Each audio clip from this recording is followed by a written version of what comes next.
A Tale of Two Cities by Charles Dickens' book the first recalled to life by the period. It was the best of times. It was the worst of times. It was the age of wisdom. It was the age of foolishness. It was the epoch of belief. It was the epoch of incredulity. It was the season of light. It was the season of darkness. It was the spring of hope. It was the winter of despair. We had everything before us. We had nothing before us. We were all going direct to heaven. We were all going direct the other way, in short. The period was so far like the present period that some of its noisiest authorities insisted on its being received, for good or for evil, in the superlative degree of comparison only. There were a king with a large jaw and a queen with a plain face, on the throne of England. There were a king with a large jaw and a queen with a fair face, on the throne of France. In both countries it was clearer than crystal to the lords of the state preserves of loaves and fishes, that things in general were settled forever. It was the year of our Lord 1775. Spiritual revelations were conceded to England at that favored period, as at this. Southcott had recently attained her 25th blessed birthday, of whom a prophetic private in the Life Guards had heralded the sublime appearance by announcing that arrangements were made for the swallowing up of London and Westminster. Even the Cocklane ghost had been laid only a round dozen of years after rapping out its messages. As the spirits of this very year last past, supernaturally deficient in originality, rapped out theirs. Mere messages in the earthly order of events had lately come to the English crown and people from a Congress of British subjects in America, which, strange to relate, have proved more important to the human race than any communications yet received through any of the chickens of the Cocklane brood. France, less favored on the whole as to matters spiritual than her sister of the Shield and Trident, rolled with exceeding smoothness downhill, making paper money and spending it. Under the guidance of her Christian pastors, she entertained herself, besides, with such humane achievements as sentencing a youth to have his hands cut off, his tongue torn out with pincers, and his body burned alive, because he had not kneeled down in the rain to do honor to a dirty procession of monks which passed within his view, at a distance of some 50 or 60 yards. It is likely enough that, rooted in the woods of France and Norway, there were growing trees. When that sufferer was put to death, already marked by the woodman, fate, to come down and be sawn into boards, to make a certain movable framework with a sack and a knife in it, terrible in history. It is likely enough that in the rough outhouses of some tillers of the heavy lands adjacent to Paris, there were sheltered from the weather that very day, rude carts, bespattered with rustic mire, snuffed about by pigs, and roosted in by poultry, which the farmer, Death, had already set apart to be his tumbrils of the Revolution. But that woodman and that farmer, though they work unceasingly, work silently. And no one heard them as they went about with muffled tread, the rather, forasmuch as to entertain any suspicion that they were awake, was to be atheistical and traitorous. In England, there was scarcely an amount of order and protection to justify much national boasting. Daring burglaries by armed men, and highway robberies, took place in the capital itself every night. Families were publicly cautioned not to go out of town without removing their furniture to upholsterers. Warehouses for security. The highwayman in the dark was a city tradesman in the light, and, being recognized and challenged by his fellow tradesmen whom he stopped in his character of the captain, gallantly shot him through the head and rode away. The mall was waylaid by 7 robbers, and the guard shot 3 dead, and then got shot dead himself by the other 4, in consequence of the failure of his ammunition. After which the mall was robbed in peace. That magnificent potentate, the Lord Mayor of London, was made to stand and deliver on Turnham Green, by one highwayman, who despoiled the illustrious creature in sight of all his retinue. Prisoners in London jails fought battles with their turnkeys, and the majesty of the law fired blunderbusses in among them, loaded with rounds of shot and ball. Thieves snipped off diamond crosses from the necks of noble lords at court drawing-rooms. Musketeers went into St. Giles's to search for contraband goods, and the mob fired on the musketeers, and the musketeers fired on the mob. And nobody thought any of these occurrences much out of the common way. In the midst of them, the hangman, ever busy and ever worse than useless, was in constant requisition. Now, stringing up long rows of miscellaneous criminals.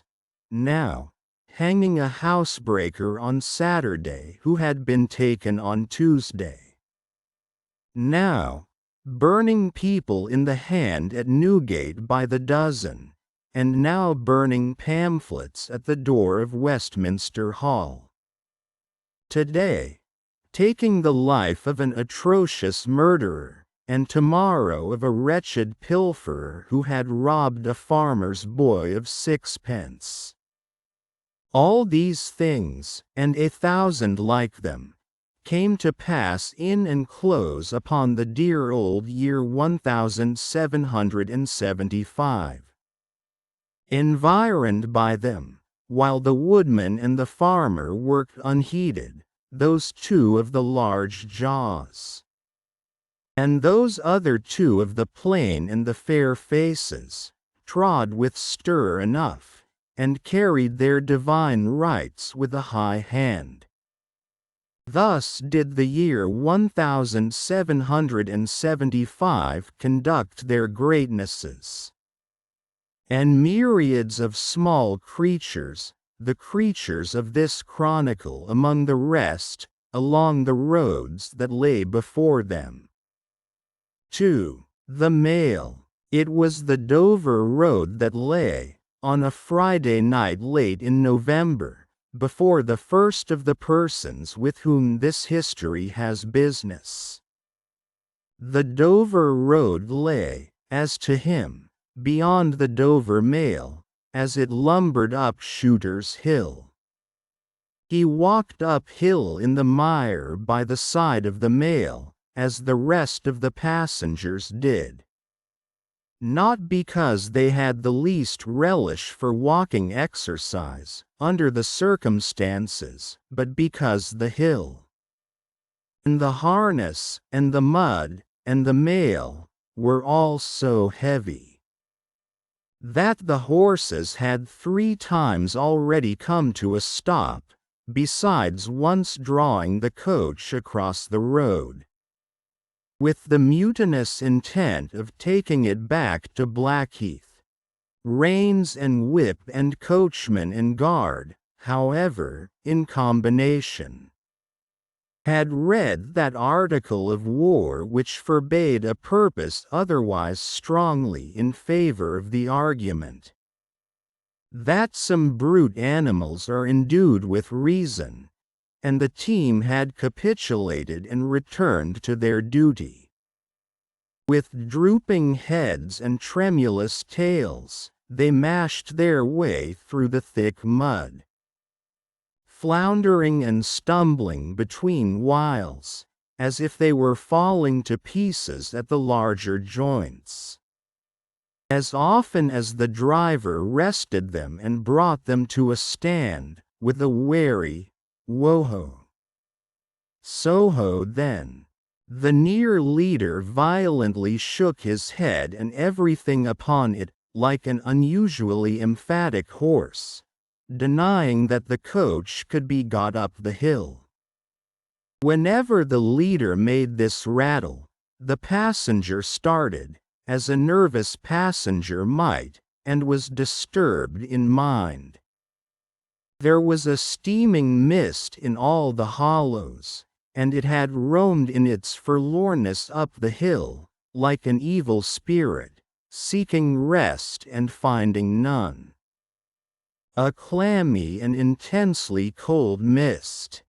It made its slow way through the air in ripples that visibly followed and overspread one another, as the waves of an unwholesome sea might do. It was dense enough to shut out everything from the light of the coach lamps but these its own workings, and a few yards of road. And the reek of the laboring horses steamed into it, as if they had made it all. 2 other passengers, besides the one, were plodding up the hill by the side of the mail. All 3 were wrapped to the cheekbones and over the ears, and wore jack-boots. Not one of the 3 could have said, from anything he saw, what either of the other 2 was like. And each was hidden under almost as many wrappers from the eyes of the mind, as from the eyes of the body, of his 2 companions. In those days, travelers were very shy of being confidential on a short notice, for anybody on the road might be a robber or in league with robbers. As to the latter, when every posting-house and alehouse could produce somebody in the captain's pay, ranging from the landlord to the lowest stable nondescript, it was the likeliest thing upon the cards. So the guard of the Dover mail thought to himself, that Friday night in November 1775, lumbering up Shooter's Hill, as he stood on his own particular perch behind the mail, beating his feet, and keeping an eye and a hand on the armchest before him, where a loaded blunderbuss lay at the top of 6 or 8 loaded horse pistols, deposited on a substratum of cutlass. The Dover mail was in its usual genial position that the guard suspected the passengers. The passengers suspected one another and the guard, they all suspected everybody else. And the coachman was sure of nothing but the horses. as to which cattle he could with a clear conscience have taken his oath on the 2 testaments that they were not fit for the journey. "Whoa-ho," said the coachman. "One more pull and you're at the top, and be damned to you, for I have had trouble enough to get you to it." "Joe, halloa," the guard replied. "What o'clock do you make it, Joe?" 10 minutes. Good. Past 11. My blood, ejaculated the vexed coachman, and not a top of shooters yet. "Get on with you." The emphatic horse, cut short by the whip in a most decided negative, made a decided scramble for it, and the 3 other horses followed suit. Once more, the Dover mail struggled on, with the jackboots of its passengers squashing along by its side. They had stopped when the coach stopped, and they kept close company with it. If any one of the 3 had had the hardihood to propose to another to walk on a little ahead into the mist and darkness, he would have put himself in a fair way of getting shot instantly as a highwayman. The last burst carried the mail to the summit of the hill. The horses stopped to breathe again, and the guard got down to skid the wheel for the descent, and opened the coach door to let the passengers in. "Tst," cried the coachman in a warning voice, looking down from his box. "What do you say, Tom?"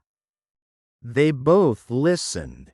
"I say a horse at a canter coming up, Joe." I say a horse at a gallop, Tom," returned the guard, leaving his hold of the door, and mounting nimbly to his place. "Gentlemen, in the King's name, all of you." With this hurried adjuration, he cocked his blunderbuss and stood on the offensive. The passenger booked by this history was on the coach step, getting in. The 2 other passengers were close behind him, and about to follow. He remained on the step, half in the coach and half out of. They remained in the road below him. They all looked from the coachman to the guard, and from the guard to the coachman, and listened. The coachman looked back and the guard looked back, and even the emphatic leader pricked up his ears and looked back, without contradicting. The stillness consequent on the cessation of the rumbling and enlaboring of the coach, added to the stillness of the night, made it very quiet indeed. The panting of the horses communicated a tremulous motion to the coach, as if it were in a state of agitation. The hearts of the passengers beat loud enough perhaps to be heard, but at any rate, the quiet pause was audibly expressive of people out of breath, and holding the breath, and having the pulses quickened by expectation. The sound of a horse at a gallop came fast and furiously up the hill. "Soho!" the guard sang out, as loud as he could roar. "Stand! I shall fire!" The pace was suddenly checked, and, with much splashing and floundering, a man's voice called from the mist, "Is that the Dover mail?" "Never you mind what it is," the guard retorted. "What are you? Is that the Dover mail? Why do you want to know?" "I want a passenger, if it is." "What passenger?" "Mr. Jarvis Lorry." Our booked passenger showed in a moment that it was his name. The guard, the coachman, and the two other passengers eyed him distrustfully. "Keep where you are," the guard called to the voice in the mist, "because if I should make a mistake, it could never be set right in your lifetime." "Gentleman of the name of Lorry, answer straight. What is the matter?" asked the passenger, then, with mildly quavering speech. "Who wants me? Is it Jerry?" "I don't like Jerry's voice, if it is Jerry," growled the guard to himself. "He's hoarser than suits me, is Jerry." "Yes, mister. What is the matter?" "A dispatch sent after you from over yonder. T. and Company." "I know this messenger, guard," said Mr. Lorry, getting down into the road, assisted from behind more swiftly than politely by the other two passengers, who immediately scrambled into the coach, shut the door, and pulled up the window. "He may come close. There's nothing wrong." Quote, "I hope there ain't, but I can't make so nation sure of that," said the guard, in gruff soliloquy. "Hello you." "Well, and hello you," said Jerry, more hoarsely than before. "Come on at a foot pace. D'ye mind me? And if you've got holsters to that saddle o' yourn, don't let me see your hand go nigh 'em. For I'm a devil at a quick mistake, and when I make one it takes the form of lead. So now let's look at you."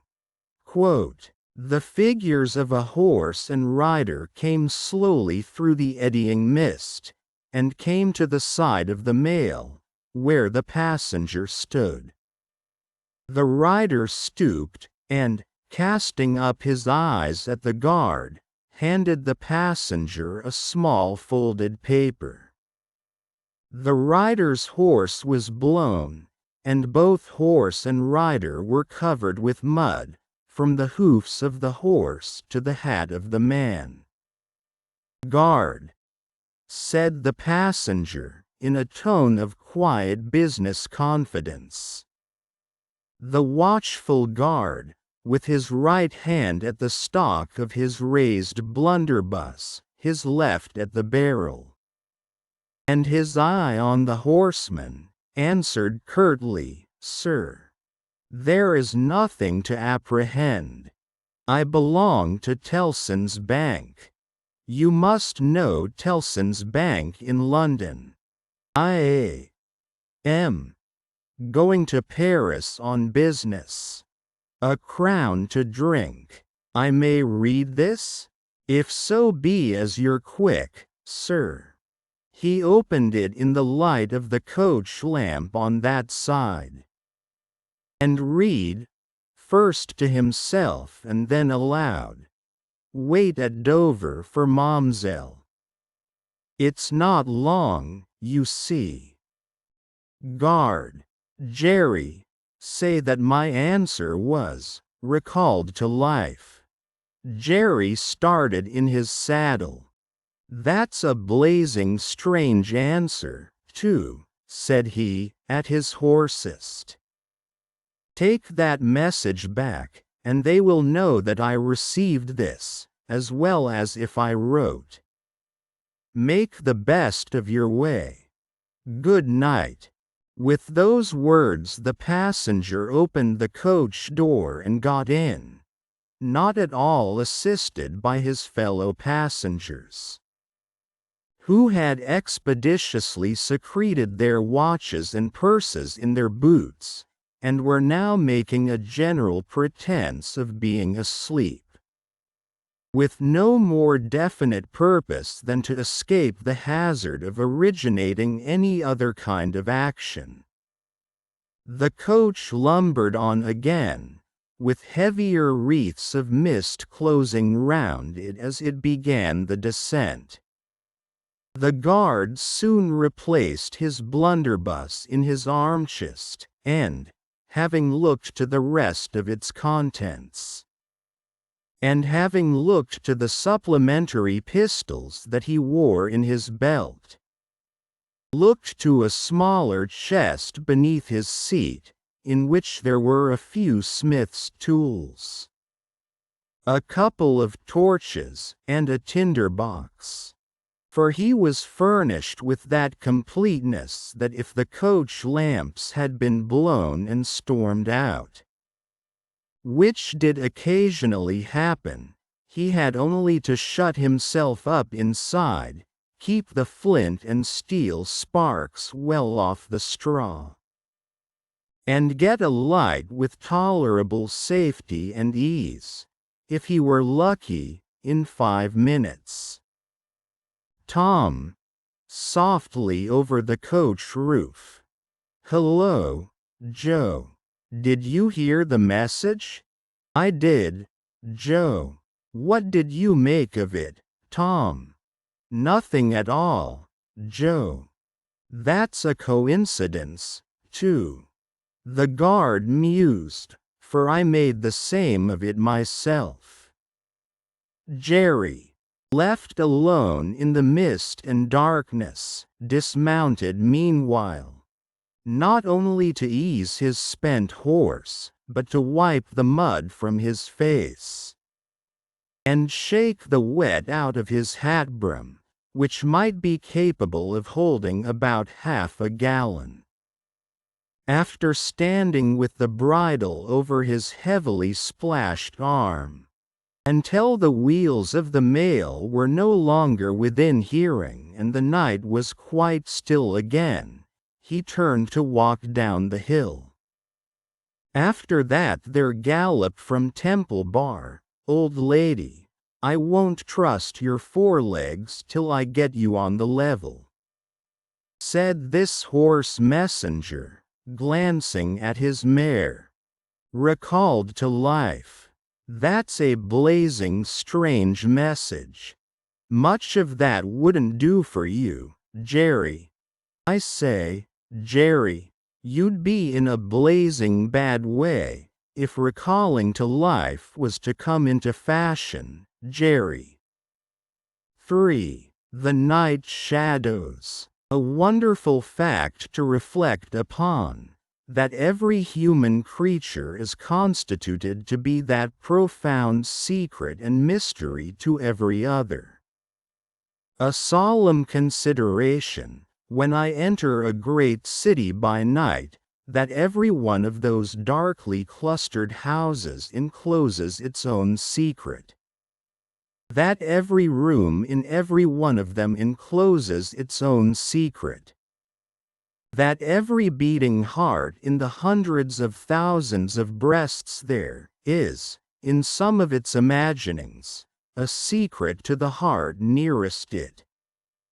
Something of the awfulness, even of death itself, is referable to this. No more can I turn the leaves of this dear book that I loved, and vainly hope in time to read it all. No more can I look into the depths of this unfathomable water, wherein, as momentary lights glanced into it, I have had glimpses of buried treasure and other things submerged. It was appointed that the book should shut with a spring, forever and forever, when I had read but a page. It was appointed that the water should be locked in an eternal frost, when the light was playing on its surface, and I stood in ignorance on the shore. My friend is dead, my neighbor is dead, my love, the darling of my soul, is dead.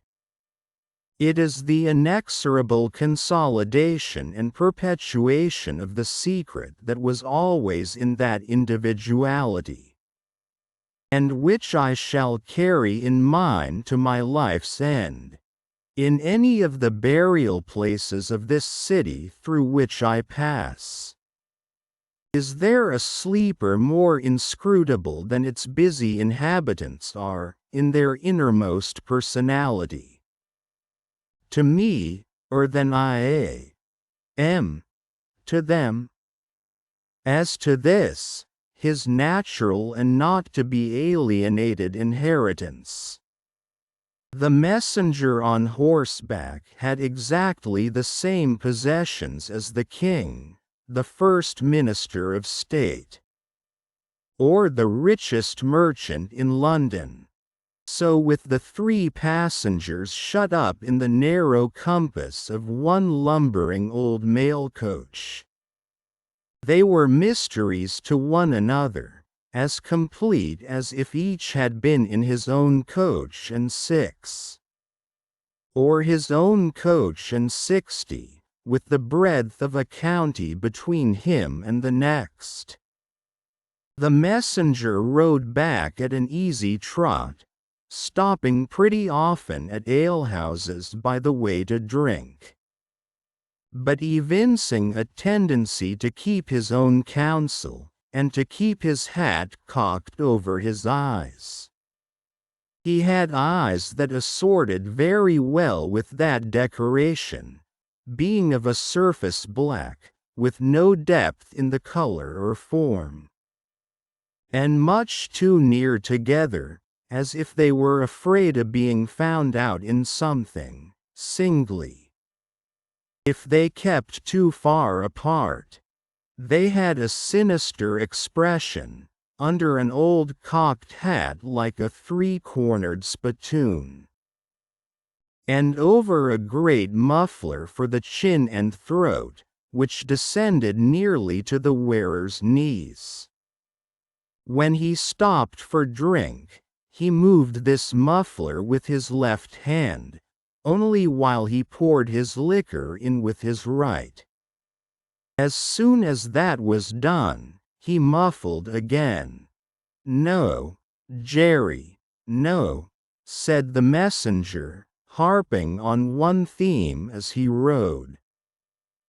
"It wouldn't do for you, Jerry. Jerry, you honest tradesman. It wouldn't suit your line of business." Recalled, "Bust me if I don't think he'd been a-drinking." His message perplexed his mind to that degree that he was fain, several times, to take off his hat to scratch his head. Except on the crown, which was raggedly bald, he had stiff, black hair, standing jaggedly all over it, and growing downhill almost to his broad, blunt nose. It was so like Smith's work, so much more like the top of a strongly spiked wall than a head of hair, that the best of players at leapfrog might have declined him, as the most dangerous man in the world to go over. While he trotted back with the message he was to deliver to the night watchman in his box at the door of Tellson's Bank, by Temple Bar, who was to deliver it to greater authorities within. The shadows of the night took such shapes to him as arose out of the message, and took such shapes to the mare as arose out of her private topics of uneasiness. They seemed to be numerous, for she shied at every shadow on the road.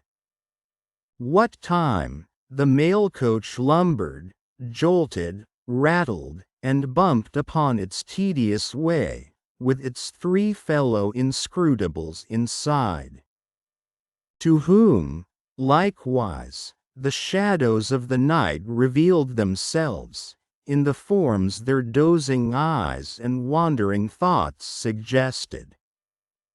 Tellson's bank had a run upon it in the mail, as the bank passenger, with an arm drawn through the leathern strap, which did what lay in it to keep him from pounding against the next passenger and driving him into his corner. Whenever the coach got a special jolt, nodded in his place, with half-shut eyes. The little coach windows, and the coach lamp dimly gleaming through them, and the bulky bundle of opposite passenger, became the bank, and did a great stroke of business. The rattle of the harness was the chink of money, and more drafts were honored in 5 minutes than even Tellson's, with all its foreign and home connection, ever paid in thrice the time. Then the strong rooms underground, at Tellson's, with such of their valuable stores and secrets as were known to the passenger, and it was not a little that he knew about them, opened before him, and he went in among them with the great keys and the feebly burning candle, and found them safe, and strong, and sound, and still, just as he had last seen them. But, though the bank was almost always with him, and though the coach, in a confused way, like the presence of pain under an opiate, was always with him, there was another current of impression that never ceased to run, all through the night. He was on his way to dig someone out of a grave. Now, which of the multitude of faces that showed themselves before him was the true face of the buried person, the shadows of the night did not indicate. But they were all the faces of a man of 45 by years, and they differed principally in the passions they expressed, and in the ghastliness of their worn and wasted state. Pride, contempt, defiance, stubbornness, submission, lamentation, succeeded one another. So did varieties of sunken cheek, cadaverous color, emaciated hands and figures. But the face was in the main one face, and every head was prematurely white. 100 times the dozing passenger inquired of this spectre, "Buried how long?" The answer was always the same, almost 18 years. You had abandoned all hope of being dug out? Long ago. You know that you are recalled to life? They tell me so. I hope you care to live? I can't say. Shall I show her to you? Will you come and see her? The answers to this question were various and contradictory. Sometimes the broken reply was, "Wait. It would kill me if I saw her too soon." Sometimes it was given in a tender rain of tears, and then it was, "Take me to her." Sometimes it was staring and bewildered, and then it was, "I don't know her. I don't understand." After such imaginary discourse, the passenger in his fancy would dig and dig. Dig, now with a spade, now with a great key, now with his hands, to dig this wretched creature out. Got out at last, with earth hanging about his face and hair, he would suddenly fan away to dust. The passenger would then start to himself, and lower the window, to get the reality of mist and rain on his cheek. Yet even when his eyes were opened on the mist and rain, on the moving patch of light from the lamps. And the hedge at the roadside retreating by jerks. The night shadows outside the coach would fall into the train of the night shadows within. The real banking house by Temple Bar, the real business of the past day. The real strong rooms, the real express sent after him, and the real message returned, would all be there. Out of the midst of them, the ghostly face would rise, and he would accost it again. Buried how long? Almost 18 years. I hope you care to live? I can't say. Dig, dig, dig, until an impatient movement from one of the two passengers would admonish him to pull up the window. Draw his arms securely through the leathern strap, and speculate upon the two slumbering forms. Until his mind lost its hold of them, and they again slid away into the bank and the grave. Buried how long? Almost 18 years. You had abandoned all hope of being dug out? Long ago. The words were still in his hearing as just spoken, distinctly in his hearing as ever spoken words had been in his life, when the weary passenger started to the consciousness of daylight, and found that the shadows of the night were gone.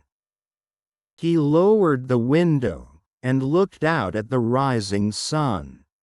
There was a ridge of plowed land, with a plow upon it where it had been left last night when the horses were unyoked.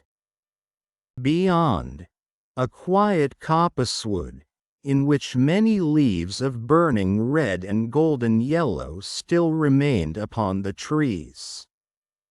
Though the earth was cold and wet, the sky was clear, and the sun rose bright, placid, and beautiful.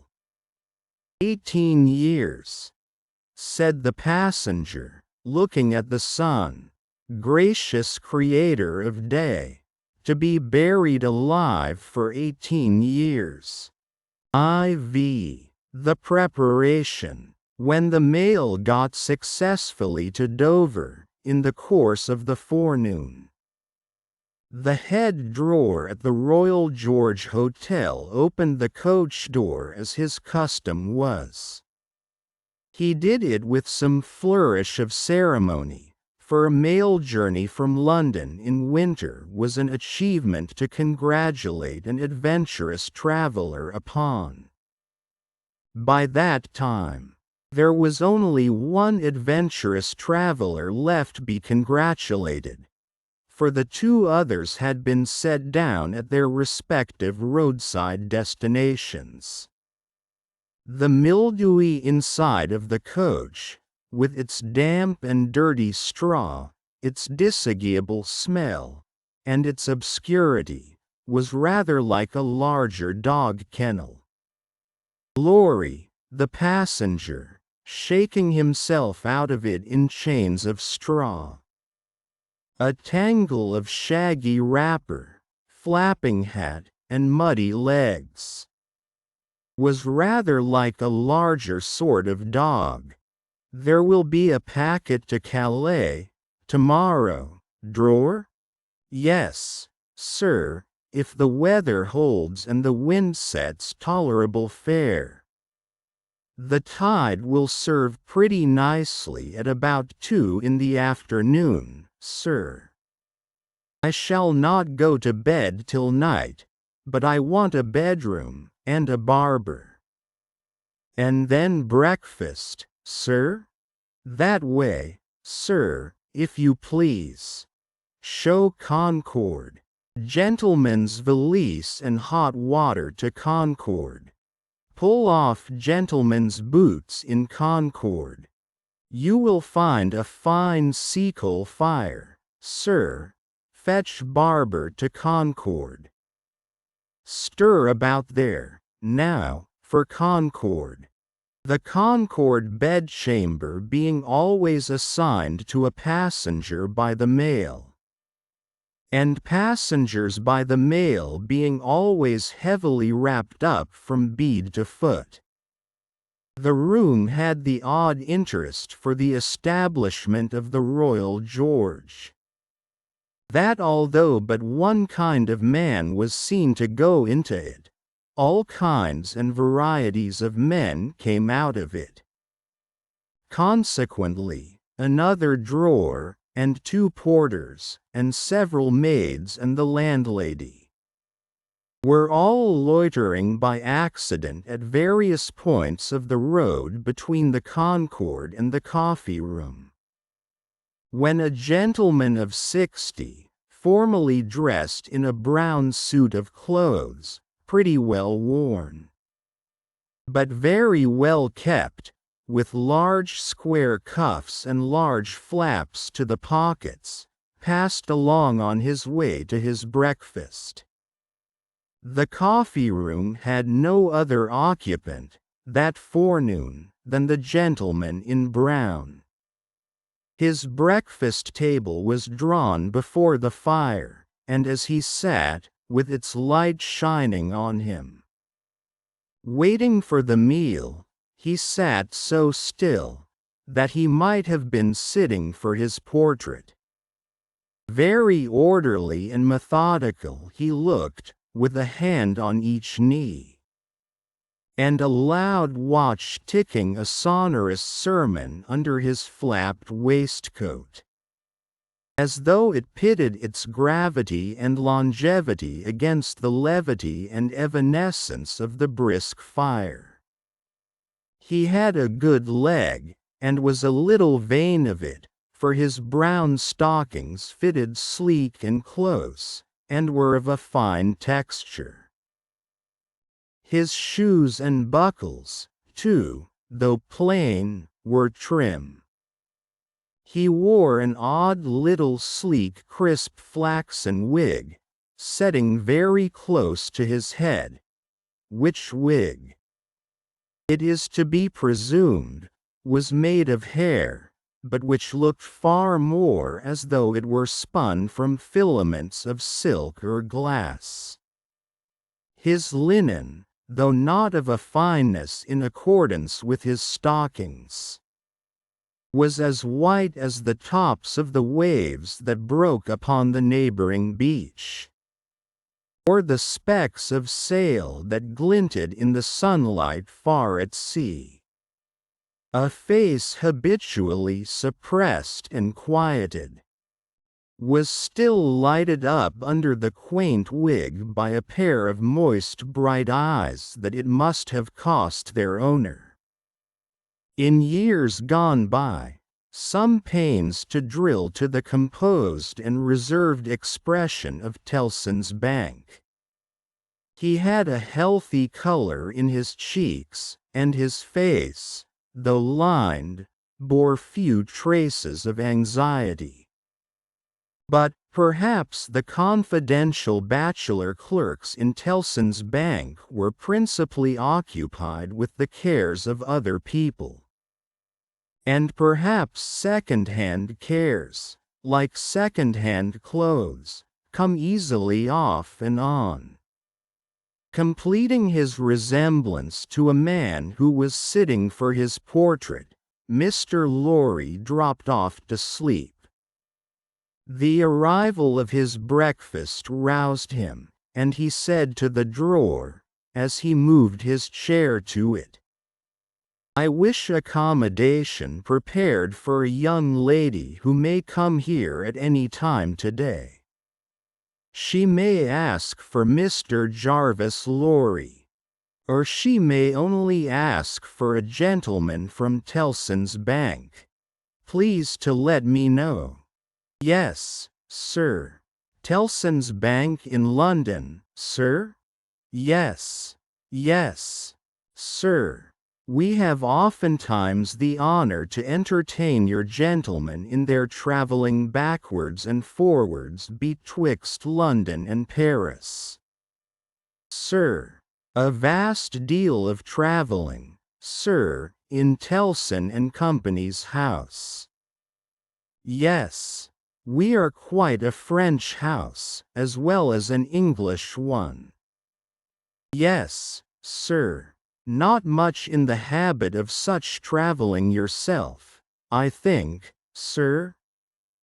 Not of late years.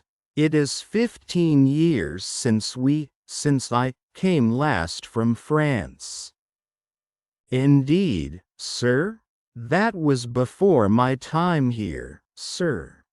Before our people's time here, sir. The George was in other hands at that time, sir. I believe so. But I would hold a pretty wager, sir, that a house like Telson and Company was flourishing, a matter of 50, not to speak of 15 years ago. You might treble that, and say 150, yet not be far from the truth. Indeed, sir, rounding his mouth and both his eyes. As he stepped backward from the table, the waiter shifted his napkin from his right arm to his left, dropped into a comfortable attitude, and stood surveying the guest while he ate and drank, as from an observatory or watchtower, according to the immemorial usage of waiters in all ages. When Mr. Lorry had finished his breakfast, he went out for a stroll on the beach. The little narrow, crooked town of Dover hid itself away from the beach, and ran its head into the chalk cliffs, like a marine ostrich. The beach was a desert of heaps of sea and stones tumbling wildly about, and the sea did what it liked, and what it liked was destruction. It thundered at the town, and thundered at the cliffs, and brought the coast down, madly. The air among the houses was of so strong a piscatory flavor that one might have supposed sick fish went up to be dipped in it, as sick people went down to be dipped in the sea. A little fishing was done in the port, and a quantity of strolling about by night, and looking seaward. Particularly at those times when the tide made, and was near flood. Small tradesmen, who did no business whatever, sometimes unaccountably realized large fortunes. And it was remarkable that nobody in the neighborhood could endure a lamplighter. As the day declined into the afternoon, and the air, which had been at intervals clear enough to allow the French coast to be seen, became again charged with mist and vapor, Mr. Lorry's thoughts seemed to cloud too. When it was dark, and he sat before the coffee-room fire, awaiting his dinner as he had awaited his breakfast, his mind was busily digging in the live red coals. A bottle of good claret after dinner does a digger in the red coals no harm, otherwise than as it has a tendency to throw him out of work. Lorry had been idle a long time, and had just poured out his last glassful of wine with as complete an appearance of satisfaction as is ever to be found in an elderly gentleman, of a fresh complexion who has got to the end of a bottle, when a rattling of wheels came up the narrow street, and rumbled into the innyard. He set down his glass untouched. "This is Momzell." In a very few minutes the waiter came in to announce that Miss Manette had arrived from London, and would be happy to see the gentleman from Tellson's. So soon? Miss Manette had taken some refreshment on the road, and required none then, and was extremely anxious to see the gentleman from Tellson's immediately, if it suited his pleasure and convenience. The gentleman from Tellson's had nothing left for it but to empty his glass with an air of stolid desperation, settle his odd little flaxen wig at the ears, and follow the waiter to Miss Manette's apartment. It was a large, dark room, furnished in a funereal manner with black horsehair, and loaded with heavy dark tables. These had been oiled and oiled, until the two tall candles on the table in the middle of the room were gloomily reflected on every leaf, as if they were buried in deep graves of black mahogany, and no light to speak of could be expected from them until they were dug out. The obscurity was so difficult to penetrate that Mr. Lorry, picking his way over the well-worn Turkey carpet, supposed Miss Manette to be, for the moment, in some adjacent room, until, having got past the two tall candles, he saw standing to receive him by the table between them and the fire, a young lady of not more than 17, in a riding cloak, and still holding her straw traveling hat by its ribbon in her hand.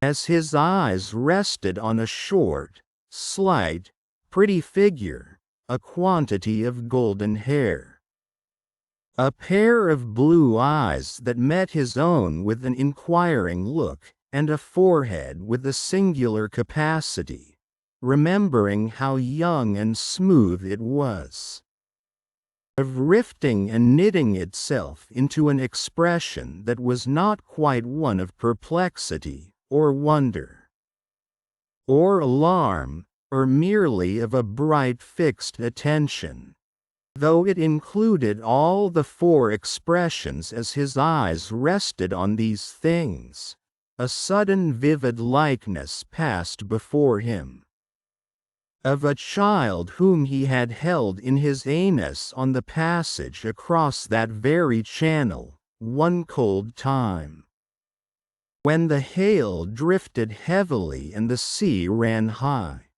The likeness passed away, like a breath, along the surface of the gaunt pier-glass behind her, on the frame of which a hospital procession of Negro Cupids, several headless and all cripples, were offering black baskets of dead sea fruit to black divinities of the feminine gender, and he made his formal bow to Miss Manette. "Pray take a seat, sir," in a very clear and pleasant young voice, a little foreign in its accent, but a very little indeed. "I kiss your hand, miss," said Mr. Lorry, with the manners of an earlier date, as he made his formal bow again, and took his seat. "I received a letter from the bank, sir, yesterday, informing me that some intelligence, or discovery— the word is not material, miss, either word will do— respecting the small property of my poor father, whom I never saw, so long dead." Mr. Lorry moved in his chair, and cast a troubled look towards the hospital procession of Negro Cupids, as if they had any help for anybody in their absurd baskets. "Rendered it necessary that I should go to Paris, there to communicate with a gentleman of the bank, so good as to be dispatched to Paris for the purpose." myself, as I was prepared to hear, sir. She curtsied to him. Young ladies made curtsies in those days. With a pretty desire to convey to him that she felt how much older and wiser he was than she. He made her another bow. I replied to the bank, sir, that as it was considered necessary by those who know, and who are so kind as to advise me, that I should go to France. And that as I am an orphan and have no friend who could go with me, I should esteem it highly if I might be permitted to place myself, during the journey, under that worthy gentleman's protection. The gentleman had left London, but I think a messenger was sent after him to beg the favor of his waiting for me here. I was happy, said Mr. Lorry, to be entrusted with the charge. I shall be more happy to execute it. Quote, sir, I thank you indeed. I thank you very gratefully. It was told me by the bank that the gentleman would explain to me the details of the business, and that I must prepare myself to find them of a surprising nature. I have done my best to prepare myself, and I naturally have a strong and eager interest to know what they are. Naturally, said Mr. Yes, I. After a pause, he added, again settling the crisp flaxen wig at the ears, it is very difficult to begin. He did not begin, but, in his indecision, met her glance. The young forehead lifted itself into that singular expression, but it was pretty and characteristic. Besides being singular, and she raised her hand, as if with an involuntary action she caught at, or stayed some passing shadow. Are you quite a stranger to me, sir? Am I not? Lorry opened his hands, and extended them outwards with an argumentative smile.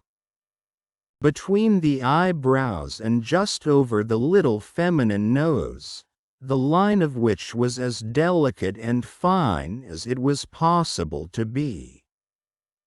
The expression deepened itself as she took her seat thoughtfully in the chair by which she had hitherto remained standing. He watched her as she mused, and the moment she raised her eyes again, went on. In your adopted country, I presume. I cannot do better than address you as a young English lady, Miss Manette? If you please, sir. Miss Manette, I am a man of business. I have a business charge to acquit myself of. In your reception of it, don't heed me any more than if I was a speaking machine truly. I am not much else. I will, with your leave, relate to you, miss, the story of one of our customers. Story. He seemed wilfully to mistake the word she had repeated, when he added, in a hurry, yes, customers. In the banking business we usually call our connection our customers. He was a French gentleman, a scientific gentleman, a man of great acquirements, a doctor. Not of Beauvais? Why, yes, of Beauvais. Like Monsieur Manette, your father, the gentleman, was of Beauvais. Like Monsieur Manette, your father. The gentleman was of repute in Paris. I had the honor of knowing him there. Our relations were business relations, but confidential. I was at that time in our French house, and had been, 20 years. At that time, I may ask, at what time, sir? I speak, miss, of 20 years ago. He married an English lady, and I was one of the trustees. His affairs, like the affairs of many other French gentlemen and French families, were entirely in Tellson's hands. In a similar way I am, or I have been, trustee of one kind or other for scores of our customers. These are mere business relations, miss. There is no friendship in them, no particular interest. Nothing like sentiment. I have passed from one to another in the course of my business life, just as I pass from one of our customers to another in the course of my business day. In short, I have no feelings. I am a mere machine. To go on, but this is my father's story, sir, and I begin to think. The curiously roughened forehead was very intent upon him, that when I was left an orphan through my mother's surviving my father only 2 years, it was you who brought me to England. I am almost sure it was you. Mr. Lorry took the hesitating little hand that confidingly advanced to take his, and he put it with some ceremony to his lips. He then conducted the young lady straightway to her chair again, and, holding the chair back with his left hand, and using his right by turns to rub his chin, pull his wig at the ears, or point what he said, stood looking down into her face while she sat looking up into his. Miss Manette, it was I, and you will see how truly I spoke of myself just now, in saying I had no feelings, and that all the relations I hold with my fellow creatures are mere business relations, when you reflect that I have never seen you since. No, you have been the ward of Tellson's house since, and I have been busy with the other business of Tellson's house since. I have no time for them, no chance of them. I pass my whole life, miss, in turning an immense pecuniary mangle. Quote, after this odd description of his daily routine of employment, Mr. Lorry flattened his flaxen wig upon his head with both hands, which was most unnecessary, for nothing could be flatter than its shining surface was before, and resumed his former attitude. So far, miss, as you have remarked, this is the story of your regretted father. Now comes the difference. If your father had not died when he did, don't be frightened. How you start! She did, indeed, start, and she caught his wrist with both her hands. Pray, said Mr. Lorry, in a soothing tone, bringing his left hand from the back of the chair to lay it on the supplicatory fingers that clasped him in so violent a tremble. Pray control your agitation, a matter of business. As I was saying, Her look so discomposed him that he stopped, wandered, and began anew. As I was saying, if Monsieur Manette had not died, if he had suddenly and silently disappeared, if he had been spirited away, if it had not been difficult to guess to what dreadful place, though no art could trace him, if he had an enemy in some compatriot who could exercise a privilege that I in my own time have known the boldest people afraid to speak of in a whisper, across the water there, for instance. The privilege of filling up blank forms for the consignment of anyone to the oblivion of a prison for any length of time, if his wife had implored the king, the queen, the court, the clergy, for any tidings of him, and all quite in vain, then the history of your father would have been the history of this unfortunate gentleman. The doctor of Beauvais. I entreat you to tell me more, sir. I will. I am going to. You can bear it? I can bear anything but the uncertainty you leave me in at this moment. You speak collectedly, and you are collected. That's good, though his manner was less satisfied than his words. A matter of business. Regard it as a matter of business that must be done. Now if this doctor's wife, though a lady of great courage and spirit, had suffered so intensely from this cause before her little child was born. The little child was a daughter, sir. A daughter. A matter of business, don't be distressed, miss. If the poor lady had suffered so intensely before her little child was born, that she came to the determination of sparing the poor child the inheritance of any part of the agony she had known the pains of, by rearing her in the belief that her father was dead. No, don't kneel. In heaven's name, why should you kneel to me?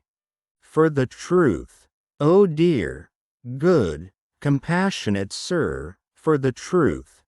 A matter of business. You confuse me. And how can I transact business if I am confused? Let us be clear-headed. If you could kindly mention now, for instance, what 9 times 9pence are, or how many shillings in 20 guineas. It would be so encouraging. I should be so much more at my ease about your state of mind.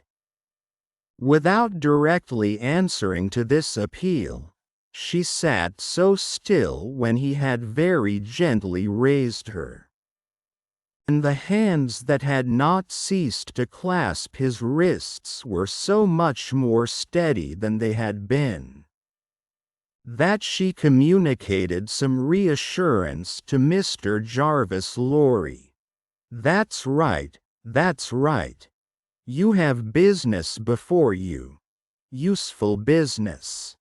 Miss Manette, your mother took this course with you.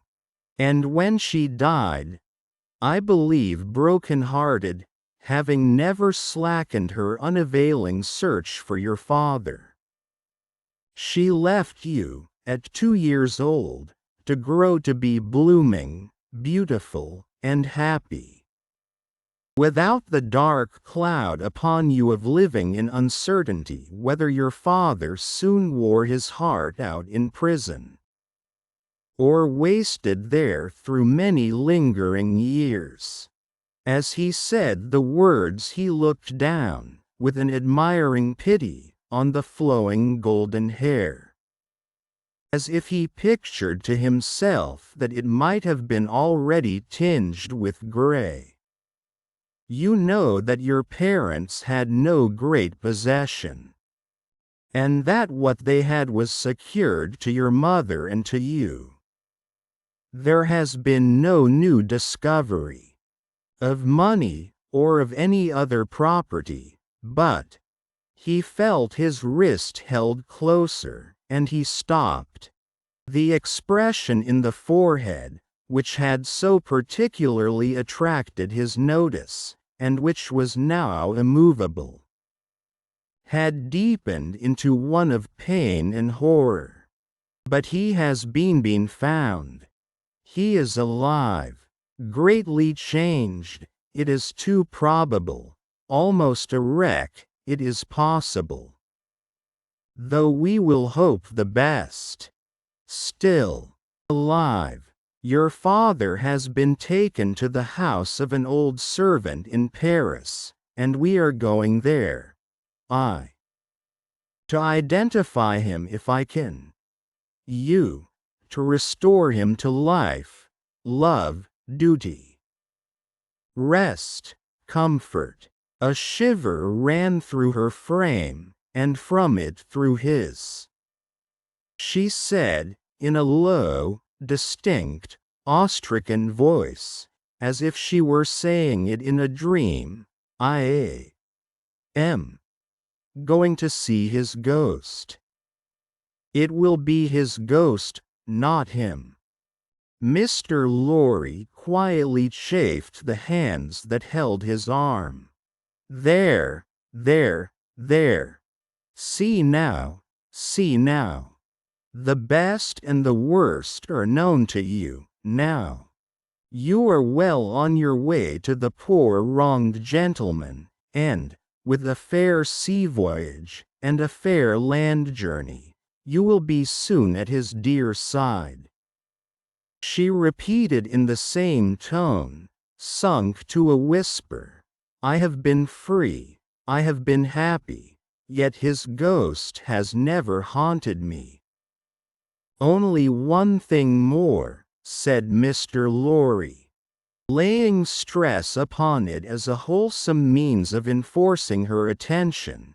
He has been found under another name, his own. Long forgotten or long concealed. It would be worse than useless now to inquire which. Worse than useless to seek to know whether he has been for years overlooked or always designedly held prisoner. It would be worse than useless now to make any inquiries, because it would be dangerous.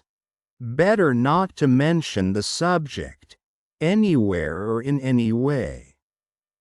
And to remove him, for a while at all events, out of France. Even I, safe as an Englishman, and even Tellson's, important as they are to French credit, avoid all naming of the matter. I carry about me not a scrap of writing openly referring to it. This is a secret service altogether. My credentials, entries, and memoranda are all comprehended in the one line. Recalled to life, which may mean anything. But what is the matter? She doesn't notice a word. Miss Manette, perfectly still and silent, and not even fallen back in her chair, she sat under his hand. Utterly insensible. With her eyes open and fixed upon him, and with that last expression looking as if it were carved or branded into her forehead. So close was her hold upon his arm, that he feared to detach himself lest he should hurt her. Therefore he called out loudly for assistance without moving. A wild-looking woman, whom even in his agitation, Mr. Lorry observed to be all of a red color.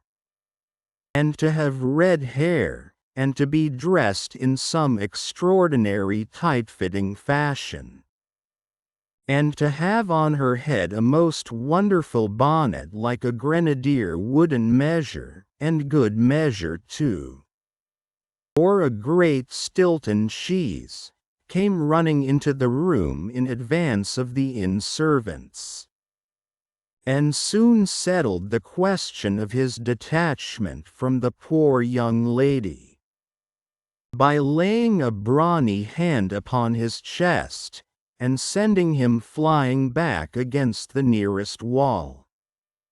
I really think this must be a man. Laurie's breathless reflection, simultaneously with his coming against the wall. Why, look at you all, bawled this figure, addressing the inn servants. Why don't you go and fetch things, instead of standing there staring at me? I am not so much to look at. Am I? Why don't you go and fetch things? I'll let you know, if you don't bring smelling salts, cold water, and vinegar. Quick, I will.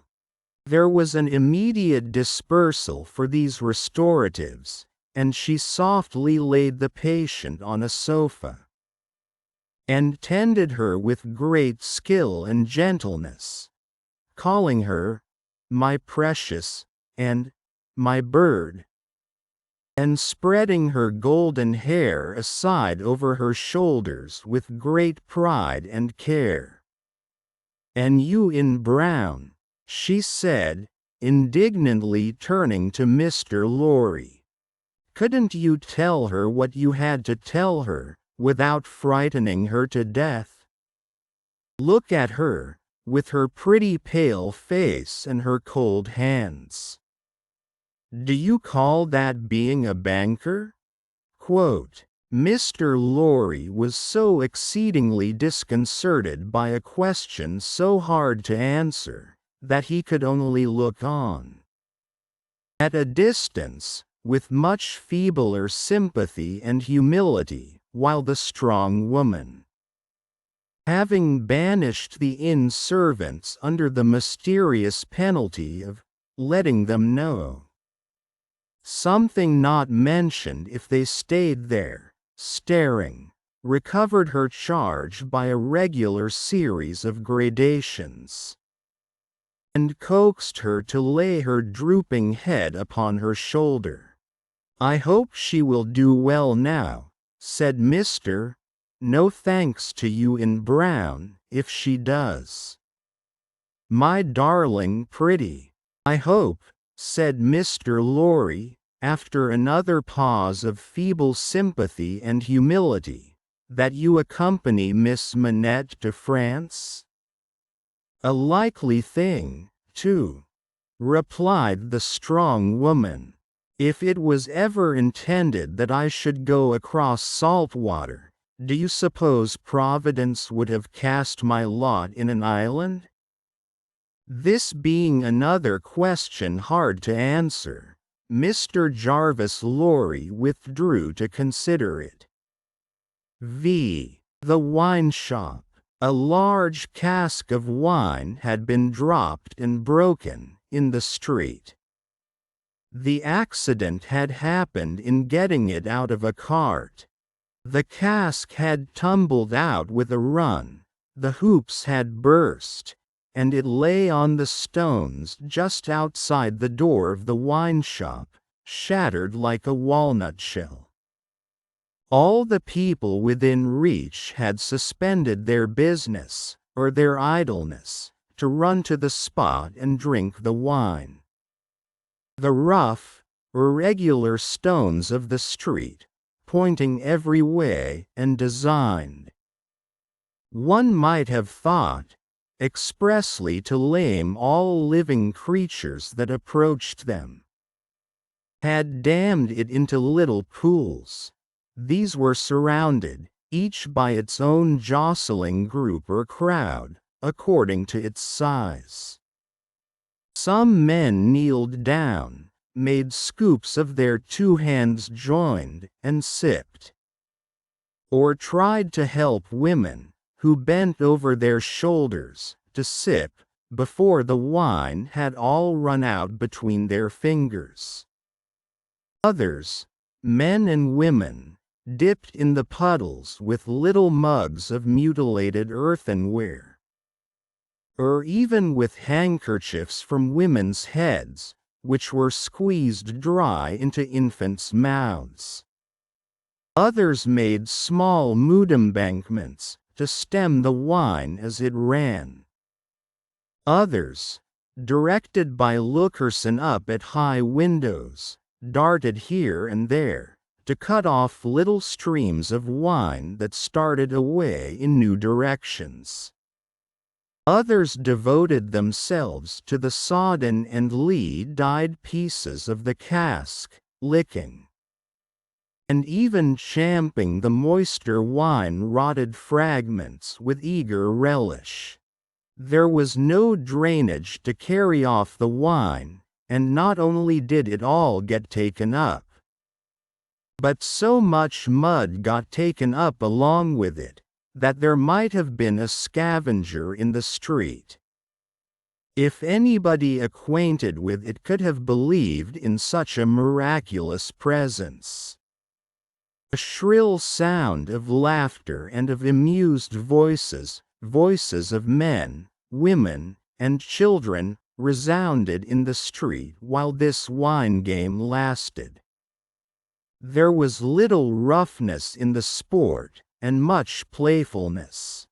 There was a special companionship in it, an observable inclination on the part of every one to join some other one, which led, especially among the luckier or lighter-hearted, to frolicsome embraces, drinking of healths, shaking of hands, and even joining of hands and dancing, a dozen together. When the wine was gone, and the places where it had been most abundant were raked into a gridiron pattern by fingers, these demonstrations ceased, as suddenly as they had broken out. The man who had left his saw sticking in the firewood he was cutting, set it in motion again. The women who had left on a doorstep the little pot of hot ashes, at which she had been trying to soften the pain in her own starved fingers and toes, or in those of her child, returned to it. Men with bare arms, matted locks, and cadaverous faces, who had emerged into the winter light from cellars, moved away, to descend again. And a gloom gathered on the scene that appeared more natural to it than sunshine. The wine was red wine, and had stained the ground of the narrow street in the suburb of Saint Antoine, in Paris, where it was spilled. It had stained many hands, too, and many faces, and many naked feet, and many wooden shoes. The hands of the man who sawed the wood left red marks on the billets, and the forehead of the woman who nursed her baby was stained with the stain of the old rag she wound about her head again. Those who had been greedy with the staves of the cask had acquired a tigerish smear about the mouth, and one tall joker so besmirched, his head more out of a long squalid bag of a nightcap than in it, scrawled upon a wall with his finger dipped in muddy Winley's blood. The time was to come, when that wine too would be spilled on the street stones, and when the stain of it would be read upon many there. And now that the cloud settled on Saint Antoine, which a momentary gleam had driven from his sacred countenance. The darkness of it was heavy cold, dirt, sickness, ignorance, and want, were the lords in waiting on the saintly presence, nobles of great power, all of them, but most especially the last. Samples of a people that had undergone a terrible grinding and regrinding in the mill. And certainly not in the fabulous mill which ground old people young, shivered at every corner, passed in and out at every doorway, looked from every window, fluttered in every vestige of a garment that the wind shook. The mill which had worked them down was the mill that grinds young people old. The children had ancient faces and grave voices. And upon them, and upon the grown faces, and ploughed into every furrow of age and coming up afresh, was the sigh, hunger. It was prevalent everywhere. Hunger was pushed out of the tall houses, in the wretched clothing that hung upon poles and lines. Hunger was patched into them with straw and rag and wood and paper. Hunger was repeated in every fragment of the small modicum of firewood that the man sawed off. Hunger stared down from the smokeless chimneys, and started up from the filthy street that had no offal, among its refuse, of anything to eat. Hunger was the inscription on the baker's shelves, written in every small loaf of his scanty stock of bad bread. At the sausage shop, in every dead dog preparation that was offered for sale. Hunger rattled its dry bones among the roasting chestnuts in the turned cylinder. Hunger was shred into atomics in every farthing porringer of husky chips of potato, fried with some reluctant drops of oil. Its abiding place was in all things fitted to it. A narrow winding street, full of offence and stench, with other narrow winding streets diverging. All peopled by rags and nightcaps, and all smelling of rags and nightcaps. And all visible things with a brooding look upon them that looked ill. In the hunted air of the people there was yet some wild beast thought of the possibility of turning at bay. Depressed and slinking though they were, eyes of fire were not wanting among them, nor compressed lips, white with what they suppressed, nor foreheads knitted into the likeness of the gallows rope they mused about enduring or inflicting. The trade signs, and they were almost as many as the shops, were all grim illustrations of want.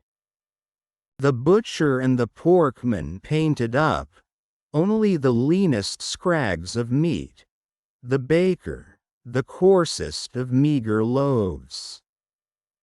The people rudely pictured as drinking in the wine shops, croaked over their scanty measures of thin wine and beer, and were gloweringly confidential together. Nothing was represented in a flourishing condition, save tools and weapons. But the cutler's knives and axes were sharp and bright, the smith's hammers were heavy, and the gunmaker's stock was murderous.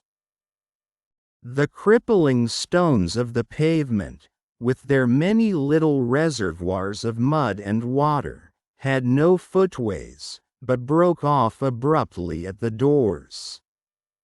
The kennel, to make amends, ran down the middle of the street, when it ran at all, which was only after heavy rains, and then it ran by many eccentric fits into the houses.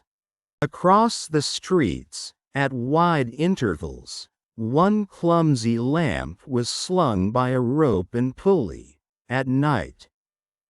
When the lamplighter had let these down, and lighted, and hoisted them again, a feeble grove of dim wicks swung in a sickly manner overhead, as if they were at sea. Indeed, they were at sea, and the ship and crew were in peril of tempest. For the time was to come when the gaunt scarecrows of that region should have watched the lamplighter, in their idleness and hunger, so long as to conceive the idea of improving on his method, and hauling up men by those ropes and pulleys, to flare upon the darkness of their condition. But the time was not come yet, and every wind that blew over France shook the rags of the scarecrows in vain, for the birds, fine of song and feather, took no warning. The wine shop was a corner shop, better than most others in its appearance and degree, and the master of the wine shop had stood outside it, in a yellow waistcoat and green breeches, looking on at the struggle for the lost wine. "It's not my affair," said he, with a final shrug of the shoulders. "The people from the market did it. Out them bring another." There, his eyes happening to catch the tall joker writing up his joke, he called to him across the way. "Say, then, my Gaspard, what do you do there?" The fellow pointed to his joke with immense significance, as is often the way with his tribe. It missed its mark, and completely failed, as is often the way with his tribe too. "What now? Are you a subject for the mad hospital?"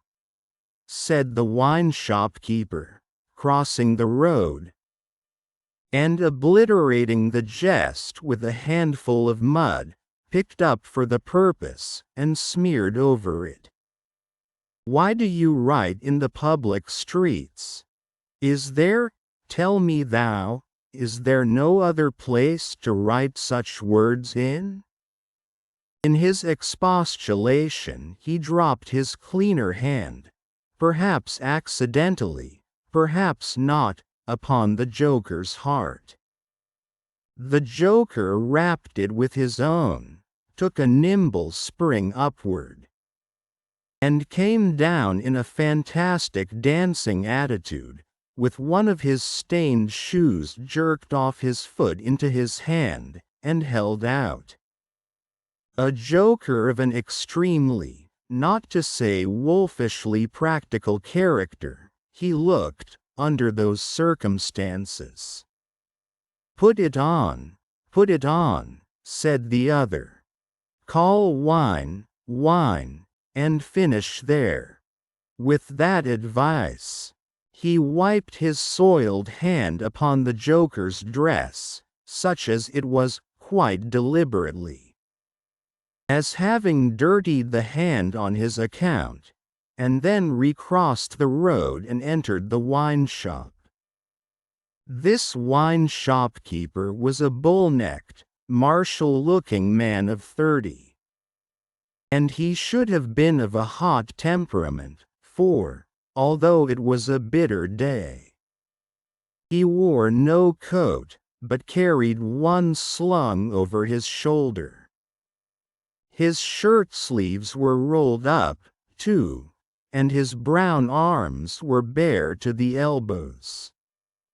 Neither did he wear anything more on his head than his own crisply curling short dark hair.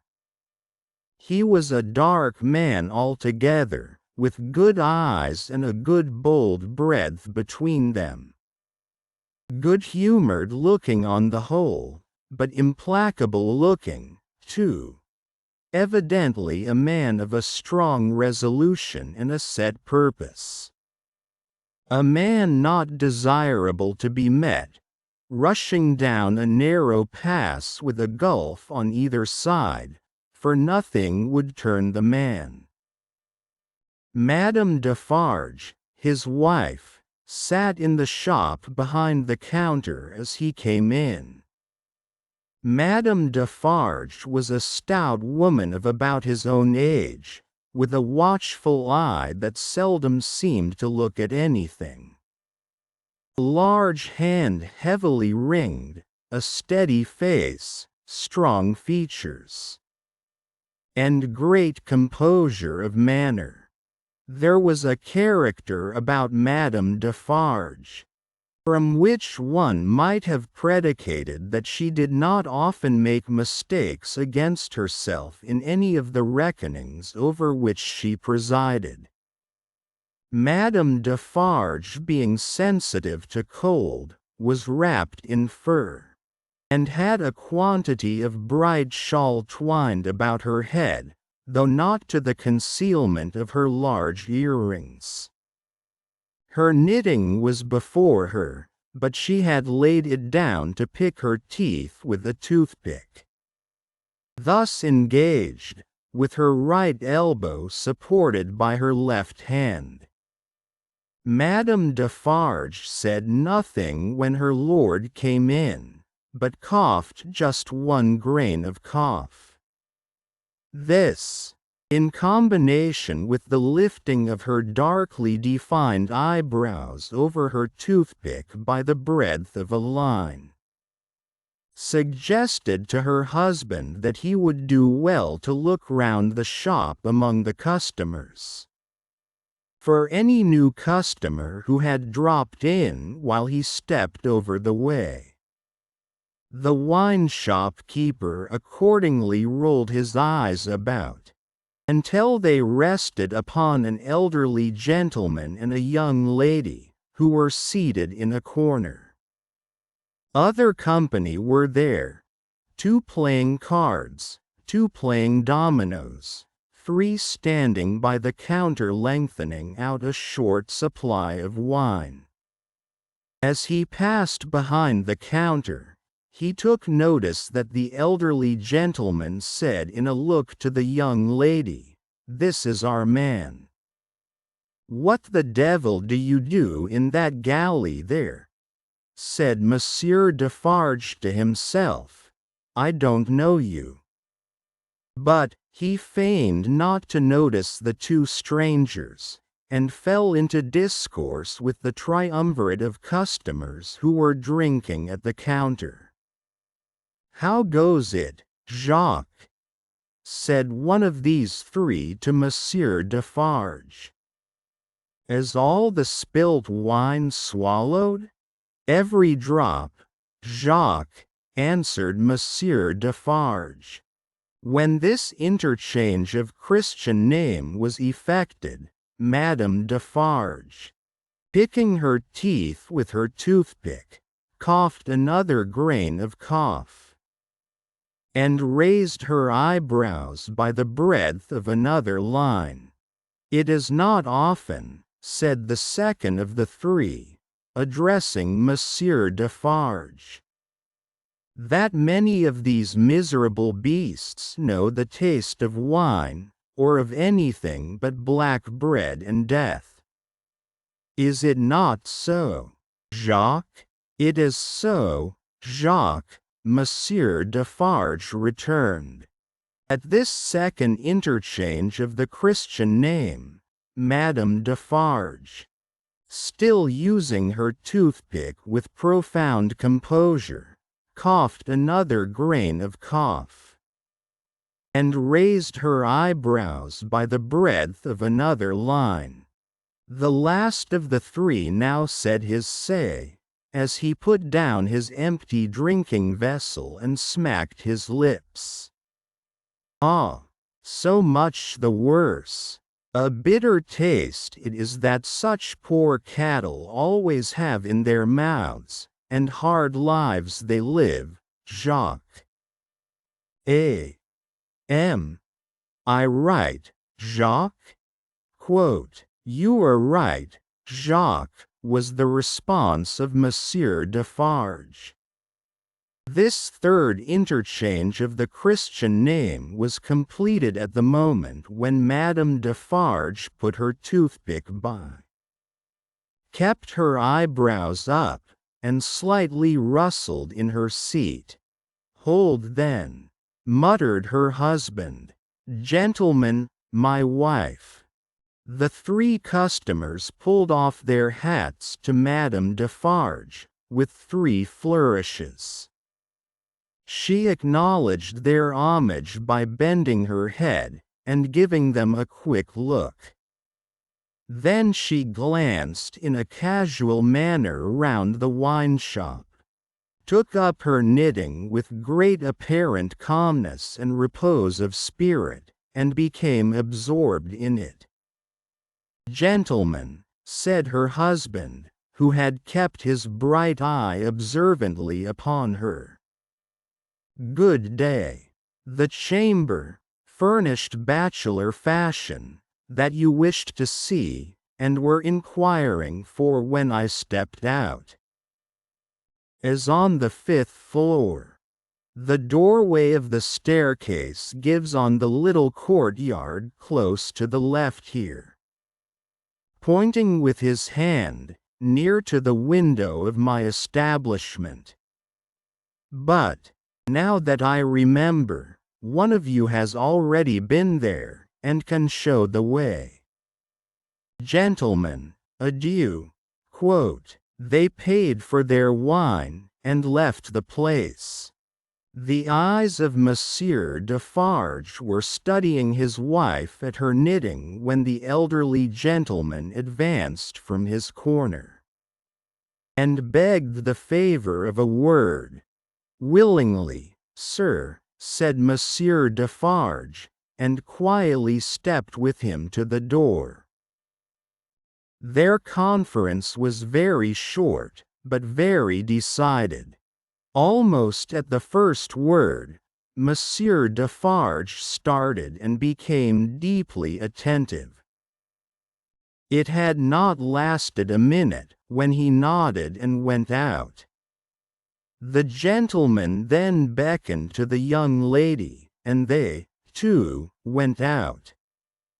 Madame Defarge knitted with nimble fingers and steady eyebrows, and saw nothing. Mr. Jarvis Lorry and Miss Manette, emerging from the wine shop thus, joined Monsieur Defarge in the doorway to which he had directed his own company just before.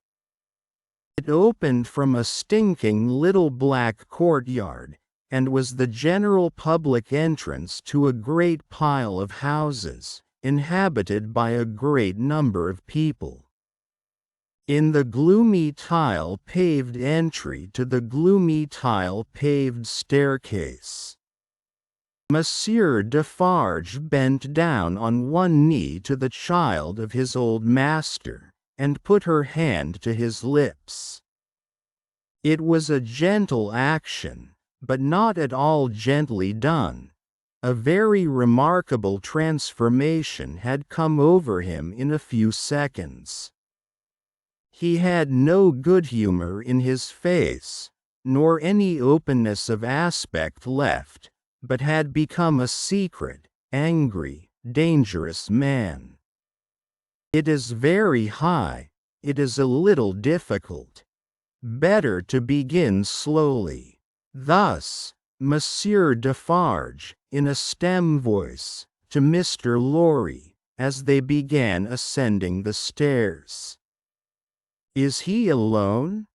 the latter whispered. "Alone. God help him, who should be with him," said the other, in the same low voice. "Is he always alone, then?" "Yes." "Of his own desire?" of his own necessity, as he was. When I first saw him after they found me and demanded to know if I would take him, and at my peril be discreet, as he was then, so he is now. He is greatly changed. The keeper of the wine shop stopped to strike the wall with his hand, and mutter a tremendous curse. No direct answer could have been half so forcible. Laurie's spirits grew heavier and heavier, as he and his two companions ascended higher and higher. Such a staircase, with its accessories, in the older and more crowded parts of Paris, would be bad enough now. But, at that time, it was vile indeed to unaccustomed and unhardened senses. Every little habitation within the great foul nest of one high building, that is to say, the room or rooms within every door that opened on the general staircase, left its own heap of refuse on its own landing, besides flinging other refuse from its own windows. The uncontrollable and hopeless mass of decomposition so engendered would have polluted the air. Even if poverty and deprivation had not loaded it with their intangible impurities, the two bad sources combined made it almost insupportable. Through such an atmosphere, by a steep dark shaft of dirt and poison, the way lay. Yielding to his own disturbance of mind, and to his young companion's agitation, which became greater every instant, Mr. Jarvis Lorry twice stopped to rest. Each of these stoppages was made at a doleful grating, by which any languishing good airs that were left uncorrupted seemed to escape, and all spoilt and sickly vapors seemed to crawl in. Through the rusted bars, tastes, rather than glimpses, were caught of the jumbled neighborhood. And nothing within range, nearer or lower than the summits of the two great towers of Notre Dame, had any promise on it of healthy life or wholesome aspirations. At last, the top of the staircase was gained, and they stopped for the third time. There was yet an upper staircase, of a steeper inclination and of contracted dimensions, to be ascended, before the garret story was reached. The keeper of the wine shop, always going a little in advance, and always going on the side which Mr. Lorry took, as though he dreaded to be asked any question by the young lady, turned himself about here, and, carefully feeling in the pockets of the coat he carried over his shoulder, took out a key. "The door is locked then, my friend?" Lorry, surprised. "Yes," was the grim reply of Monsieur Defarge. "You think it necessary to keep the unfortunate gentleman so retired? I think it necessary to turn the key." Monsieur Defarge whispered it closer in his ear, and frowned heavily. Why? Because he has lived so long, locked up, that he would be frightened drave tear himself to pieces die come to I know not what harm, if his door was left open. "Is it possible?" exclaimed Mr. "Is it possible?" repeated Defarge, bitterly. "And a beautiful world we live in, when it is possible, and when many other such things are possible, and not only possible, but done, done. See you under that sky there, every day. Long live the devil. Let us go on. Quote, this dialogue had been held in so very low a whisper, that not a word of it had reached the young lady's ears. But, by this time she trembled under such strong emotion, and her face expressed such deep anxiety, and, above all, such dread and terror, that Mr. Lorry felt it incumbent on him to speak a word or two of reassurance. Courage, dear miss. The worst will be over in a moment.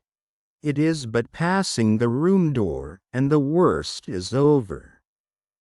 Then, all the good you bring to him, all the relief, all the happiness you bring to him, begin. Let our good friend here assist you on that side. That's well, friend Defarge. Business, business.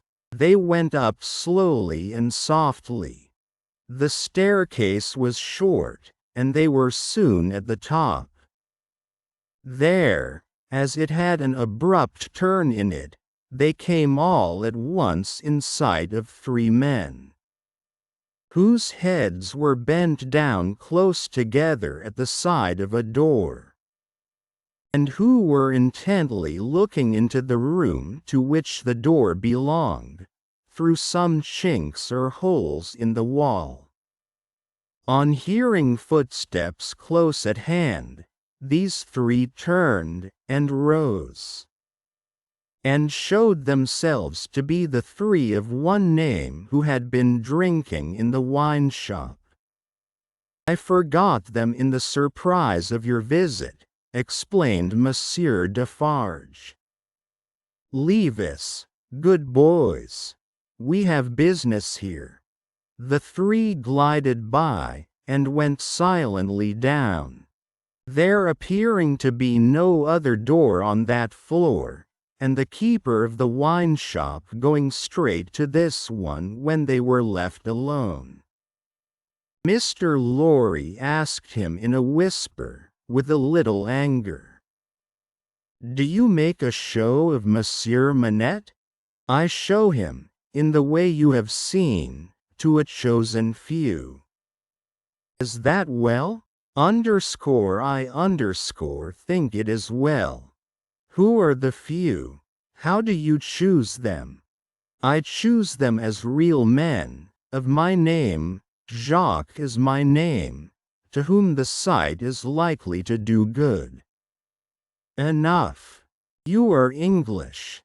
That is another thing. Stay there, if you please, a little moment. With an admonitory gesture to keep them back, he stooped, and looked in through the crevice in the wall.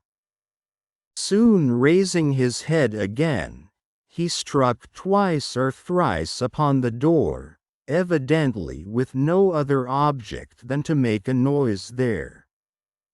With the same intention, he drew the key across it, 3 or 4 times, before he put it clumsily into the lock, and turned it as heavily as he could. The door slowly opened inward under his hand, and he looked into the room and said something. A faint voice answered something. Little more than a single syllable could have been spoken on either side. He looked back over his shoulder, and beckoned them to enter. Mr. Lorry got his arm securely round the daughter's waist, and held her, for he felt that she was sinking. Business, business, he urged, with a moisture that was not of business shining on his cheek. Come in, come in. I am afraid of it, she answered, shuddering. Of it? I mean of him, of my father, rendered in a manner desperate. By her state and by the beckoning of their conductor, he drew over his neck the arm that shook upon his shoulder, lifted her a little, and hurried her into the room. He sat her down just within the door, and held her, clinging to him. Defarge drew out the key, closed the door, locked it on the inside, took out the key again, and held it in his hand. All this he did, methodically, and with as loud and harsh an accompaniment of noise as he could make. Finally, he walked across the room with a measured tread to where the window was. He stopped there, and faced round. The garret, built to be a depository for firewood and the like, was dim and dark, for the window of dormer shape was in truth a door in the roof, with a little crane over it for the hoisting up of stores from the street, unglazed, and closing up the middle in two pieces, like any other door of French construction. To exclude the cold, one half of this door was fast closed, and the other was opened but a very little way. Such a scanty portion of light was admitted through these means, that it was difficult, on first coming in, to see anything. And long habit alone could have slowly formed in any one the ability to do any work requiring nicety in such obscurity. Yet, work of that kind was being done in the garret, for, with his back towards the door, and his face towards the window where the keeper of the wine shop stood looking at him, a white-haired man sat on a low bench, stooping forward and very busy, making shoes. The shoemaker. Good day, said Monsieur Defarge, looking down at the white head that bent low over the shoemaking. It was raised for a moment, and a very faint voice responded to the salutation, as if it were at a distance. Good day. You are still hard at work, I see. After a long silence, the head was lifted for another moment, and the voice replied, Yes, I am working. This time, a pair of haggard eyes had looked at the questioner, before the face had dropped again. The faintness of the voice was pitiable and dreadful. It was not the faintness of physical weakness, though confinement and hard fare no doubt had their part in it. Its deplorable peculiarity was, that it was the faintness of solitude and disuse. It was like the last feeble echo of a sound made long and long ago. So entirely had it lost the life and resonance of the human voice, that it affected the senses like a once beautiful color faded away into a poor weak stain. So sunken and suppressed it was, that it was like a voice underground. So expressive it was, of a hopeless and lost creature, that a famished traveler, wearied out by lonely wandering in a wilderness, would have remembered home and friends in such a tone before lying down to die. Some minutes of silent work had passed, and the haggard eyes had looked up again, not with any interest or curiosity, but with a dull mechanical perception, beforehand. that the spot where the only visitor they were aware of had stood was not yet empty. "I want," said Defarge, who had not removed his gaze from the shoemaker, "to let in a little more light here." "You can bear a little more?"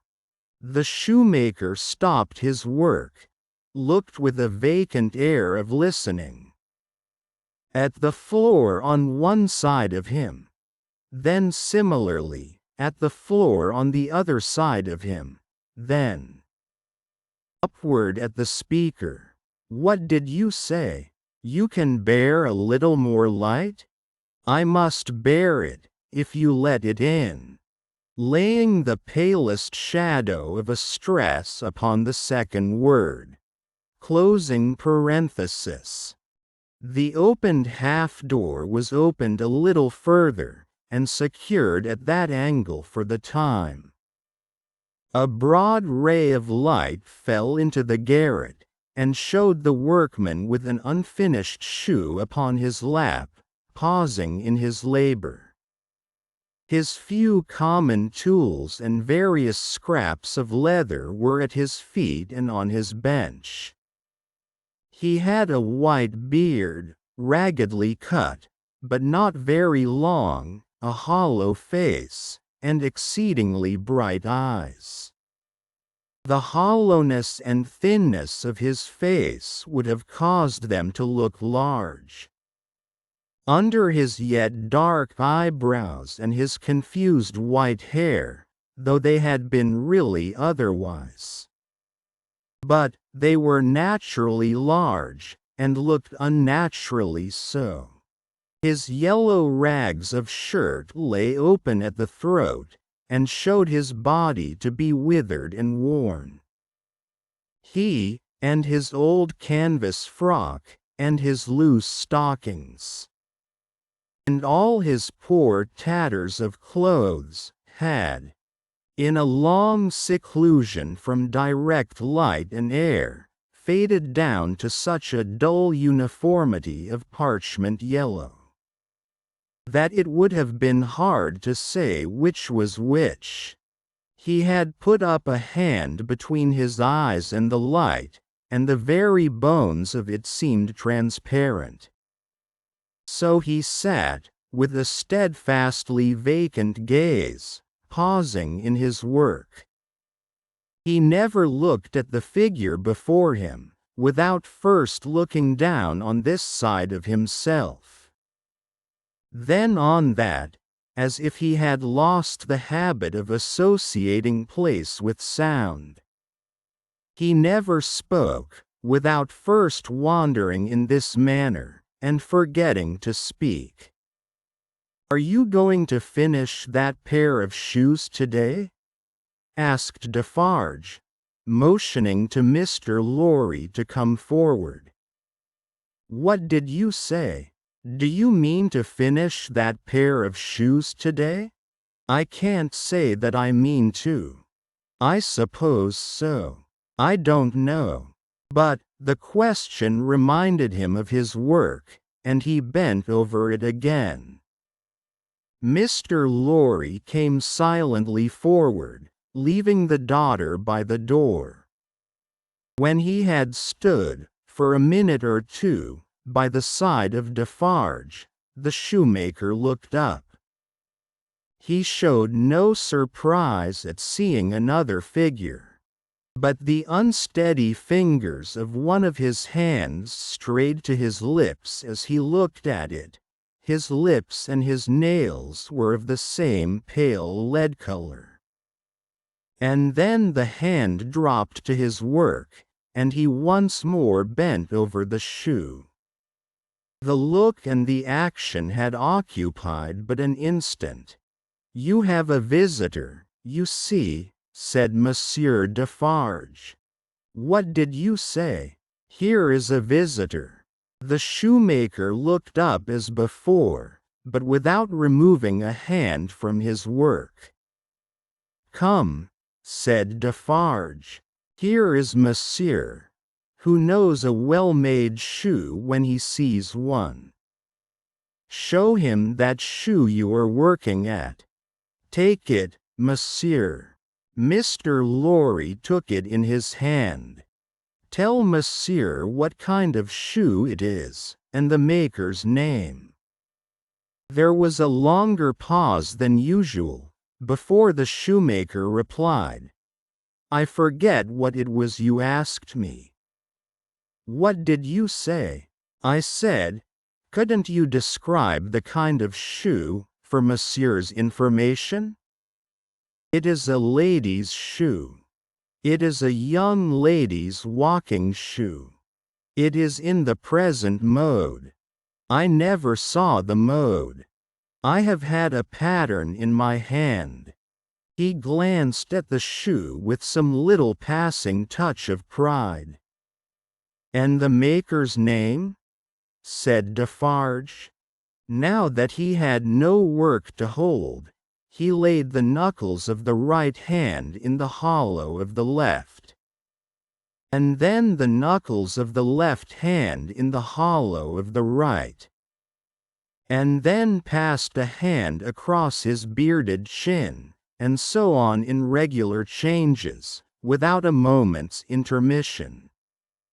The task of recalling him from the vagrancy into which he always sank when he had spoken was like recalling some very weak person from a swoon, or endeavoring, in the hope of some disclosure, to stay the spirit of a fast-dying man. Did you ask me for my name? Assuredly I did. 105, North Tower. Is that all?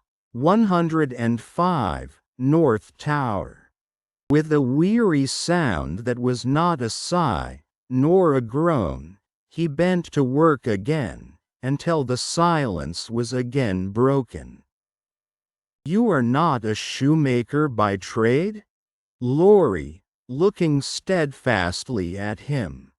His haggard eyes turned to Defarge as if he would have transferred the question to him, but as no help came from that quarter, they turned back on the questioner when they had sought the ground.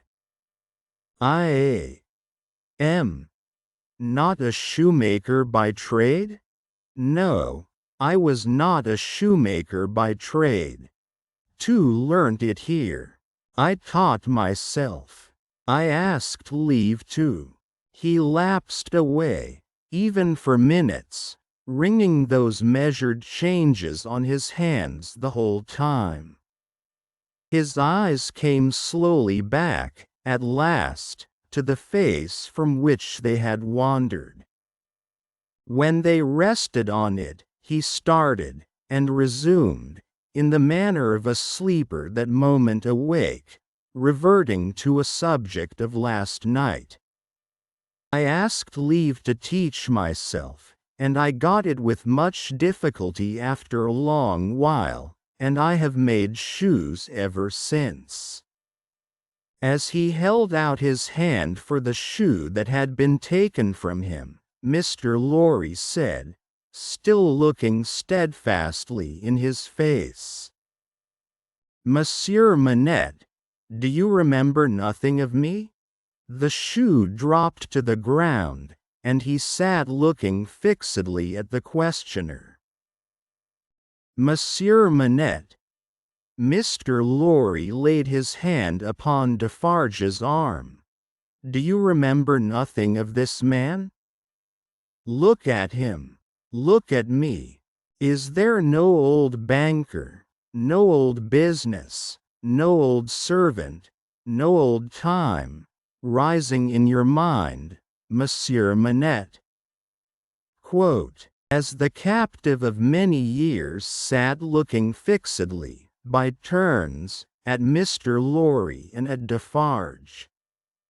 Some long obliterated marks of an actively intent intelligence in the middle of the forehead gradually forced themselves through the black mist that had fallen on him. They were overclouded again, they were fainter, They were gone. But they had been there. And so exactly was the expression repeated on the fair young face of her who had crept along the wall to a point where she could see him. And where she now stood looking at him, with hands which at first had been only raised in frightened compassion. If not even to keep him off and shut out the sight of him, but which were now extending towards him. Trembling with eagerness to lay the spectral face upon her warm young breast. And love it back to life and hope, so exactly was the expression repeated, though in stronger characters, on her fair young face, that it looked as though it had passed like a moving light from him to her. Darkness had fattened on him in its place. He looked at the two, less and less attentively, and his eyes in gloomy abstraction sought the ground and looked about him in the old way. Finally, with a deep long sigh, he took the shoe up and resumed his work. "Have you recognized him, monsieur?" asked Defarge in a whisper. "Yes, for a moment. At first I thought it quite hopeless, but I have unquestionably seen, for a single moment, the face that I once knew so well. Let us draw further back." She had moved from the wall of the garret, very near to the bench on which he sat. There was something awful in his unconsciousness of the figure that could have put out its hand and touched him as he stooped over his labor. Not a word was spoken, not a sound was made. She stood, like a spirit, beside him, and he bent over his work. It happened, at length, that he had occasion to change the instrument in his hand, for his shoemaker's knife. It lay on that side of him which was not the side on which she stood. He had taken it up, and was stooping to work again, when his eyes caught the skirt of her dress. He raised them, and saw her face. The two spectators started forward, but she stayed them with a motion of her hand. She had no fear of his striking at her with the knife, though they had. He stared at her with a fearful look, and after a while his lips began to form some words, though no sound proceeded from them. By degrees, in the pauses of his quick and labored breathing, he was heard to say, "What is this?" With the tears streaming down her face, she put her two hands to her lips, and kissed them to him. Then clasped them on her breast, as if she laid his ruined head there. "You are not the jailer's daughter?" She sighed. "No. Who are you?" Not yet trusting the tones of her voice, she sat down on the bench beside him. He recoiled, but she laid her hand upon his arm. A strange thrill struck him when she did so, and visibly passed over his frame. He laid the knife down, softly, as he sat staring at her. Her golden hair, which she wore in long curls, had been hurriedly pushed aside, and fell down over her neck. Advancing his hand by little and little, he took it up and looked at it. In the midst of the action he went astray, and, with another deep sigh, fell to work at his shoemaking. But not for long. Releasing his arm, she laid her hand upon his shoulder. After looking doubtfully at it 2 or 3 times, as if to be sure that it was really there, he laid down his work, put his hand to his neck, and took off a blackened string with a scrap of folded rag attached to it. He opened this, carefully, on his knee, and it contained a very little quantity of hair, not more than 1 or 2 long golden hairs, which he had, in some old day, wound off upon his finger. He took her hair into his hand again, and looked closely at it. "It is the same. How can it be? When was it? How was it?" As the concentrated expression returned to his forehead, he seemed to become conscious that it was in hers too. He turned her full to the light, and looked at her. She had laid her head upon my shoulder. That night when I was summoned out, she had a fear of my going, though I had none, and when I was brought to the North Tower they found these upon my sleeve. "You will leave me them? They can never help me to escape in the body, though they may in the spirit." Those were the words I said. I remember them very well. He formed this speech with his lips many times before he could utter it. But when he did find spoken words for it, they came to him coherently, though slowly. "How was this? Was it you?" Once more, the 2 spectators started, as he turned upon her with a frightful suddenness. But she sat perfectly still in his grasp, and only said, in a low voice, "I entreat you, good gentlemen, do not come near us, do not speak, do not move." "Hark!" he exclaimed. Whose voice was that?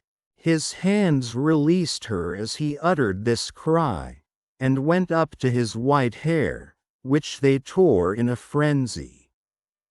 It died out, as everything but his shoemaking did die out of him, and he refolded his little packet and tried to secure it in his breast. But he still looked at her, and gloomily shook his head. "No, no, no. You are too young. Too blooming. It can't be. See what the prisoner is. These are not the hands she knew. This is not the face she knew. This is not a voice she ever heard. She was, and he was, before the slow years of the North Tower, ages ago. What is your name, my gentle angel?" Hailing his softened tone and manner, his daughter fell upon her knees before him, with her appealing hands upon his breast. "Oh, sir, at another time you shall know my name, and who my mother was, and who my father, and how I never knew their hard history. But I cannot tell you at this time, and I cannot tell you here. All that I may tell you, here and now, is that I pray to you to touch me and to bless me. Kiss me, oh my dear, my dear." His cold white head mingled with her radiant hair, which warmed and lighted it as though it were the light of freedom shining on him. "If you hear in my voice, I don't know that it is so. But I hope it is. If you hear in my voice any resemblance to a voice that once was sweet music in your ears, weep for it, weep for it. If you touch, in touching my hair, anything that recalls a beloved head that lay on your breast when you were young and free, weep for it. Weep for it, if, when I hint to you of a home that is before us, where I will be true to you with all my duty and with all my faithful service, I bring back the remembrance of a home long desolate, while your poor heart pined away. Weep for it, weep for it. She held him closer round the neck, and rocked him on her breast like a child. If, when I tell you, dearest dear, that your agony is over, and that I have come here to take you from it, and that we go to England to be at peace and at rest, I cause you to think of your useful life laid waste, and of our native France so wicked to you. Weep for it, weep for it. And if, when I shall tell you of my name, and of my father who is living, and of my mother who is dead, you learn that I have to kneel to my honored father, and implore his pardon for having never for his sake striven all day and lain awake and wept all night, because the love of my poor mother hid his torture from me, weep for it, weep for it. Weep for her, then, and for me. Good gentlemen, thank God. I feel his sacred tears upon my face, and his sobs strike against my heart. Thank God for us, thank God. He had sunk in her arms, and his face dropped on her breast, a sight so touching, yet so terrible in the tremendous wrong and suffering which had gone before it, that the two beholders covered their faces, when the quiet of the garret had been long undisturbed, and his heaving breast and shaken form had long yielded to the calm that must follow all storms, emblem to humanity of the rest and silence into which the storm called life must hush at last. They came forward to raise the father and daughter from the ground. He had gradually dropped to the floor, and lay there in a lethargy, worn out. She had nestled down with him, that his head might lie upon her arm, and her hair drooping over him curtained him from the light. If, without disturbing him, she said, raising her hand to Mr. Lorry as he stooped over them, after repeated blowings of his nose, all could be arranged for our leaving Paris at once, so that, from the very door, he could be taken away. But, consider, is he fit for the journey? More fit for that, I think, than to remain in this city, so dreadful to him. It is true, said Defarge, who was kneeling to look on and hear. More than that, Monsieur Manette is, for all reasons, best out of France. Say, shall I hire a carriage and post horses? That's business, said Mr. Lorry, resuming on the shortest notice his methodical manners, and if business is to be done, I had better do it. Then be so kind, urged Miss Manette, as to leave us here. You see how composed he has become, and you cannot be afraid to leave him with me now. Why should you be? If you will lock the door to secure us from interruption, I do not doubt that you will find him, when you come back, as quiet as you leave him. In any case, I will take care of him until you return. And then we will remove him straight." Both Mr. Lorry and Defarge were rather disinclined to this course, and in favour of one of them remaining. But, as there were not only carriage and horses to be seen to, but travelling papers, and as time pressed, for the day was drawing to an end, it came at last to their hastily dividing the business that was necessary to be done, and hurrying away to do it. Then, as the darkness closed in, the daughter laid her head down on the hard ground close at the father's side, and watched him. The darkness deepened and deepened, and they both lay quiet, until a light gleamed through the chinks in the wall. Mr. Lorry and Monsieur Defarge had made all ready for the journey, and had brought with them, besides travelling cloaks and wrappers, bread and meat, wine, and hot coffee. Monsieur Defarge put this provender, and the lamp he carried, on the shoemaker's bench. There was nothing else in the garret but a pallet bed. And he and Mr. Lorry roused the captive, and assisted him to his feet. No human intelligence could have read the mysteries of his mind, in the scared blank wonder of his face. Whether he knew what had happened, whether he recollected what they had said to him, whether he knew that he was free, were questions which no sagacity could have solved.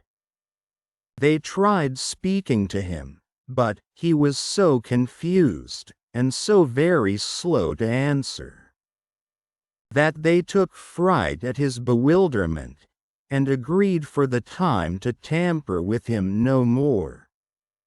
He had a wild, lost manner of occasionally clasping his head in his hands, that had not been seen in him before. Yet, he had some pleasure in the mere sound of his daughter's voice, and invariably turned to it when she spoke, in the submissive way of one long accustomed to obey under coercion. He ate and drank what they gave him to eat and drink, and put on the cloak and other wrappings that they gave him to wear. He readily responded to his daughter's drawing her arm through his, and took and kept her hand in both his own. They began to descend, Monsieur Defarge going first with the lamp, Mr. Lorry closing the little procession. They had not traversed many steps of the long main staircase when he stopped, and stared at the roof and round at the wails. "You remember the place, my father? You remember coming up here? What did you say?" But, before she could repeat the question, he murmured an answer as if she had repeated it. "Remember? No, I don't remember. It was so very long ago." That he had no recollection whatever of his having been brought from his prison to that house, was apparent to them. They heard him mutter, 105, North Tower. And when he looked about him, it evidently was for the strong fortress walls which had long encompassed him. On their reaching the courtyard, he instinctively altered his tread, as being in expectation of a drawbridge. And when there was no drawbridge, and he saw the carriage waiting in the open street, he dropped his daughter's hand and clasped his head again. No crowd was about the door. No people were discernible at any of the many windows. Not even a chance passerby was in the street. An unnatural silence and desertion reigned there. Only one soul was to be seen, and that was Madame Defarge, who leaned against the doorpost, knitting, and saw nothing. The prisoner had got into a coach, and his daughter had followed him. When Mr. Lorry's feet were arrested on the step by his asking, miserably, for his shoemaking tools and the unfinished shoes, Madame Defarge immediately called to her husband that she would get them, and went, knitting, out of the lamplight, through the courtyard. She quickly brought them down and handed them in, and immediately afterwards leaned against the doorpost, knitting, and saw nothing. Defarge got upon the box, and gave the word, to the barrier. The postilion cracked his whip, and they clattered away under the feeble overswinging lamps. Under the overswinging lamps, swinging ever brighter in the better streets, and ever dimmer in the worse, and by lighted shops, gay crowds, illuminated coffee-houses, and theatre doors, to one of the city gates. Soldiers with lanterns, at the guardhouse there. Your papers, travellers. See here then, Monsieur the officer, said Defarge, getting down, and taking him gravely apart. These are the papers of Monsieur inside. With the white head. They were consigned to me, with him, at the... He dropped his voice. There was a flutter among the military lanterns, and one of them being handed into the coach by an arm in uniform. The eyes connected with the arm looked, not an every-day or an every-night look, at Monsieur with the white head. It is well, from the uniform, from Defarge, and so, under a short grove of feebler and feebler overswinging lamps, out under the great grove of stars, beneath that arch of unmoved and eternal lights, some, so remote from this little earth that the learned tell us it is doubtful whether their rays have even yet discovered it, as a point in space where anything is suffered or done. The shadows of the night were broad and black, all through the cold and restless interval. Until dawn, they once more whispered in the ears of Mr. Jarvis Lorry, sitting opposite the buried man who had been dug out, and wondering what subtle powers were forever lost to him, and what were capable of restoration. The old inquiry, I hope you care to be recalled to life? And the old answer, I can't say. The end of the first book. Book the second, The Golden Thread.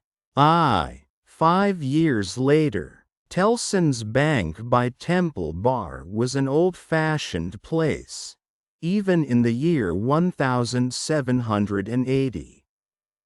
It was very small, very dark, very ugly, very incommodious. It was an old-fashioned place, moreover, in the moral attribute that the partners in the house were proud of its smallness, proud of its darkness, proud of its ugliness, proud of its incommodiousness. They were even boastful of its eminence in those particulars, and were fired by an express conviction that, if it were less objectionable, it would be less respectable. This was no passive belief, but an active weapon which they flashed at more convenient places of business. Tellson's, they said, wanted no elbow room. Tellson's wanted no light. Tellson's wanted no embellishment. Noakes and Co.'s might, or Snooks Brothers might, but Tellson's, thank heaven. Any one of these partners would have disinherited his son on the question of rebuilding Tellson's. In this respect the house was much on a par with the country, which did very often disinherit its sons for suggesting improvements in laws and customs that had long been highly objectionable, but were only the more respectable. Thus it had come to pass that Tellson's was the triumphant perfection of inconvenience.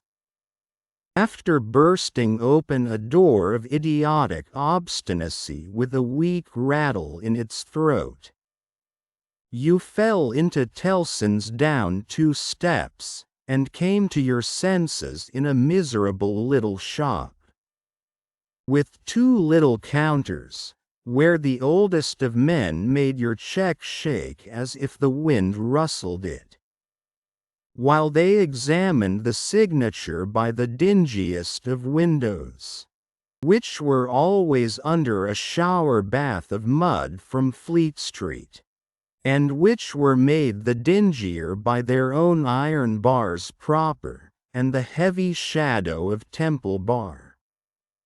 If your business necessitated your seeing the house, you were put into a species of condemned hold at the back, where you meditated on a misspent life, until the house came with its bands in its pockets, and you could hardly blink at it in the dismal twilight. Your money came out of, or went into, wormy old wooden drawers, particles of which flew up your nose and down your throat when they were opened and shut. Your banknotes had a musty odor, as if they were fast decomposing into rags again. Your plate was stowed away among the neighboring cesspools, and evil communications corrupted its good polish in a day or 2. Your deeds got into extemporized strong-rooms made of kitchens and sculleries, and fretted all the fat out of their parchments into the banking-house air. Your lighter boxes of family papers went upstairs into a Barmecide room, that always had a great dining table in it and never had a dinner, and where, even in the year 1780, the first letters written to you by your old love, or by your little children, were but newly released from the horror of being ogled through the windows by the heads exposed on Temple Bar with an insensate brutality and ferocity worthy of Abyssinia or Ashanti. But indeed, at that time, putting to death was a recipe much in vogue with all trades and professions, and not least of all with Tellson's. Death is nature's remedy for all things, and why not legislation's?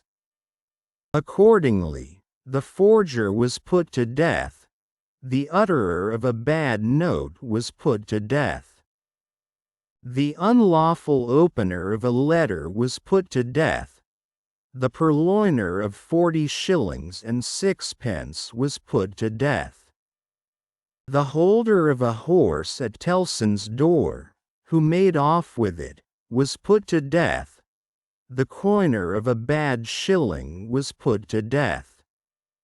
The sounders of 3/4 of the notes in the whole gamut of crime were put to death. Not that it did the least good in the way of prevention. It might almost have been worth remarking that the fact was exactly the reverse, but it cleared off, as to this world, the trouble of each particular case, and left nothing else connected with it to be looked after. Thus, Tellson's in its day, like greater places of business. Its contemporaries had taken so many lives that, if the heads laid low before it had been ranged on Temple Bar instead of being privately disposed of, they would probably have excluded what little light the ground floor bade, in a rather significant manner. Cramped in all kinds of dun cupboards and hutches at Tellson's, the oldest of men carried on the business gravely. When they took a young man into Tellson's London house, they hid him somewhere till he was old. They kept him in a dark place, like a cheese, until he had the full Tellson flavor and blue mold upon him. Then only was he permitted to be seen, spectacularly poring over large books, and casting his breeches and gaiters into the general weight of the establishment. Outside Tellson's, never by any means in it, unless called in, was an odd jobman, an occasional porter and messenger, who served as the live sign of the house. He was never absent during business hours, unless upon an errand. And then he was represented by his son, a grisly urchin of 12, who was his express image. People understood that Tellson's, in a stately way, tolerated the odd jobman. The house had always tolerated some person in that capacity, and time and tide had drifted this person to the post. His surname was Cruncher, and on the youthful occasion of his renouncing by proxy the works of darkness in the easterly parish church of Houndsditch, he had received the added appellation of Jerry. The scene was Mr. Cruncher's private lodging in Hanging-Sword Alley, Whitefriars. The time 7:30 of the clock on a windy March morning, Anno Domini 1780.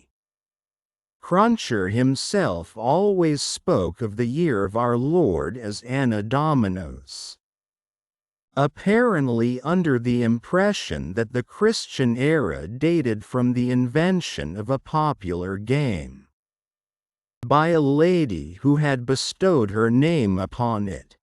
Closing parenthesis. Mr. Cruncher's apartments were not in a savory neighborhood, and were but 2 in number. Even if a closet with a single pane of glass in it might be counted as one. But they were very decently kept. Early as it was, on the windy March morning, the room in which he lay abed was already scrubbed throughout, and between the cups and saucers arranged for breakfast, and the lumbering deal table, a very clean white cloth was spread. Mr. Cruncher reposed under a patchwork counterpane, like a harlequin at home. At fast, he slept heavily, but, by degrees, began to roll and surge in bed, until he rose above the surface, with his spiky hair looking as if it must tear the sheets to ribbons. At which juncture, he exclaimed, in a voice of dire exasperation. "Bust me, if she ain't at it again." A woman of orderly and industrious appearance rose from her knees in a corner, with sufficient haste and trepidation to show that she was the person referred to. "What, Cruncher? Looking out of bed for a boot? You're at it again, are you?" After hailing the mom with this second salutation, he threw a boot at the woman as a third. It was a very muddy boot, and may introduce the odd circumstance connected with Mr. Cruncher's domestic economy. That, whereas he often came home after banking hours with clean boots, he often got up next morning to find the same boots covered with clay. "What?" said Mr. Cruncher, varying his apostrophe after missing his mark. "What are you up to, aggrawator?" "I was only saying my prayers." "Saying your prayers? You're a nice woman. What do you mean by flopping yourself down and praying agin me?" "I was not praying against you. I was praying for you." "You weren't, and if you were, I won't be took the liberty with." "Here, your mother's a nice woman, young Jerry, going a praying agin your father's prosperity. You've got a dutiful mother, you have, my son. You've got a religious mother, you have, my boy. Going and flopping herself down, and praying that the bread and butter may be snatched out of the mouth of her only child." Quote, Master Cruncher, who was in his shirt, took this very ill, and, turning to his mother, strongly deprecated any praying away of his personal board. "And what do you suppose, you conceited female," said Mr. Cruncher, with unconscious inconsistency, "that the worth of your prayers may be? Name the price that you put your prayers at." Quote, "They only come from the heart, Jerry.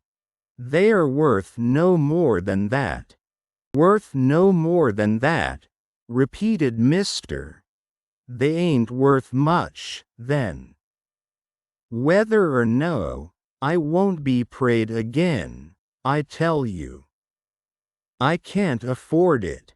I'm not a-going to be made unlucky by your sneaking. If you must go flopping yourself down, flop in favor of your husband and child, and not in opposition to him.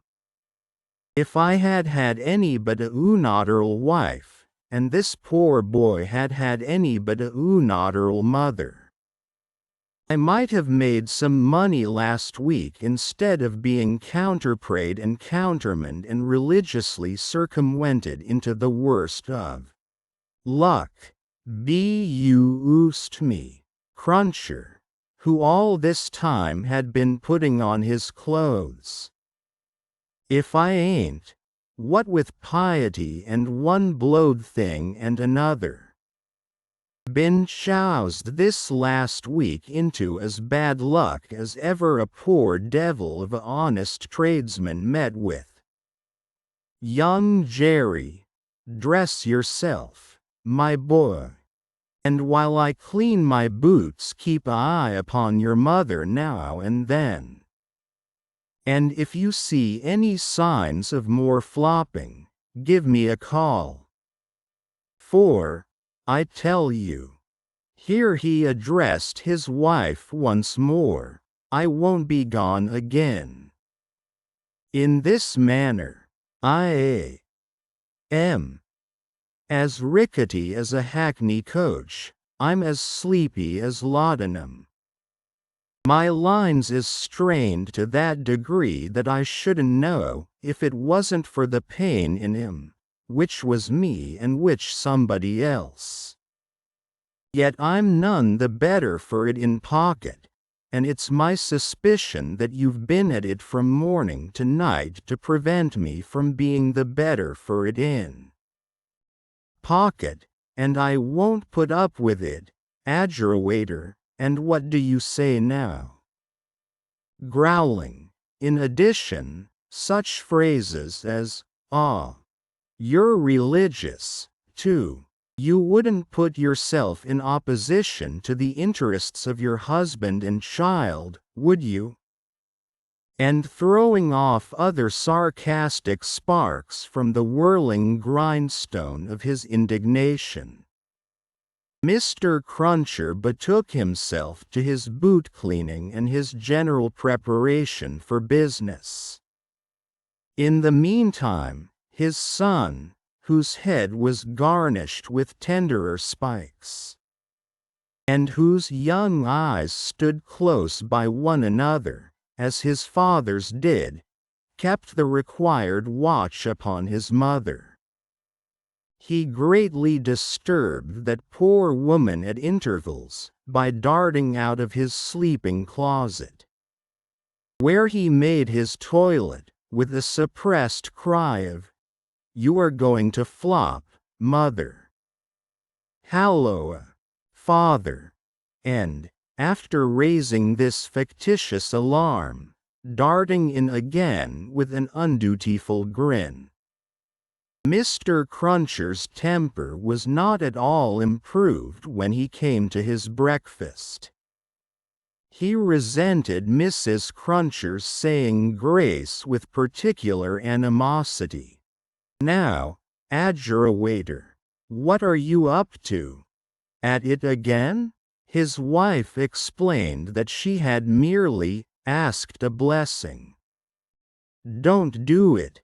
Crunches looking about, as if he rather expected to see the loaf disappear under the efficacy of his wife's petitions. "I ain't a-going to be blessed out of house and home. I won't have my wittles blessed off my table. Keep still." Quote, exceedingly red-eyed and grim, as if he had been up all night at a party which had taken anything but a convivial turn, Jerry Cruncher worried his breakfast rather than ate it, growling over it like any four-footed inmate of a menagerie. Towards 9 o'clock he smoothed his ruffled aspect, and, presenting as respectable and businesslike an exterior as he could overlay his natural self with, issued forth to the occupation of the day. It could scarcely be called a trade, in spite of his favorite description of himself as an honest tradesman. His stock consisted of a wooden stool, made out of a broken-backed chair cut down, which stool, young Jerry, walking at his father's side, carried every morning to beneath the banking-house window that was nearest Temple Bar, where, with the addition of the first handful of straw that could be gleaned from any passing vehicle to keep the cold and wet from the odd-jobman's feet, it formed the encampment for the day. On this post of his, Mr. Cruncher was as well known to Fleet Street and the Temple as the bar itself, and was almost as in-looking. Encamped at 9:15, in good time to touch his three-cornered hat to the oldest of men as they passed in to Tellson's. Jerry took up his station on this windy March morning, with young Jerry standing by him.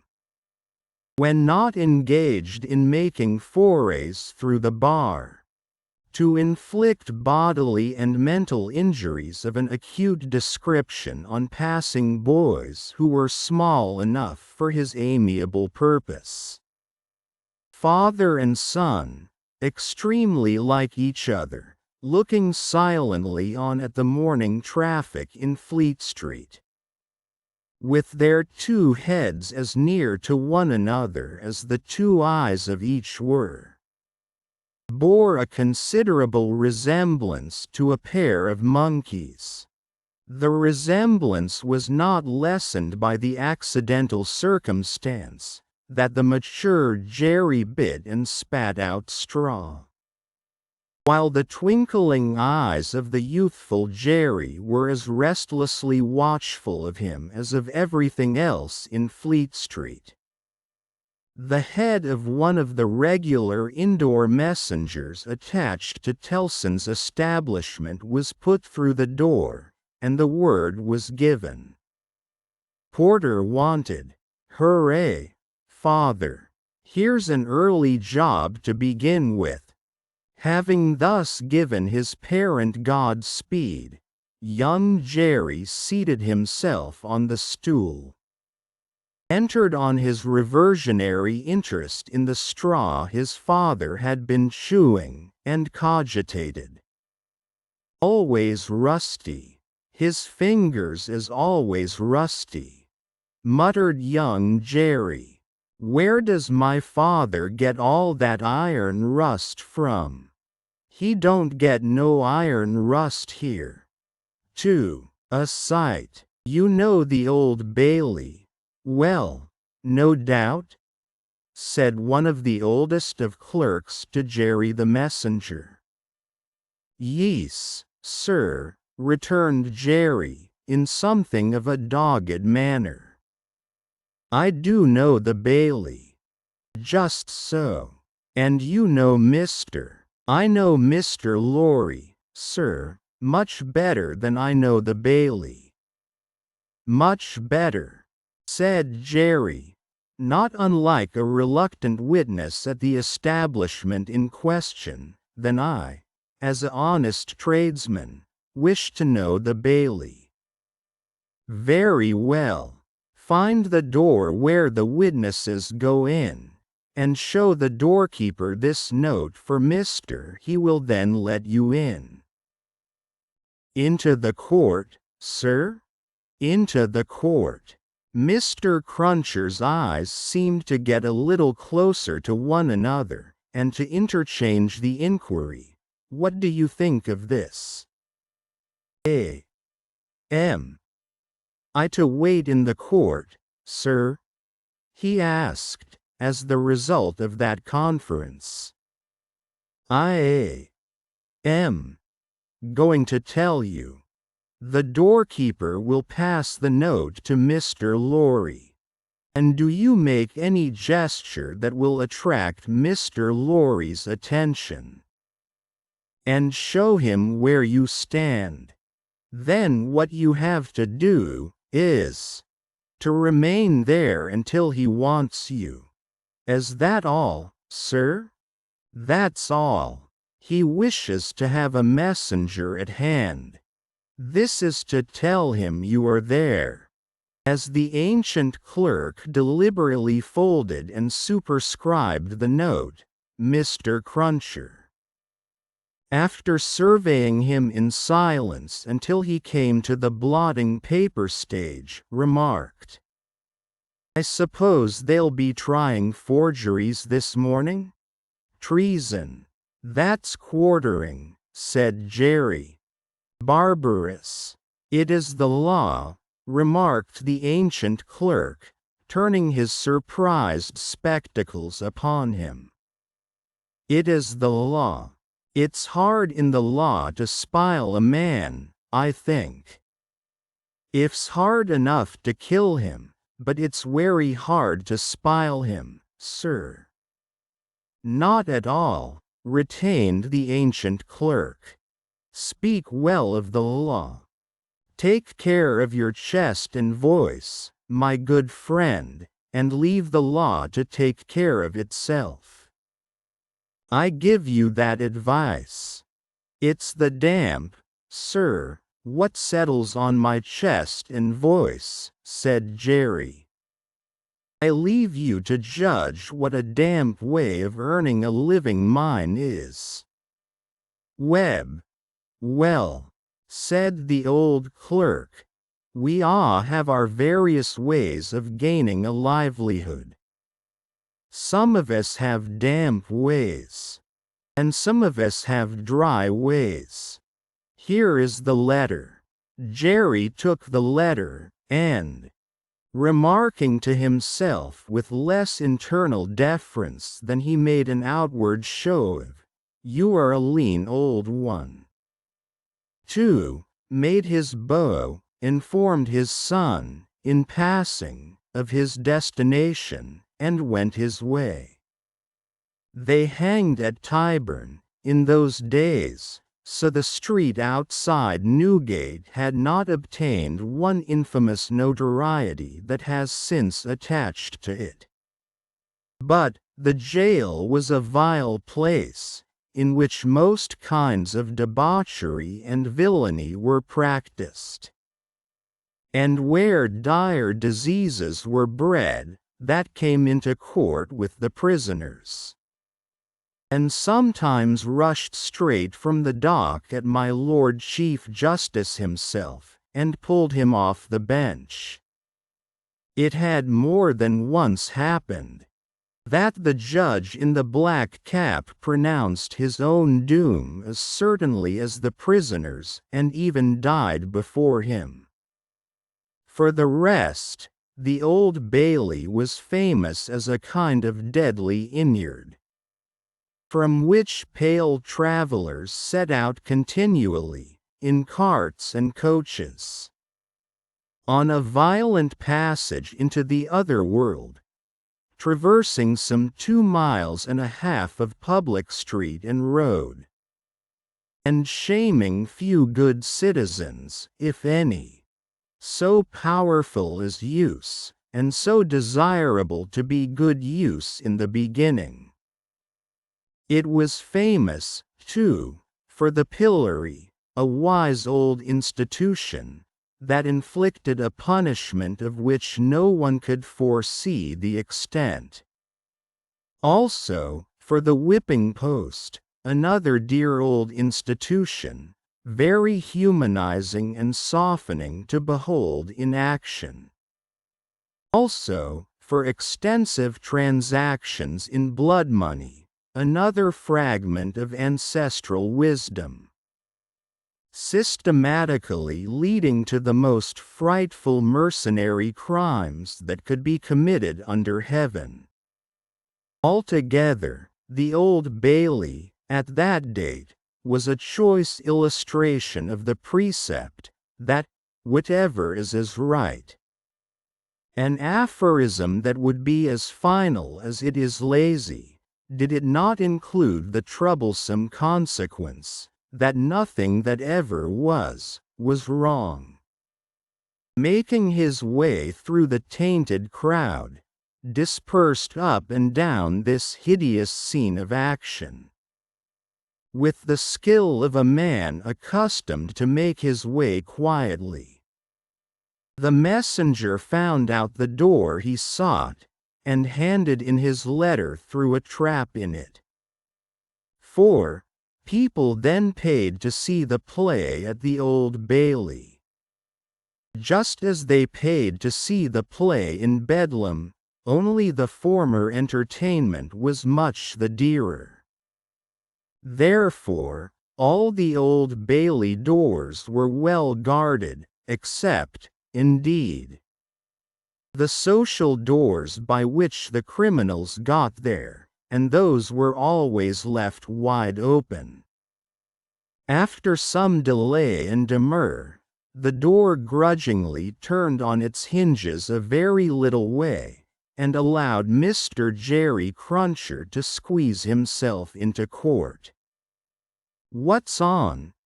he asked, in a whisper, of the man he found himself next to. "Nothing yet." "What's coming on?" "The treason case." "The quartering one, eh?" "Ah," returned the man, with a relish. he'll be drawn on a hurdle to be half-hanged. And then he'll be taken down and sliced before his own face, and then his inside will be taken out and burnt while he looks on. And then his head will be chopped off, and he'll be cut into quarters. That's the sentence. If he's found guilty, you mean to say? Jerry added, by way of proviso. Oh, they'll find him guilty, said the other. Don't you be afraid of that. Mr. Cruncher's attention was here diverted to the doorkeeper, whom he saw making his way to Mr. Lorry, with the note in his hand. Lorry sat at a table, among the gentlemen in wigs.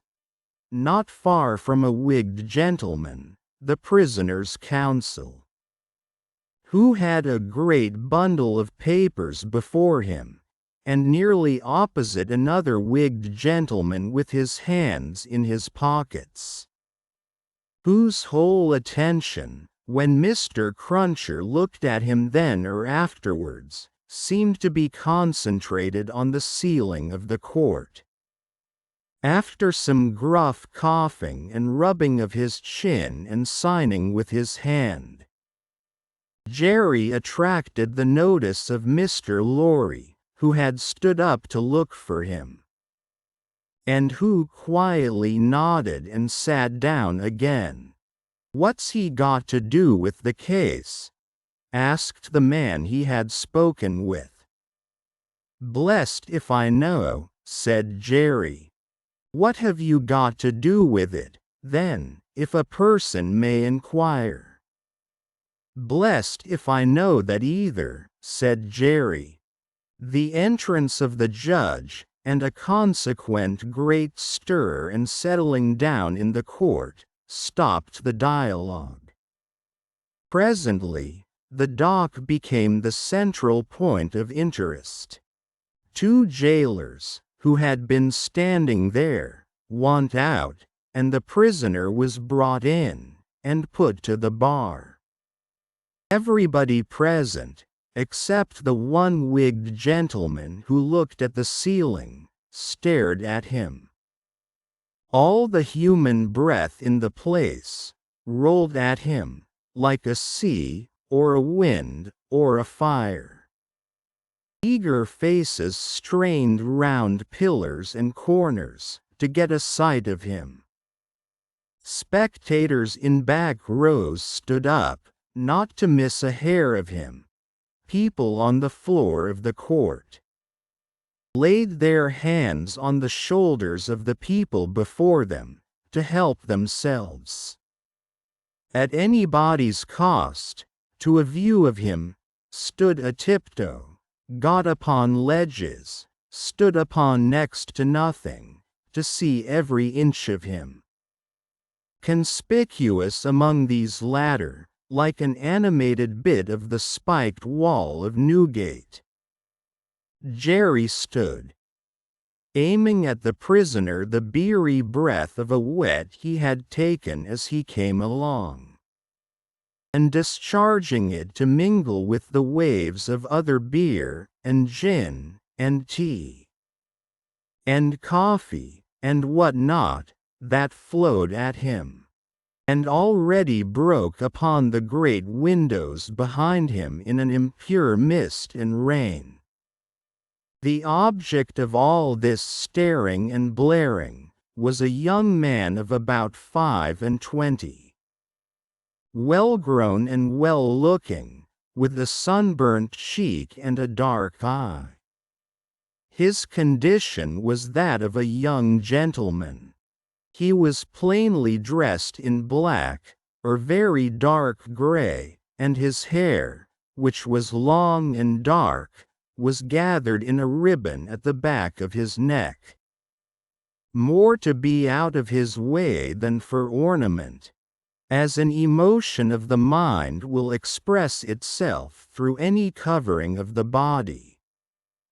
So the paleness which his situation engendered came through the brown upon his cheek, showing the soul to be stronger than the sun. He was otherwise quite self-possessed, bowed to the judge, and stood quiet. The sort of interest with which this man was stared and breathed at was not a sort that elevated humanity. Had he stood in peril of a less horrible sentence, had there been a chance of any one of its savage details being spared, by just so much would he have lost in his fascination. The form that was to be doomed to be so shamefully mangled was the sight. The immortal creature that was to be so butchered and torn asunder yielded the sensation.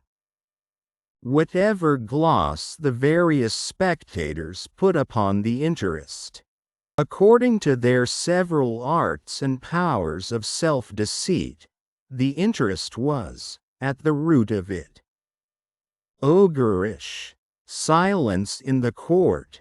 Charles Darnay had yesterday pleaded not guilty to an indictment denouncing him, with infinite jingle and jangle, for that he was a false traitor to our serene, illustrious, excellent, and so forth, Prince, our Lord the King, by reason of his having, on divers occasions, and by divers means and ways, assisted Louis, the French king, in his wars against our said serene, illustrious, excellent, and so forth, that was to say, by coming and going between the dominions of our said serene, illustrious, excellent, and so forth, and those of the said French Louis, and wickedly,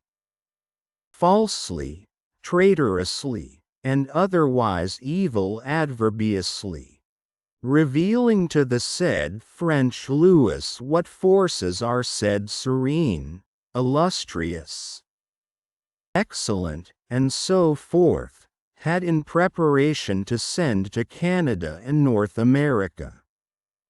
This much, Jerry, with his head becoming more and more spiky as the law terms bristled it, made out with huge satisfaction, and so arrived circuitously at the understanding that the aforesaid, and over again aforesaid, Charles Darnay, stood there before him upon his trial, that the jury were swearing in, and that Mr. Attorney General was making ready to speak.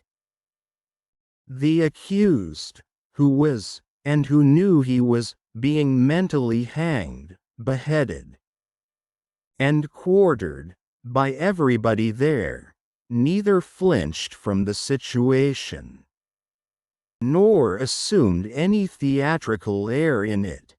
He was quiet and attentive, watched the opening proceedings with a grave interest, and stood with his hands resting on the slab of wood before him, so composedly that they had not displaced a leaf of the herbs with which it was strewn. The court was all bestrewn with herbs and sprinkled with vinegar, as a precaution against jail air and jail fever. Over the prisoner's head there was a mirror, to throw the light down upon him. Crowds of the wicked and the wretched had been reflected in it, and had passed from its surface and this earth's together, haunted in a most ghastly manner that abominable place would have been, if the glass could ever have rendered back its reflections, as the ocean is one day to give up its dead. Some passing thought of the infamy and disgrace for which it had been reserved may have struck the prisoner's mind. Be that as it may, a change in his position making him conscious of a bar of light across his face, he looked up. And when he saw the glass his face flushed, and his right hand pushed the herbs away. It happened that the action turned his face to that side of the court which was on his left. About on a level with his eyes, there sat, in that corner of the judge's bench, two persons upon whom his look immediately rested. So immediately, and so much to the changing of his aspect, that all the eyes that were tamed upon him turned to them. The spectators saw in the two figures a young lady of little more than 20, and a gentleman who was evidently her father. A man of a very remarkable appearance in respect of the absolute whiteness of his hair, and a certain indescribable intensity of face, not of an active kind, but pondering and self-communing. When this expression was upon him, he looked as if he were old. But when it was stirred and broken up, as it was now, in a moment, on his speaking to his daughter, he became a handsome man, not past the prime of life. His daughter had one of her hands drawn through his arm, as she sat by him, and the other pressed upon it. She had drawn close to him, in her dread of the scene, and in her pity for the prisoner. Her forehead had been strikingly expressive of an engrossing terror and compassion that saw nothing but the peril of the accused. This had been so very noticeable, so very powerfully and naturally shown, that starers who had had no pity for him were touched by her, and the whisper went about. Who are they? Jerry, the messenger, who had made his own observations, in his own manner, and who had been sucking the rust off his fingers in his absorption, stretched his neck to hear who they were. The crowd about him had pressed and passed the inquiry on to the nearest attendant, and from him it had been more slowly pressed and passed back. At last it got to Jerry. Witnesses. For which side? Against. Against what side? The prisoners. The judge, whose eyes had gone in the general direction, recalled them, leaned back in his seat, and looked steadily at the man whose life was in his hand. As Mr. Attorney General rose to spin the rope, grind the axe, and hammer the nails into the scaffold. 3. A disappointment. Mr. Attorney General had to inform the jury that the prisoner before them, though young in years, was old in the treasonable practices which claimed the forfeit of his life. That this correspondence with the public enemy was not a correspondence of today, or of yesterday, or even of last year, or of the year before. That, it was certain the prisoner had, for longer than that, been in the habit of passing and repassing between France and England, on secret business of which he could give no honest account. That, if it were in the nature of traitorous ways to thrive, which happily it never was, the real wickedness and guilt of his business might have remained undiscovered. That Providence, however, had put it into the heart of a person who was beyond fear and beyond reproach to ferret out the nature of the prisoner's schemes, and, struck with horror, to disclose them to His Majesty's Chief Secretary of State and most honorable Privy Council. That this patriot would be produced before them. That his position and attitude were, on the whole, sublime. That he had been the prisoner's friend, but, at once in an auspicious and an evil hour detecting his infamy, had resolved to immolate the traitor he could no longer cherish in his bosom, on the sacred altar of his country. That, if statues were decreed in Britain, as in ancient Greece and Rome, to public benefactors, this shining citizen would assuredly have had one. That, as they were not so decreed, he probably would not have one. That virtue, as had been observed by the poets, in many passages which he well knew the jury would have, word for word, at the tips of their tongues, whereat the jury's countenances displayed a guilty consciousness that they knew nothing about the passages, was in a manner contagious, more especially the bright virtue known as patriotism, or love of country. That the lofty example of this immaculate and unimpeachable witness for the crown, to refer to whom however unworthily was an honor, had communicated itself to the prisoner's servant, and had engendered in him a holy determination to examine his master's table drawers and pockets, and secrete his papers. That he, Mr. Attorney General, was prepared to hear some disparagement attempted of this admirable servant, but that, in a general way, he preferred him to his Mr. Attorney General's brothers and sisters, and honored him more than his Mr. Attorney General's father and mother. That he called with confidence on the jury to come and do likewise. That the evidence of these two witnesses, coupled with the documents of their discovering that would be produced, would show the prisoner to have been furnished with lists of His Majesty's forces, and of their disposition and preparation, both by sea and land, and would leave no doubt that he had habitually conveyed such information to a hostile power.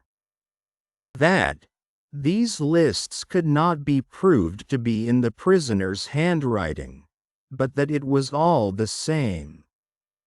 That, indeed, it was rather the better for the prosecution, as showing the prisoner to be artful in his precautions.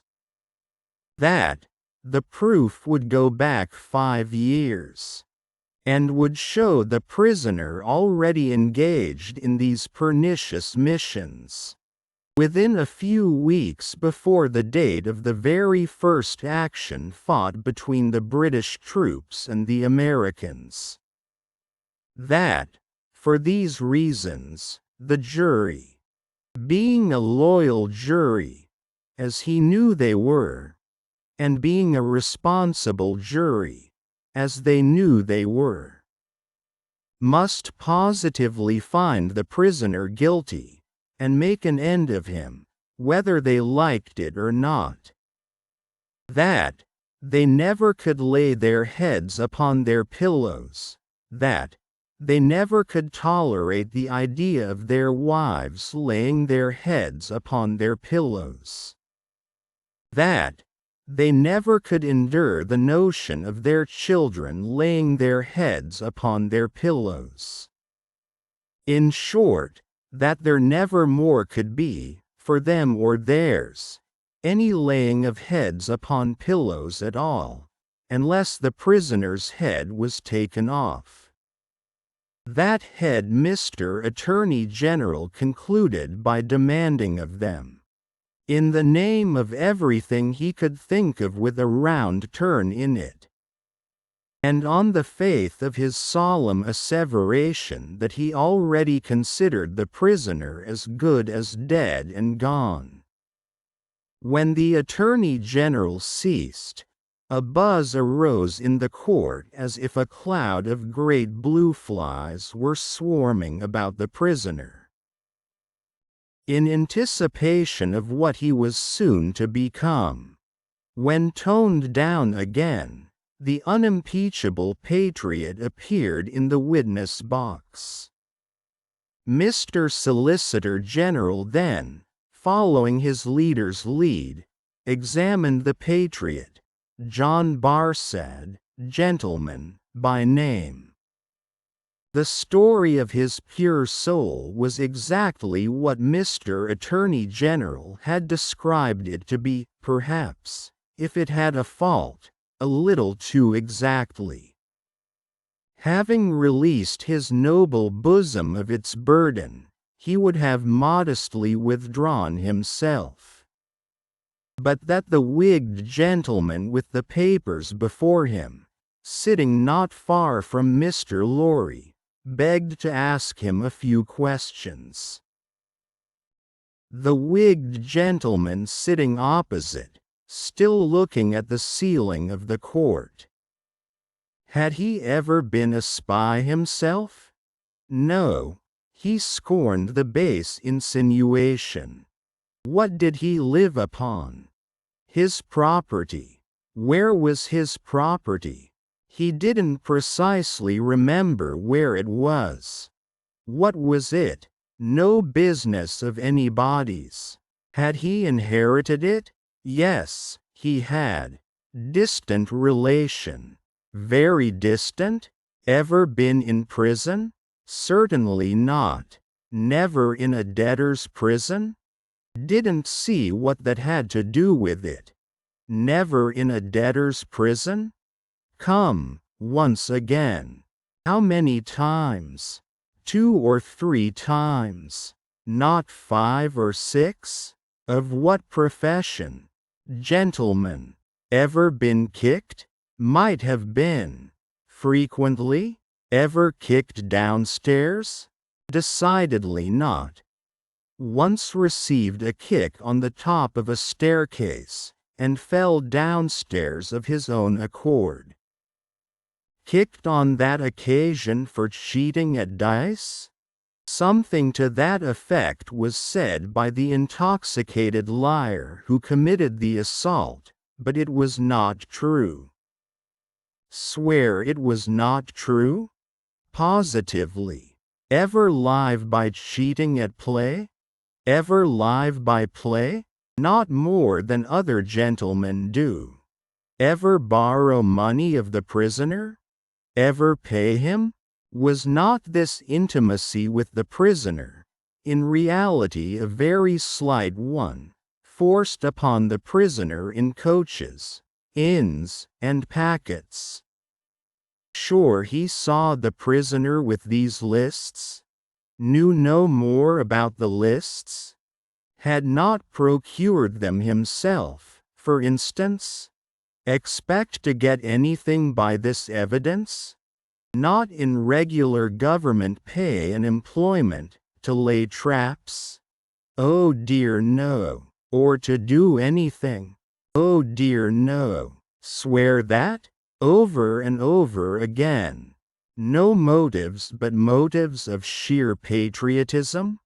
None whatever. The virtuous servant, Roger Cly, swore his way through the case at a great rate. He had taken service with the prisoner, in good faith and simplicity, 4 years ago. He had asked the prisoner, aboard the Calais packet, if he wanted a handy fellow, and the prisoner had engaged him. He had not asked the prisoner to take the handy fellow as an act of charity, never thought of such a thing. He began to have suspicions of the prisoner, and to keep an eye upon him, soon afterwards. In arranging his clothes, while traveling, he had seen similar lists to these in the prisoner's pockets, over and over again. He had taken these lists from the drawer of the prisoner's desk. He had not put them there first. He had seen the prisoner show these identical lists to French gentlemen at Calais, and similar lists to French gentlemen, both at Calais and Boulogne. He loved his country, and couldn't bear it, and had given information. He had never been suspected of stealing a silver teapot. He had been maligned respecting a mustard pot, but it turned out to be only a plated one. He had known the last witness 7 or 8 years. That was merely a coincidence.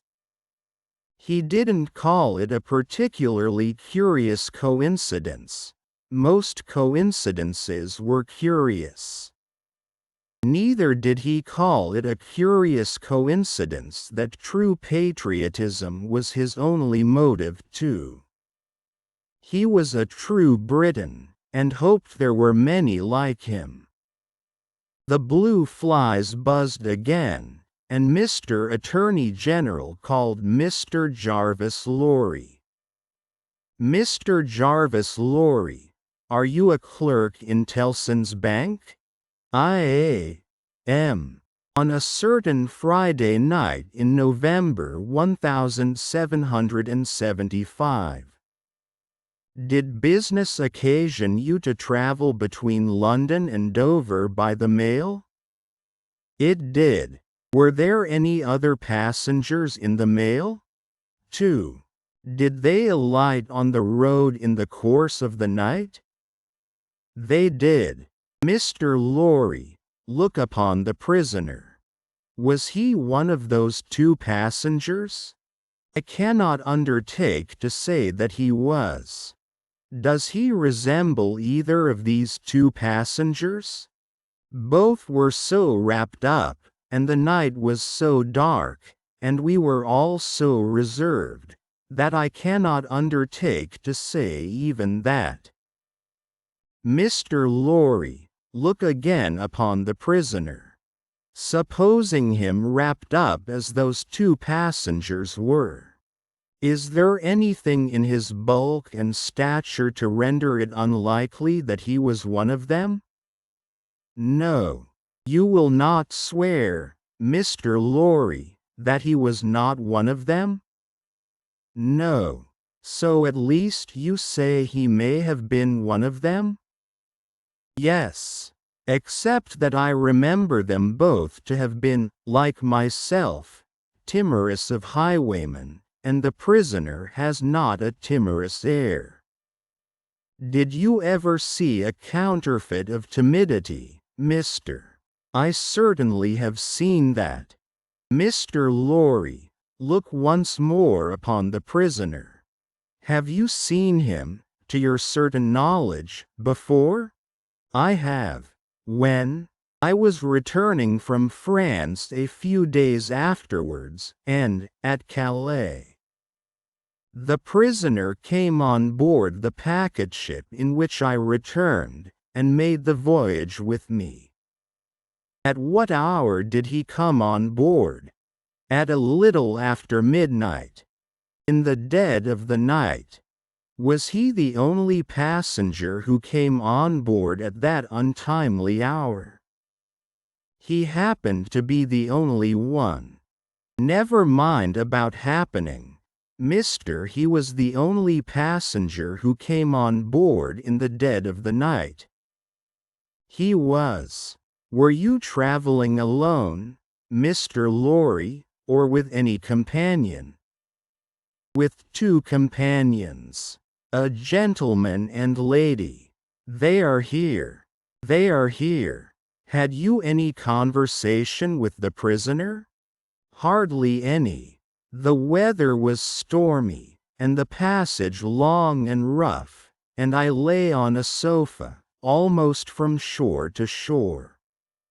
Miss Manette, the young lady, to whom all eyes had been turned before, and were now turned again, stood up where she had sat. Her father rose with her, and kept her hand drawn through his arm. Miss Manette, look upon the prisoner. To be confronted with such pity, and such earnest youth and beauty, was far more trying to the accused than to be confronted with all the crowd. Standing, as it were, apart with her on the edge of his grave. Not all the staring curiosity that looked on, could, for the moment, nerve him to remain quite still. His hurried right hand parceled out the herbs before him into imaginary beds of flowers in a garden.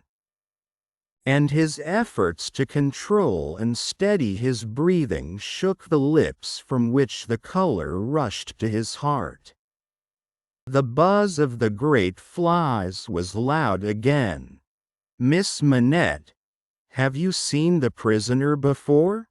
Yes, sir. Where? On board of the packet ship just now referred to, sir, and on the same occasion. You are the young lady just now referred to? Oh, most unhappily, I am. The plaintive tone of her compassion merged into the less musical voice of the judge. As he said something fiercely, answer the questions put to you, and make no remark upon them. Miss Manette, had you any conversation with the prisoner on that passage across the channel?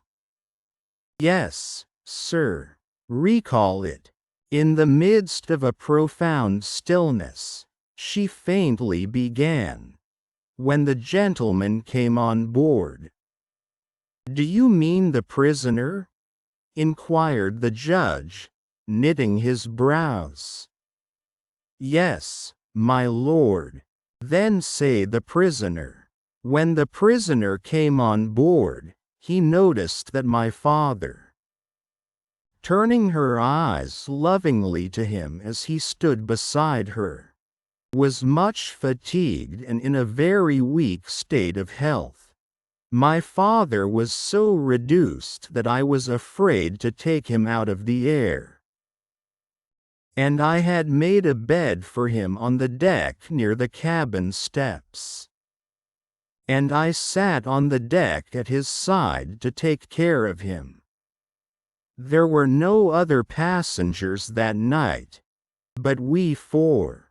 The prisoner was so good as to beg permission to advise me how I could shelter my father from the wind and weather. Better than I had done. I had not known how to do it well, not understanding how the wind would set when we were out of the harbor. He did it for me. He expressed great gentleness and kindness for my father's state, and I am sure he felt it. That was the manner of our beginning to speak together. Quote, let me interrupt you for a moment. Had he come on board alone? No. How many were with him? 2 French gentlemen.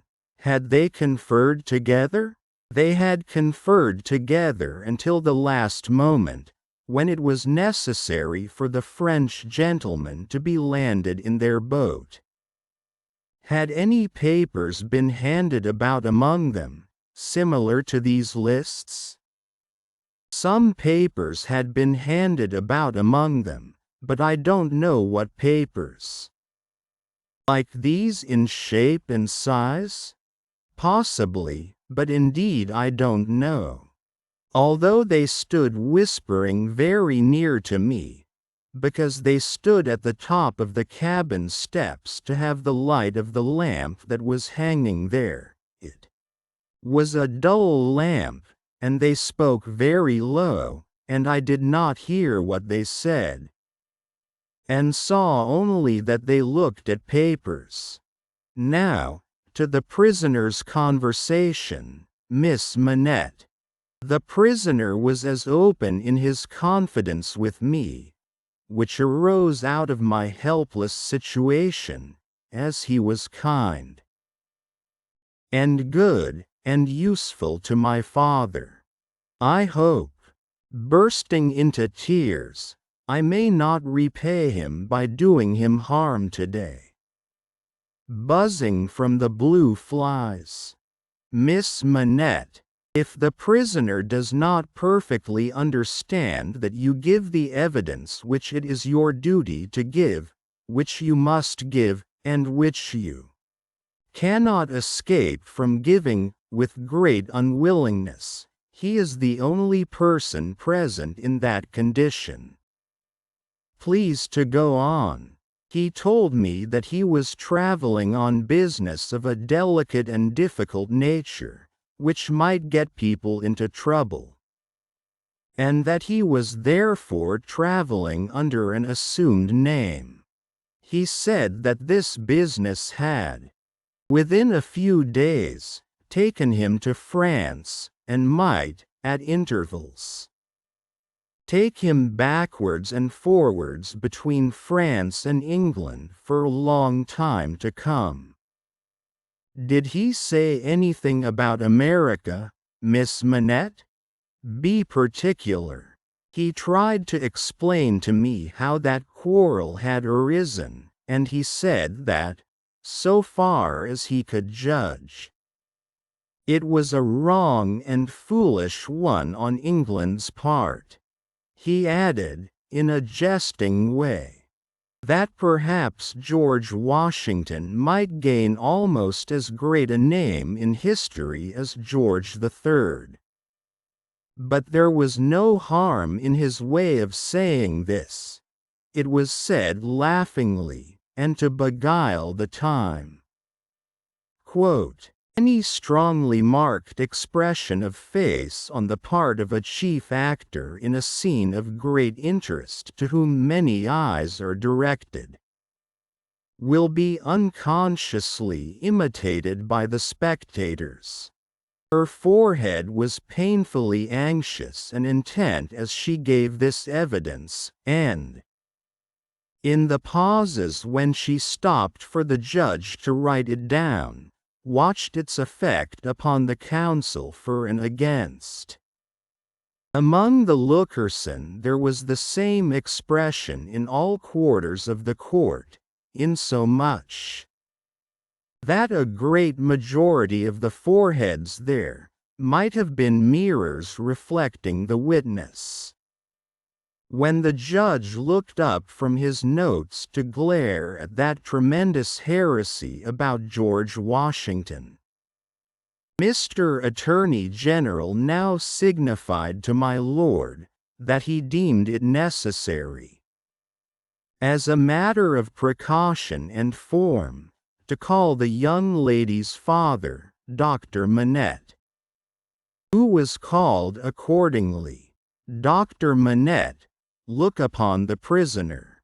Have you ever seen him before? Once, when he caged at my lodgings in London, some 3 years or 3 years and a half ago. Can you identify him as your fellow passenger on board the packet, or speak to his conversation with your daughter? Sir, I can do neither. Is there any particular and special reason for your being unable to do either? He answered, in a low voice, "There is. Has it been your misfortune to undergo a long imprisonment, without trial, or even accusation, in your native country, Dr. Manette?" He answered, in a tone that went to every heart, "A long imprisonment." "Were you newly released on the occasion in question?" "They tell me so." "Have you no remembrance of the occasion?" "None. My mind is a blank. From some time, I cannot even say what time, when I employed myself in my captivity, in making shoes, to the time when I found myself living in London with my dear daughter here. She had become familiar to me, when a gracious God restored my faculties. But I am quite unable even to say how she had become familiar. I have no remembrance of the process." Mr. Attorney General sat down, and the father and daughter sat down together. A singular circumstance then arose in the case, the object in hand being to show that the prisoner went down, with some fellow plotter untracked, in the Dover mail on that Friday night in November 5 years ago, and got out of the mail in the night, as a blind, at a place where he did not remain, but from which he travelled back some dozen miles or more, to a garrison and dockyard. And there collected information. A witness was called to identify him as having been at the precise time required in the coffee room of an hotel in that garrison and dockyard town, waiting for another person.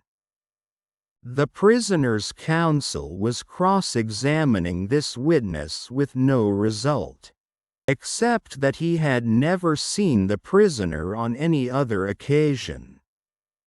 When the wigged gentleman who had all this time been looking at the ceiling of the court wrote a word or two on a little piece of paper, screwed it up, and tossed it to him. Opening this piece of paper in the next pause, the counsel looked with great attention and curiosity at the prisoner. "You say again you are quite sure that it was the prisoner?"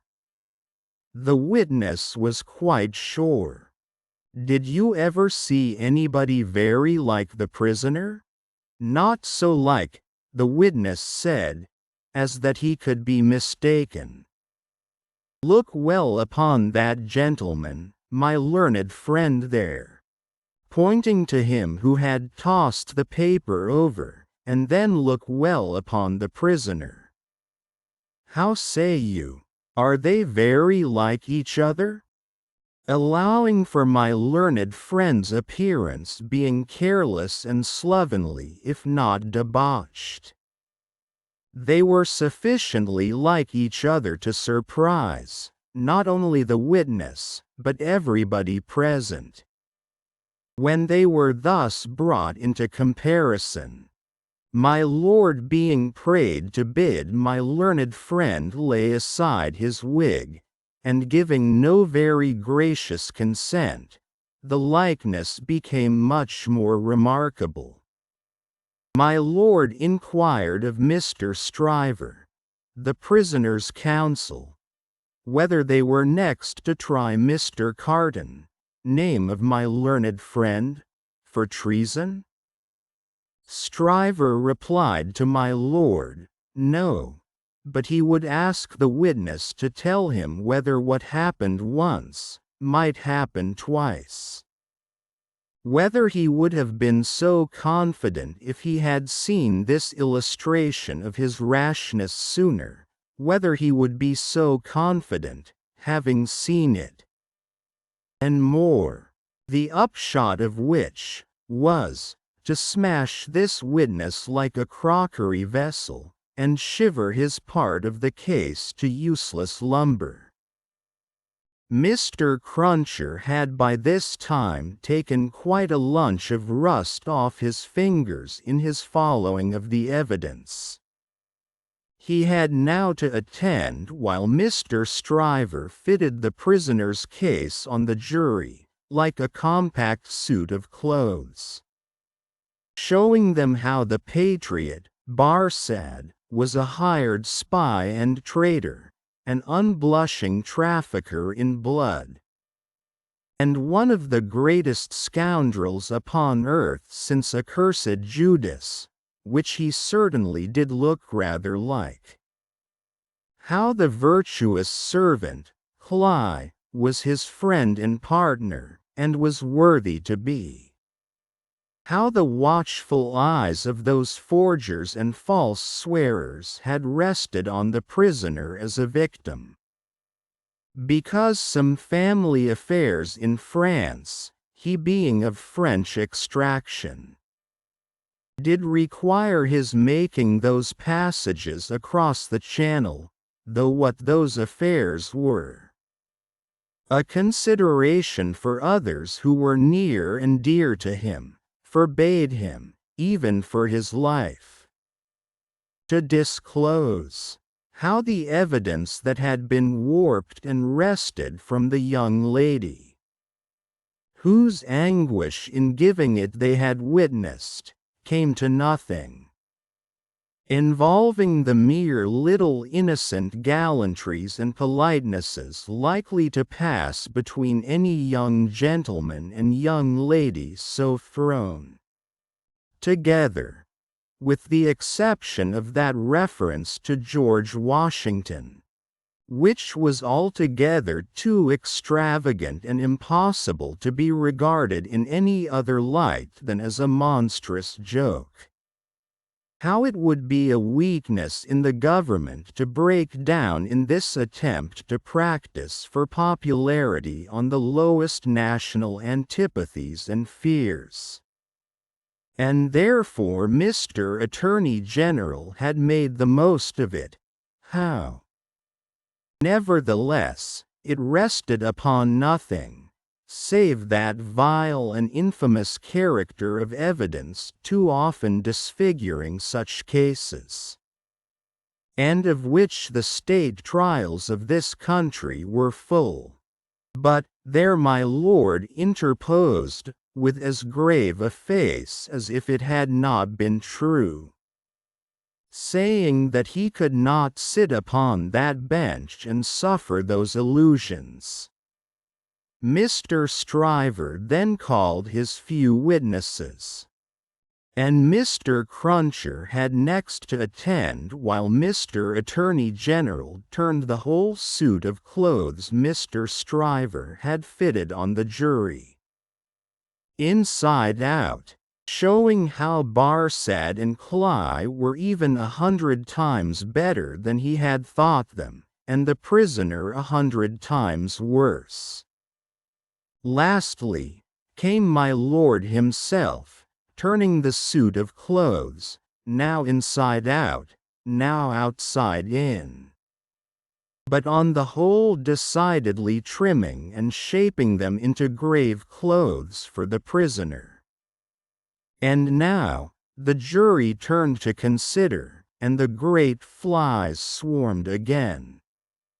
Mr. Carton, who had so long sat looking at the ceiling of the court, changed neither his place nor his attitude, even in this excitement, while his teamed friend, Mr. Stryver, massing his papers before him, whispered with those who sat near, and from time to time glanced anxiously at the jury, while all the spectators moved more or less, and grouped themselves anew, while even my lord himself arose from his seat, and slowly paced up and down his platform, not unattended by a suspicion in the minds of the audience that his state was feverish. This one man sat leaning back, with his torn gown half off him, his untidy wig put on just as it had happened to fight on his head after its removal, his hands in his pockets, and his eyes on the ceiling as they had been all day. Something especially reckless in his demeanor not only gave him a disreputable look, but so diminished the strong resemblance he undoubtedly bore to the prisoner, which his momentary earnestness, when they were compared together, had strengthened, that many of the lookers, taking note of him now, said to one another they would hardly have thought the two were so alike. Mr. Cruncher made the observation to his next neighbor, and added, "I'd hold half a guinea that he don't get no law work to do. Don't look like the sort of one to get any, do he?" Yet, this Mr. Carden took in more of the details of the scene than he appeared to take in. For now, when Miss Manette's head dropped upon her father's breast, he was the first to see it, and to say audibly, "Officer, look to that young lady. Help the gentleman to take her out. Don't you see she will fall?" There was much commiseration for her as she was removed, and much sympathy with her father. It had evidently been a great distress to him, to have the days of his imprisonment recalled. He had shown strong internal agitation when he was questioned, and that pondering or brooding look which made him old, had been upon him, like a heavy cloud, ever since. As he passed out, the jury, who had turned back and paused a moment, spoke, through their foreman. They were not agreed, and wished to retire. My lord, perhaps with George Washington on his mind, showed some surprise that they were not agreed, but signified his pleasure that they should retire under watch and ward, and retired himself. The trial had lasted all day, and the lamps in the court were now being lighted. It began to be rumored that the jury would be out a long while. The spectators dropped off to get refreshment, and the prisoner withdrew to the back of the dock, and sat down. Mr. Lorry, who had gone out when the young lady and her father went out, now reappeared, and beckoned to Jerry, who, in the slackened interest, could easily get near him. "Jerry, if you wish to take something to eat, you can. But, keep in the way. You will be sure to hear when the jury come in. Don't be a moment behind them, for I want you to take the verdict back to the bank. You are the quickest messenger I know, and will get to Temple Bar long before I can." Jerry had just enough forehead to knuckle, and he knuckled it in acknowledgment of this communication and a shilling. Carton came up at the moment, and touched Mr. Lorry on the arm. "How is the young lady?" "She is greatly distressed, but her father is comforting her, and she feels the better for being out of court. I'll tell the prisoner so. It won't do for a respectable bank gentleman like you to be seen speaking to him publicly, you know." Mr. Lorry reddened as if he were conscious of having debated the point in his mind, and Mr. Carden made his way to the outside of the bar. The way out of court lay in that direction, and Jerry followed him, all eyes, ears, and spikes. The prisoner came forward directly. You will naturally be anxious to hear of the witness, Miss Manette. She will do very well. You have seen the worst of her agitation. I am deeply sorry to have been the cause of it. Could you tell her so for me, with my fervent acknowledgments? Yes, I could. I will, if you ask it. Mr. Carden's manner was so careless as to be almost insolent. He stood, half turned from the prisoner, lounging with his elbow against the bar. I do ask it. Accept my cordial thanks. What? Said Carden, still only half turned towards him. Do you expect, Mr. the worst? It's the wisest thing to expect, and the likeliest. But I think their withdrawing is in your favor. Loitering on the way out of court not being allowed, Jerry heard no more, but left them, so like each other in feature, so unlike each other in manner, standing side by side, both reflected in the glass above them. An hour and a half limped heavily away in the thief and rascal crowded passages below. Even though assisted off with mutton pies and ale, the hoarse messenger, uncomfortably seated on a form after taking that refection, had dropped into a doze. When a loud murmur and a rapid tide of people setting up the stairs that led to the court carried him along with them, Lorry was already calling at the door when he got there. Here, sir. It's a fight to get back again. Here I am, sir. Mr. Lorry handed him a paper through the throng. Have you got it? Yes, sir. Hastily written on the paper was the word, acquitted. If you had sent the message, recalled to life, again, muttered Jerry, as he turned, I should have known what you meant, this time.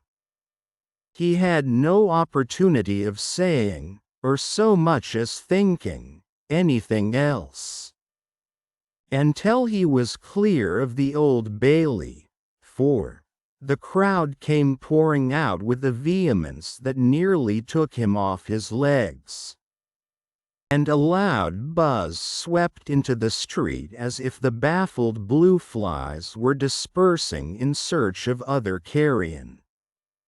IV congratulatory from the dimly lighted passages of the court. The last sediment of the human stew that had been boiling there all day was straining off. When Dr. Manette, Lucy Manette, his daughter, Mr. Lorry, the solicitor for the defense, and its counsel, Mr. Stryver, stood gathered round Mr. Charles Darnay, just released, congratulating him on his escape from death. It would have been difficult by a far brighter light to recognize in Dr. Manette, intellectual of face and upright of bearing, the shoemaker of the garret in Paris. Yet, no one could have looked at him twice, without looking again, even though the opportunity of observation had not extended to the mournful cadence of his low grave voice, and to the abstraction that overclouded him fitfully, without any apparent reason. While one external cause, and that a reference to his long lingering agony, would always, as on the trial, evoke this condition from the depths of his soul. It was also in its nature to arise of itself, and to draw a gloom over him, as incomprehensible to those unacquainted with his story as if they had seen the shadow of the actual Bastille thrown upon him by a summer sun, when the substance was 300 miles away. Only his daughter had the power of charming this black brooding from his mind. She was the golden thread that united him to a past beyond his misery, and to a present beyond his misery, and the sound of her voice, the light of her face, the touch of her hand, had a strong beneficial influence with him almost always. Not absolutely always, for she could recall some occasions on which her power had failed, but they were few and slight, and she believed them over. Mr. Darnay had kissed her hand fervently and gratefully, and had turned to Mr. Stryver, whom he warmly thanked. Stryver, a man of little more than 30, but looking 20 years older than he was. Stout, loud, red, bluff, and free from any drawback of delicacy, had a pushing way of shouldering himself, morally and physically, into companies and conversations. That argued well for his shouldering his way up in life. He still had his wig and gown on, and he said, squaring himself at his late client to that degree that he squeezed the innocent Mr. Lorry clean out of the group, "I am glad to have brought you off with honor, Mr. It was an infamous prosecution. Grossly infamous, but not the less likely to succeed on that account. Quote, you have laid me under an obligation to you for life, in 2 senses, said his late client, taking his hand. I have done my best for you, Mr. Darnay, and my best is as good as another man's, I believe. It clearly being incumbent on someone to say, much better.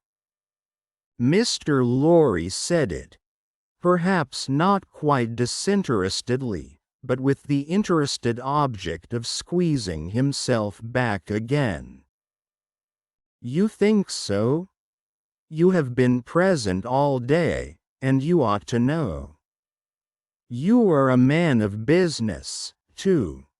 And as such, quoth Mr. Lorry, whom the counsel learned in the law had now shouldered back into the group, just as he had previously shouldered him out of it, as such I will appeal to Dr. Manette to break up this conference and order us all to our homes. Miss Lucy looks ill. Mr. Darnay has had a terrible day, we are worn out. Quote, speak for yourself, Mr. Lorry, said Stryver. I have a night's work to do yet. Speak for yourself. I speak for myself, answered Mr. Lorry, and for Mr. Darnay, and for Miss Lucy, and, Miss Lucy, do you not think I may speak for us all? He asked her the question pointedly, and with a glance at her father. His face had become frozen, as it were, in a very curious look at Darnay. An intent look, deepening into a frown of dislike and distrust, not even unmixed with fear. With this strange expression on him, his thoughts had wandered away. "My father," said Lucy, softly laying her hand on his. He slowly shook the shadow off, and turned to her. "Shall we go home, my father?" With a long breath, he answered, "Yes." The friends of the acquitted prisoner had dispersed, under the impression, which he himself had originated, that he would not be released that night. The lights were nearly all extinguished in the passages. The iron gates were being closed with a jar and a rattle, and the dismal place was deserted until tomorrow morning's interest of gallows, pillory, whipping post, and branding iron should repeople it. Walking between her father and Mr. Darnay, Lucy Manette passed into the open air. A hackney coach was called, and the father and daughter departed in it. Mr. Stryver had left them in the passages, to shoulder his way back to the Robin Groom. Another person, who had not joined the group, or interchanged a word with any one of them, but who had been leaning against the wall where its shadow was darkest, had silently strolled out after the rest, and had looked on until the coach drove away. He now stepped up to where Mr. Lorry and Mr. Darnay stood upon the pavement. "So, Mr. Men of Business may speak to Mr. Darnay now?" Nobody had made any acknowledgment of Mr. Carden's part in the day's proceedings. Nobody had known of it. He was unrobed, and was none the better for it in appearance. If you knew what a conflict goes on in the business mind, when the business mind is divided between good-natured impulse and business appearances, you would be amused, Mr. Lorry reddened, and said, warmly, "You have mentioned that before, sir. We men of business, who serve a house, are not our own masters. We have to think of the house more than ourselves. I no. I no, rejoined Mr. Carden, carelessly. Don't be nettled, mister. You are as good as another, I have no doubt. Better, I dare say. And indeed, sir, pursued Mr. Lorry, not minding him, I really don't know what you have to do with the matter. If you'll excuse me, as very much your elder, for saying so, I really don't know that it is your business. Business, bless you, I have no business, said Mr. It is a pity you have not, sir. I think so, too. If you had, pursued Mr. Lorry, perhaps you would attend to it. Lord love you, no, I shouldn't, said Mr. Well, sir, Lorry, thoroughly heated by his indifference. Business is a very good thing, and a very respectable thing. And, sir, if business imposes its restraints and its silences and impediments, Mr. Darnay, as a young gentleman of generosity, knows how to make allowance for that circumstance. Darnay. Good night. God bless you, sir. I hope you have been this day preserved for a prosperous and happy life. Chair there. Quote, perhaps a little angry with himself, as well as with the barrister, Mr. Lorry bustled into the chair, and was carried off to Tellson's. Carton, who smelt of port wine, and did not appear to be quite sober, laughed then, and turned to Darnay. This is a strange chance that throws you and me together. This must be a strange night to you. Standing alone here with your counterpart on these street stones? I hardly seem yet, returned Charles Darnay, to belong to this world again. I don't wonder at it. It's not so long since you were pretty far advanced on your way to another. You speak faintly. I begin to think I am faint. Then why the devil don't you dine? I dined, myself, while those numbskulls were deliberating which world you should belong to, this or some other. Let me show you the nearest tavern to dine well at. Drawing his arm through his own, he took him down Ludgate Hill to Fleet Street, and so, up a covered way, into a tavern.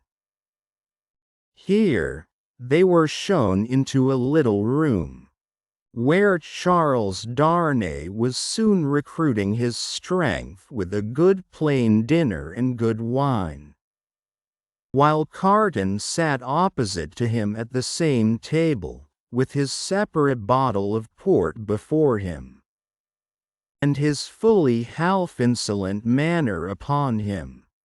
Do you feel, yet, that you belong to this terrestrial scheme again, Mr.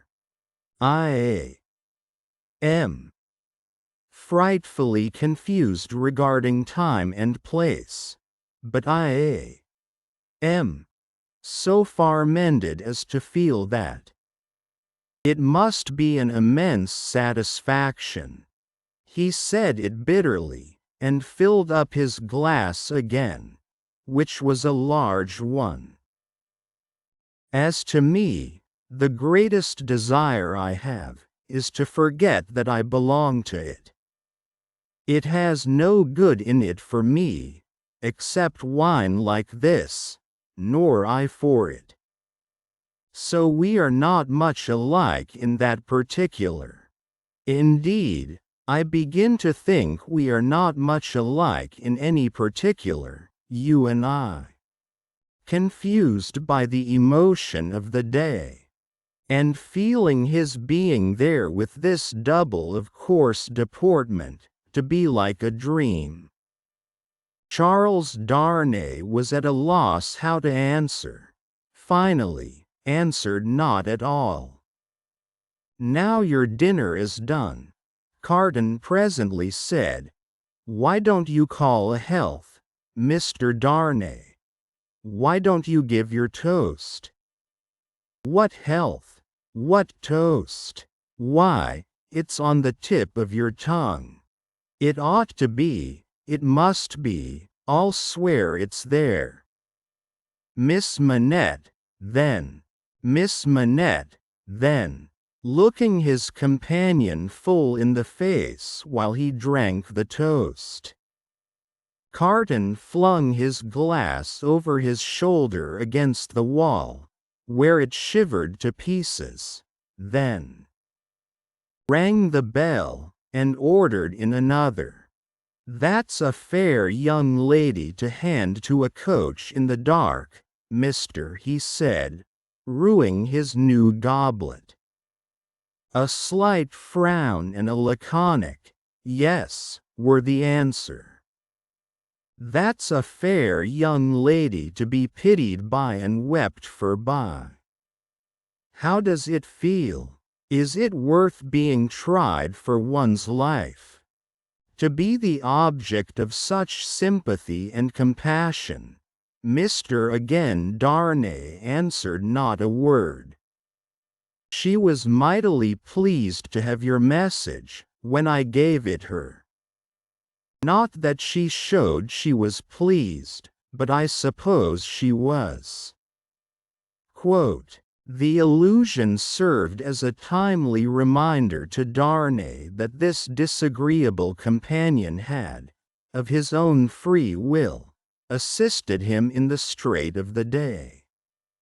He turned the dialogue to that point, and thanked him for it.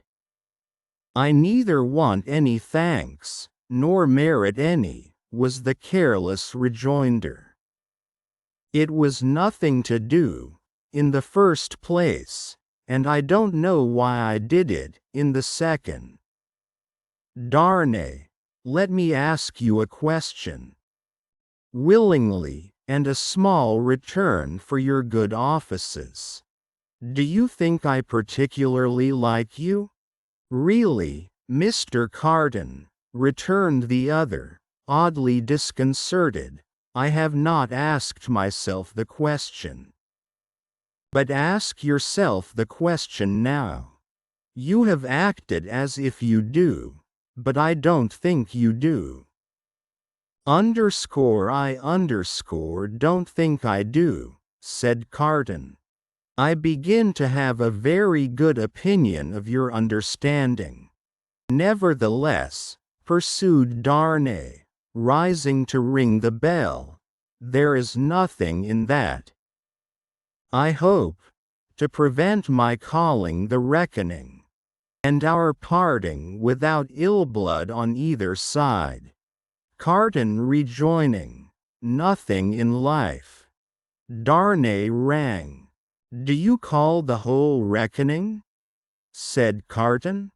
On his answering in the affirmative, then bring me another pint of this same wine, drawer, and come and wake me at 10. The bill being paid, Charles Darnay rose and wished him good night. Without returning the wish, Carton rose too, with something of a threat of defiance in his manner, and said, a last word, Mr. Darnay. You think I am drunk? Quote, I think you have been drinking, Mr. Think? You know I have been drinking. Since I must say so, I know it. Then you shall likewise know why. I am a disappointed drudge, sir. I care for no man on earth, and no man on earth cares for me. Quote, much to be regretted. You might have used your talents better. Maybe so, Mr. Darnay, maybe not. Don't let your sober face elate you, however. You don't know what it may come to. Good night. When he was left alone, this strange being took up a candle, went to a glass that hung against the wall, and surveyed himself minutely in it. Do you particularly like the man? He muttered. At his own image. Why should you particularly like a man who resembles you? There is nothing in you to like, you know that. Ah, confound you. What a change you have made in yourself. A good reason for taking to a man. That he shows you what you have fallen away from, and what you might have been. Change places with him. And would you have been looked at by those blue eyes as he was? And commiserated by that agitated face as he was? Come on, and have it out in plain words. You hate the fellow. He resorted to his pint of wine for consolation, drank it all in a few minutes, and fell asleep on his arms, with his hair straggling over the table, and a long winding sheet in the candle dripping down upon him. The jackal. Those were drinking days, and most men drank hard. So very great is the improvement time has brought about in such habits, that a moderate statement of the quantity of wine and punch which one man would swallow in the course of a night, without any detriment to his reputation as a perfect gentleman, would seem, in these days, a ridiculous exaggeration. The learned profession of the law was certainly not behind any other learned profession in its bacchanalian propensities. Neither was Mr. Stryver, already fast shouldering his way to a large and lucrative practice, behind his compeers in this particular, any more than in the drier parts of the legal race. A favourite at the Old Bailey and eke at the Sessions, Mr. Stryver had begun cautiously to hew away the lower staves of the ladder on which he mounted.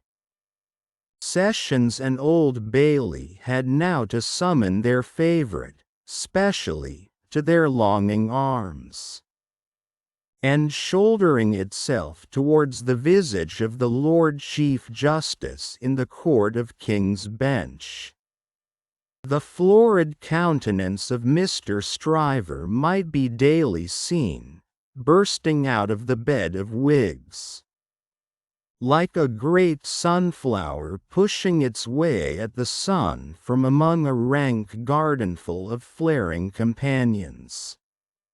It had once been noted at the bar, that while Mr. Stryver was a glib man, and an unscrupulous, and a ready, and a bold, he had not that faculty of extracting the essence from a heap of statements, which is among the most striking and necessary of the advocate's accomplishments. But a remarkable improvement came upon him as to this. The more business he got, the greater his power seemed to grow of getting at its pith and marrow. And however late at night he sat carousing with Sidney Carton, he always had his points at his fingers' ends in the morning. Sidney Carton, idlest and most unpromising of men, was Stryver's great ally. What the two drank together, between Hilary Term and Michaelmas, might have floated a king's ship. Stryver never had a case in hand, anywhere, but Carton was there, with his hands in his pockets, staring at the ceiling of the court.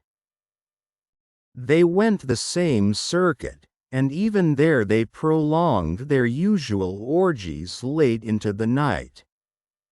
And Carton was rumoured to be seen at broad day, going home stealthily and unsteadily to his lodgings, like a dissipated cat.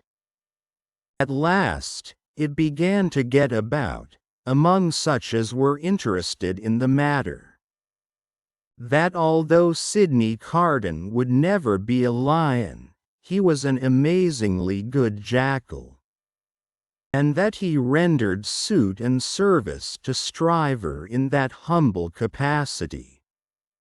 10 o'clock, sir, said the man at the tavern, whom he had charged to wake him. 10 o'clock, sir. What's the matter? 10 o'clock, sir. What do you mean? 10 o'clock at night? Yes, sir. Your Honor told me to call you. Oh, I remember. Very well, very well. After a few dull efforts to get to sleep again, which the man dexterously combated by stirring the fire continuously for 5 minutes, he got up, tossed his hat on, and walked out. He turned into the temple, and, having revived himself by twice pacing the pavements of King's Benchwalk and paper buildings, turned into the Stryver chambers. The Stryver clerk, who never assisted at these conferences, had gone home, and the Stryver principal opened the door.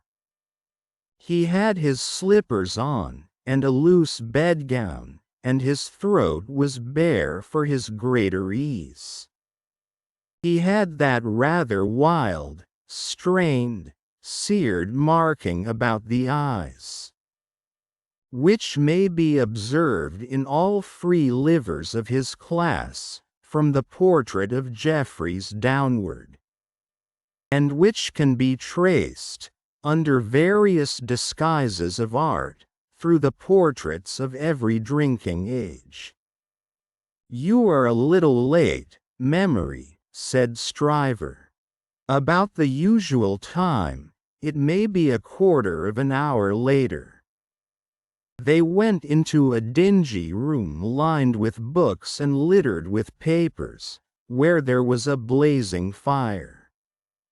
A kettle steamed upon the hob, and in the midst of the wreck of papers a table shone, with plenty of wine upon it, and brandy, and rum, and sugar, and lemons. "You have had your bottle, I perceive, Sidney. Two tonight, I think. I have been dining with the day's client, or seeing him dine, it's all one." Quote, "That was a rare point, Sidney, that you brought to bear upon the identification. How did you come by it? When did it strike you?" "I thought he was rather a handsome fellow, and I thought I should have been much the same sort of fellow, if I had had any luck." Mr. Stryver laughed till he shook his precocious paunch. "You and your luck, Sidney. Get to work, get to work." Sullenly enough, the jackal loosened his dress, went into an adjoining room, and came back with a large jug of cold water, a basin, and a towel or two.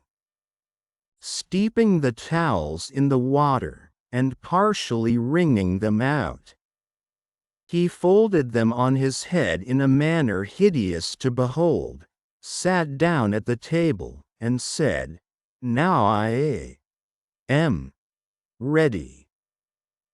Not much boiling down to be done tonight, Memory," said Mr. Stryver, gaily, as he looked among his papers. "How much?" "Only 2 sets of them." "Give me the worst first." "There they are, Sidney. Fire away." The lion then composed himself on his back on a sofa on one side of the drinking table, while the jackal sat at his own paper-bestrewn table proper, on the other side of it, with the bottles and glasses ready to his hand. Both resorted to the drinking table without stint, but each in a different way. The lion for the most part reclining with his hands in his waistband, looking at the fire, or occasionally flirting with some lighter document. The jackal, with knitted brows and intent face, so deep in his task, that his eyes did not even follow the hand he stretched out for his glass, which often groped about, for a minute or more, before it found the glass for his lips. 2 or 3 times, the matter in hand became so knotty that the jackal found it imperative on him to get up and steep his towels anew. From these pilgrimages to the jug and basin, he returned with such eccentricities of damp headgear as no words can describe, which were made the more ludicrous by his anxious gravity. At length the jackal had got together a compact repast for the lion, and proceeded to offer it to him. The lion took it with care and caution, made his selections from it, and his remarks upon it, and the jackal assisted both. When the repast was fully discussed, the lion put his hands in his waistband again, and lay down to meditate. The jackal then invigorated himself with a bum for his throttle, and a fresh application to his head, and applied himself to the collection of a second meal. This was administered to the lion in the same manner, and was not disposed of until the clocks struck 3 in the morning. And now we have done, Sidney, fill a bumper of punch, said Mr. The jackal removed the towels from his head, which had been steaming again, shook himself, yawned, shivered, and complied. You were very sound, Sidney, in the matter of those Crown witnesses today. Every question told. I always am sound, am I not?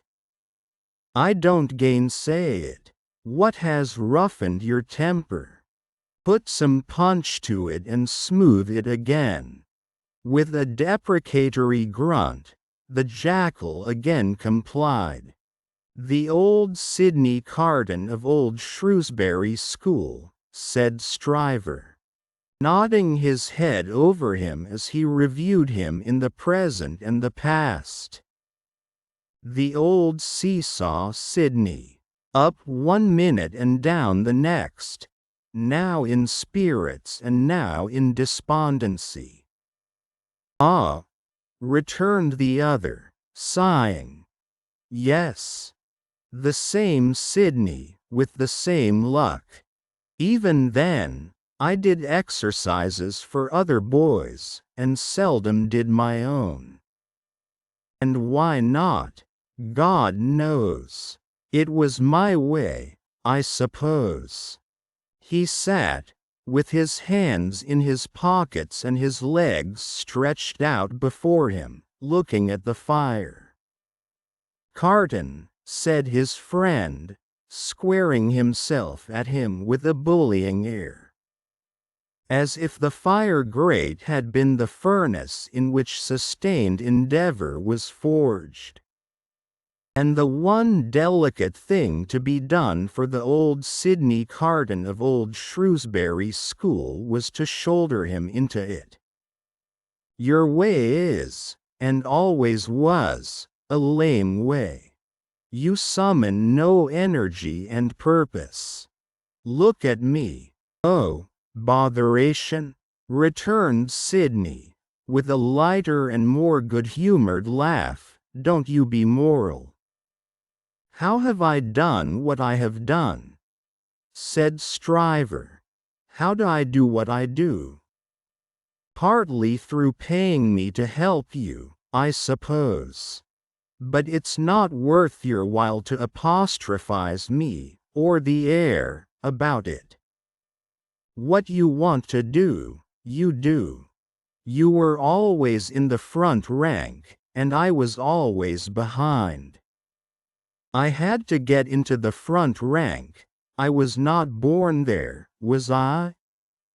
I was not present at the ceremony, but my opinion is you were, said Carton.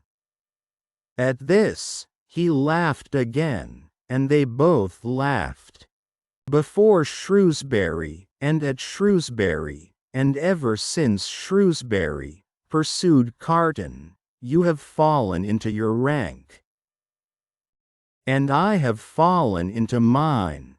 Even when we were fellow students in the student quarter of Paris, picking up French and French law, and other French crumbs that we didn't get much good of. You were always somewhere, and I was always nowhere. And whose fault was that? Upon my soul, I am not sure that it was not yours. You were always driving and riving and shouldering and passing, to that restless degree that I had no chance for my life but in rust and repose.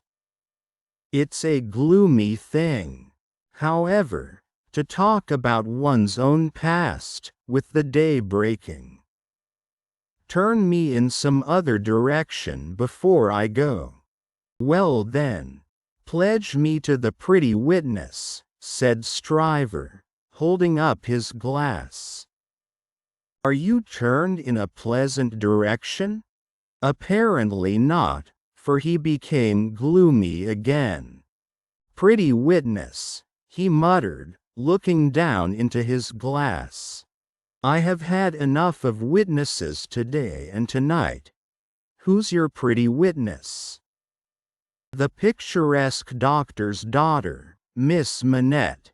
She pretty? Is she not? No. Why, man alive, she was the admiration of the whole court. Wrought the admiration of the whole court. Who made the Old Bailey a judge of beauty? She was a golden-haired doll. Do you know, Sidney, said Mr. Stryver, looking at him with sharp eyes, and slowly drawing a hand across his florid face. Do you know, I rather thought, at the time, that you sympathized with the golden-haired doll, and were quick to see what happened to the golden-haired doll. Quick to see what happened. If a girl, doll or no doll, swoons within a yard or two of a man's nose, he can see it without a perspective glass.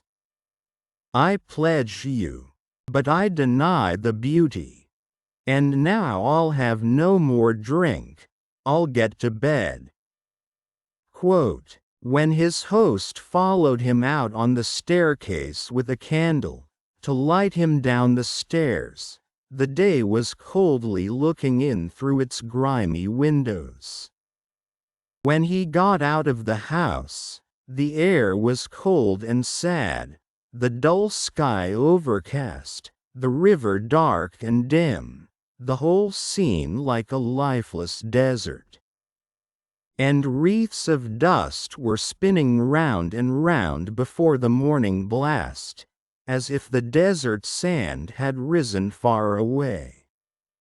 And the first spray of it in its advance had begun to overwhelm the city.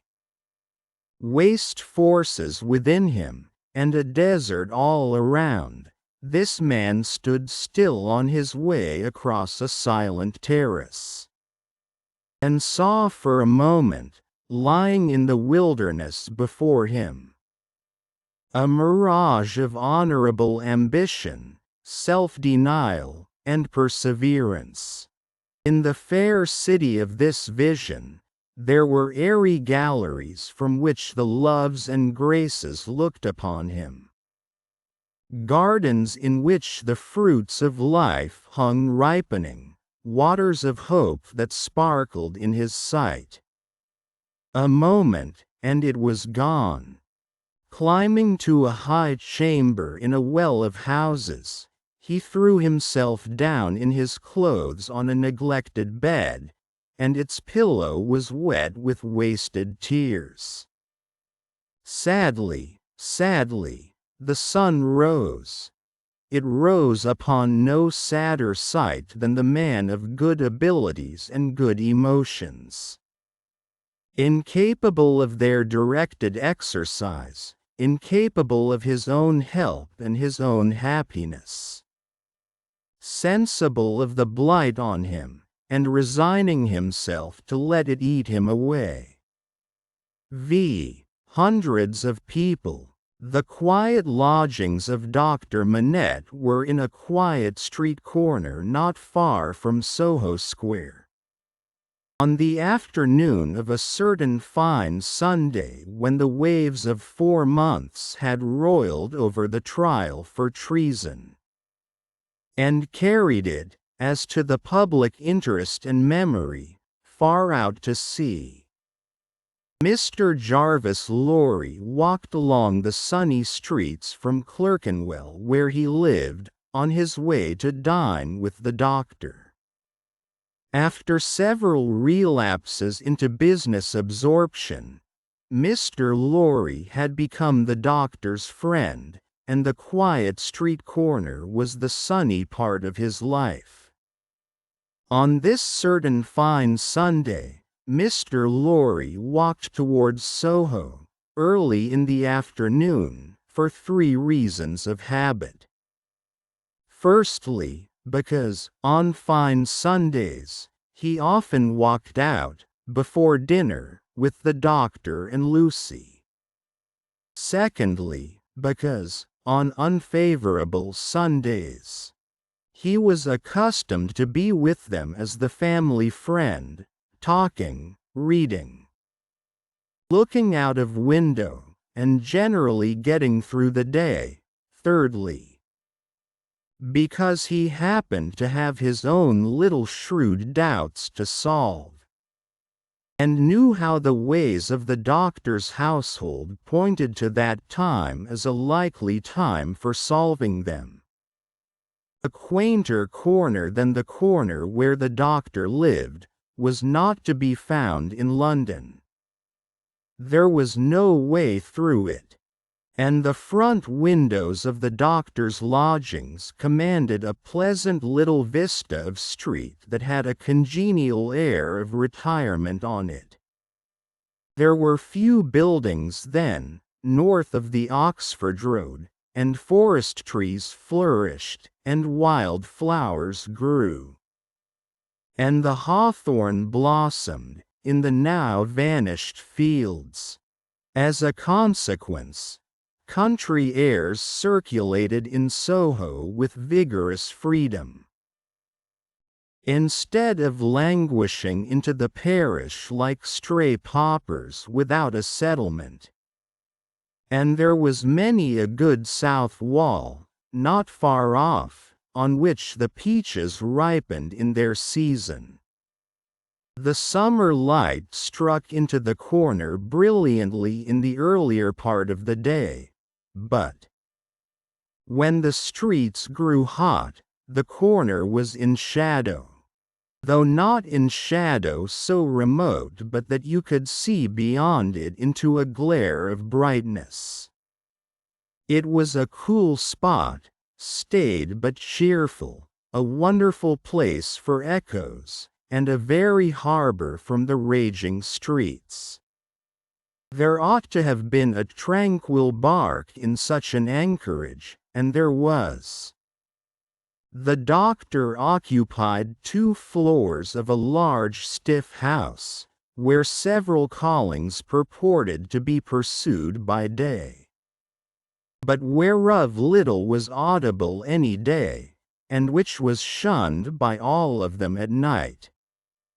In a building at the back, attainable by a courtyard where a plane tree rustled its green leaves, church organs claimed to be made, and silver to be chased, and likewise gold to be beaten by some mysterious giant who had a golden arm starting out of the wall of the front hall, as if he had beaten himself.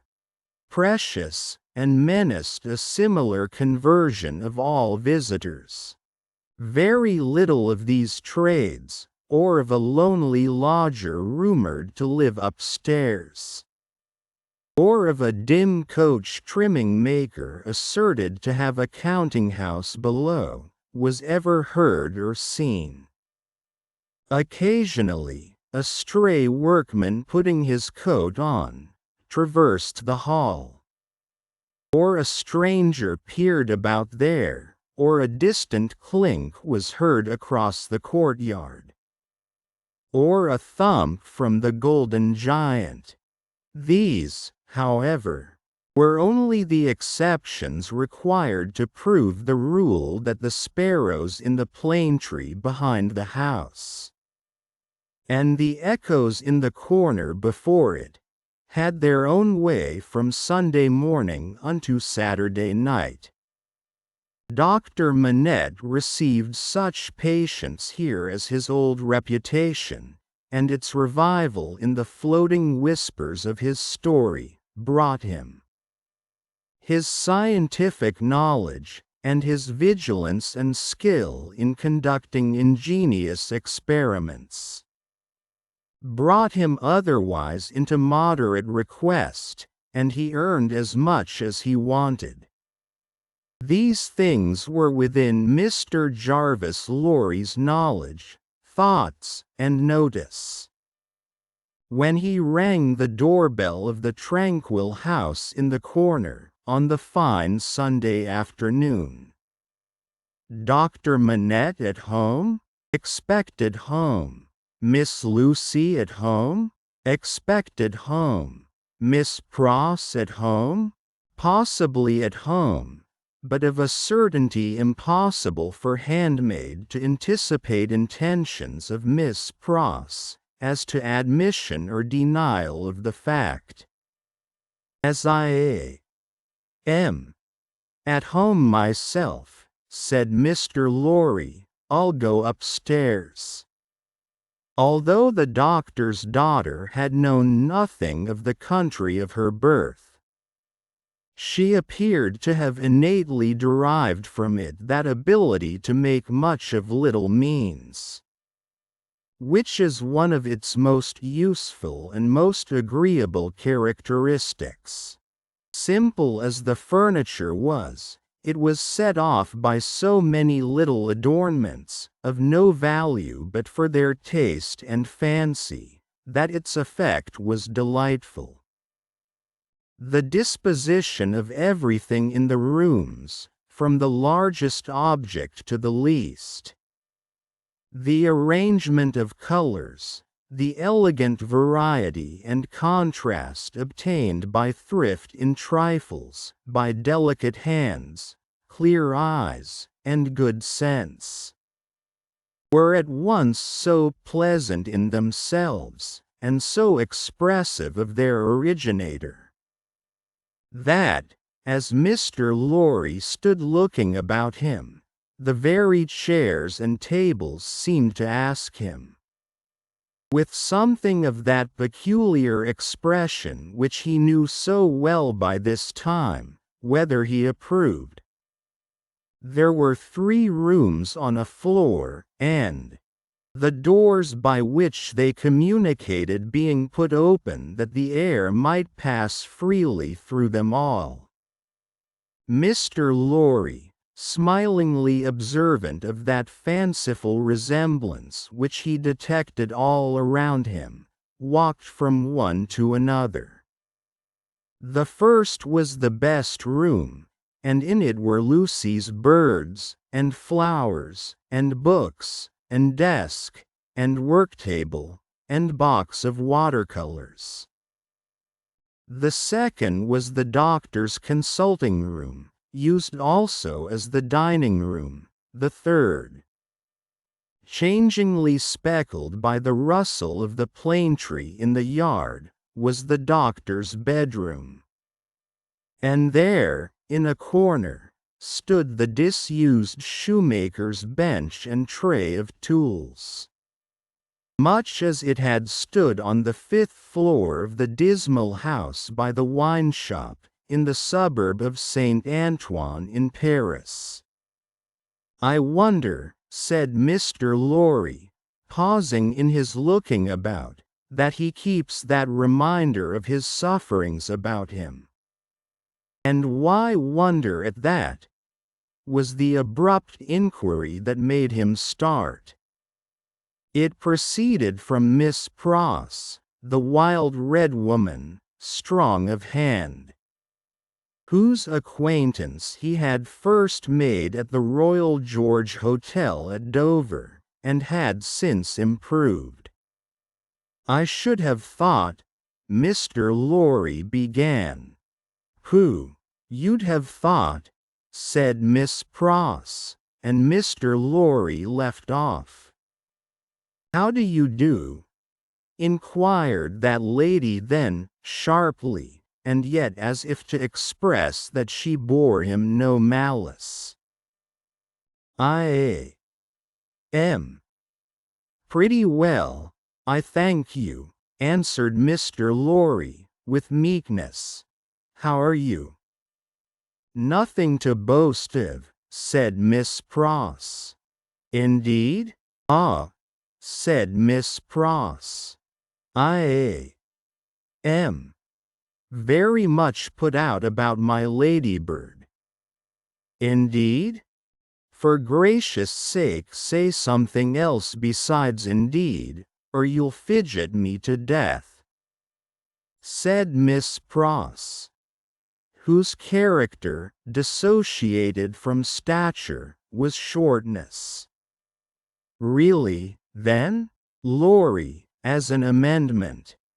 "Really is bad enough," returned Miss Pross, "but better." "Yes, I am very much put out. May I ask the cause? I don't want dozens of people who are not at all worthy of Ladybird to come here looking after her," said Miss Pross. "Do dozens come for that purpose?" "Hundreds," said Miss Pross. It was characteristic of this lady, as of some other people before her time and since, that whenever her original proposition was questioned, she exaggerated it, dear me, Lorry, as the safest remark he could think of. "I have lived with the darling, or the darling has lived with me, and paid me for it, which she certainly should never have done. You may take your affidavit. If I could have afforded to keep either myself or her for nothing, since she was 10 years old. And it's really very hard," said Miss Pross. Not seeing with precision what was very hard, Mr. Lorry shook his head, using that important part of himself as a sort of fairy cloak that would fit anything. "All sorts of people who are not in the least degree worthy of the pet are always turning up," said Miss Pross. "When you began it, I began it, Miss Pross? Didn't you? Who brought her father to life?" "Oh, if that was beginning it," said Mr. "It wasn't ending it, I suppose." "I say, when you began it, it was hard enough. Not that I have any fault to find with Dr. Manette, except that he is not worthy of such a daughter. Which is no imputation on him, for it was not to be expected that anybody should be, under any circumstances. But it really is doubly and trebly hard to have crowds and multitudes of people turning up after him. I could have forgiven him. To take Ladybird's affections away from me." Mr. Lorry knew Miss Pross to be very jealous, but he also knew her by this time to be beneath the service of her eccentricity. One of those unselfish creatures, found only among women who will, for pure love and admiration, bind themselves willing slaves, to youth when they have lost it, to beauty that they never had, to accomplishments that they were never fortunate enough to gain, to bright hopes that never shone upon their own somber lives. He knew enough of the world to know that there is nothing in it better than the faithful service of the heart, so rendered and so free from any mercenary taint. He had such an exalted respect for it, that in the retributive arrangements made by his own mind, we all make such arrangements, more or less, he stationed Miss Pross much nearer to the lower angels than many ladies immeasurably better got up both by nature and art, who had balances at Tellson's. There never was, nor will be, but one man worthy of Ladybird, said Miss Pross, and that was my brother Solomon, if he hadn't made a mistake in life. Here again, Mr. Lorry's inquiries into Miss Pross's personal history had established the fact that her brother Solomon was a heartless scoundrel who had stripped her of everything she possessed, as a stake to speculate with, and had abandoned her in her poverty forevermore, with no touch of compunction. Miss Pross's fidelity of belief in Solomon, deducting a mere trifle for this slight mistake, was quite a serious matter with Mr. Lorry, and had its weight in his good opinion of her. As we happen to be alone for the moment, and are both people of business, he said, when they had got back to the drawing-room and had sat down there in friendly relations.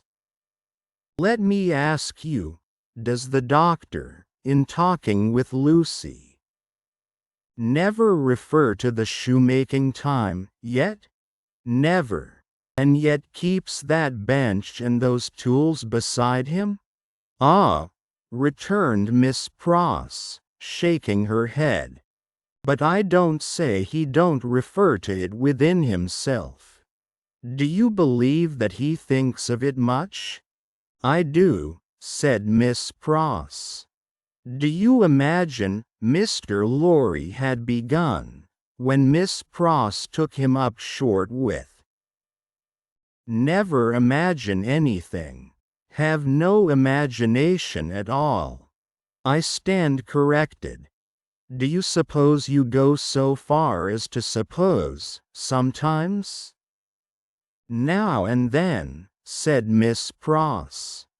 Do you suppose, Mr. Lorry went on, with a laughing twinkle in his bright eye, as it looked kindly at her, that Dr. Manette has any theory of his own, preserved through all those years, relative to the cause of his being so oppressed, perhaps even to the name of his oppressor?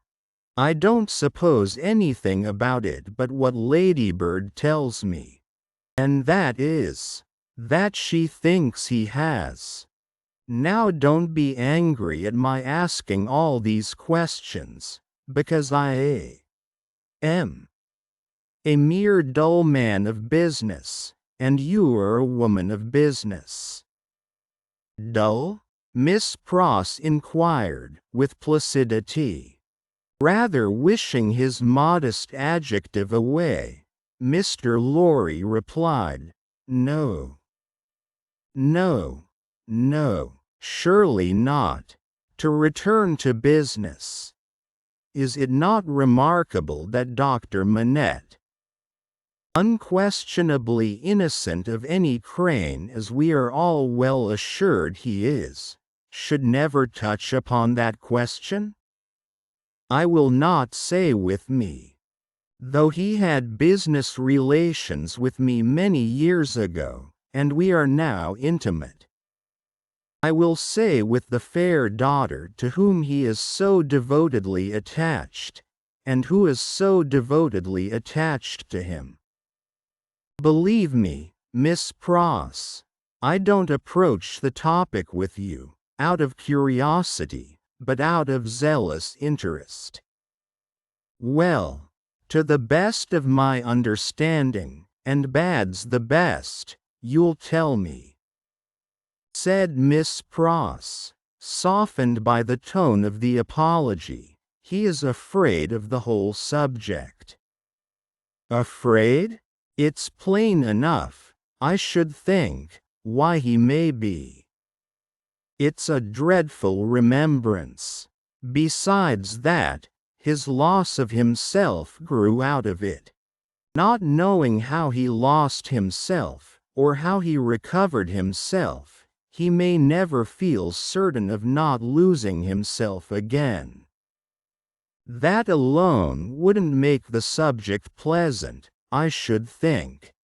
Quote, it was a profounder remark than Mr. Lorry had looked for. True, said he, and fearful to reflect upon.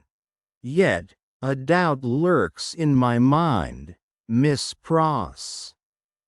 Whether it is good for Dr. Manette to have that suppression always shut up within him.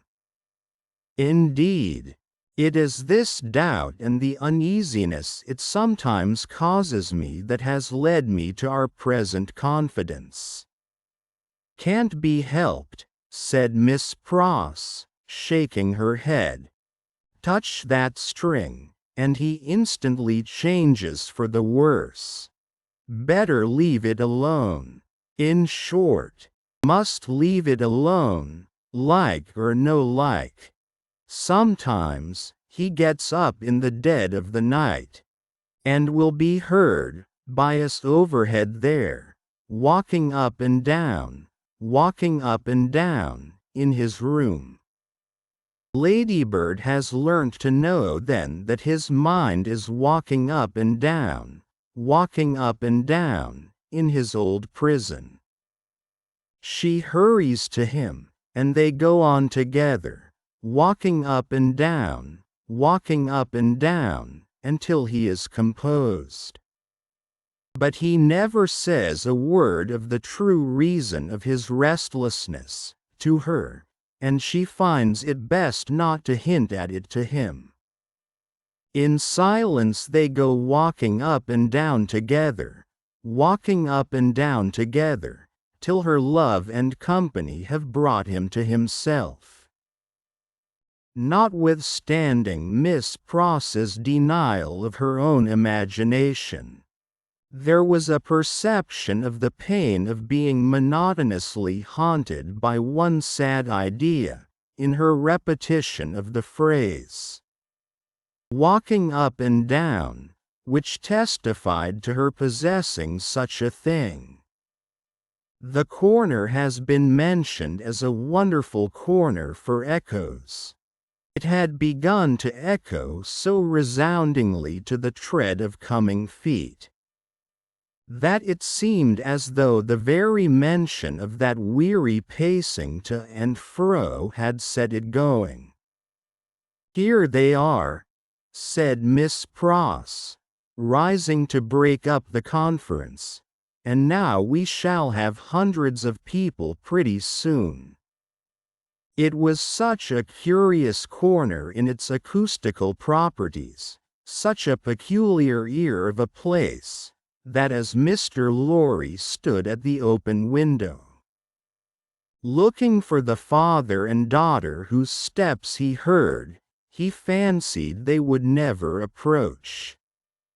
Not only would the echoes die away, as though the steps had gone, but echoes of other steps that never came would be heard in their stead, and would die away for good when they seemed close at hand. However, father and daughter did at last appear, and Miss Pross was ready at the street door to receive them. Miss Pross was a pleasant sight, albeit wild, and red, and grim, taking off her darling's bonnet when she came upstairs, and touching it up with the ends of her handkerchief, and blowing the dust off it, and folding her mantle ready for laying by, and smoothing her rich hair with as much pride as she could possibly have taken in her own hair if she had been the vainest and handsomest of women. Her darling was a pleasant sight too, embracing her and thanking her, and protesting against her taking so much trouble for her, which last she only dared to do playfully. For Miss Pross, sorely hurt, would have retired to her own chamber and cried. The doctor was a pleasant sight too, looking on at them, and telling Miss Pross how she spoiled Lucy, in accents and with eyes that had as much spoiling in them as Miss Pross had, and would have had more if it were possible. Laurie was a pleasant sight too, beaming at all this in his little wig, and thanking his bachelor stars for having lighted him in his declining years to a home. But no hundreds of people came to see the sights, and Mr. Laurie looked in vain for the fulfillment of Miss Pross's prediction.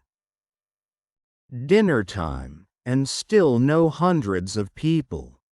In the arrangements of the little household, Miss Pross took charge of the lower regions, and always acquitted herself marvelously. Her dinners, of a very modest quality, were so well cooked and so well served, and so neat in their contrivances, half English and half French, that nothing could be better. Miss Pross's friendship being of the thoroughly practical kind, she had ravaged Soho and the adjacent provinces, in search of impoverished French, who, tempted by shillings and half-crowns, would impart culinary mysteries to her. From these decayed sons and daughters of Gaul, she had acquired such wonderful arts, that the woman and girl who formed the staff of domestics regarded her as quite a sorceress, or Cinderella's godmother, who would send out for a fowl, a rabbit, a vegetable or two from the garden, and change them into anything she pleased.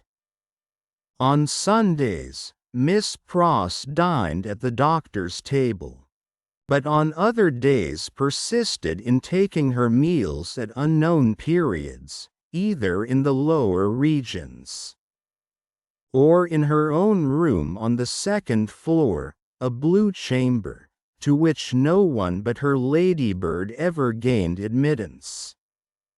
On this occasion, Miss Pross, responding to Ladybird's pleasant face and pleasant efforts to please her, unbent exceedingly. So the dinner was very pleasant, too. It was an oppressive day, and, after dinner, Lucy proposed that the wine should be carried out under the plane tree, and they should sit there in the air. As everything turned upon her, and revolved about her, they went out under the plane tree, and she carried the wine down for the special benefit of Mr. she had installed herself, some time before, as Mr. Laurie's cupbearer, and while they sat under the plane tree, talking, she kept his glass replenished. Mysterious backs and ends of houses peeped at them as they talked, and the plane tree whispered to them in its own way above their heads. Still, the hundreds of people did not present themselves. Darnay presented himself while they were sitting under the plane tree, but he was only one. Dr. Manette received him kindly, and so did Lucy. But Miss Pross suddenly became afflicted with a twitching in the head and body, and retired into the house. She was not unfrequently the victim of this disorder, and she called it, in familiar conversation, a fit of the jerks. The doctor was in his best condition, and looked specially young.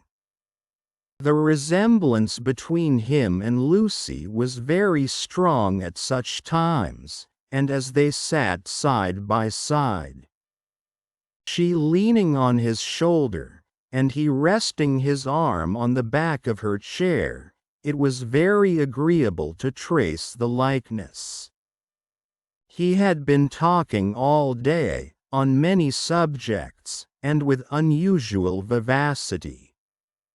"Pray, Dr. Manette," said Mr. Darnay, as they sat under the plane tree, and he said it in the natural pursuit of the topic in hand, which happened to be the old buildings of London. "Have you seen much of the Tower?" "Lucy and I have been there, but only casually. We have seen enough of it to know that it teems with interest, little more. I have been there, as you remember," said Darnay, with a smile, though reddening a little angrily, in another character, and not in a character that gives facilities for seeing much of it. "They told me a curious thing when I was there." "What was that?" Lucy asked. "In making some alterations, the workmen came upon an old dungeon, which had been, for many years, built up and forgotten.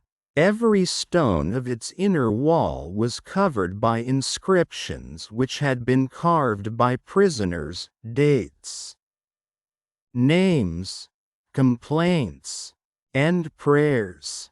Upon a cornerstone in an angle of the wall, one prisoner, who seemed to have gone to execution, had cut as his last work 3 letters. They were done with some very poor instrument, and hurriedly, with an unsteady hand. At first, they were read as D.C., but, on being more carefully examined, the last letter was found to be G. There was no record or legend of any prisoner with those initials, and many fruitless guesses were made what the name could have been. At length, it was suggested that the letters were not initials, but the complete word, dig. The floor was examined very carefully under the inscription, and, in the earth beneath a stone, or tile, or some fragment of paving, were found the ashes of a paper, mingled with the ashes of a small leathern case or bag. What the unknown prisoner had written will never be read, but he had written something, and hidden it away to keep it from the jailer. "My father," exclaimed Lucy, "you are ill." He had suddenly started up, with his hand to his head. His manner and his look quite terrified them all. "No, my dear, not ill. There are large drops of rain falling, and they made me start. We had better go in." He recovered himself almost instantly. Rain was really falling in large drops, and he showed the back of his hand with raindrops on it. But he said not a single word in reference to the discovery that had been told of. And, as they went into the house, the business eye of Mr. Lorry either detected, or fancied it detected, on his face, as it turned towards Charles Darnay, the same singular look that had been upon it when it turned towards him in the passages of the courthouse. He recovered himself so quickly, however, that Mr. Lorry had doubts of his business eye. The arm of the golden giant in the hall was not more steady than he was. When he stopped under it to remark to them that he was not yet proof against slight surprises, if he ever would be, and that the rain had startled him. Tea time, and Miss Pross making tea, with another fit of the jerks upon her, and yet no hundreds of people. Carton had lounged in, but he made only 2. The night was so very sultry, that although they sat with doors and windows open, they were overpowered by heat. When the tea table was done with, they all moved to one of the windows, and looked out into the heavy twilight. Lucy sat by her father. Darnay sat beside her. Carton leaned against a window. The curtains were long and white, and some of the thundergusts that whirled into the corner caught them up to the ceiling, and waved them like spectral wings. The raindrops are still falling, large, heavy, and few, said Dr. Manette. It comes slowly. It comes surely, said Carton.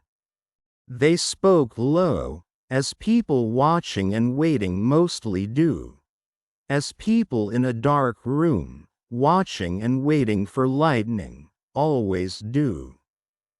There was a great hurry in the streets of people speeding away to get shelter before the storm broke. The wonderful corner for echoes resounded with the echoes of footsteps coming and going, yet not a footstep was there.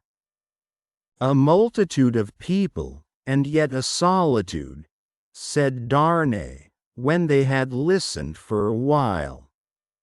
Is it not impressive? Mr. asked Lucy. Sometimes, I have sat here of an evening, until I have fancied, but even the shade of a foolish fancy makes me shudder tonight. When all is so black and solemn, let us shudder too. We may know what it is. It will seem nothing to you. Such whims are only impressive as we originate them, I think. They are not to be communicated.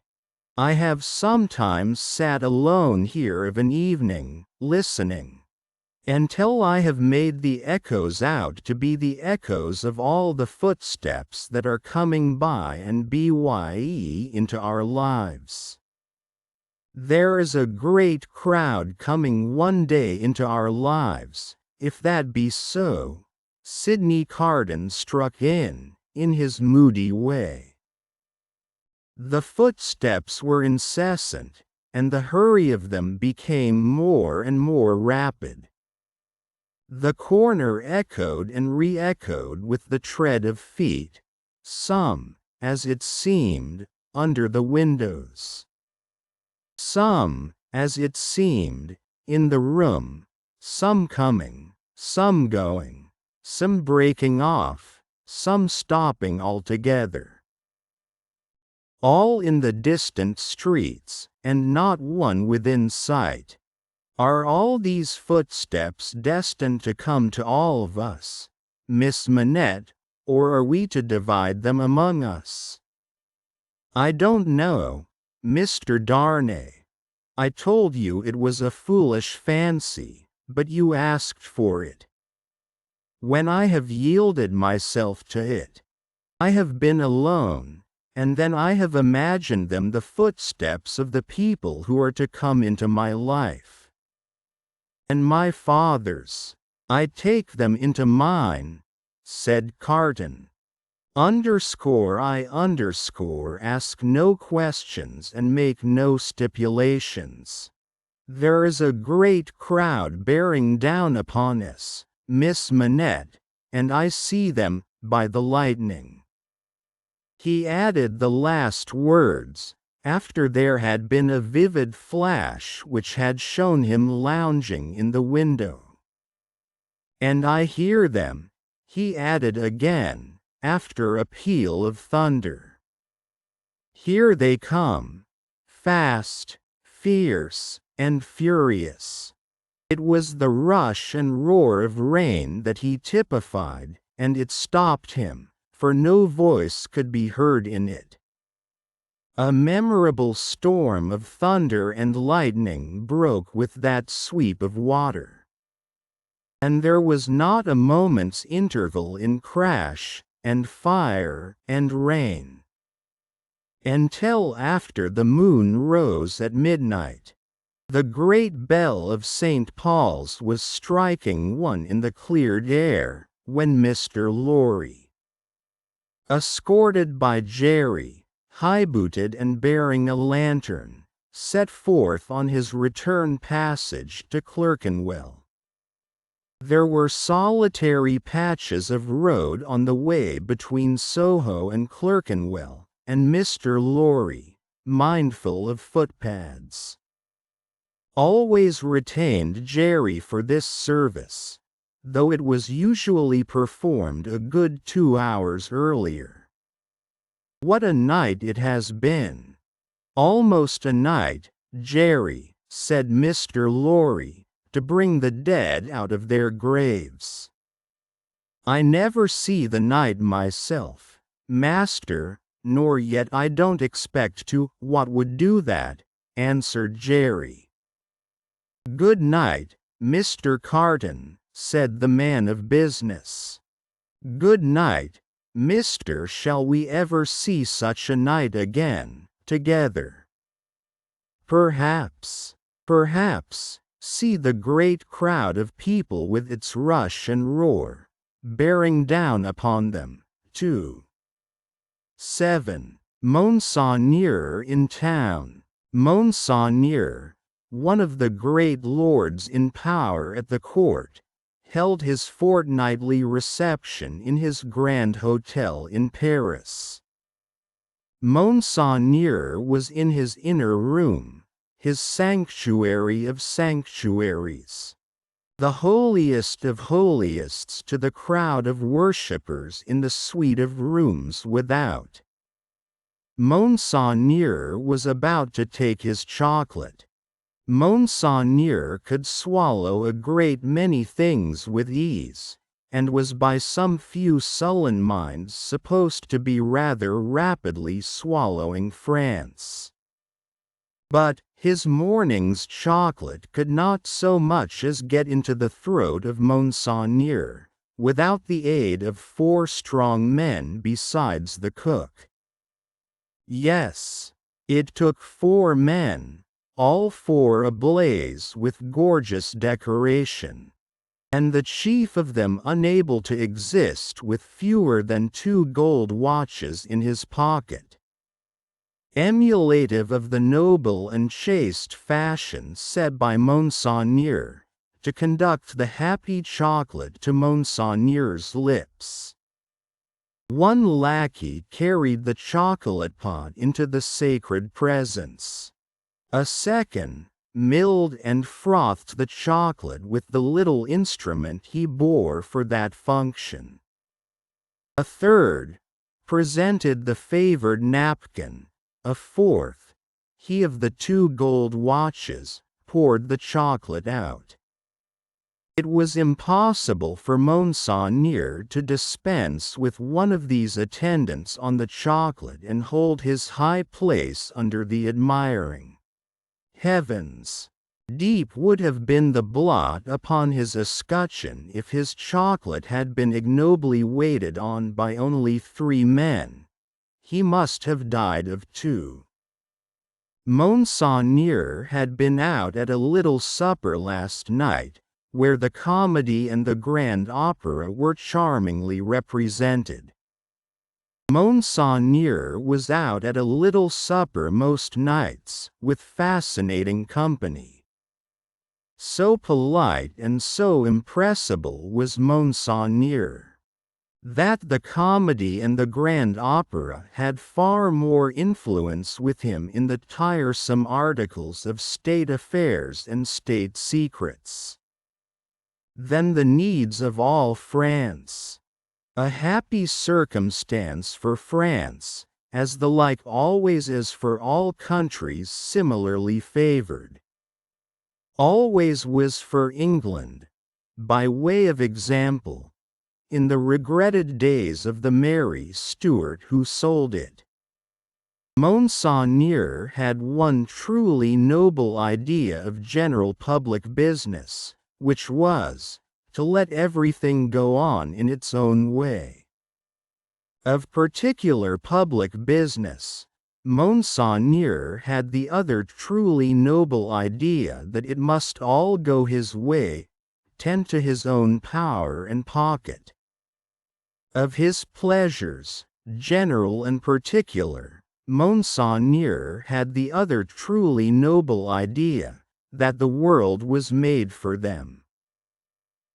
The text of his order, altered from the original by only a pronoun, which is not much, ran, "The earth and the fullness thereof are mine, saith Monseigneur." Yet, Monseigneur had slowly found that vulgar embarrassments crept into his affairs, both private and public, and he had, as to both classes of affairs, allied himself perforce with the farmer general.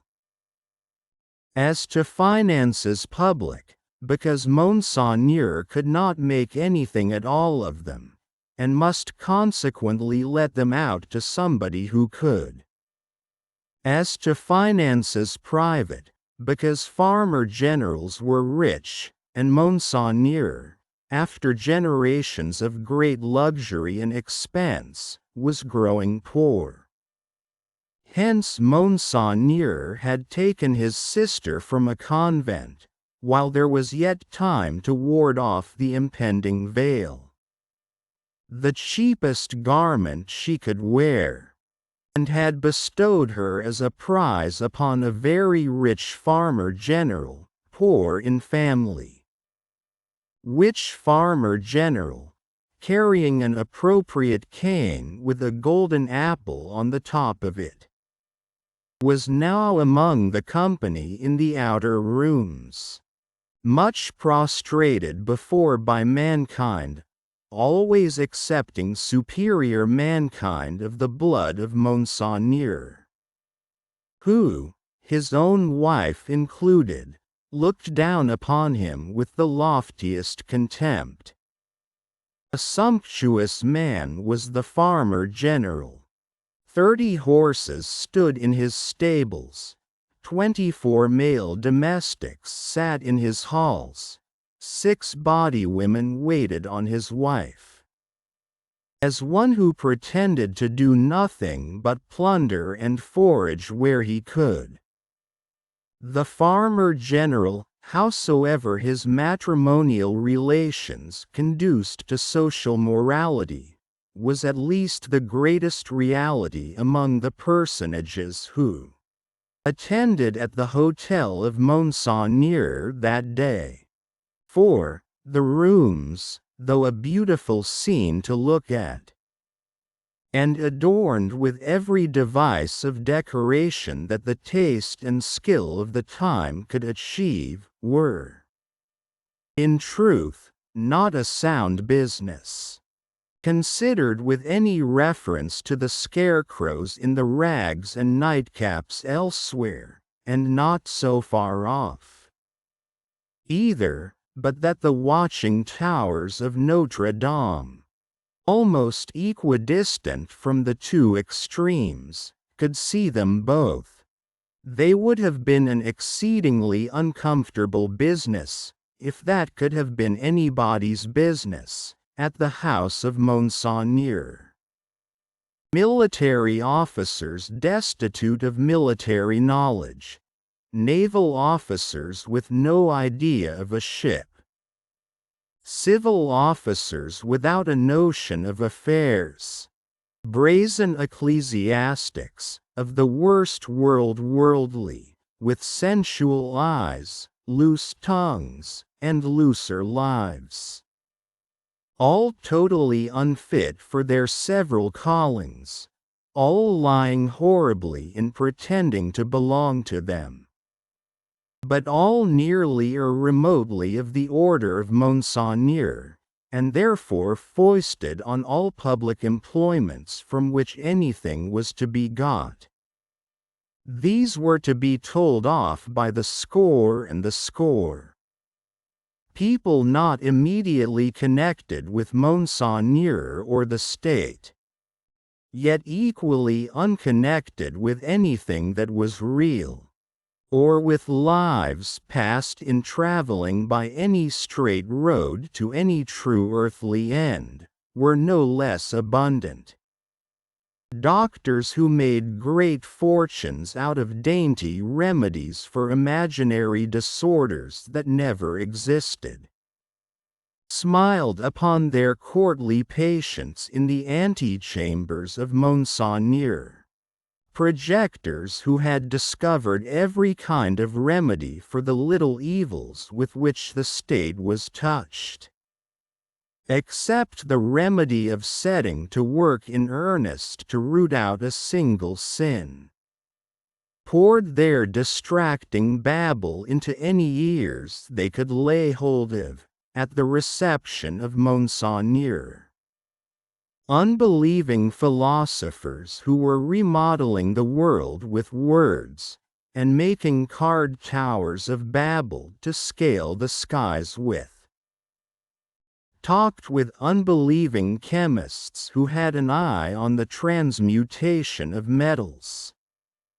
At this wonderful gathering accumulated by Monseigneur, exquisite gentlemen of the finest breeding, which was at that remarkable time, and has been since, to be known by its fruits of indifference to every natural subject of human interest, were in the most exemplary state of exhaustion, at the hotel of Monseigneur. Such homes had these various notabilities left behind them in the fine world of Paris, that the spies among the assembled devotees of Monseigneur, forming a goodly half of the polite company, would have found it hard to discover among the angels of that sphere one solitary wife, who, in her manners and appearance, owned to being a mother. Indeed, except for the mere act of bringing a troublesome creature into this world, which does not go far towards the realization of the name of mother, there was no such thing known to the fashion. Peasant women kept the unfashionable babies close, and brought them up, and charming grandmammas of 60 dressed and supped as at 20. The leprosy of unreality disfigured every human creature in attendance upon Monseigneur. In the outermost room were half a dozen exceptional people who had had, for a few years, some vague misgiving in them that things in general were going rather wrong. As a promising way of setting them right, Half of the half-dozen had become members of a fantastic sect of convulsionists, and were even then considering within themselves whether they should foam, rage, roar, and turn cataleptic on the spot, thereby setting up a highly intelligible fingerpost to the future for Monseigneur's guidance.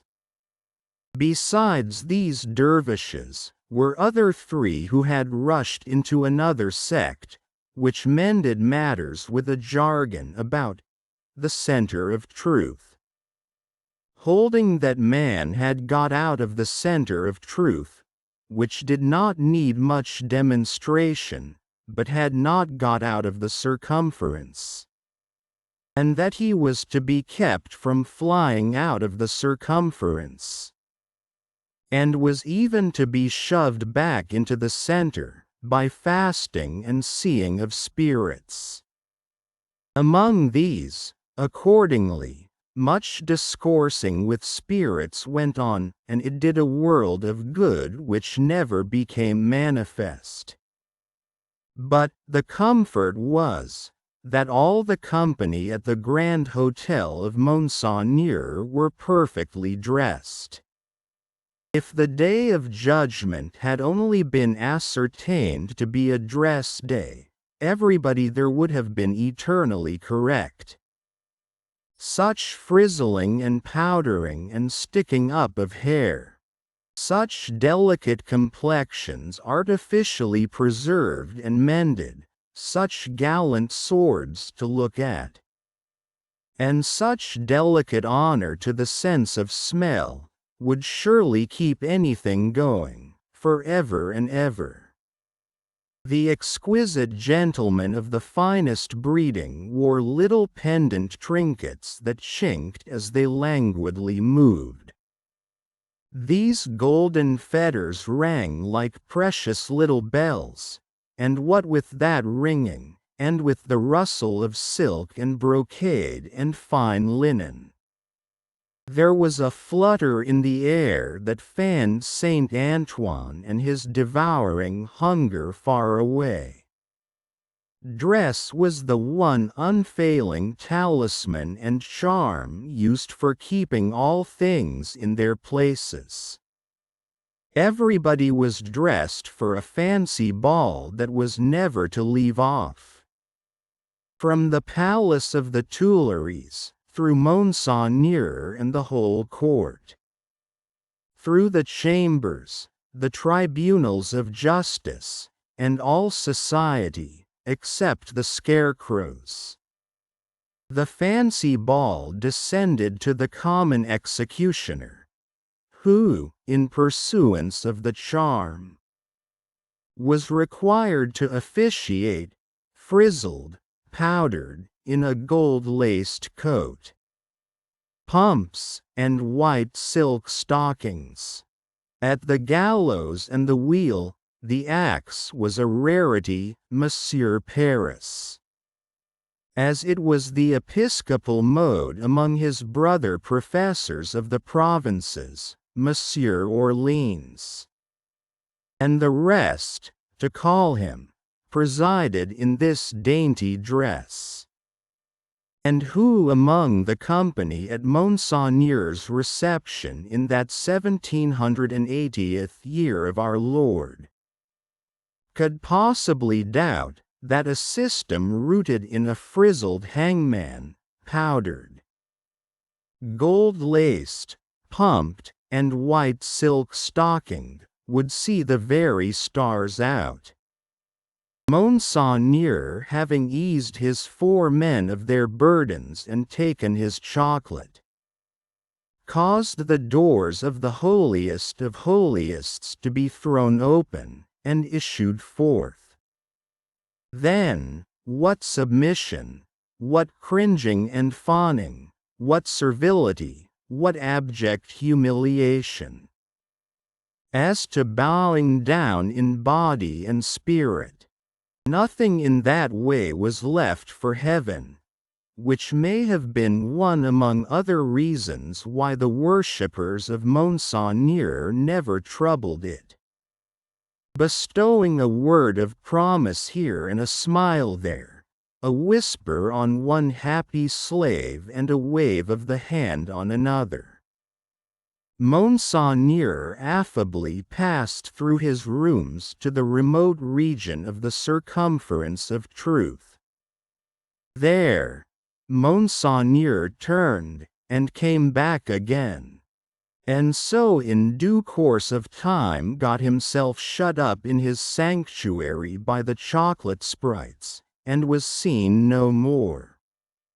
The show being over, the flutter in the air became quite a little storm, and the precious little bells went ringing downstairs.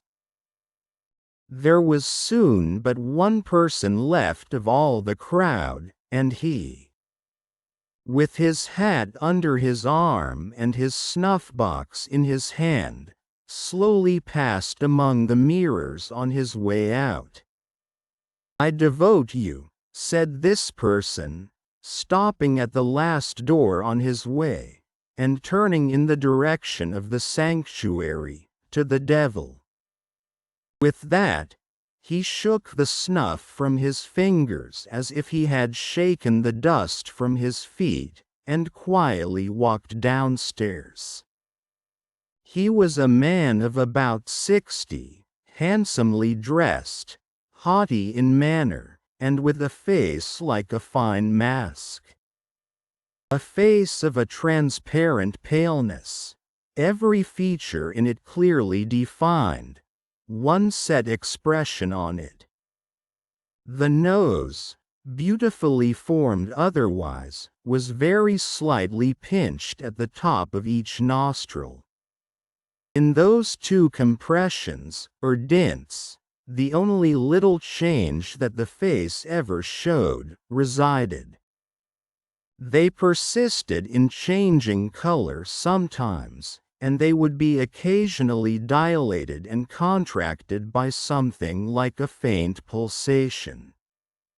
Then, they gave a look of treachery and cruelty to the whole countenance. Examined with attention, its capacity of helping such a look was to be found in the line of the mouth, and the lines of the orbits of the eyes, being much too horizontal and thin. Still, in the effect of the face made, it was a handsome face, and a remarkable one. Its owner went downstairs into the courtyard, got into his carriage, and drove away. Not many people had talked with him at the reception. He had stood in a little space apart, and Monseigneur might have been warmer in his manner.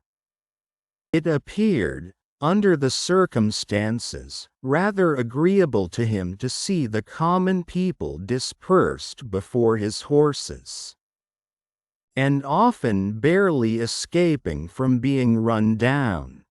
His man drove as if he were charging an enemy, and the furious recklessness of the man brought no check into the face, or to the lips, of the master.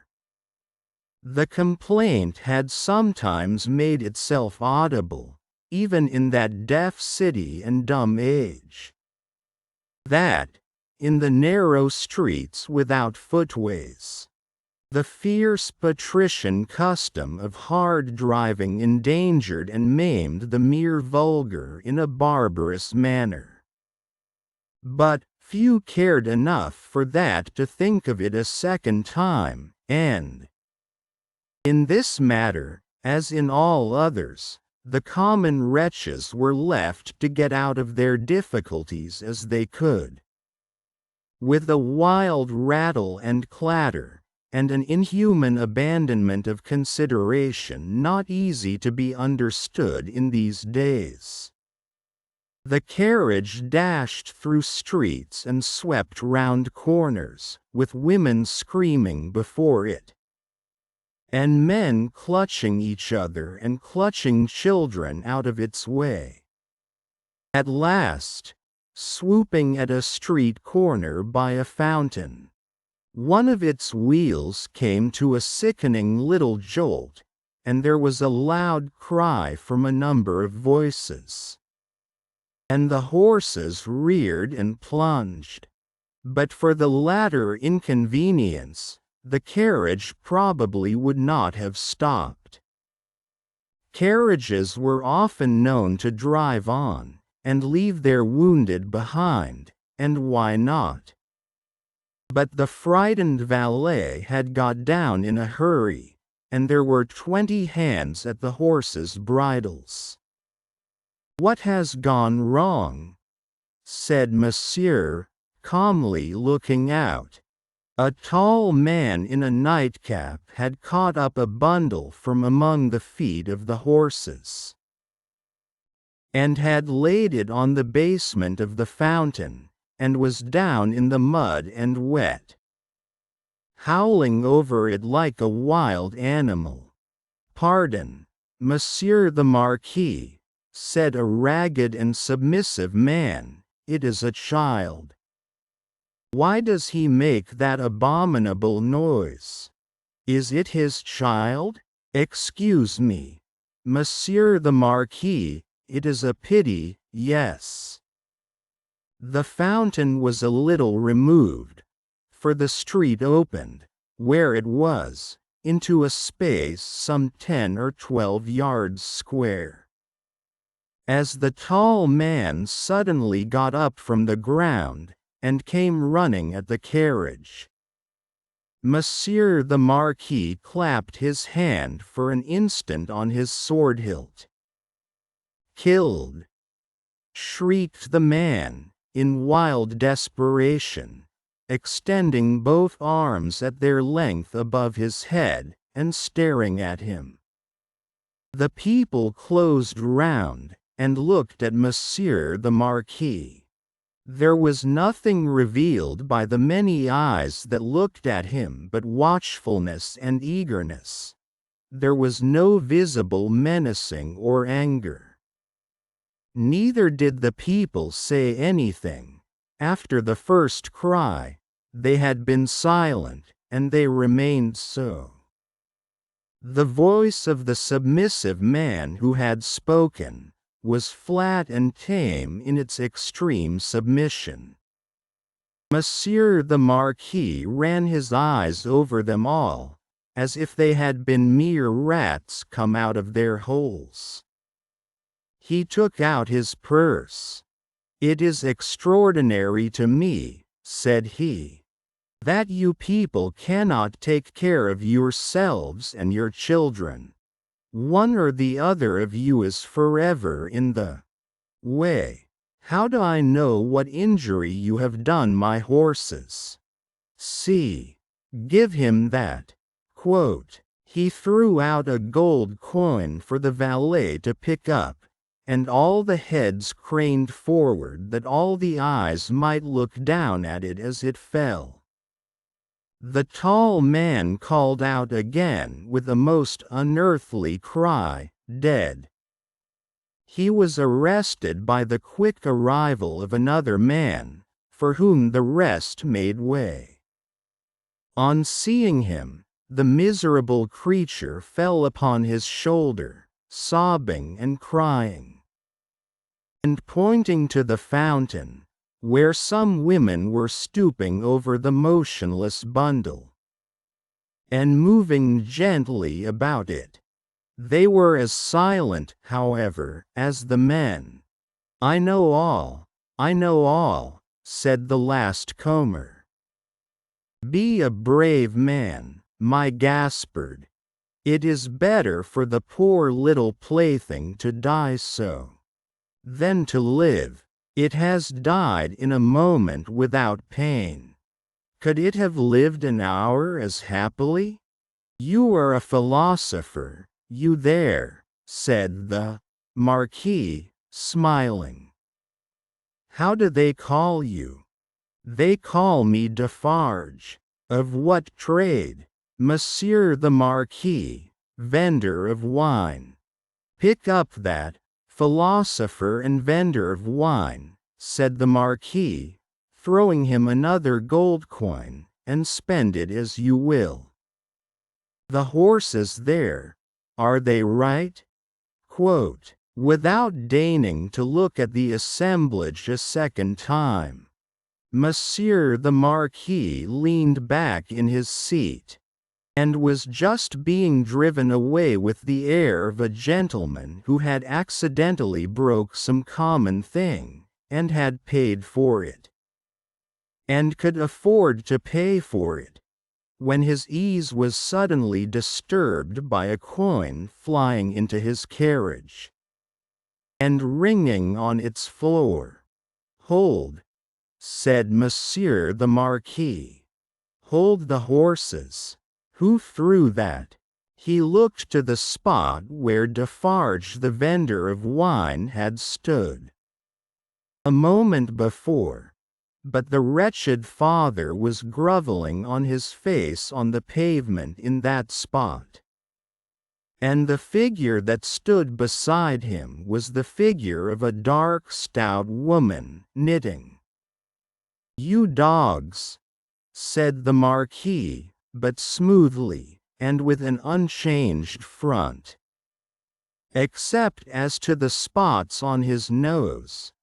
I would ride over any of you very willingly, and exterminate you from the earth, if I knew which rascal threw at the carriage, and if that brigand were sufficiently near it, he should be crushed under the wheels.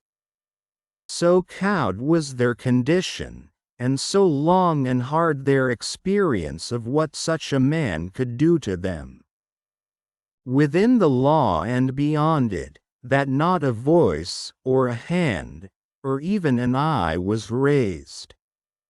Among the men, not one. But the woman who stood knitting looked up steadily, and looked the Marquis in the face. It was not for his dignity to notice it. His contemptuous eyes passed over her, and over all the other rats, and he leaned back in his seat again, and gave the word, "Go on."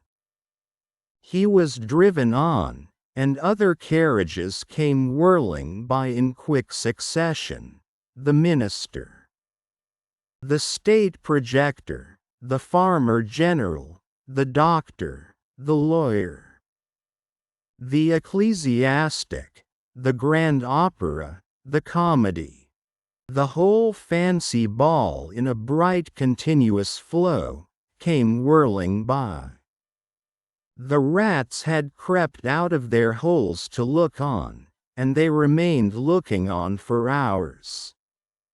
Soldiers and police often passing between them and the spectacle, and making a barrier behind which they slunk, and through which they peeped. The father had long ago taken up his bundle and bidden himself away with it, when the women who had tended the bundle while it lay on the base of the fountain sat there watching the running of the water and the rolling of the fancy ball, when the one woman who had stood conspicuous, knitting, still knitted on with the steadfastness of fate. The water of the fountain ran, the swift river ran, the day ran into evening. So much life in the city ran into death according to rule. Time and tide waited for no man. The rats were sleeping close together in their dark holes again. The fancy ball was lighted up at supper. All things ran their course. 8. Monseigneur in the country. A beautiful landscape, with the corn bright in it, but not abundant. Patches of poor rye where calm should have been, patches of poor peas and beans, patches of most coarse vegetable substitutes for wheat.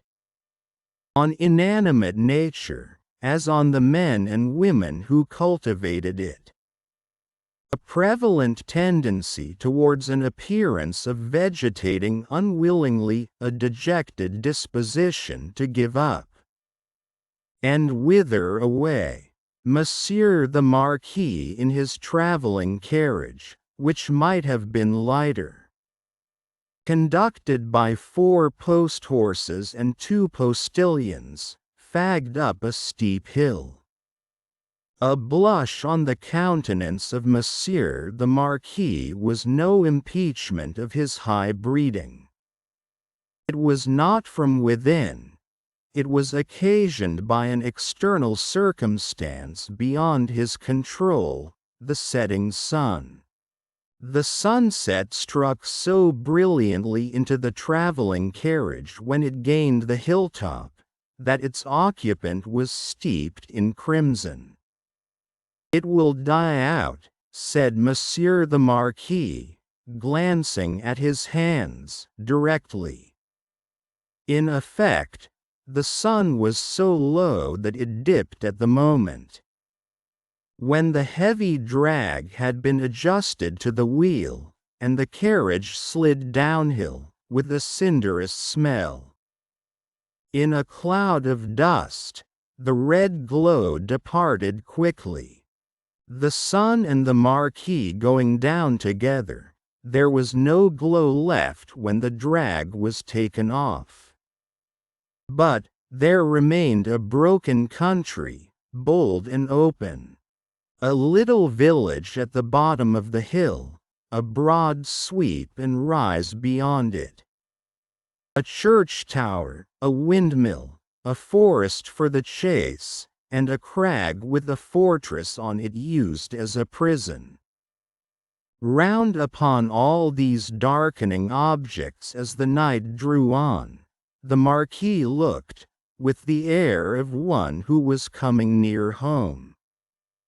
The village had its one poor street, with its poor brewery, poor tannery, poor tavern, poor stableyard for relays of post-horses, poor fountain. All usual poor appointments. It had its poor people too. All its people were poor, and many of them were sitting at their doors, shredding spare onions and the like for supper, while many were at the fountain, washing leaves, and grasses, and any such small yieldings of the earth that could be eaten. Expressive sips of what made them poor were not wanting. The tax for the state, the tax for the church, the tax for the Lord, tax local and tax general, were to be paid here and to be paid there.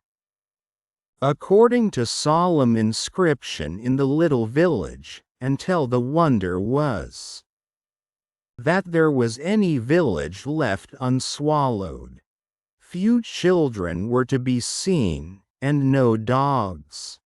As to the men and women, their choice on earth was stated in the prospect, life on the lowest terms that could sustain it. Down in the little village under the mill, or captivity and death in the dominant prison on the crag. Heralded by a courier in advance, and by the cracking of his postilions' whips, which twined snake-like about their heads in the evening air, as if he came attended by the Furies. Monsieur the Marquis drew up in his travelling carriage at the posting-house gate. It was hard by the fountain, and the peasants suspended their operations to look at him. He looked at them, and saw in them, without knowing it, the slow sure filing down of misery-worn face and figure.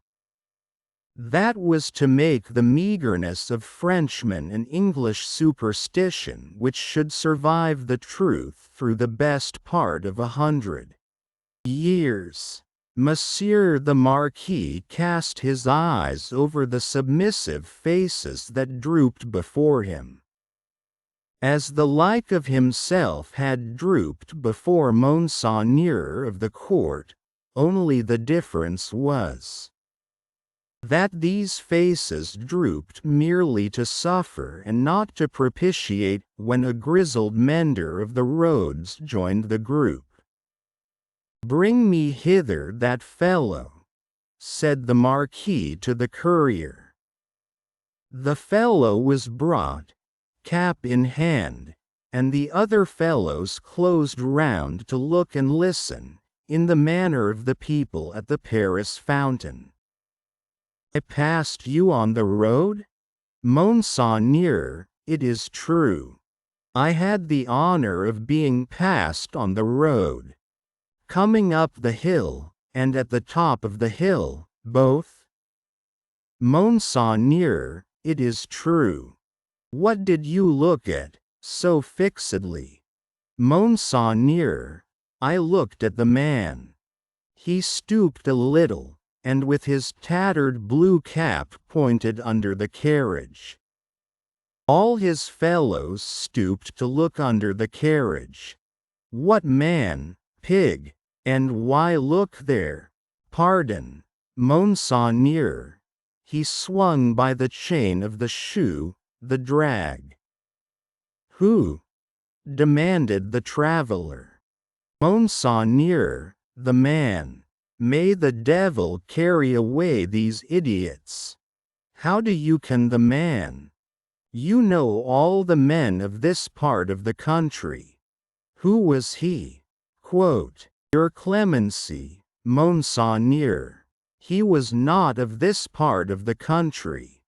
Of all the days of my life, I never saw him." "Swinging by the chain? To be suffocated? With your gracious permission, that was the wonder of it, Monseigneur.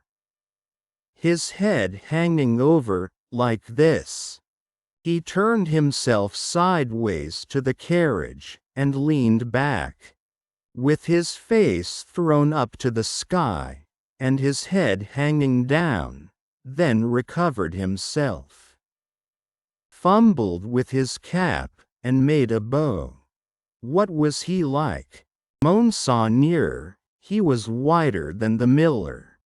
All covered with dust, white as a spectre, tall as a spectre." The picture produced an immense sensation in the little crowd. But all eyes, without comparing notes with other eyes, looked at Monsieur the Marquis. Perhaps, to observe whether he had any spectre on his conscience. "Truly, you did well," said the Marquis, felicitously sensible that such vermin were not to ruffle him. "To see a thief accompanying my carriage, and not open that great mouth of yours. Put him aside, Monsieur Gabelle." Monsieur Gabelle was the postmaster, and some other taxing functionary united. He had come out with great obsequiousness to assist at this examination, and had held the examined by the drapery of his arm in an official manner. "Bah," said Monsieur Gabelle. "Lay hands on this stranger if he seeks to lodge in your village tonight, and be sure that his business is honest, Gabelle." "Monseigneur, I am flattered to devote myself to your orders." "Did he run away, fellow? Where is that accursed?" The accursed was already under the carriage with some half-dozen particular friends, pointing out the chain with his blue cap. Some half-dozen other particular friends promptly hauled him out, and presented him breathless to Monsieur the Marquis. Did the man run away, dolt, when we stopped for the drag? Monseigneur, he precipitated himself over the hillside, head first, as a person plunges into the river. See to it, Gabelle. The half-dozen who were peering at the chain were still among the wheels, like sheep. The wheels turned so suddenly that they were lucky to save their skins and bones. They had very little else to save, or they might not have been so fortunate. The burst with which the carriage started out of the village and up the rise beyond, was soon checked by the steepness of the hill. Gradually, it subsided to a foot pace, swinging and lumbering upward among the many sweet scents of a summer night. The postilions, with 1,000 gossamer gnats circling about them in lieu of the furies, quietly mended the points to the lashes of their whips. The valet walked by the horses. The courier was audible, trotting on ahead into the dun distance. At the steepest point of the hill there was a little burial ground, with a cross and a new large figure of our Saviour on it. It was a poor figure in wood, done by some inexperienced rustic carver. But he had studied the figure from the life, his own life, maybe, for it was dreadfully spare and thin. To this distressful emblem of a great distress that had long been growing worse, and was not at its worst, a woman was kneeling. She turned her head as the carriage came up to her, rose quickly, and presented herself at the carriage door. "It is you, Monseigneur." Monseigneur, a petition. With an exclamation of impatience, but with his unchangeable face, Monseigneur looked out. "How, then? What is it? Always petitions, Monseigneur. For the love of the great God. My husband, the forester." "What of your husband, the forester?" "Always the same with you people. He cannot pay something? He has paid all, Monseigneur. He is dead. Well, he is quiet. Can I restore him to you?" "Alas, no, Monseigneur. But he lies yonder, under a little heap of poor grass." "Well?" "Monseigneur, there are so many little heaps of poor grass?" Again, "Well?" She looked an old woman, but was young. Her manner was one of passionate grief. By turns she clasped her veinous and knotted hands together with wild energy, and laid one of them on the carriage door, tenderly, caressingly, as if it had been a human breast, and could be expected to feel the appealing touch. "Monseigneur, hear me. Monseigneur, hear my petition. My husband died of want. So many die of want. So many more will die of want." Again, "Well? Can I feed them?" "Monseigneur, the good God knows, but I don't ask it. My petition is, that a morsel of stone or wood, with my husband's name, may be placed over him to show where he lies. Otherwise, the place will be quickly forgotten. It will never be found when I am dead of the same malady. I shall be laid under some other heap of poor grass. Monseigneur, they are so many. They increase so fast, there is so much want. Monseigneur, Monseigneur. The valet had put her away from the door. The carriage had broken into a brisk trot, the postilions had quickened the pace. She was left far behind, and Monseigneur, again escorted by the Furies, was rapidly diminishing the league or two of distance that remained between him and his chateau. The sweet scents of the summer night rose all around him, and rose.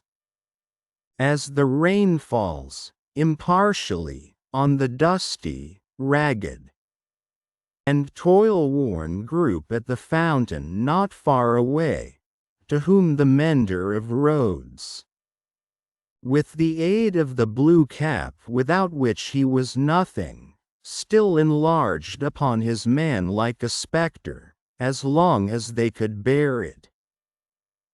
By degrees, as they could bear no more, they dropped off one by one, and lights twinkled in little casements, which lights, as the casements darkened, and more stars came out, seemed to have shot up into the sky instead of having been extinguished. The shadow of a large high-roofed house, and of many overhanging trees, was upon Monsieur the Marquis by that time, and the shadow was exchanged for the light of a flambeau, as his carriage stopped, and the great door of his chateau was opened to him. Monsieur Charles, whom I expect, is he arrived from England? Monseigneur, not yet. The Gorgon's Head. It was a heavy mass of building, that chateau of Monsieur the Marquis, with a large stone courtyard before it, and 2 stone sweeps of staircase meeting in a stone terrace before the principal door. A stony business altogether, with heavy stone balustrades, and stone urns, and stone flowers, and stone faces of men, and stone heads of lions, in all directions, as if the Gorgon's Head had surveyed it, when it was finished, 2 centuries ago. Up the broad flight of shallow steps, Monsieur the Marquis, flambeau preceded, went from his carriage, sufficiently disturbing the darkness to elicit loud remonstrance from an owl in the roof of the great pile of stable building away among the trees. All else was so quiet that the flambeau carried up the steps, and the other flambeau held at the great door, burned as if they were in a close room of state, instead of being in the open night air. Other sound than the owl's voice there was none, save the failing of a fountain into its stone basin. For it was one of those dark nights that hold their breath by the hour together, and then heave a long low sigh, and hold their breath again. The great door clanged behind him, and Monsieur the Marquis crossed a hall grim with certain old boar spears, swords, and knives of the chase, grimmer with certain heavy riding rods and riding whips, of which many a peasant, gone to his benefactor Death, had felt the weight when his lord was angry. Avoiding the larger rooms, which were dark and made fast for the night, Monsieur the Marquis with his flambeau-bearer going on before, went up the staircase to a door in a corridor. This thrown open, admitted him to his own private apartment of 3 rooms. His bedchamber and 2 others. High vaulted rooms with cool uncarpeted floors. Great dogs upon the hearths for the burning of wood in winter time. And all luxuries befitting the state of a marquis in a luxurious age and country. The fashion of the last Louis but one, of the line that was never to break, the 14th Louis, was conspicuous in their rich furniture. But it was diversified by many objects that were illustrations of old pages in the history of France. A supper table was laid for 2, in the third of the rooms. A round room, in one of the chateau's 4 extinguisher-topped towers. A small lofty room, with its window wide open, and the wooden jalousie blinds closed, so that the dark night only showed in slight horizontal lines of black, alternating with their broad lines of stone color. "My nephew," said the Marquis, glancing at the supper preparation, "they said he was not arrived." Nor was he, but he had been expected with Monseigneur. "Ah, it is not probable he will arrive tonight. Nevertheless, leave the table as it is. I shall be ready in a quarter of an hour." In a quarter of an hour Monseigneur was ready, and sat down alone to his sumptuous and choice supper. His chair was opposite to the window, and he had taken his soup, and was raising his glass of Bordeaux to his lips, when he put it down. "What is that?" he calmly asked, looking with attention at the horizontal lines of black and stone color. "Monseigneur? Outside the blinds. Open the blinds." It was done. "Well, Monseigneur, it is nothing. The trees and the night are all that are here." The servant who spoke had thrown the blinds wide, had looked out into the vacant darkness, and stood with that blank behind him, looking round for instructions. "Good," said the imperturbable master. "Close them again." That was done too, and the Marquis went on with his supper. He was half-way through it, when he again stopped with his glass in his hand, hearing the sound of wheels. It came on briskly, and came up to the front of the chateau. "Ask who is arrived." It was the nephew of Monseigneur. He had been some few leagues behind Monseigneur, early in the afternoon. He had diminished the distance rapidly, but not so rapidly as to come up with Monseigneur on the road. He had heard of Monseigneur, at the posting-houses, as being before him. He was to be told, said Monseigneur, that supper awaited him then and there, and that he was prayed to come to it. In a little while he came. He had been known in England as Charles Darnay. Monseigneur received him in a courtly manner, but they did not shake hands.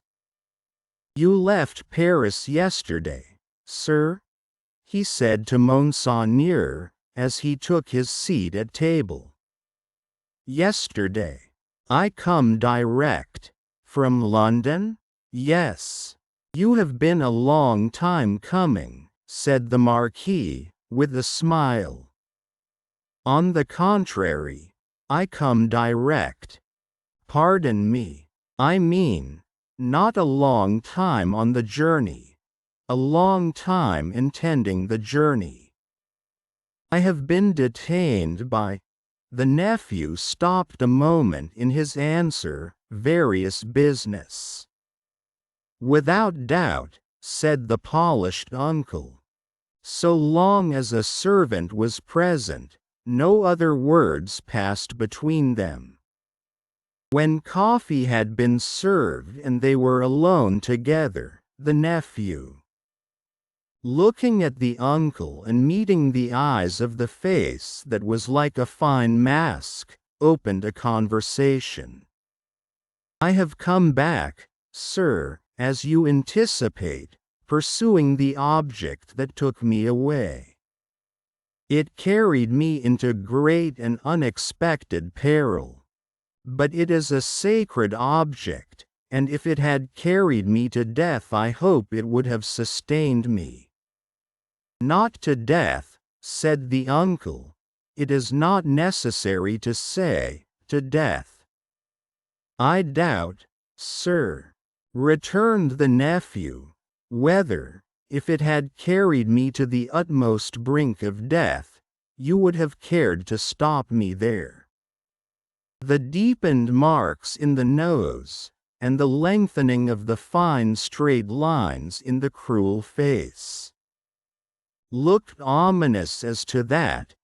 The uncle made a graceful gesture of protest, which was so clearly a slight form of good breeding that it was not reassuring. Indeed, sir, pursued the nephew, for anything I know, you may have expressly worked to give a more suspicious appearance to the suspicious circumstances that surrounded me. No, no, no, said the uncle, pleasantly. But, however that may be, resumed the nephew, glancing at him with deep distrust, I know that your diplomacy would stop me by any means, and would know no scruple as to means. My friend, I told you so, said the uncle, with a fine pulsation in the two marks. Do me the favor to recall that I told you so, long ago. I recall it, thank you, said the Marquise, very sweetly indeed. His tone lingered in the air, almost like the tone of a musical instrument. In effect, sir, pursued the nephew, I believe it to be at once your bad fortune, and my good fortune, that has kept me out of a prison in France here. I do not quite understand, returned the uncle, sipping his coffee. Dare I ask you to explain? I believe that if you were not in disgrace with the court, and had not been overshadowed by that cloud for years past, a letter de cachet would have sent me to some fortress indefinitely. It is possible, said the uncle, with great calmness. For the honor of the family, I could even resolve to incommode you to that extent. Pray excuse me. I perceive that, happily for me, the reception of the day before yesterday was, as usual, a cold one, observed the nephew. I would not say happily, my friend, returned the uncle. With refined politeness. I would not be sure of that. A good opportunity for consideration, surrounded by the advantages of solitude, might influence your destiny to far greater advantage than you influence it for yourself. But it is useless to discuss the question. I am as you say, at a disadvantage. These little instruments of correction, these gentle aids to the power and honor of families, these slight favors that might so incommode you, are only to be obtained now by interest and importunity. They are sought by so many, and they are granted, comparatively, to so few. It used not to be so. But France in all such things is changed for the worse. Our not remote ancestors held the right of life and death over the surrounding vulgar. From this room, many such dogs have been taken out to be hanged. In the next room, my bedroom, one fellow, to our knowledge, was poniarded on the spot for professing some insolent delicacy respecting his daughter. His daughter? We have lost many privileges. A new philosophy has become the mode, and the assertion of our station, in these days, might, I do not go so far as to say would, but might, cause us real inconvenience. All very bad, very bad. The Marquis took a gentle little pinch of snuff, and shook his head, as elegantly despondent as he could becomingly be of a country still containing himself. That great means of regeneration. We have so asserted our station, both in the old time and in the modern time also, said the nephew, gloomily, that I believe our name to be more detested than any name in France. Let us hope so, said the uncle. Detestation of the high is the involuntary homage of the low. There is not, pursued the nephew, in his former tone, a face I can look at, in all this country round about us, which looks at me with any deference on it but the dark deference of fear and slavery. A compliment, said the Marquis, to the grandeur of the family, merited by the manner in which the family has sustained its grandeur. Ha! And he took another gentle little pinch of snuff, and lightly crossed his legs.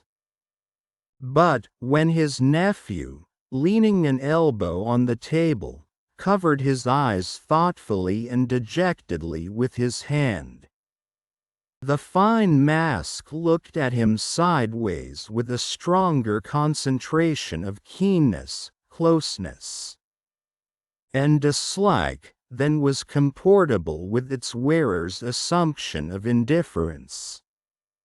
Repression is the only lasting philosophy. The dark deference of fear and slavery, my friend, observed the Marquis, will keep the dogs obedient to the whip, as long as this roof, looking up to it, shuts out the sky. That might not be so long as the Marquis supposed.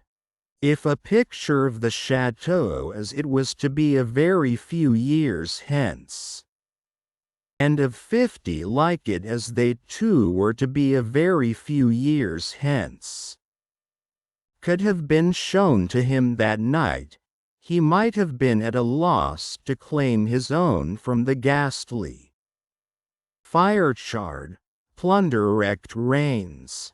As for the roof he vaunted, he might have found that shutting out the sky in a new way, to wit, forever, from the eyes of the bodies into which its lead was fired, out of the barrels of 100,000 muskets.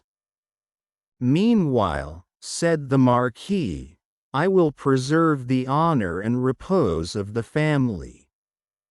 If you will not, But you must be fatigued. Shall we terminate our conference for the night? A moment more. An hour, if you please. Sir, said the nephew, we have done wrong, and are reaping the fruits of wrong. We have done wrong? Repeated the Marquis, with an inquiring smile, and delicately pointing, first to his nephew, then to himself. Our family, our honorable family, whose honor is of so much account to both of us. In such different ways, even in my father's time, we did a world of wrong, injuring every human creature who came between us and our pleasure, whatever it was. Why need I speak of my father's time, when it is equally yours? Can I separate my father's twin brother, joint inheritor, and next successor, from himself? Death has done that, said the Marquis, and has left me, answered the nephew, bound to a system that is frightful to me. Responsible for it, but powerless in it. Seeking to execute the last request of my dear mother's lips, and obey the last look of my dear mother's eyes, which implored me to have mercy and to redress, and tortured by seeking assistance and power in vain. Seeking them from me, my nephew, said the Marquis, touching him on the breast with his forefinger, they were now standing by the hearth, you will forever seek them in vain. Be assured, every fine straight line in the clear whiteness of his face was cruelly, craftily, and closely compressed, while he stood looking quietly at his nephew, with his snuff-box in his hand. Once again he touched him on the breast, as though his finger were the fine point of a small sword, with which, in delicate finesse, he ran him through the body, and said, My friend, I will die, perpetuating the system under which I have lived. When he had said it, he took a culminating pinch of snuff, and put his box in his pocket. Better to be a rational creature, he added then, after ringing a small bell on the table, and accept your natural destiny. But you are lost, Monsieur Charles, I see. This property and France are lost to me, said the nephew, sadly. I renounce them. Are they both yours to renounce? France may be, but as the property? It is scarcely worth mentioning, but, is it yet?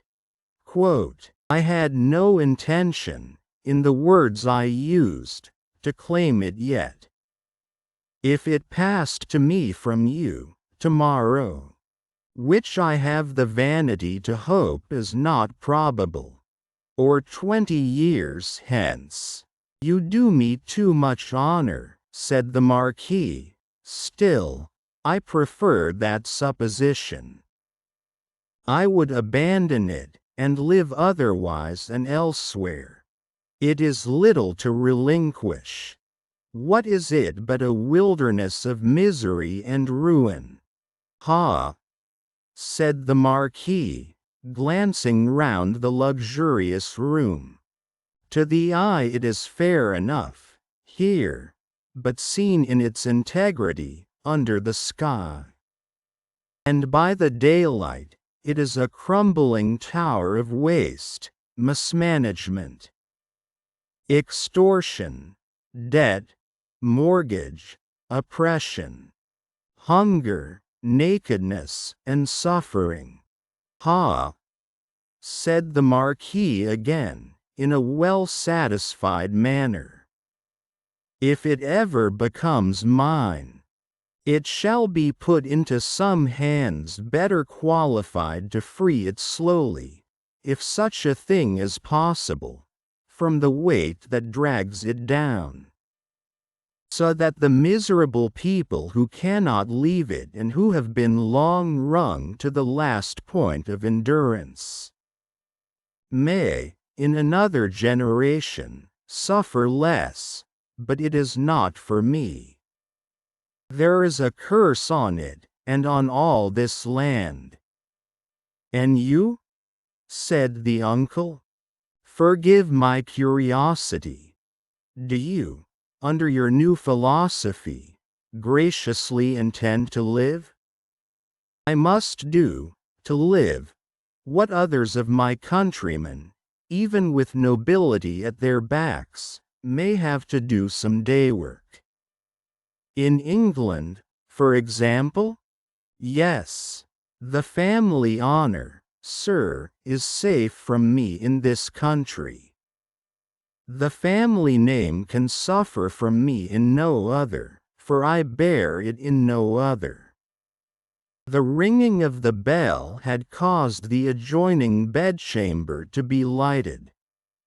It now shone brightly, through the door of communication.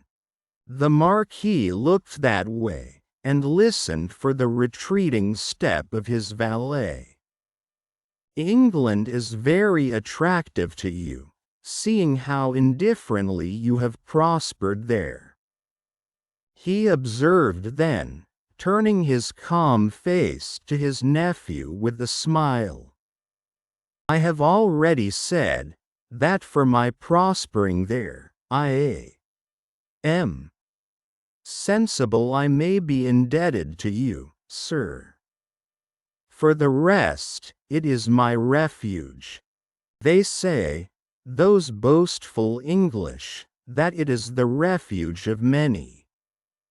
You know a compatriot who has found a refuge there?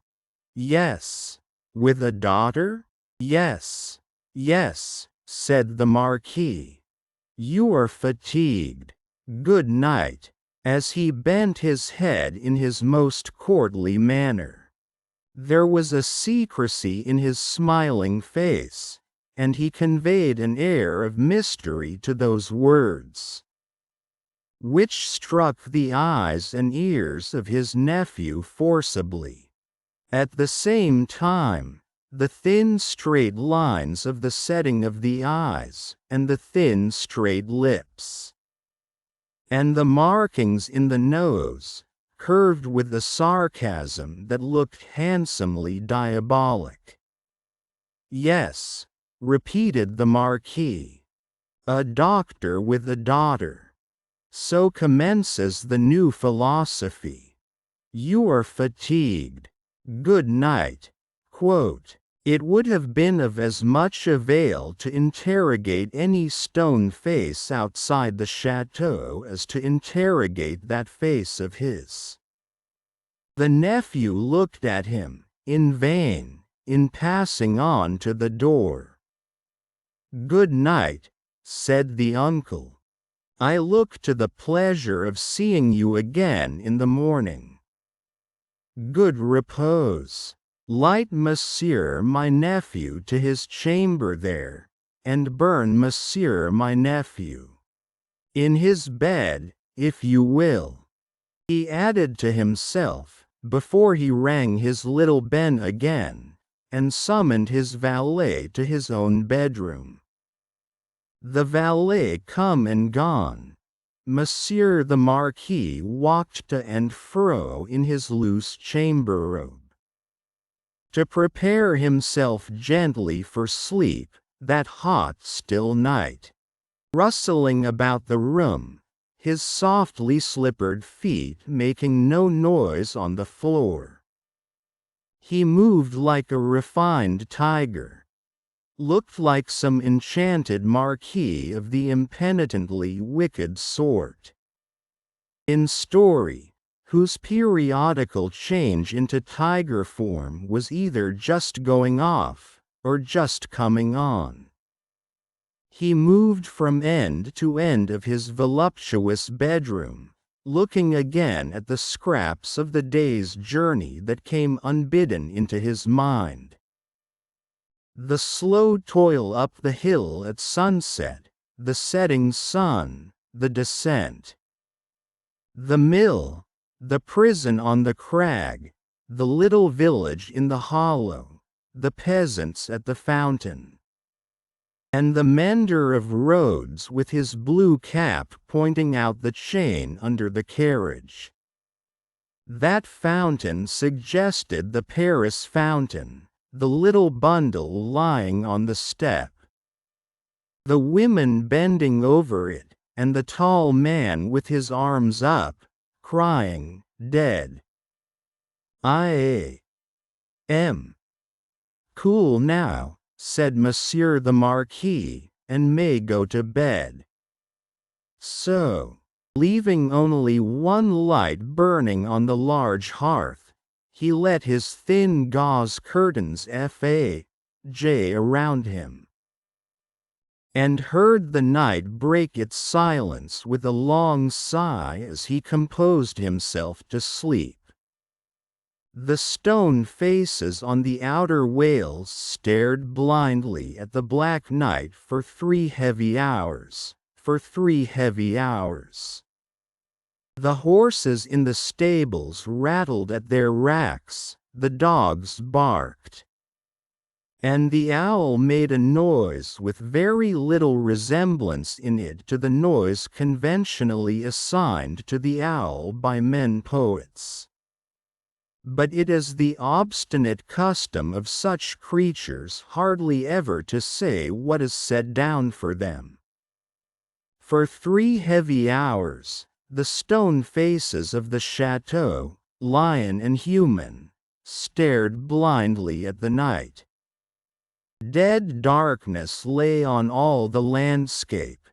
Dead darkness added its own hush to the hushing dust on all the roads.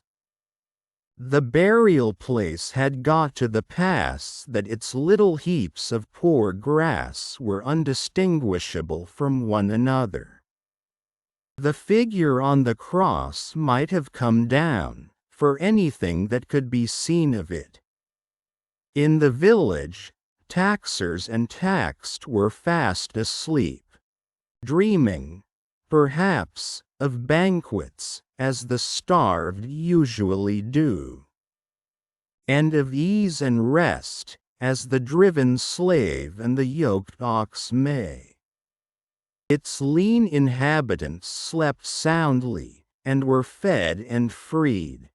The fountain in the village flowed unseen and unheard, and the fountain at the chateau dropped unseen and unheard, both melting away, like the minutes that were falling from the spring of time through 3 dark hours. Then, the grey water of both began to be ghostly in the light, and the eyes of the stone faces of the chateau were opened. Lighter and lighter, until at last the sun touched the tops of the still trees, and poured its radiance over the hill. In the glow, the water of the chateau fountain seemed to turn to blood, and the stone faces crimsoned. The carol of the birds was loud and high, and, on the weather-beaten sill of the great window of the bedchamber of Monsieur the Marquis, one little bird sang its sweetest song with all its might. At this, the nearest stone face seemed to stare amazed, and, with open mouth and dropped underjaw, looked awe-stricken. Now, the sun was full up, and movement began in the village. Casement windows opened, crazy doors were unbarred, and people came forth shivering, chilled, as yet, by the new sweet air. Then began the rarely lightened toil of the day among the village population. Some to the fountain, some to the fields, men and women here to dig and delve, men and women there to see to the poor livestock and lead the bony cows out to such pasture as could be found by the roadside. In the church and at the cross, a kneeling figure or two. Attendant on the latter prayers, the led cow, trying for a breakfast among the weeds at its foot. The chateau awoke later, as became its quality, but awoke gradually and surely. First, the lonely boar spears and knives of the chase had been reddened as of old. Then, had gleamed trenchant in the morning sunshine. Now, doors and windows were thrown open. Horses in their stables looked round over their shoulders at the light and freshness pouring in at doorways. Leaves sparkled and rustled at iron-grated windows, dogs pulled hard at their chains, and reared impatient to be loosed. All these trivial incidents belonged to the routine of life and the return of morning. Surely, not so the ringing of the great bell of the chateau, nor the running up and down the stairs, nor the hurried figures on the terrace, nor the booting and tramping here and there and everywhere, nor the quick saddling of horses and riding away. What winds conveyed this hurry to the grizzled mender of roads, already at work on the hilltop beyond the village? With his day's dinner, not much to carry, lying in a bundle that it was worth no crow's while to peck at, on a heap of stones. Had the birds, carrying some grains of it to a distance, dropped one over him as they sow chance seeds? Whether or no, the mender of roads ran, on the sultry morning, as if for his life, down the hill, knee-high in dust, and never stopped till he got to the fountain. All the people of the village were at the fountain, standing about in their depressed manner, and whispering low, but showing no other emotions than grim curiosity and surprise. The led cows, hastily brought in and tethered to anything that would hold them, were looking stupidly on, or lying down chewing the cud of nothing particularly repaying their trouble, which they had picked up in their interrupted saunter. Some of the people of the chateau, and some of those of the posting-house, and all the taxing authorities, were armed more or less, and were crowded on the other side of the little street in a purposeless way that was highly fraught with nothing.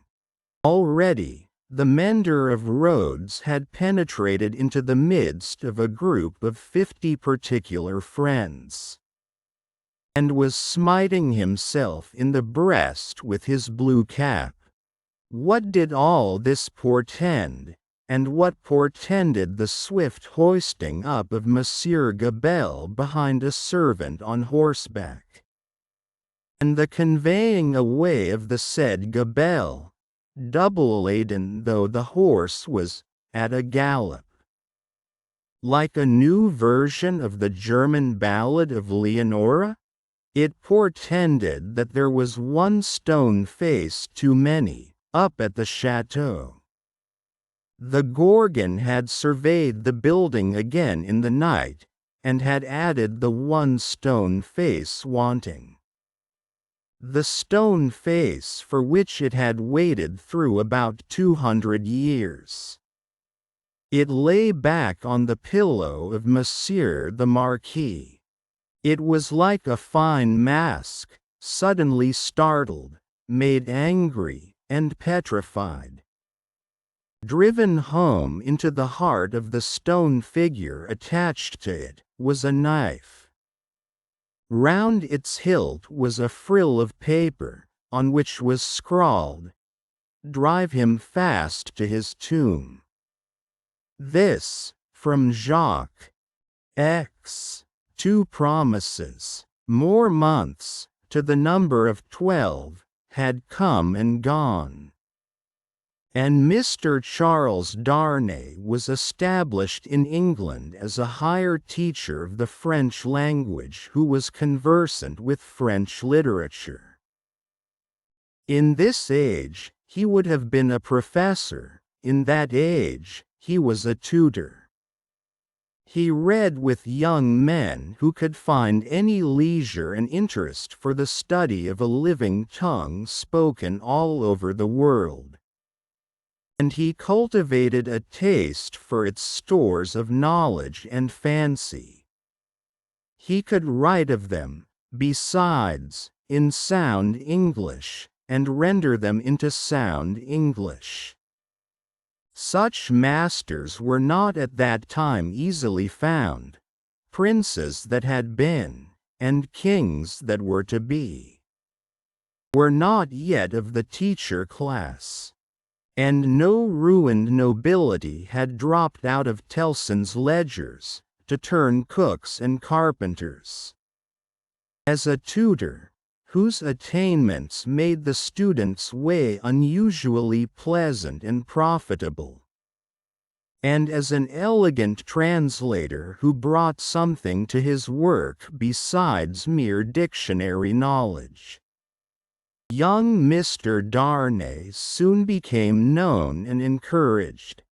He was well acquainted, moreover, with the circumstances of his country, and those were of ever-growing interest. So, with great perseverance and untiring industry, he prospered. In London, he had expected neither to walk on pavements of gold, nor to lie on beds of roses. If he had had any such exalted expectation, he would not have prospered.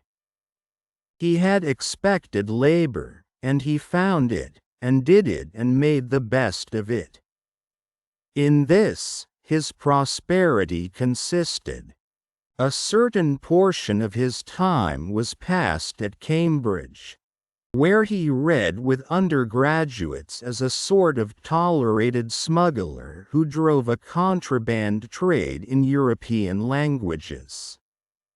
Instead of conveying Greek and Latin through the custom house, the rest of his time he passed in London. Now, from the days when it was always summer in Eden, to these days when it is mostly winter in fallen latitudes, the world of a man has invariably gone one way, Charles Darnay's way, the way of the love of a woman. He had loved Lucy Manette from the hour of his danger. He had never heard a sound so sweet and dear as the sound of her compassionate voice. He had never seen a face so tenderly beautiful as hers when it was confronted with his own on the edge of the grave that had been dug for him. But he had not yet spoken to her on the subject. The assassination at the deserted chateau far away beyond the heaving water and the long, dusty roads, the solid stone chateau which had itself become the mere mist of a dream, had been done a year. And he had never yet, by so much as a single spoken word, disclosed to her the state of his heart. That he had his reasons for this, he knew full well. It was again a summer day when, lately arrived in London from his college occupation, he turned into the quiet corner in Soho, bent on seeking an opportunity of opening his mind to Dr. Manette. It was the close of the summer day, and he knew Lucy to be out with Miss Pross. He found the doctor reading in his armchair at a window. The energy which had at once supported him under his old sufferings and aggravated their sharpness, had been gradually restored to him. He was now a very energetic man indeed, with great firmness of purpose, strength of resolution, and vigor of action. In his recovered energy he was sometimes a little fitful and sudden, as he had at first been in the exercise of his other recovered faculties. But this had never been frequently observable, and had grown more and more rare. He studied much, slept little, sustained a great deal of fatigue with ease, and was equably cheerful. To him, now entered Charles Darnay, at sight of whom he laid aside his book and held out his hand. "Charles Darnay, I rejoice to see you. We have been counting on your return these 3 or 4 days past. Stryver and Sidney Carton were both here yesterday, and both made you out to be more than due. I am obliged to them for their interest in the matter," he answered, a little coldly as to them, though very warmly as to the doctor. "Miss Manette, as well," said the doctor, as he stopped short, "and your return will delight us all. She has gone out on some household matters, but will soon be home." "Dr. Manette, I knew she was from home. I took the opportunity of her being from home, to beg to speak to you." There was a blank silence. "Yes," said the doctor, with evident constraint. "Bring your chair here, and speak on." He complied as to the chair, but appeared to find the speaking on less easy. "I have had the happiness, Dr. Manette, of being so intimate here." So he at length began, "for some year and a half, that I hope the topic on which I am about to touch may not." He was stayed by the doctor's putting out his hand to stop him. When he had kept it so a little while, he said, drawing it back, "Is Lucy the topic?" "She is. It is hard for me to speak of her at any time. It is very hard for me to hear her spoken of in that tone of yours, Charles Darnay. It is a tone of fervent admiration, true homage, and deep love, Dr. Manette," he said deferentially. There was another blank silence before her father rejoined, "I believe it. I do you justice. I believe it." His constraint was so manifest, and it was so manifest, too, that it originated in an unwillingness to approach the subject, that Charles Darnay hesitated. "Shall I go on, sir?" Another blank. "Yes, go on. You anticipate what I would say. Though you cannot know how earnestly I say it, how earnestly I feel it, without knowing my secret heart. and the hopes and fears and anxieties with which it has long been laden. Dear Dr. Manette, I love your daughter fondly, dearly, disinterestedly, devotedly. If ever there were love in the world, I love her. You have loved yourself. Let your old love speak for me. The doctor sat with his face turned away, and his eyes bent on the ground. At the last words, he stretched out his hand again, hurriedly, and cried, "Not that, sir. Let that be. I adjure you, do not recall that." His cry was so like a cry of actual pain, that it rang in Charles Darnay's ears long after he had ceased. He motioned with the hand he had extended, and it seemed to be an appeal to Darnay to pause. The latter so received it, and remained silent. "I ask your pardon," said the doctor, in a subdued tone, after some moments. "I do not doubt your loving Lucy. You may be satisfied of it." He turned towards him in his chair, but did not look at him, or raise his eyes. His chin dropped upon his hand, and his white hair overshadowed his face. "Have you spoken to Lucy?" "No." "Nor written?" "Never. It would be ungenerous to affect not to know that your self-denial is to be referred to your consideration for her father. Her father thanks you." He offered his hand, but his eyes did not go with it. "I know," said Darnay, respectfully. "How can I fail to know? Dr. Manette, I who have seen you together from day to day. That between you and Miss Manette there is an affection so unusual, so touching, so belonging to the circumstances in which it has been nurtured, that it can have few parallels. Even in the tenderness between a father and child.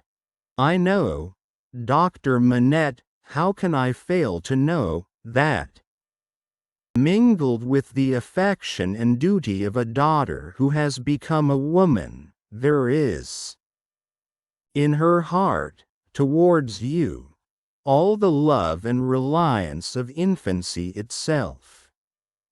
I know that, as in her childhood she had no parent, so she is now devoted to you with all the constancy and fervor of her present years and character, united to the trustfulness and attachment of the early days in which you were lost to her.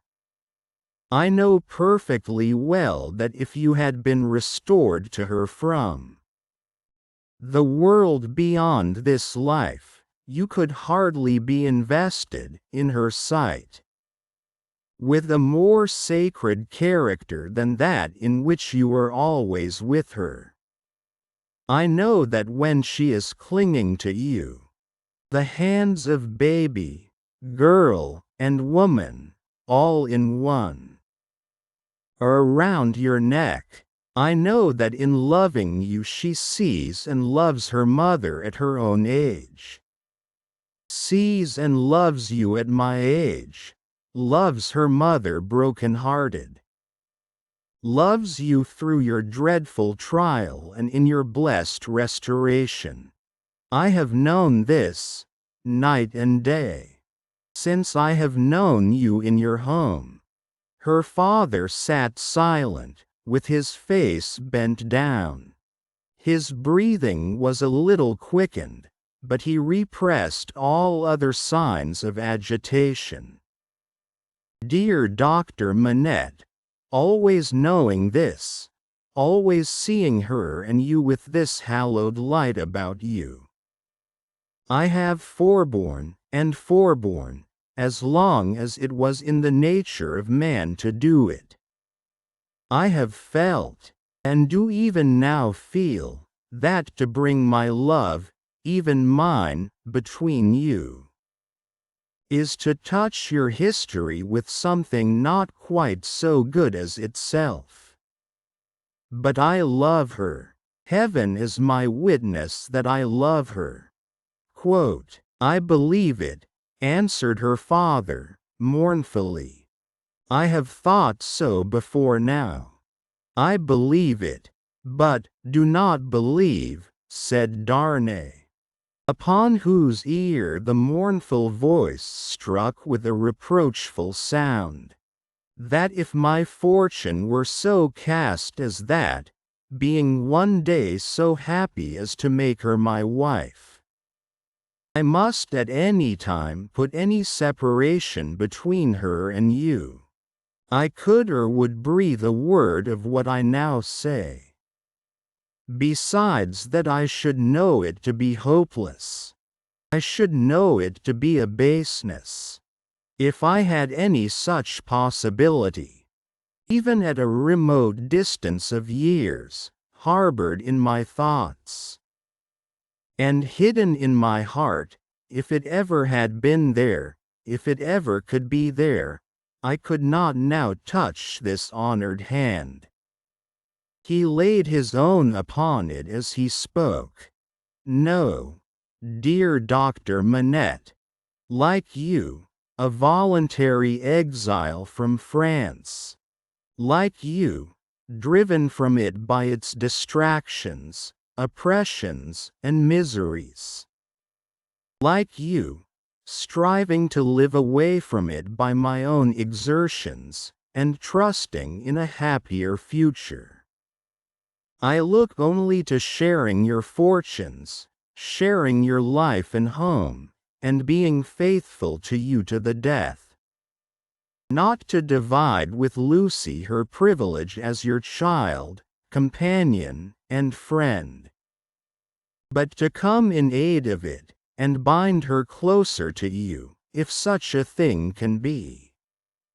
Quote, his touch still lingered on her father's hand, answering the touch for a moment, but not coldly.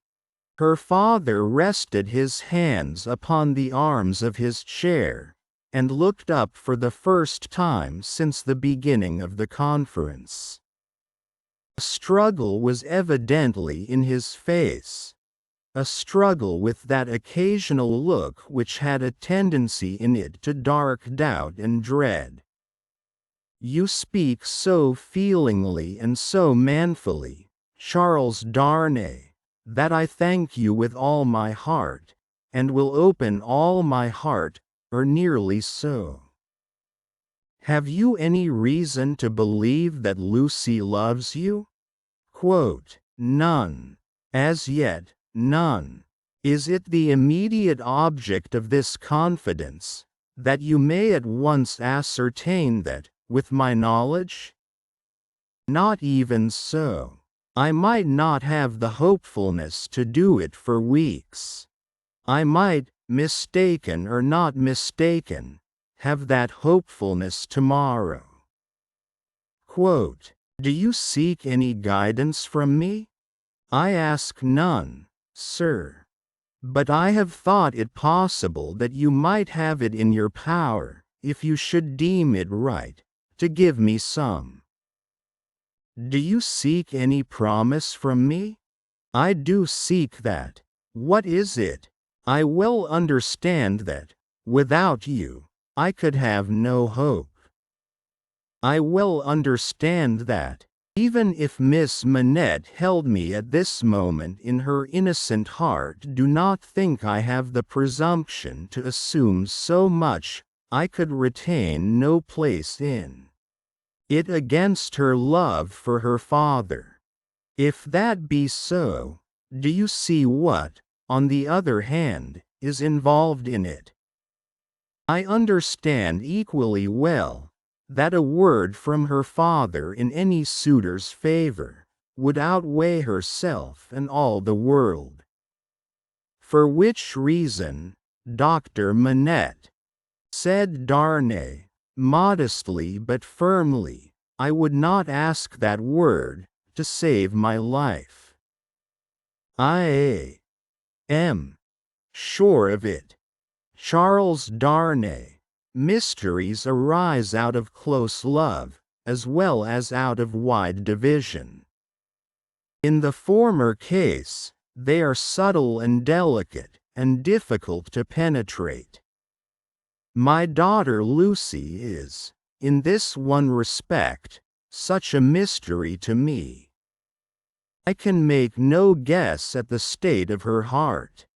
May I ask, sir, if you think she is, as he hesitated, her father supplied the rest.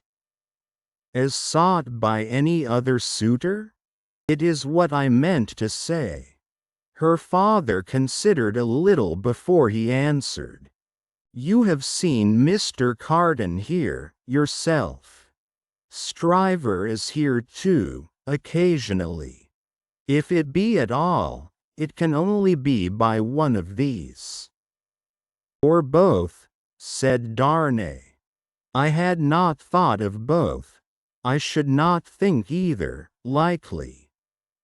You want a promise from me. Tell me what it is.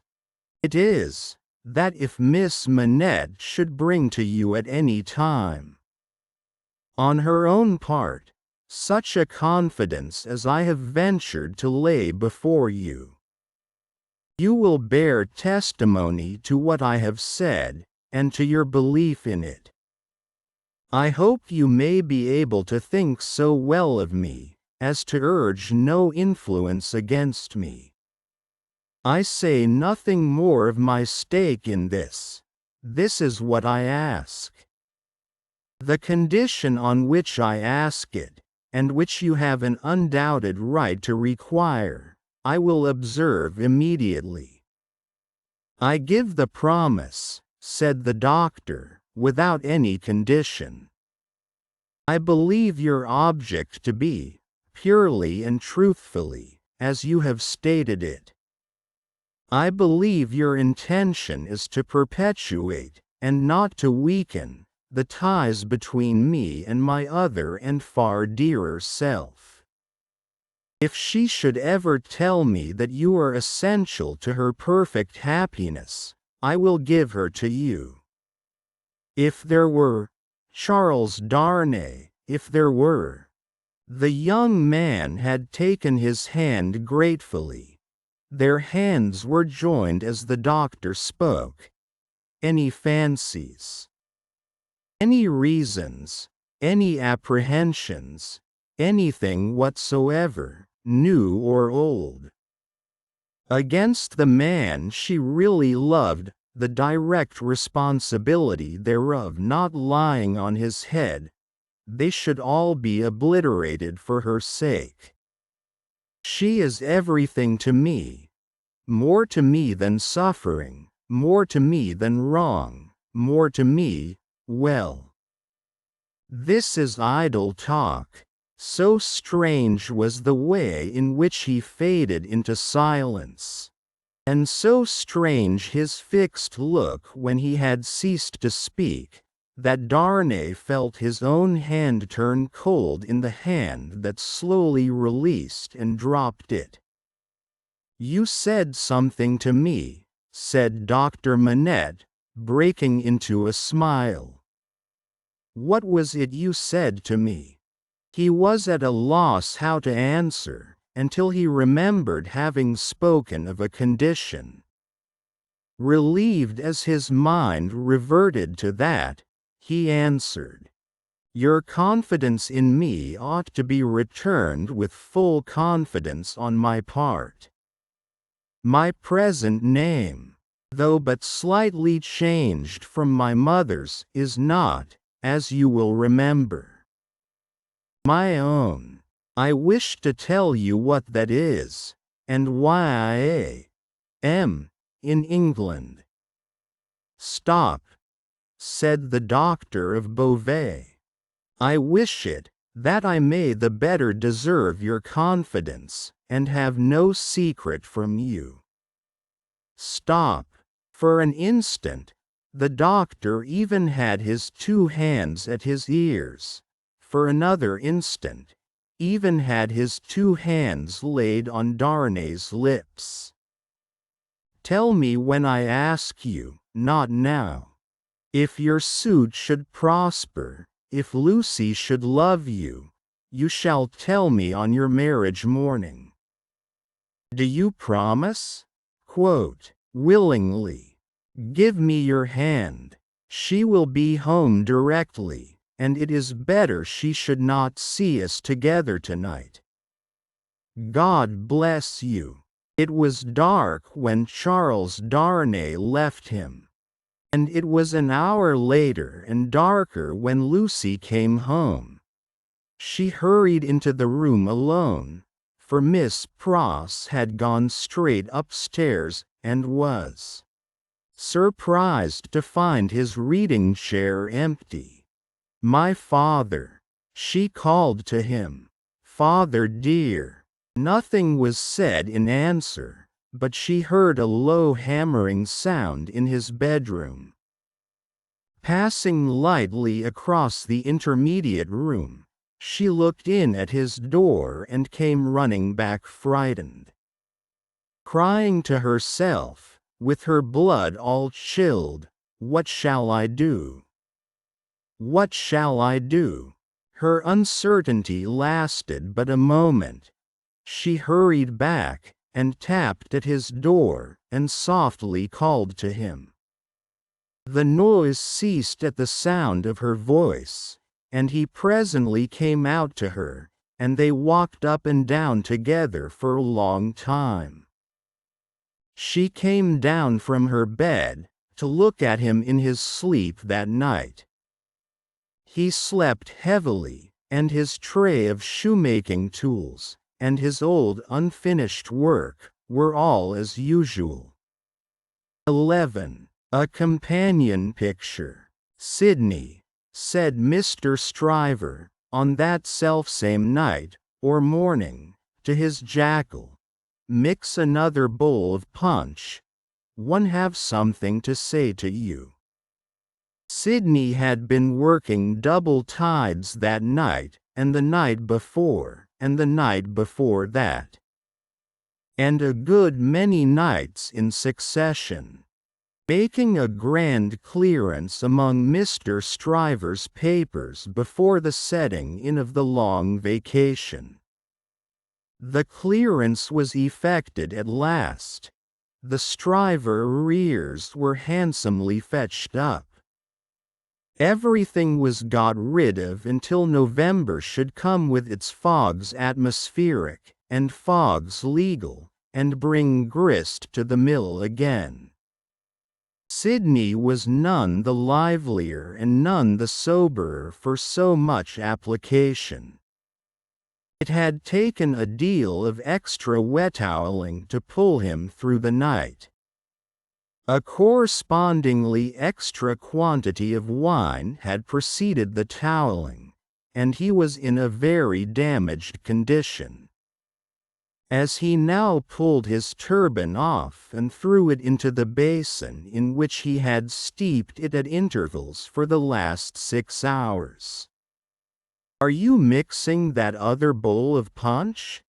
said Stryver the portly, with his hands in his waistband, glancing round from the sofa where he lay on his back. "I am. Now, look here. I am going to tell you something that will rather surprise you. And that perhaps will make you think me not quite as shrewd as you usually do think me. I intend to marry. Do you? Yes. And not for money. What do you say now? I don't feel disposed to say much. Who is she? Guess. Do I know her? Guess. I am not going to guess at 5 o'clock in the morning. with my brains frying and sputtering in my head. If you want me to guess, you must ask me to dinner. Well then, I'll tell you, said Stryver, coming slowly into a sitting posture. Sidney, I rather despair of making myself intelligible to you. Because you are such an insensible dog. And you, returned Sidney, busy concocting the punch, are such a sensitive and poetical spirit. Come, rejoined Stryver, laughing boastfully. Though I don't prefer any claim to being the soul of romance, for I hope I know better. Still I am a tenderer sort of fellow than you. You are a luckier, if you mean that. I don't mean that. I mean I am a man of more. Say gallantry, while you are about it, suggested Carton. Well, I'll say gallantry. My meaning is that I am a man, said Stryver, inflating himself at his friend as he made the punch, who cares more to be agreeable. Who takes more pains to be agreeable, who knows better how to be agreeable in a woman's society than you do. Go on, said Sidney Carton. No. But before I go on, said Stryver, shaking his head in his bullying way, I'll have this out with you. You've been at Dr. Manette's house as much as I have, or more than I have. Why, I have been ashamed of your moroseness there. Your manners have been of that silent and sullen and hangdog kind, that, upon my life and soul, I have been ashamed of you, Sidney. It should be very beneficial to a man in your practice at the bar, to be ashamed of anything. Returned Sidney. You ought to be much obliged to me. You shall not get off in that way. Rejoined Stryver, shouldering the rejoinder at him. No, Sidney. It's my duty to tell you, and I tell you to your face to do you good, that you are a devilish ill-conditioned fellow in that sort of society. You are a disagreeable fellow. Sidney drank a bumper of the punch he had made, and laughed. Look at me, said Stryver, squaring himself. I have less need to make myself agreeable than you have, being more independent in circumstances. Why do I do it? I never saw you do it yet, muttered Carton. I do it because it's politic. I do it on principle. And look at me. I get on. Quote, You don't get on with your account of your matrimonial intentions, answered Carton, with a careless air. I wish you would keep to that. As to me, will you never understand that I am incorrigible? Quote, he asked the question with some appearance of scorn. You have no business to be incorrigible, was his friend's answer, delivered in no very soothing tone. I have no business to be, at all, that I know of, said Sidney Carton. Who is the lady? Now, don't let my announcement of the name make you uncomfortable, Sidney, said Mr. Stryver, preparing him with ostentatious friendliness for the disclosure he was about to make. Because I know you don't mean half you say, and if you meant it all, it would be of no importance. I make this little preface because you once mentioned the young lady to me in slighting terms. I did? Certainly, and in these chambers. Sidney Carden looked at his punch and looked at his complacent friend. Drank his punch and looked at his complacent friend. You made mention of the young lady as a golden-haired doll.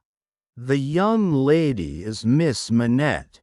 If you had been a fellow of any sensitiveness or delicacy of feeling in that kind of way, Sidney, I might have been a little resentful of your employing such a designation, but you are not.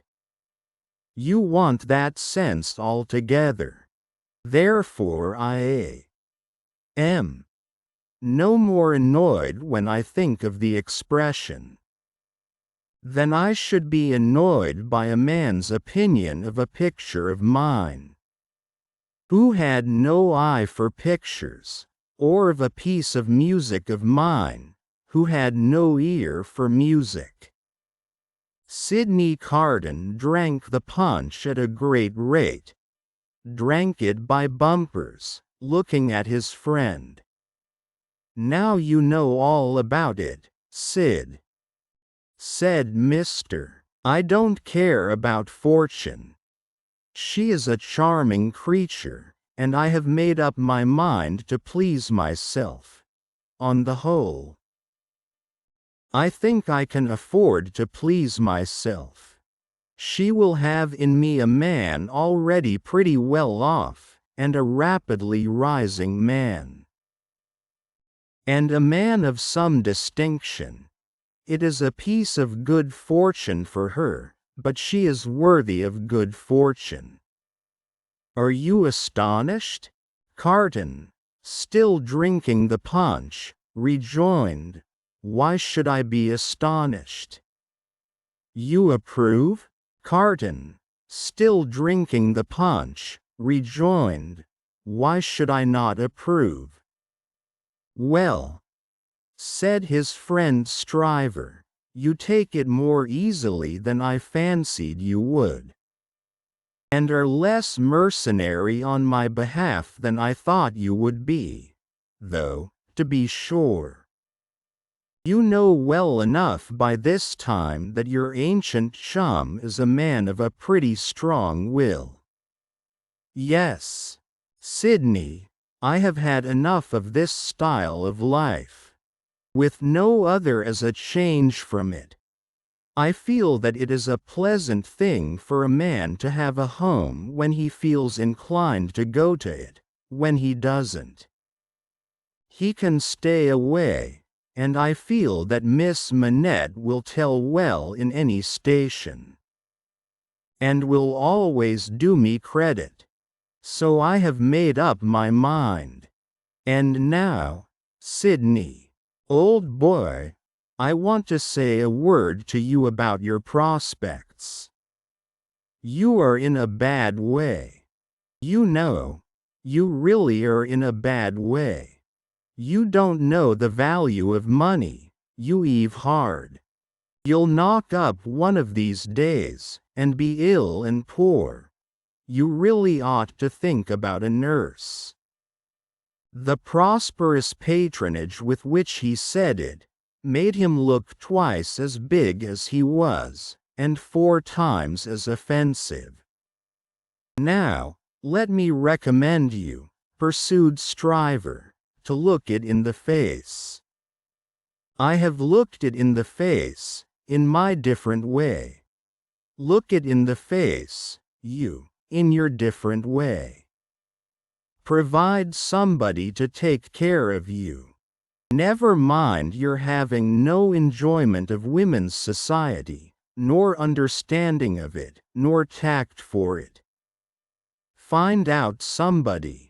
Find out some respectable woman with a little property, somebody in the landlady way, or lodging-letting way, and marry her, against a rainy day.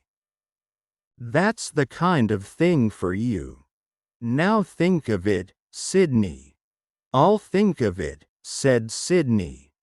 12. The Fellow of Delicacy. Mr. Stryver, having made up his mind to that magnanimous bestowal of good fortune on the doctor's daughter, resolved to make her happiness known to her before he left town for the long vacation. After some mental debating of the point, he came to the conclusion that it would be as well to get all the preliminaries done with, and they could then arrange at their leisure whether he should give her his hand a week or two before Michaelmas term, or in the little Christmas vacation between it and Hilary.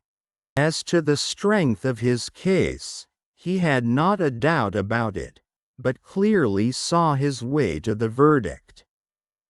Argued with the jury on substantial worldly grounds, the only grounds ever worth taking into account, it was a plain case, and had not a weak spot in it. He called himself for the plaintiff. There was no getting over his evidence. The counsel for the defendant threw up his brief, and the jury did not even turn to consider.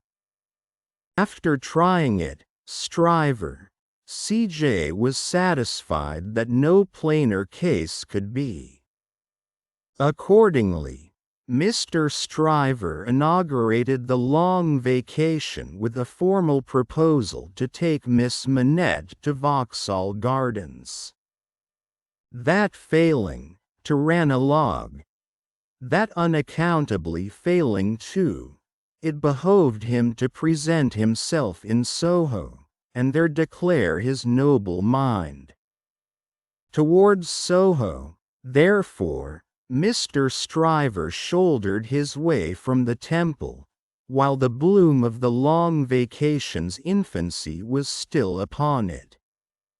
Anybody who had seen him projecting himself into Soho while he was yet on St. Dunstan's side of Temple Bar, bursting in his full-blown way along the pavement, to the jostlement of all weaker people, might have seen how safe and strong he was, his way taking him past Tellson's, and he both banking at Tellson's and knowing Mr. Lorry as the intimate friend of the Manettes. It entered Mr. Stryver's mind to enter the bank, and reveal to Mr. Lorry the brightness of the Soho horizon.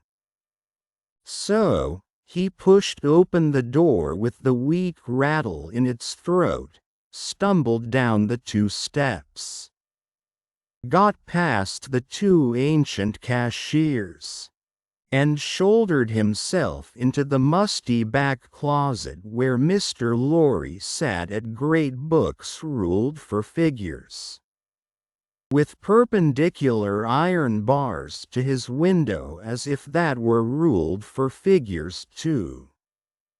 And everything under the clouds were a sum.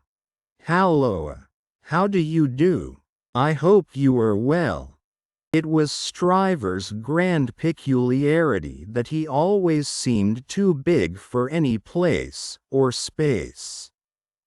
He was so much too big for Tellson's that old clerks in distant corners looked up with looks of remonstrance, as though he squeezed them against the wall.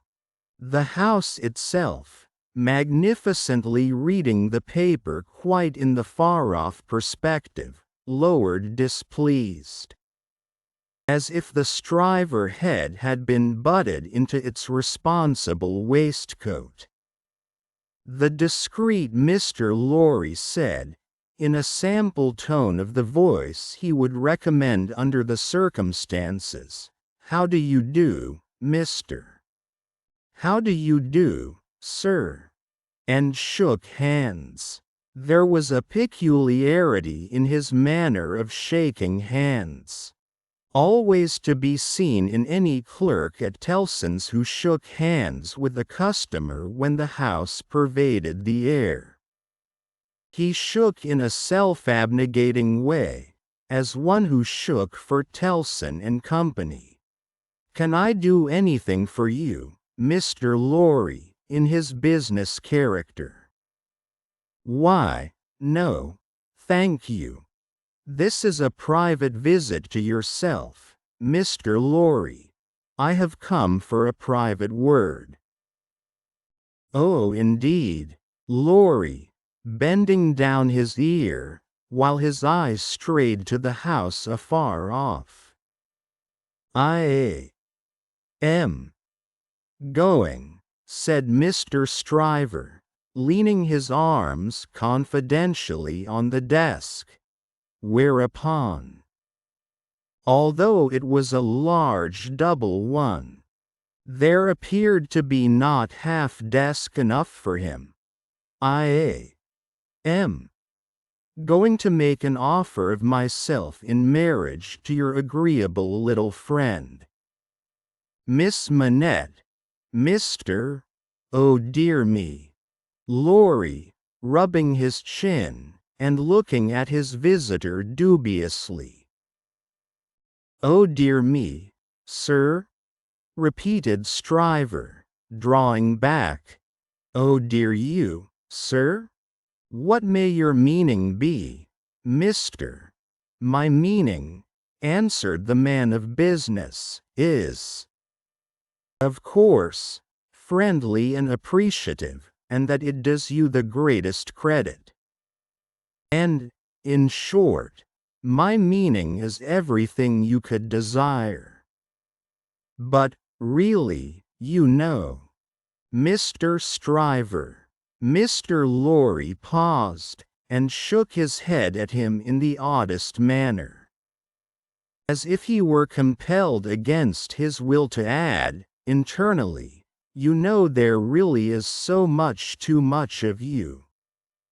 "Well," said Stryver, slapping the desk with his contentious hand, opening his eyes wider, and taking a long breath, "if I understand you, Mr. Lorry, I'll be hanged." Mr. Lorry adjusted his little wig at both ears as a means towards that end, and bit the feather of a pen. "D.N. it all, sir," said Stryver, staring at him. "Am I not eligible?" "Oh dear yes. Oh yes, you're eligible. If you say eligible, you are eligible. Am I not prosperous?" asked Stryver. "Oh, if you come to prosperous, you are prosperous," said Mr. and advancing. "If you come to advancing, you know," said Mr. Lorry, delighted to be able to make another admission. "Nobody can doubt that." "Then what on earth is your meaning, Mr.?" demanded Stryver, perceptibly crestfallen. "Well, were you going there now?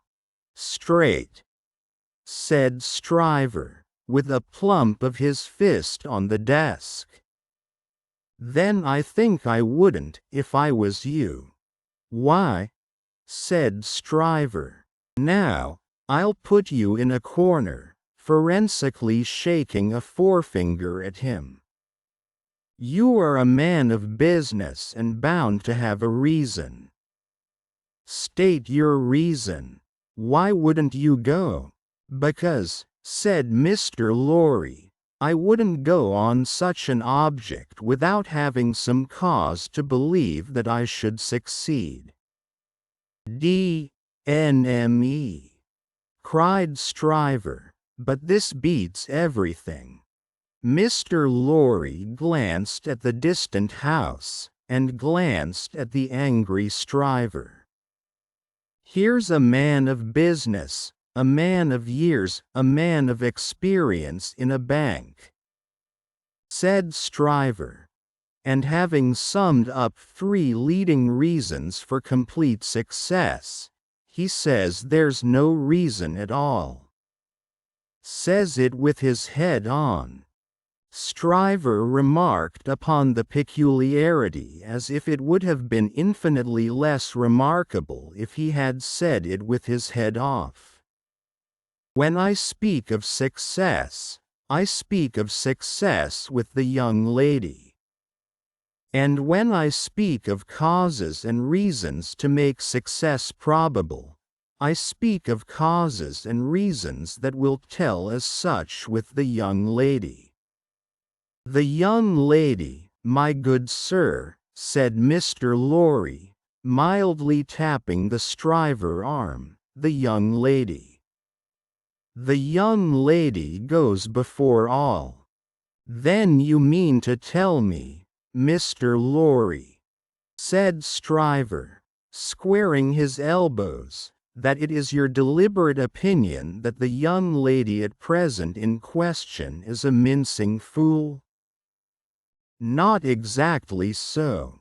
I mean to tell you, Mr. Stryver, said Mr. Lorry, reddening, that I will hear no disrespectful word of that young lady from any lips, and that if I knew any man, which I hope I do not, whose taste was so coarse, and whose temper was so overbearing, that he could not restrain himself from speaking disrespectfully of that young lady at this desk, not even Tellson's should prevent my giving him a piece of my mind. The necessity of being angry in a suppressed tone had put Mr. Stryver's blood vessels into a dangerous state when it was his turn to be angry. Mr. Lorry's veins, methodical as their courses could usually be, were in no better state now it was his turn. That is what I mean to tell you, sir, said Mr. Pray let there be no mistake about it. Mr. Stryver sucked the end of a ruler for a little while, and then stood hitting a tune out of his teeth with it, which probably gave him the toothache. He broke the awkward silence by saying, "This is something new to me, mister. You deliberately advise me not to go up to Soho and offer myself, Stryver of the King's Bench Bar?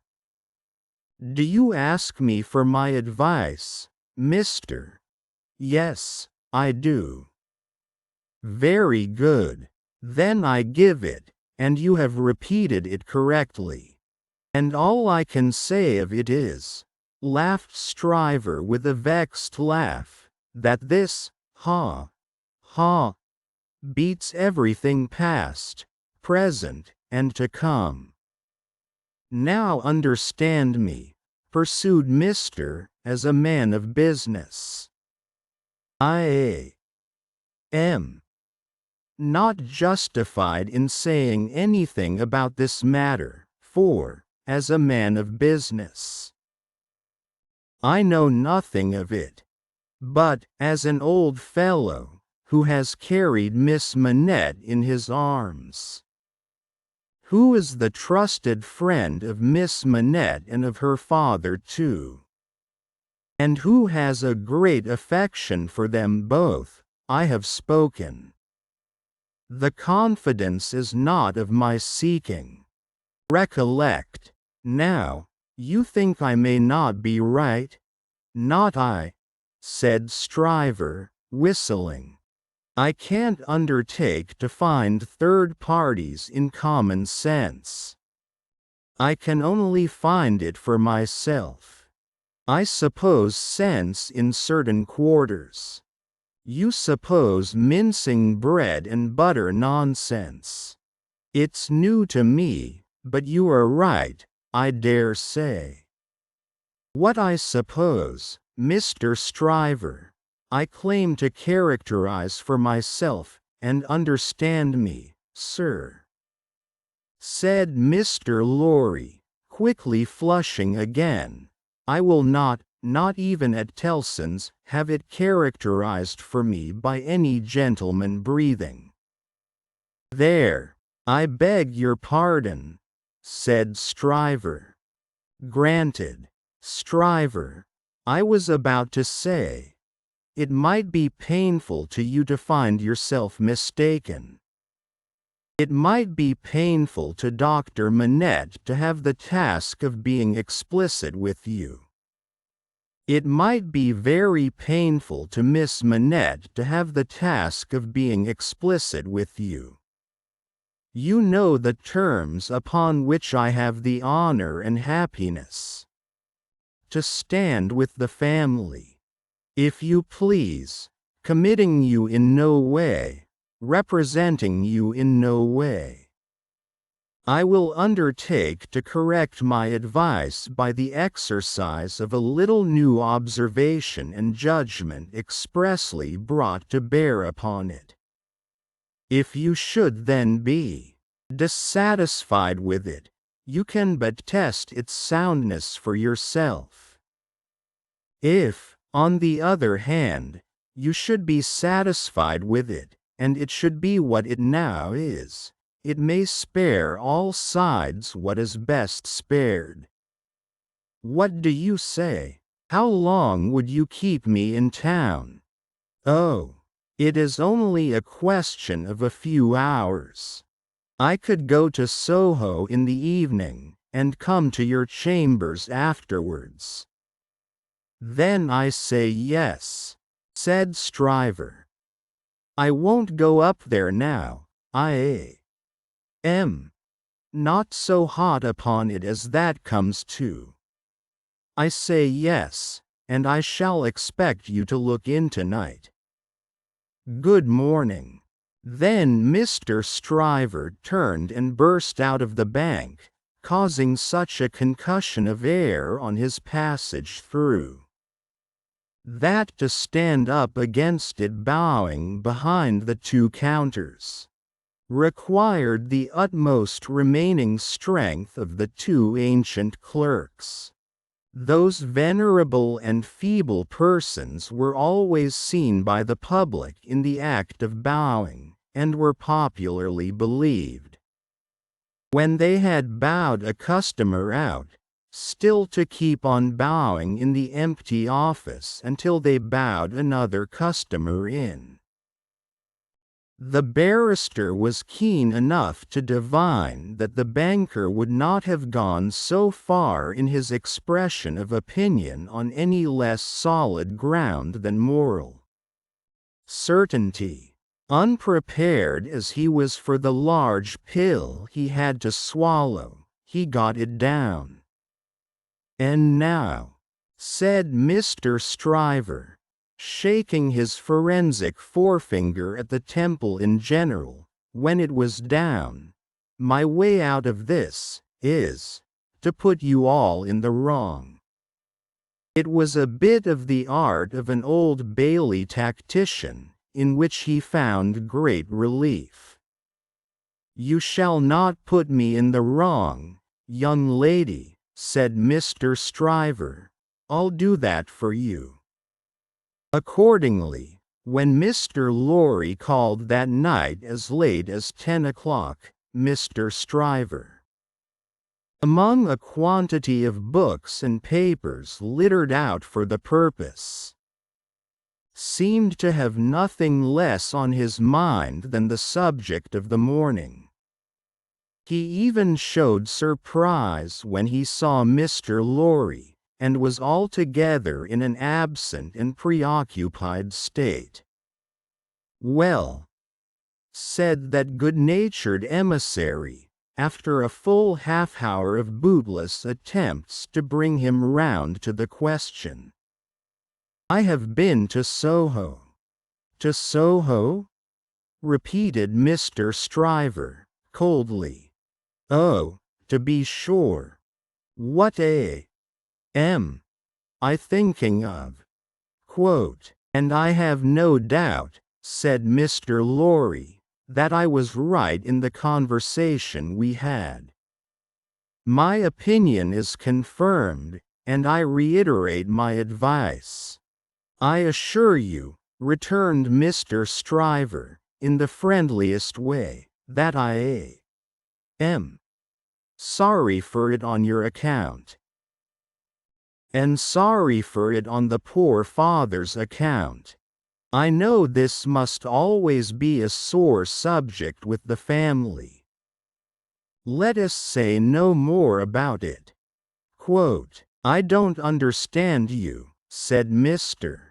I dare say not, rejoined Stryver, nodding his head in a smoothing and final way. No matter, no matter. But it does matter, Mr. Lorry urged. No, it doesn't. I assure you it doesn't.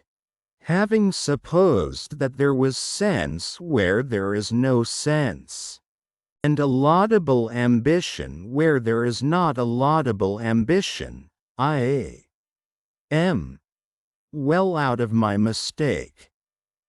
And no harm is done.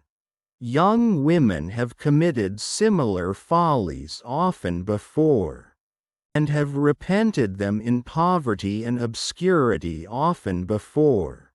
In an unselfish aspect, I am sorry that the thing is dropped.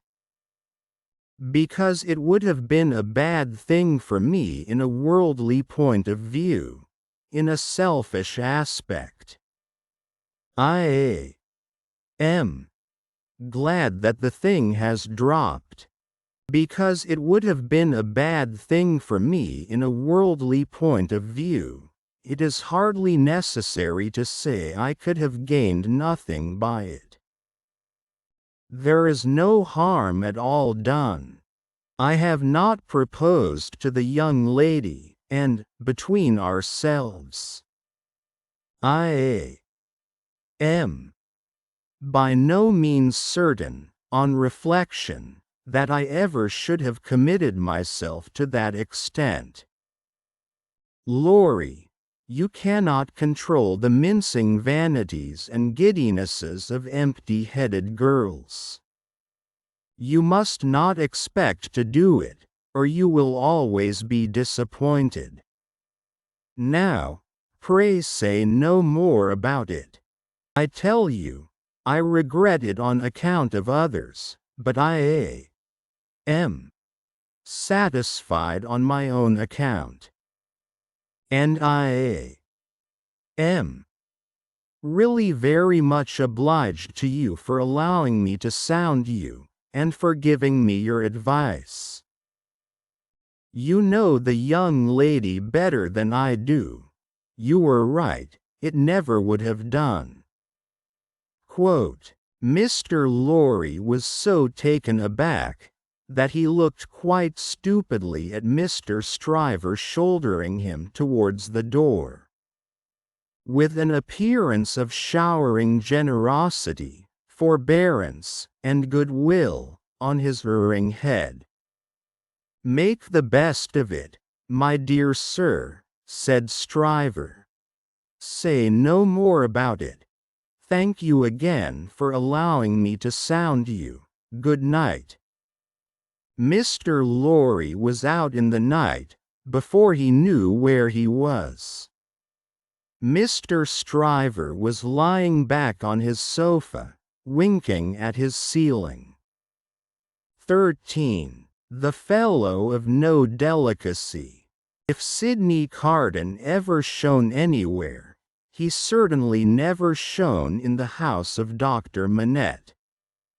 He had been there often, during a whole year, and had always been the same moody and morose lounger there. When he cared to talk, he talked well. But the cloud of caring for nothing, which overshadowed him with such a fatal darkness, was very rarely pierced by the light within him. And yet he did care something for the streets that environed that house, and for the senseless stones that made their pavements. Many a night he vaguely and unhappily wandered there, when wine had brought no transitory gladness to him. Many a dreary daybreak revealed his solitary figure lingering there, and still lingering there when the first beams of the sun brought into strong relief removed beauties of architecture in spires of churches and lofty buildings, as perhaps the quiet time brought some sense of better things, else forgotten and unattainable, into his mind. Of late, the neglected bed in the temple court had known him more scantily than ever, and often when he had thrown himself upon it no longer than a few minutes, he had got up again, and haunted that neighborhood.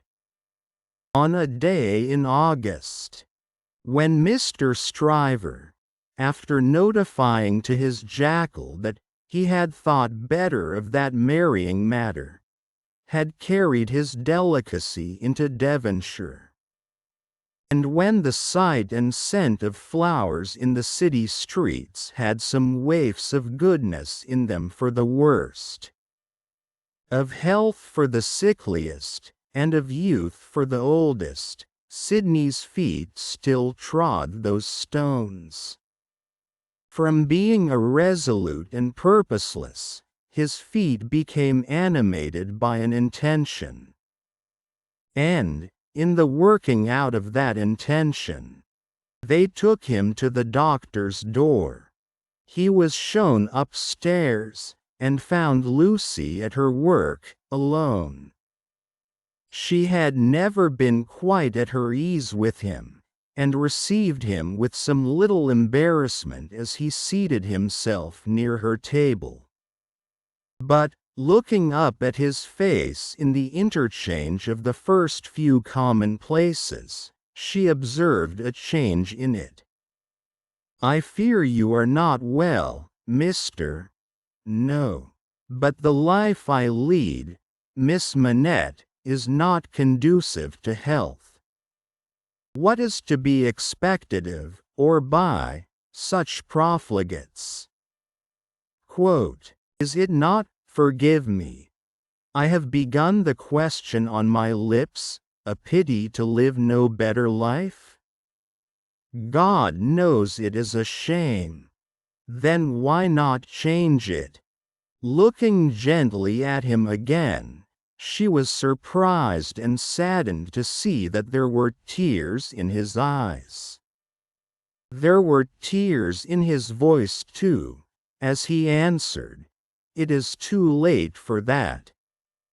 I shall never be better than I am. I shall sink lower, and be worse." He leaned an elbow on her table, and covered his eyes with his hand. The table trembled in the silence that followed. She had never seen him softened, and was much distressed. He knew her to be so, without looking at her, and said, "Pray forgive me, Miss Manette. I break down before the knowledge of what I want to say to you. Will you hear me? If it will do you any good, Mr. Carton, if it would make you happier, it would make me very glad. God bless you for your sweet compassion." He unshaded his face after a little while, and spoke steadily. "Don't be afraid to hear me. Don't shrink from anything I say. I am like one who died young. All my life might have been. No, Mr. I am sure that the best part of it might still be. I am sure that you might be much, much worthier of yourself." say of you, Miss Manette, and although I know better, although in the mystery of my own wretched heart I know better, I shall never forget it." She was pale and trembling. He came to her relief with a fixed despair of himself which made the interview unlike any other that could have been holden. "If it had been possible, Miss Manette, that you could have returned the love of the man you see before yourself, flung away, wasted, drunken. Poor creature of misuse as you know him to be, he would have been conscious this day and hour, in spite of his happiness, that he would bring you to misery, bring you to sorrow and repentance, blight you, disgrace you, pull you down with him. I know very well that you can have no tenderness for me. I ask for none. I am even thankful that it cannot be. Without it, can I not save you? Mister, can I not recall you, forgive me again, to a better course? Can I in no way repay your confidence? I know this is a confidence." She modestly said, after a little hesitation, and in earnest tears, "I know you would say this to no one else. Can I turn it to no good account for yourself, Mister?" He shook his head. "To none. No, Miss Manette, to none. If you will hear me through Avery little more, all you can ever do for me is done. I wish you to know that you have been the last dream of my soul. In my degradation I have not been so degraded but that the sight of you with your father, and of this home made such a home by you, has stirred old shadows that I thought had died out of me. Since I knew you, I have been troubled by a remorse that I thought would never reproach me again, and have heard whispers from old voices impelling me upward, that I thought were silent forever.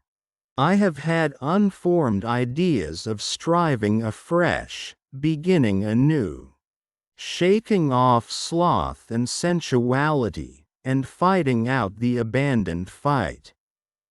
A dream, all a dream, that ends in nothing, and leaves the sleeper where he lay down. But I wish you to know that you inspired it. Will nothing of it remain? Carton, think again. Try again. No, Miss Manette, all through it, I have known myself to be quite undeserving.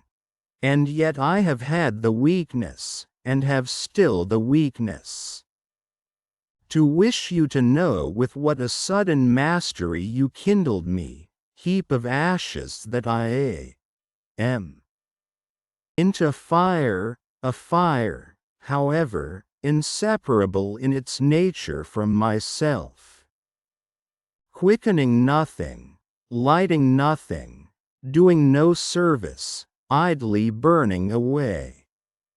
Since it is my misfortune, Mr. Carton, to have made you more unhappy than you were before you knew me. Don't say that, Miss Manette, for you would have reclaimed me, if anything could. You will not be the cause of my becoming worse, since the state of your mind that you describe is, at all events, attributable to some influence of mine. This is what I mean. If I can make it plain, can I use no influence to serve you? Have I no power for good, with you, at all? The utmost good that I am capable of now, Miss Manette. I have come here to realize. Let me carry through the rest of my misdirected life the remembrance that I opened my heart to you, last of all the world, and that there was something left in me at this time which you could deplore and pity, which I entreated you to believe, again and again, most fervently, with all my heart, was capable of better things, Mr. Entreat me to believe it no more, Miss Manette. I have proved myself, and I know better. I distress you. I draw fast to an end. Will you let me believe, when I recall this day, that the last confidence of my life was reposed in your pure and innocent breast, and that it lies there alone, and will be shared by no one? If that will be a consolation to you, yes. Not even by the dearest one ever to be known to you? Mr. Carden, she answered, after an agitated pause, the secret is yours, not mine, and I promise to respect it. Thank you, and again, God bless you. He put her hand to his lips and moved towards the door. Be under no apprehension, Miss Manette, of my ever resuming this conversation by so much as a passing word. I will never refer to it again. If I were dead, that could not be surer than it is henceforth. In the hour of my death, I shall hold sacred the one good remembrance, and shall thank and bless you for it, that my last avowal of myself was made to you, and that my name, and faults, and miseries were gently carried in your heart. May it otherwise be light and happy. He was so unlike what he had ever shown himself to be, and it was so sad to think how much he had thrown away, and how much he every day kept down and perverted, that Lucy Manette wept mournfully for him as he stood looking back at her. Be comforted, he said, I am not worth such feeling, Miss Manette. An hour or two hence, and the low companions and low habits that I scorn but yield to, will render me less worth such tears as those, than any wretch who creeps along the streets. Be comforted, but, within myself, I shall always be, towards you, what I am now, though outwardly I shall be what you have heretofore seen me. The last supplication but one I make to you, is, that you will believe this of me. Quote, I will, Mr. My last supplication of all, is this, and with it, I will relieve you of a visitor with whom I well know you have nothing in unison, and between whom and you there is an impassable space. It is useless to say it, I know, but it rises out of my soul. For you, and for any dear to you, I would do anything. If my career were of that better kind that there was any opportunity or capacity of sacrifice in it, I would embrace any sacrifice for you and for those dear to you. Try to hold me in your mind, at some quiet times, as ardent and sincere in this one thing. The time will come, the time will not be long in coming, when new ties will be formed about you, ties that will bind you yet more tenderly and strongly to the home you so adorn, the dearest ties that will ever grace and gladden you. Oh, Miss Manette, when the little picture of a happy father's face looks up in yours. When you see your own bright beauty springing up anew at your feet.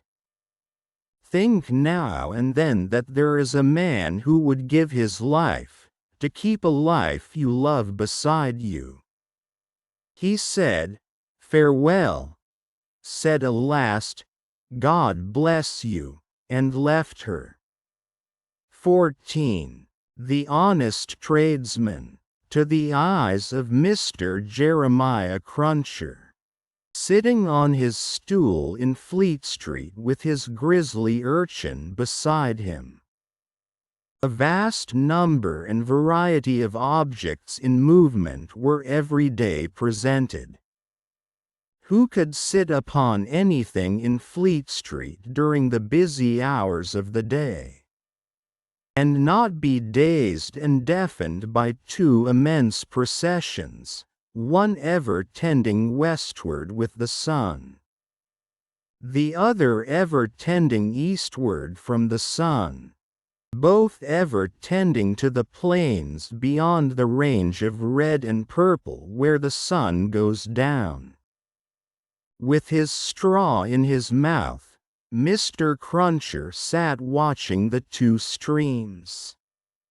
Like the heathen rustic who has for several centuries been on duty watching one stream, saving that Jerry had no expectation of their ever running dry, nor would it have been an expectation of a hopeful kind, since a small part of his income was derived from the pilotage of timid women, mostly of a full habit and past the middle term of life, from Tellson's side of the tides to the opposite shore. Brief as such companionship was in every separate instance, Mr. Cruncher never failed to become so interested in the lady as to express a strong desire to have the honor of drinking her very good health. And it was from the gifts bestowed upon him towards the execution of this benevolent purpose that he recruited his finances, as just now observed.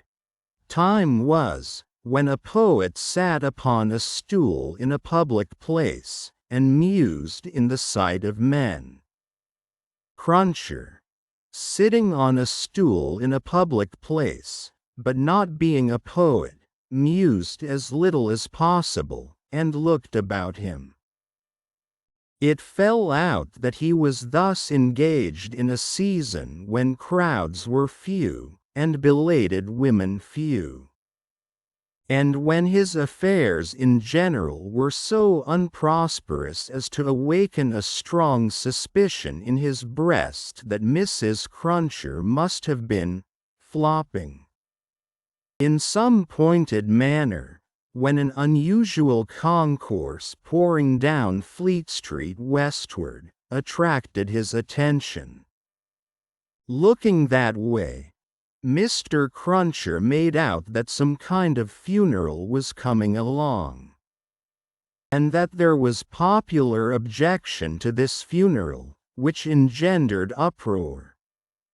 "Young Jerry," said Mr. Cruncher, turning to his offspring, "it's a burying." "Horror, father!" cried young Jerry. The young gentleman uttered this exultant sound with mysterious significance. The elder gentleman took the cry so ill, that he watched his opportunity, and smote the young gentleman on the ear. "What do ye mean? What are you horroring at? What do you want to conway to your own father, you young rip? This boy is a-getting too many for me." Cruncher, surveying him, him and his horrors. Don't let me hear no more of you, or you shall feel some more of me. D'ye hear? I warn't doing no harm, young Jerry protested, rubbing his cheek. Drop it then, said Mr. Cruncher. I won't have none of your no harms. Get atop of that there seat, and look at the crowd. His son obeyed, and the crowd approached. They were bawling and hissing round a dingy hearse and dingy mourning coach. In which mourning coach there was only one mourner, dressed in the dingy trappings that were considered essential to the dignity of the position. The position appeared by no means to please him, however. With an increasing rabble surrounding the coach, deriding him, making grimaces at him, and incessantly groaning and calling out, "Yah! Spies!" with many compliments too numerous and forcible to repeat. Funerals had at all times a remarkable attraction for Mr. Cruncher. He always pricked up his senses, and became excited, when a funeral passed Tellson's. Naturally, therefore, a funeral with this uncommon attendance excited him greatly, and he asked of the first man who ran against him, "What is it, brother? What's it about?" I don't know, said the man. He asked another man, "Who is it? I don't know," returned the man, clapping his hands to his mouth nevertheless, and vociferating in a surprising heat and with the greatest ardor, "Spies." At length, a person better informed on the merits of the case, tumbled against him. And from this person he learned that the funeral was the funeral of one Roger Cly. Was he a spy? Old Bailey spy, returned his informant. Old Bailey spy, I wise. Quote, "Why, to be sure," exclaimed Jerry, recalling the trial at which he had assisted. "I've seen him. Dead, is he?" "Dead as mutton," returned the other, "and can't be too dead." "Have him out, there. Pull him out, there." The idea was so acceptable in the prevalent absence of any idea, that the crowd caught it up with eagerness, and loudly repeating the suggestion to have him out, and to pull him out, mobbed the two vehicles so closely that they came to a stop. On the crowd's opening the coach doors, the one mourner scuffled out of himself and was in their hands for a moment. But he was so alert, and made such good use of his time, that in another moment he was scouring away up a by-street, after shedding his cloak, hat, long hatband, white pocket-handkerchief, and other symbolical tears. These, the people tore to pieces and scattered far and wide with great enjoyment, while the tradesmen hurriedly shut up their shops. For a crowd in those times stopped at nothing, and was a monster much dreaded. They had already got the length of opening the hearse to take the coffin out, when some brighter genius proposed instead its being escorted to its destination amidst general rejoicing.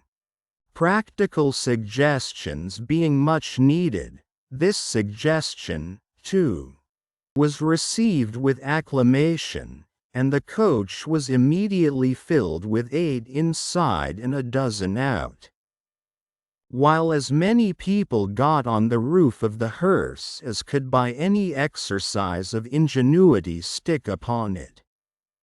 Among the first of these volunteers was Jerry Cruncher himself, who modestly concealed his spiky head from the observation of Tellson's, in the further corner of the mourning coach.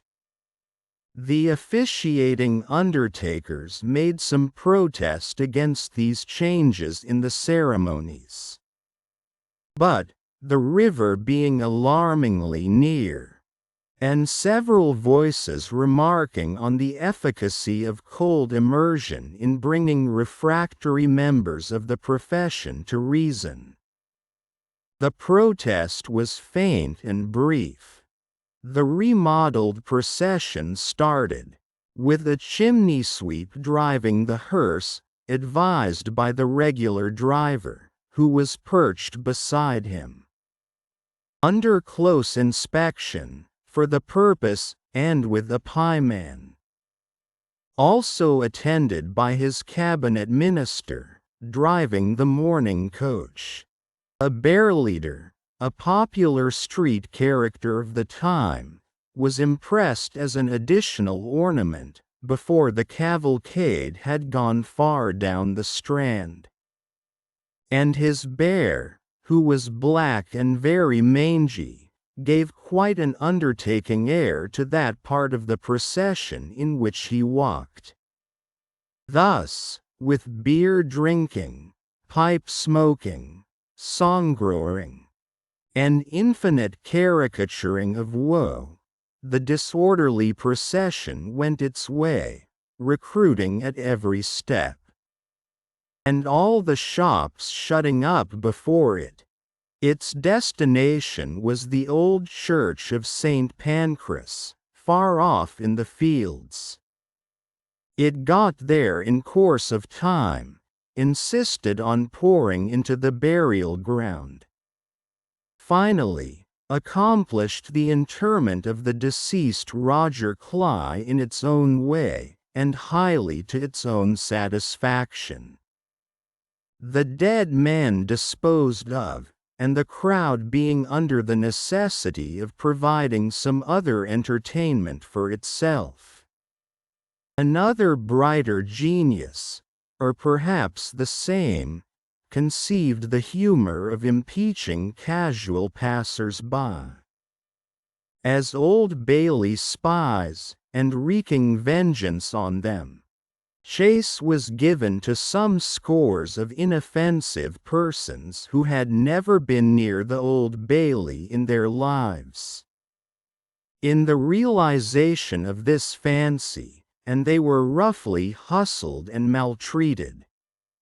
The transition to the sport of window breaking, and thence to the plundering of public houses, was easy and natural.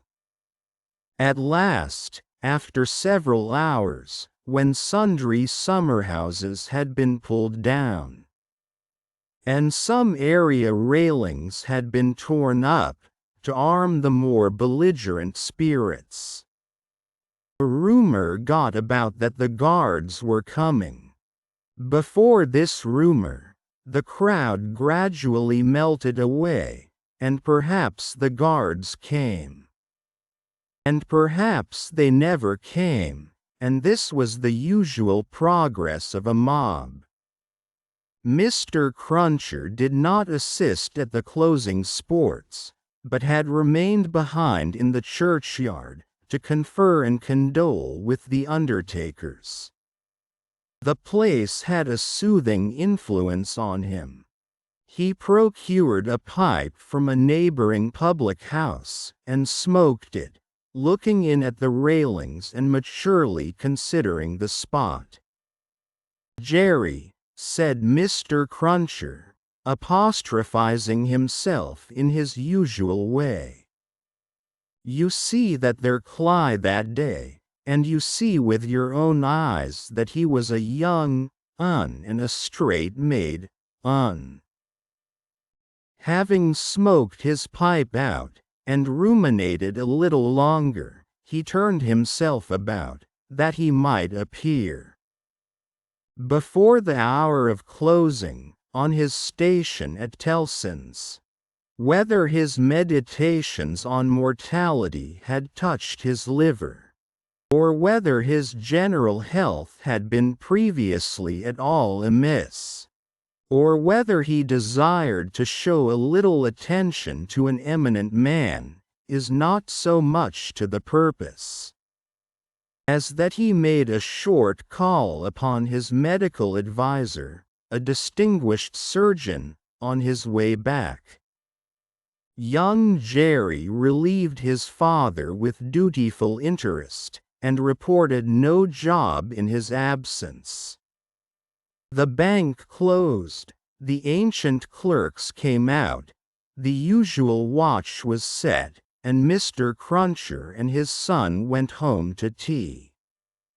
"Now, I tell you where it is," Cruncher to his wife, on entering.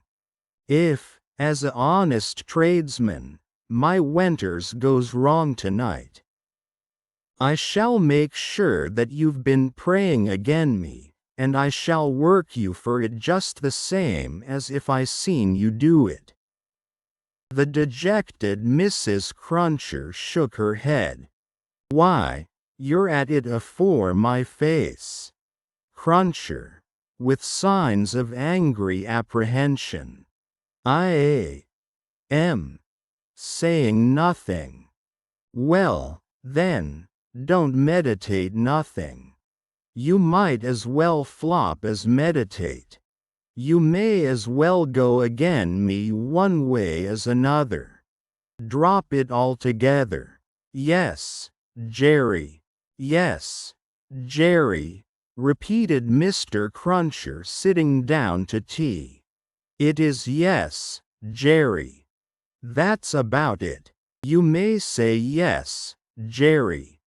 Quote, Mr. Cruncher had no particular meaning in these sulky corroborations, but made use of them, as people not unfrequently do, to express general ironical dissatisfaction. "You and your yes, Jerry," said Mr. Cruncher, taking a bite out of his bread and butter, and seeming to help it down with a large invisible oyster out of his saucer. "I think so. I believe you." Quote, "You are going out tonight?" asked his decent wife, when he took another bite. "Yes, I am." "May I go with you, father?" asked his son, briskly. "No, you mayn't. I'm a-going, as your mother knows, a-fishing." "That's where I'm going to." "Going a-fishing." Quote, "Your fishing rod gets rather rusty, don't it, father?" "Never you mind. Shall you bring any fish home, father?" "If I don't, you'll have short commons, tomorrow," returned that gentleman, shaking his head. "That's questions enough for you. I ain't a-going out, till you've been long abed." He devoted himself during the remainder of the evening to keeping a most vigilant watch on Mrs. Cruncher, and sullenly holding her in conversation that she might be prevented from meditating any petitions to his disadvantage. With this view, he urged his son to hold her in conversation also, and led the unfortunate woman a hard life by dwelling on any causes of complaint he could bring against her, rather than he would leave her for a moment to her own reflections. The devoutest person could have rendered no greater homage to the efficacy of an honest prayer than he did in this distrust of his wife. It was as if a professed unbeliever in ghosts should be frightened by a ghost story. And mind you, no games tomorrow. If I, as an honest tradesman, succeed in providing a jinte of meat or two, none of your not touching of it, and sticking to bread. If I, as an honest tradesman, am able to provide a little beer, none of your declaring on water. When you go to Rome, do as Rome does. Rome will be an ugly customer to you. If you don't, _I_am your Rome, you know. Then he began grumbling again.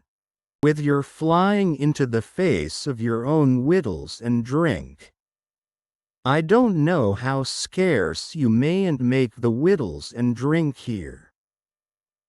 By your flopping tricks and your unfeeling conduct. Look at your boy. He is your ain't he? He's as thin as a lath. Do you call yourself a mother? And not know that a mother's first duty is to blow her boy out? This touched young Jerry on a tender place, who adjured his mother to perform her first duty. And, whatever else she did or neglected, above all things to lay a special stress on the discharge of that maternal function so affectingly and delicately indicated by his other parent. Thus the evening wore away with the Cruncher family, until young Jerry was ordered to bed. And his mother, laid under similar injunctions, obeyed them. Cruncher beguiled the earlier watches of the night with solitary pipes, and did not start upon his excursion until nearly 1 o'clock.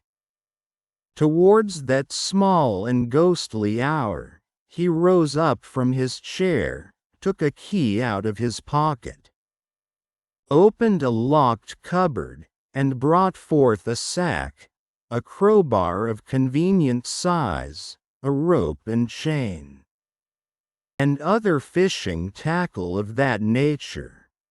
Disposing these articles about him in skilful manner, he bestowed a parting defiance on Mrs. Cruncher, extinguished the light, and went out.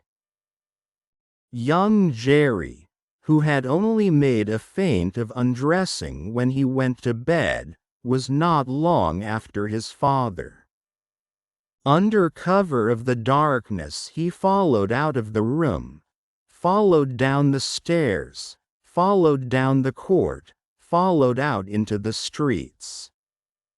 He was in no uneasiness concerning his getting into the house again, for it was full of lodgers, and the door stood ajar all night. Impelled by a laudable ambition to study the art and mystery of his father's honest calling, young Jerry, keeping as close to house fronts, walls, and doorways as his eyes were close to one another, held his honored parent in view. The honored parent, steering northward, had not gone far, when he was joined by another disciple of Isaac Walton, and the two trudged on together. Within half an hour from the first starting, they were beyond the winking lamps and the more than winking watchman, and were out upon a lonely road. Another fisherman was picked up here, and that so silently, that if young Jerry had been superstitious, he might have supposed the second follower of the gentle craft to have, all of a sudden, split himself into two. The three went on, and young Jerry went on, until the three stopped under a bank overhanging the road. Upon the top of the bank was a low brick wall, surmounted by an iron railing. In the shadow of bank and wall the three turned out of the road, and up a blind lane, of which the wall, there risen to some 8 or 10 feet high, formed one side. Crouching down in a corner, peeping up the lane, the next object that young Jerry saw was the form of his honored parent, pretty well defined against a watery and clouded moon. Nimbly scaling an iron gate, he was soon over, and then the second fisherman got over, and then the third. They all dropped softly on the ground within the gate, and lay there a little, listening perhaps. Then they moved away on their hands and knees. It was now young Jerry's turn to approach the gate, which he did, holding his breath. Crouching down again in a corner there, and looking in, he made out the three fishermen creeping through some rank grass. And all the gravestones in the churchyard. It was a large churchyard that they were in, looking on like ghosts in white. While the church tower itself looked on eke the ghost of a monstrous giant. They did not creep far, before they stopped and stood upright. And then they began to fish. They fished with a spade, at first. Presently the honored parent appeared to be adjusting some instrument like a great corkscrew. Whatever tools they worked with, they worked hard, until the awful striking of the church clock so terrified young Jerry, that he made off, with his hair as stiff as his father's. But his long-cherished desire to know more about these matters, not only stopped him in his running away, but lured him back again. They were still fishing perseveringly, when he peeped in at the gate for the second time. But now they seemed to have got a bite. There was a screwing and complaining sound down below, and their bent figures were strained, as if by a weight. By slow degrees the weight broke away the earth upon it, and came to the surface. Young Jerry very well knew what it would be, but when he saw it, and saw his honored parent about to wrench it open, he was so frightened, being new to the sight, that he made off again, and never stopped until he had run a mile or more. He would not have stopped then, for anything less necessary than breath. It being a spectral sort of race that he ran, and one highly desirable to get to the end of. He had a strong idea that the coffin he had seen was running after him, and pictured as hopping on behind him, bolt upright, upon its narrow end. Always on the point of overtaking him and hopping on at his side, perhaps taking his arm, it was a pursuer to shun.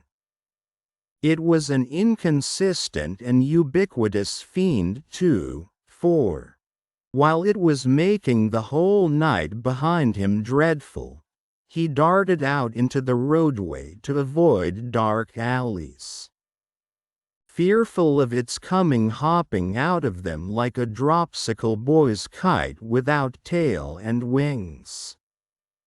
It hid in doorways too, rubbing its horrible shoulders against doors, and drawing them up to its ears, as if it were laughing.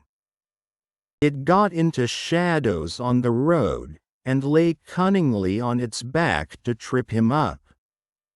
All this time it was incessantly hopping on behind and gaining on him, so that when the boy got to his own door he had reason for being half dead. And even then it would not leave him, but followed him upstairs with a bump on every stair. Scrambled into bed with him, and bumped down, dead and heavy, on his breast when he fell asleep. Greater than from his oppressed slumber, young Jerry in his closet was awakened after daybreak and before sunrise, by the presence of his father in the family room. Something had gone wrong with him, at least, so young Jerry inferred, from the circumstance of his holding Mrs. Cruncher by the ears, and knocking the back of her head against the headboard of the bed. "I told you I would," said Mr. Cruncher, "and I did." "Jerry, Jerry, Jerry," his wife implored. "You oppose yourself to the profit of the business," said Jerry, "and me and my partners suffer. You was to honor and obey. Why the devil don't you?" Quote, "I try to be a good wife, Jerry," the poor woman protested, with tears. "Is it being a good wife to oppose your husband's business? Is it honoring your husband to dishonor his business? Is it obeying your husband to disobey him on the whittle subject of his business? You hadn't taken to the dreadful business then, Jerry." "It's enough for you," retorted Mr. Cruncher, "to be the wife of an honest tradesman, and not to occupy your female mind with calculations when he took to his trade or when he didn't. A honoring and obeying wife would let his trade alone altogether. Call yourself a religious woman? If you're a religious woman, give me a irreligious one. You have no more natural sense of duty than the bed of this here Thames River has of a pile, and similarly it must be knocked into you."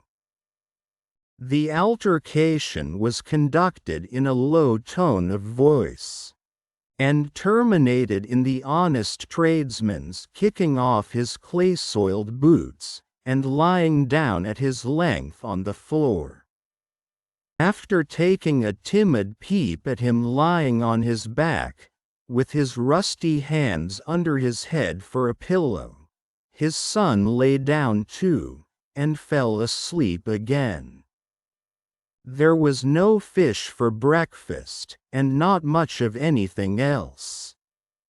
Mr. Cruncher was out of spirits, and out of temper, and kept an iron potlet by him as a projectile for the correction of Mrs. Cruncher, in case he should observe any symptoms of her saying grace. He was brushed and washed at the usual hour, and set off with his son to pursue his ostensible calling. Young Jerry, walking with the stool under his arm at his father's side along sunny and crowded Fleet Street, was a very different young Jerry from him of the previous night. Running home through darkness and solitude from his grim pursuer, his cunning was fresh with the day, and his qualms were gone with the night, in which particulars it is not improbable that he had compeers in Fleet Street and the City of London. "That fine morning, father," said young Jerry, as they walked along, taking care to keep at arm's length and to have the stool well between them, "what's a resurrection man?" Mr. Cruncher came to a stop on the pavement before he answered, "How should I know?" "I thought you knowed everything, father," said the artless boy.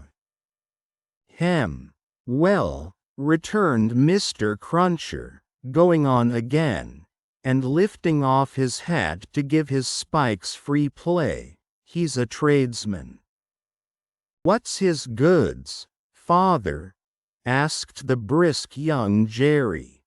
"His goods," said Mr. Cruncher, after turning it over in his mind, as a branch of scientific goods.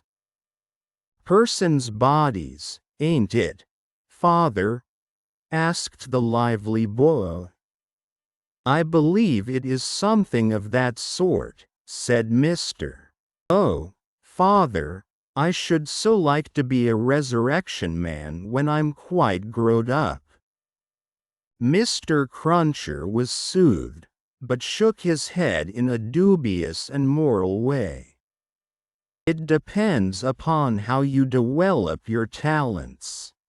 Be careful to develop your talents, and never to say no more than you can help to nobody. And there's no telling at the present time what you may not come to be fit for." As young Jerry, thus encouraged, went on a few yards in advance to plant the stool in the shadow of the bar, Mr. Cruncher added to himself, "Jerry, you honest tradesman, there's hopes what that boy will yet be a blessing to you, and a recompense to you for his mother." 15. Knitting. There had been earlier drinking than usual in the wine shop of Monsieur Defarge. As early as 6 o'clock in the morning. Sallow faces peeping through its barred windows had descried other faces within, bending over measures of wine. Monsieur Defarge sold a very thin wine at the best of times, but it would seem to have been an unusually thin wine that he sold at this time. A sour wine, moreover, or a souring, for its influence on the mood of those who drank it was to make them gloomy. No vivacious bacchanalian flame leapt out of the pressed grape of Monsieur Defarge, but a smouldering fire that burnt in the dark, lay hidden in the dregs of it. This had been the third morning in succession, on which there had been early drinking at the wine shop of Monsieur Defarge. It had begun on Monday, and here was Wednesday come. There had been more of early brooding than drinking, for many men had listened and whispered and slunk about there from the time of the opening of the door. Who could not have laid a piece of money on the counter to save their souls?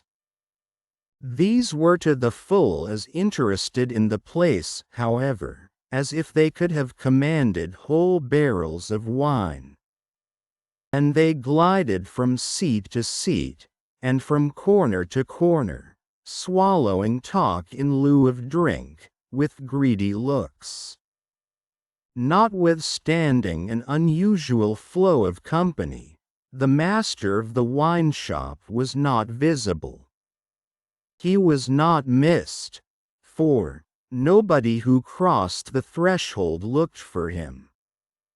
Nobody asked for him, nobody wondered to see only Madame Defarge in her seat, presiding over the distribution of wine, with a bowl of battered small coins before her, as much defaced and beaten out of their original impress as the small coinage of humanity from whose ragged pockets they had come.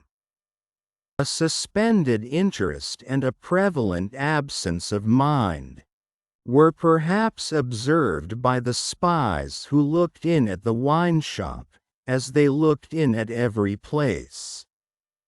High and low, from the king's palace to the criminal's jail.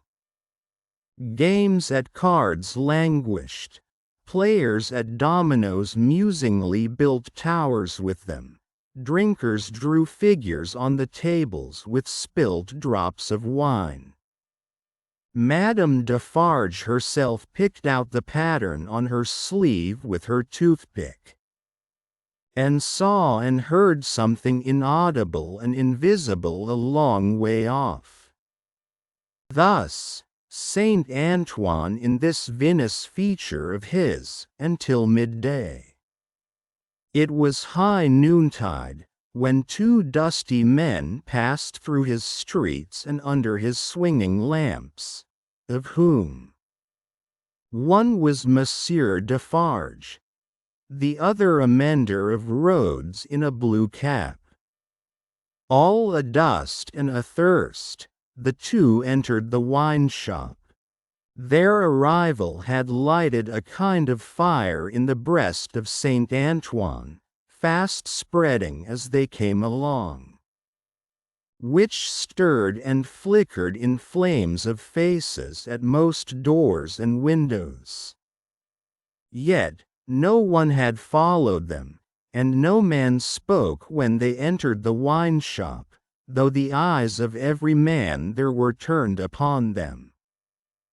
"Good day, gentlemen," said Monsieur Defarge. It may have been a signal for loosening the general tongue. It elicited an answering chorus of "Good day." "It is bad weather, gentlemen," said Defarge, shaking his head. Upon which every man looked at his neighbor, and then cast down their eyes and sat silent. Except one man, who got up and went out. "My wife," said Defarge aloud, addressing Madame Defarge, "I have travelled certain leagues with this good mender of roads, called Jacques. I met him, by accident, a day and half's journey out of Paris. He is a good child. This mender of roads, called Jacques. Give him to drink, my wife." A second man got up and went out. Madame Defarge set wine before the mender of roads called Jacques, who doffed his blue cap to the company, and drank. In the breast of his blouse he carried some coarse dark bread. He ate of this between whiles, and sat munching and drinking near Madame Defarge's counter. A third man got up and went out. Defarge refreshed himself with a draught of wine, but he took less than was given to the stranger, as being himself a man to whom it was no rarity, and stood waiting until the countryman had made his breakfast. He looked at no one present, and no one now looked at him, not even Madame Defarge, who had taken up her knitting, and was at work. "Have you finished your repast, friend?" he asked, in due season. "Yes, thank you. Come, then, you shall see the apartment that I told you you could occupy. It will suit you to a marvel. Out of the wine shop into the street, out of the street into a courtyard. Out of the courtyard up a steep staircase, out of the staircase into a garret. Formerly the garret where a white-haired man sat on a low bench, stooping forward and very busy, making shoes. No white-haired man was there now, but the three men were there who had gone out of the wine shop singly. And between them and the white-haired man afar off, was the one small link, that they had once looked in at him through the chinks in the wall. Defarge closed the door carefully, and spoke in a subdued voice. Jacques 1, Jacques 2, Jacques 3. This is the witness encountered by appointment, by me, Jacques 4. He will tell you all.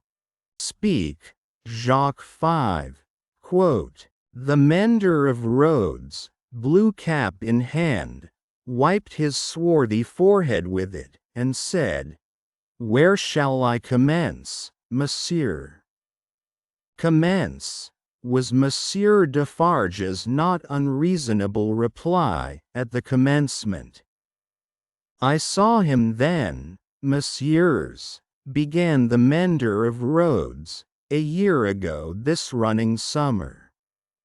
Underneath the carriage of the Marquis, hanging by the chain, behold the manner of it. I leaving my work on the road, the sun going to bed. The carriage of the Marquis slowly ascending the hill, he hanging by the chain, like this. Again the mender of roads went through the whole performance, in which he ought to have been perfect by that time. Seeing that it had been the infallible resource and indispensable entertainment of his village during a whole year. Jacques 1 struck in, and asked if he had ever seen the man before? Never, answered the mender of roads, recovering his perpendicular. Jacques 3 demanded how he afterwards recognized him then.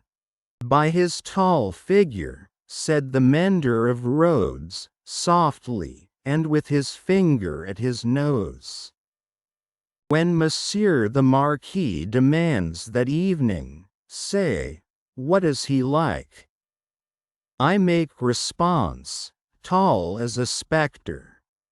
You should have said, short as a dwarf, returned Jacques 2.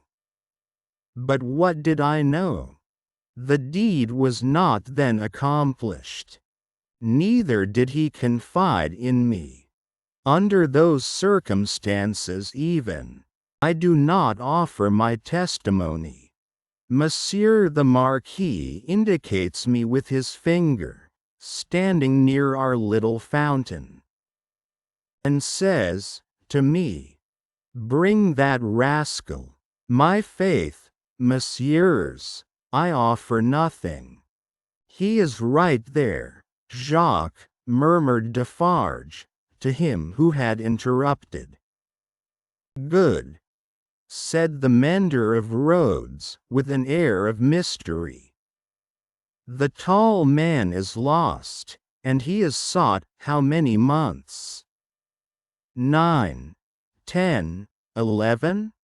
No matter, the number, said Defarge. He is well hidden, but at last he is unluckily found. I am again at work upon the hillside, and the sun is again about to go to bed. I am collecting my tools to descend to my cottage down in the village below, where it is already dark, when I raise my eyes, and see coming over the hill 6 soldiers. In the midst of them is a tall man with his arms bound, tied to his sides, like this. With the aid of his indispensable cap, he represented a man with his elbows bound fast at his hips, with cords that were knotted behind him. I stand aside, messieurs, by my heap of stones, to see the soldiers and their prisoner pass, for it is a solitary road, that, where any spectacle is well worth looking at, and at first, as they approach, I see no more than that they are 6 soldiers with a tall man bound, and that they are almost black to my sight, except on the side of the sun going to bed, where they have a red edge. Messieurs, also, I see that their long shadows are on the hollow ridge on the opposite side of the road, and are on the hill above it, and are like the shadows of giants. Also, I see that they are covered with dust, and that the dust moves with them as they come. Tramp, tramp, but when they advance quite near to me, I recognize the tall man, and he recognizes me. Ah, but he would be well content to precipitate himself over the hillside once again, as on the evening when he and I first encountered, close to the same spot. Quote, he described it as if he were there, and it was evident that he saw it vividly. Perhaps he had not seen much in his life. I do not show the soldiers that I recognize the tall man. He does not show the soldiers that he recognizes me. We do it, and we know it, with our eyes, says the chief of that company, pointing to the village. Bring him fast to his tomb, and they bring him faster. I follow. His arms are swelled because of being bound so tight, his wooden shoes are large and clumsy, and he is lame. Because he is lame, and consequently slow, they drive him with their guns, like this. Quote, he imitated the action of a man's being impelled forward by the butt ends of muskets. As they descend the hill like madmen running a race, he falls. They laugh and pick him up again. His face is bleeding and covered with dust, but he cannot touch it. Thereupon they laugh again. They bring him into the village. All the village runs to look. They take him past the mill, and up to the prison. All the village sees the prison gate open in the darkness of the night, and swallow him, like this. He opened his mouth as wide as he could, and shut it with a sounding snap of his teeth. Observant of his unwillingness to mar the effect by opening it again, Defarge said, "Go on, Jacques." All the village, pursued the mender of roads, on tiptoe and in a low voice, withdraws. All the village whispers by the fountain. All the village sleeps. All the village dreams of that unhappy one. Within the locks and bars of the prison on the crag, and never to come out of it, except to perish. In the morning, with my tools upon my shoulder, eating my morsel of black bread as I go, I make a circuit by the prison. On my way to my work, there I see him, high up, behind the bars of a lofty iron cage, bloody and dusty as last night, looking through. He has no hand free to wave to me. I dare not call to him. He regards me like a dead man. Defarge and the 3 glanced darkly at one another. The looks of all of them were dark, repressed, and revengeful, as they listened to the countryman's story. The manner of all of them, while it was secret, was authoritative too. They had the air of a rough tribunal. Jacques 1 and 2 sitting on the old pallet bed, each with his chin resting on his hand, and his eyes intent on the roadmender. Jacques 3, equally intent, on one knee behind them, with his agitated hand always gliding over the network of fine nerves about his mouth and nose. Defarge standing between them and the narrator, whom he had stationed in the light of the window, by turns looking from him to them, and from them to him. "Go on, Jacques," said Defarge. "He remains up there in his iron cage some days. The village looks at him by stealth, for it is afraid, but it always looks up, from a distance, at the prison on the crag. And in the evening, when the work of the day is achieved and it assembles to gossip at the fountain, all faces are turned towards the prison. Formerly, they were turned towards the posting house. Now, they are turned towards the prison. They whisper at the fountain, that although condemned to death he will not be executed.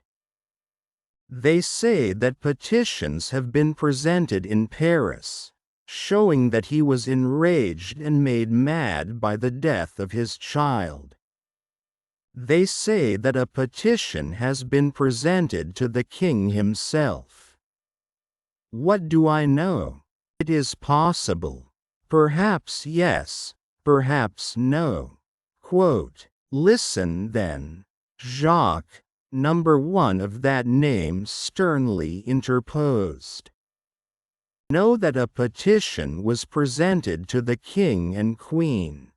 All here, yourself excepted, saw the king take it, in his carriage in the street, sitting beside the queen. It is Defarge whom you see here, who, at the hazard of his life, darted out before the horses, with the petition in his hand. And once again listen, Jacques," said the kneeling number 3, his fingers ever wandering over and over those fine nerves. With a strikingly greedy air, as if he hungered for something that was neither food nor drink, the guard, horse and foot, surrounded the petitioner, and struck him blows. "I hear, messieurs." "Go on then," said Defarge. "Again, on the other hand, they whisper at the fountain," resumed the countryman, "that he is brought down into our country to be executed on the spot, and that he will very certainly be executed. They even whisper that because he has slain Monseigneur, and because Monseigneur was the father of his tenants, serfs, what you will, he will be executed as a parricide. One old man says at the fountain, that his right hand, armed with the knife, will be burnt off before his face, that into wounds which will be made in his arms, his breast, and his legs, there will be poured boiling oil, melted lead, hot resin, wax, and sulfur. Finally, that he will be torn limb from limb by 4 strong horses. That old man says, all this was actually done to a prisoner who made an attempt on the life of the late king, Louis XV. But how do I know if he lies? I am not a scholar. Listen once again then, Jacques. said the man with the restless hand and the craving air. The name of that prisoner was Damiens, and it was all done in open day, in the open streets of this city of Paris. And nothing was more noticed in the vast concourse that saw it done than the crowd of ladies of quality and fashion, who were full of eager attention to the last. Jacques prolonged until nightfall, when he had lost 2 legs and an arm, and still breathed, and it was done. Why, how old are you? 35, said the mender of roads, who looked 60. It was done when you were more than 10 years old. You might have seen it. Enough, said Defarge, with grim impatience. Long live the devil. Go on. Well, some whisper this, some whisper that. They speak of nothing else. Even the fountain appears to fall to that tune.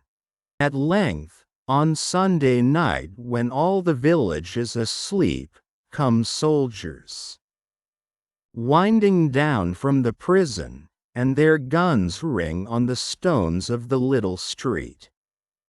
Workmen dig, workmen hammer, soldiers laugh and sing.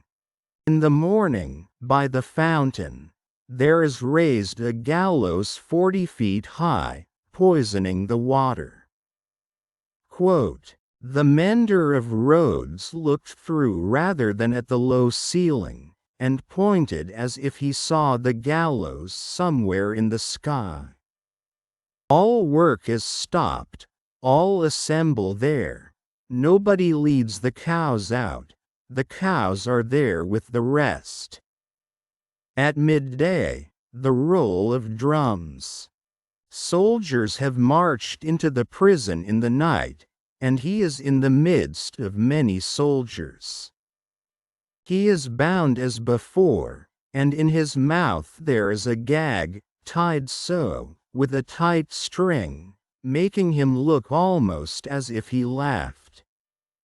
He suggested it by creasing his face with his 2 thumbs, from the corners of his mouth to his ears. On the top of the gallows is fixed the knife, blade upwards, with its point in the air. He is hanged there 40 feet high, and is left hanging, poisoning the water. They looked at one another, as he used his blue cap to wipe his face, on which the perspiration had started afresh while he recalled the spectacle. It is frightful, messieurs. How can the women and the children draw water? Who can gossip of an evening? Under that shadow, under it, have I said? When I left the village, Monday evening as the sun was going to bed, and looked back from the hill, the shadow struck across the church, across the mill, across the prison, seemed to strike across the earth, messieurs, to where the sky rests upon it. The hungry man gnawed one of his fingers as he looked at the other 3, and his finger quivered with the craving that was on him. That's all, messieurs. I left at sunset, as I had been warned to do, and I walked on. That night and half next day, until I met, as I was warned I should, this comrade. With him, I came on, now riding and now walking, through the rest of yesterday and through last night. And here you see me. Quote, after a gloomy silence, the first Jacques said, good. You have acted and recounted faithfully. Will you wait for us a little? outside the door?" "Very willingly," said the mender of roads, whom Defarge escorted to the top of the stairs, and, leaving seated there, returned. The three had risen, and their heads were together when he came back to the garret. "How say you, Jacques?" demanded number one. "To be registered?" "To be registered, as doomed to destruction," returned Defarge. "Magnificent!" croaked the man with the craving. "The chateau, and all the race?" inquired the first. "The chateau and all the race," returned Defarge. "Extermination," the hungry man repeated, in a rapturous croak, "magnificent," and began gnawing another finger. "Are you sure," asked Jacques too, of Defarge, "that no embarrassment can arise from our manner of keeping the register?" "Without doubt it is safe. For no one beyond ourselves can decipher it. But shall we always be able to decipher it, or, I ought to say, will she?" "Jacques," returned Defarge, drawing himself up, "if Madame my wife undertook to keep the register in her memory alone, she would not lose a word of it, not a syllable of it. Knitted, in her own stitches and her own symbols. It will always be as plain to her as the sun. Confide in Madame Defarge. It would be easier for the weakest poltroon that lives, to erase himself from existence, than to erase one letter of his name or crimes from the knitted register of Madame Defarge." There was a murmur of confidence and approval, and then the man who hungered asked, "Is this rustic to be sent back soon?" "He is very simple. Is he not a little dangerous?" "He knows nothing," said Defarge. "At least nothing more than would easily elevate himself to a gallows of the same height. I charge myself with him. Let him remain with me. I will take care of him, and set him on his road. He wishes to see the fine world, the king, the queen, and court. Let him see them on Sunday." "What?" exclaimed the hungry man, staring. "Is it a good sign, that he wishes to see royalty and nobility?" "Jacques," said Defarge, "judiciously show a cat milk, if you wish her to thirst for it. Judiciously show a dog his natural prey, if you wish him to bring it down one day." Nothing more was said, and the mender of roads, being found already dozing on the topmost stair, was advised to lay himself down on the pallet bed and take some rest. He needed no persuasion, and was soon asleep. Worse quarters than Defarge's wine shop could easily have been found in Paris for a provincial slave of that degree. Saving for a mysterious dread of Madame by which he was constantly haunted, his life was very new and agreeable. But Madame sat all day at her counter, so expressly unconscious of him, and so particularly determined not to perceive that his being there had any connection with anything below the surface, that he shook in his wooden shoes whenever his eye lighted on her. For, He contended with himself that it was impossible to foresee what that lady might pretend next. And he felt assured that if she should take it into her brightly ornamented head to pretend that she had seen him do a murder and afterwards flay the victim, she would infallibly go through with it until the play was played out. Therefore, when Sunday came, the mender of roads was not enchanted, though he said he was, to find that Madame was to accompany Monsieur and himself to Versailles. It was additionally disconcerting to have Madame knitting all the way there, in a public conveyance. It was additionally disconcerting yet, to have Madame in the crowd in the afternoon, still with her knitting in her hands as the crowd waited to see the carriage of the King and Queen. "You work hard, Madame," said a man near her. "Yes," answered Madame Defarge, "I have a good deal to do." "What do you make, Madame?" "Many things. For instance," returned Madame Defarge, composedly, "shrouds." The man moved a little further away, as soon as he could, and the mender of roads fanned himself with his blue cap, feeling it mightily close and oppressive. If he needed a king and queen to restore him, he was fortunate in having his remedy at hand.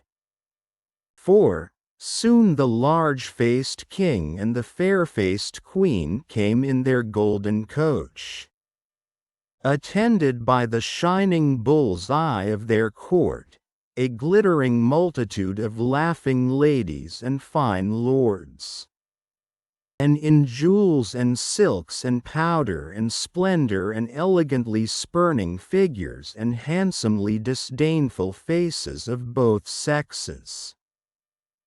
The mender of roads bathed himself, so much to his temporary intoxication, that he cried, "Long live the King! Long live the Queen! Long live everybody and everything!" as if he had never heard of ubiquitous Jacques in his time. Then, there were gardens, courtyards, terraces, fountains, green banks, more king and queen, more bull's-eye, more lords and ladies, more long live they all, until he absolutely wept with sentiment. During the whole of this scene, which lasted some 3 hours, he had plenty of shouting and weeping and sentimental company. And throughout Defarge held him by the collar, as if to restrain him from flying at the objects of his brief devotion and tearing them to pieces. "Bravo!" said Defarge, clapping him on the back when it was over, like a patron. "You are a good boy." The mender of roads was now coming to himself, and was mistrustful of having made a mistake in his late demonstrations, but no. "You are the fellow we want," said Defarge, in his ear. "You make these fools believe that it will last forever. Then, they are the more insolent, and it is the nearer ended." "Hey!" cried the mender of roads, reflectively, "that's true. These fools know nothing, while they despise your breath, and would stop it forever and ever. In you or in 100 like you rather than in one of their own horses or dogs. They only know what your breath tells them. Let it deceive them, then. A little longer, it cannot deceive them too much. Madame Defarge looked superciliously at the client, and nodded in confirmation. "As to you," said she, "you would shout and shed tears for anything, if it made a show and a noise. Would you not? Truly, madam, I think so. For the moment, if you were shown a great heap of dolls, and were set upon them to pluck them to pieces and to spoil them for your own advantage, you would pick out the richest and gayest. Would you not? Truly yes, madam, yes. And if you were shown a flock of birds, unable to fly, and were set upon them to strip them of their feathers for your own advantage, you would set upon the birds of the finest feathers, would you not? It is true, madam. You have seen both dolls and birds today," said Madame Defarge, with a wave of her hand towards the place where they had last been apparent. "Now, go home." 16 Still knitting, Madame Defarge and Monsieur her husband returned amicably to the bosom of Saint Antoine, while a speck in a blue cap toiled through the darkness, and through the dust, and down the weary miles of avenue by the wayside, slowly tending towards that point of the compass where the chateau of Monsieur the Marquis, now in his grave, listened to the whispering trees.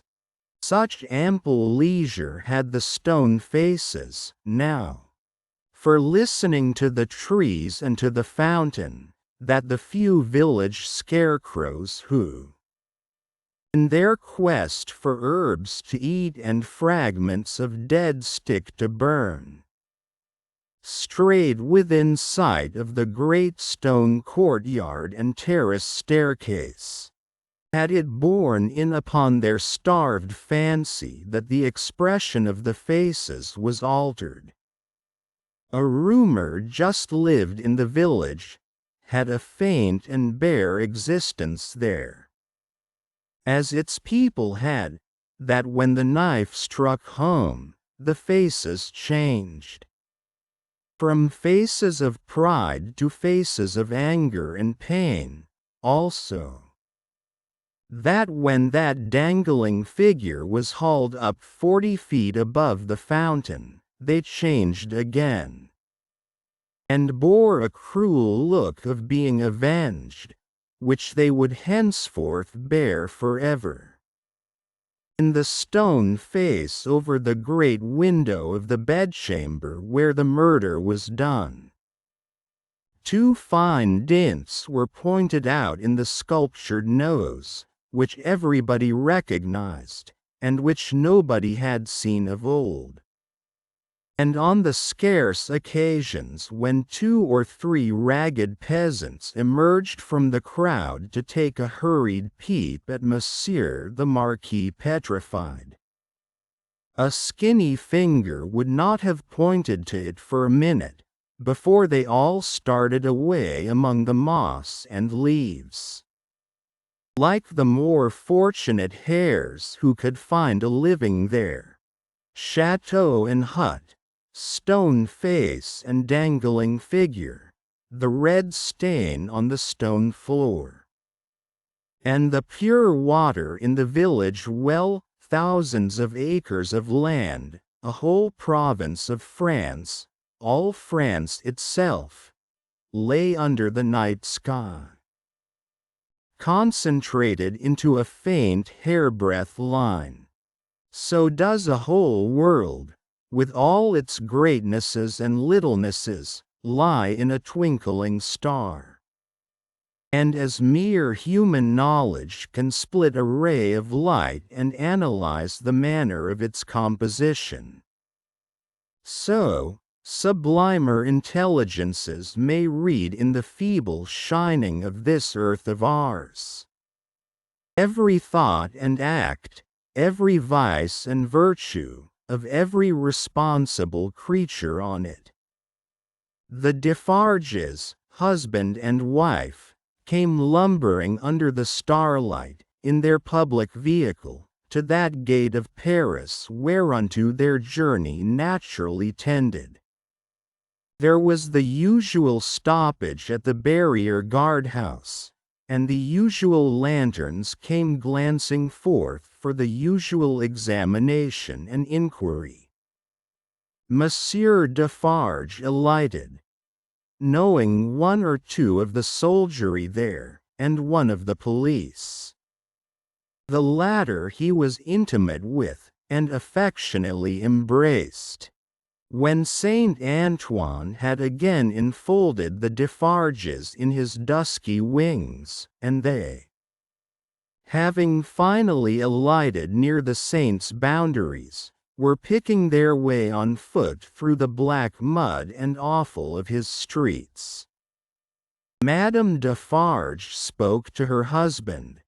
"Say then, my friend, what did Jacques of the police tell thee?"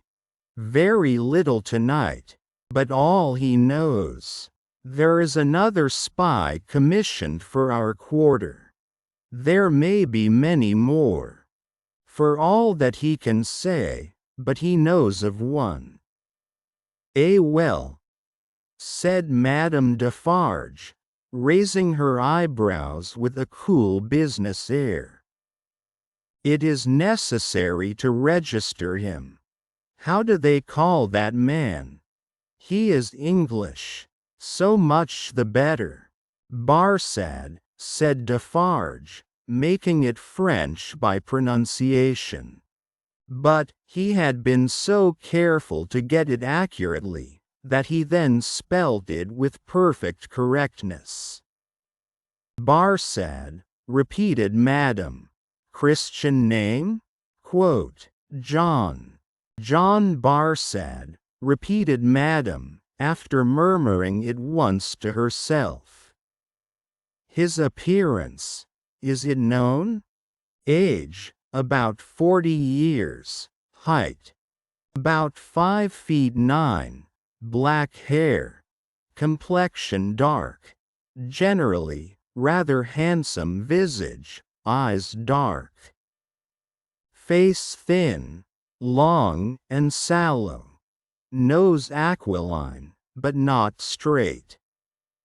Having a peculiar inclination towards the left cheek. Expression, therefore, sinister." My faith, it is a portrait," said Madame, laughing. "He shall be registered tomorrow." They turned into the wine shop, which was closed, for it was midnight, and where Madame Defarge immediately took her post at her desk, counted the small moneys that had been taken during her absence, examined the stock, went through the entries in the book, made other entries of her own, checked the serving man in every possible way, and finally dismissed him to bed. Then she turned out the contents of the bowl of money for the second time, and began knotting them up in her handkerchief, in a chain of separate knots, for safe keeping through the night. All this while, Defarge, with his pipe in his mouth, walked up and down, complacently admiring, but never interfering. In which condition, indeed, as to the business and his domestic affairs, he walked up and down through life. The night was hot, and the shop, close shut and surrounded by so foul a neighborhood, was ill-smelling. Monsieur Defarge's olfactory sense was by no means delicate, But the stock of wine smelt much stronger than it ever tasted, and so did the stock of rum and brandy and aniseed. He whiffed the compound of scents away, as he put down his smoked-out pipe. "You are fatigued," said Madame, raising her glance as she nodded the money. "There are only the usual odors. I am a little tired," her husband acknowledged. "You are a little depressed, too," said Madame, whose quick eyes had never been so intent on the accounts, but they had had a ray or two for him. "Oh, the men. But my dear," began Defarge. "But my dear," repeated Madame, nodding firmly. "But my dear, you are faint of heart tonight, my dear." "Well, then," said Defarge, as if a thought were wrung out of his breast, "it is a long time." "It is a long time," repeated his wife, "and when is it not a long time? Vengeance and retribution require a long time, it is the rule." "It does not take a long time to strike a man with lightning," said Defarge. "How long," demanded Madame, composedly, "does it take to make and store the lightning?" Defarge raised his head thoughtfully, as if there were something in that too. "It does not take a long time," said Madame, "for an earthquake to swallow a town." "Tell me how long it takes to prepare the earthquake." "A long time, I suppose," said Defarge. "But when it is ready, it takes place, and grinds to pieces everything before it. In the meantime, it is always preparing, though it is not seen or heard.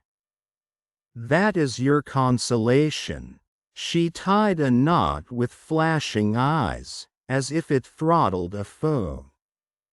"I tell thee," said Madame, extending her right hand, for emphasis, "that although it is a long time on the road, it is on the road and coming.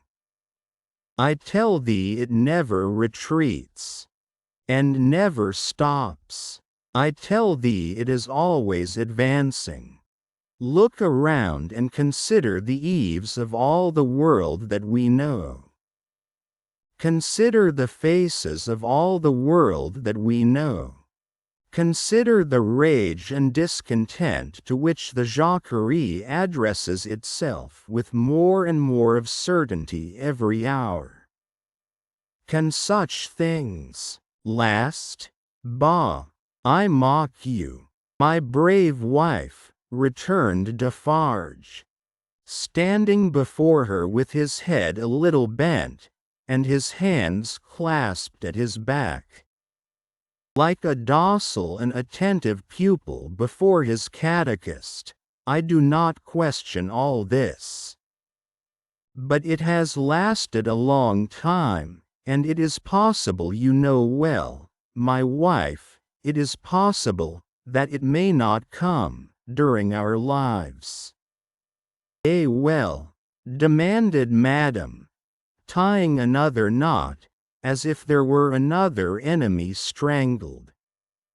"Well," said Defarge, with a half-complaining and half-apologetic shrug, "we shall not see the triumph."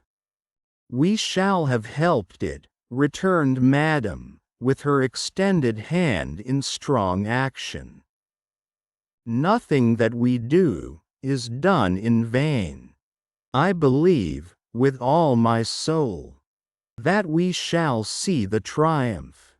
But even if not, even if I knew certainly not, show me the neck of an aristocrat and tyrant, and still I would. Then Madame, with her teeth set, tied a very terrible knot indeed. Hold! Cried Defarge, reddening a little as if he felt charged with cowardice.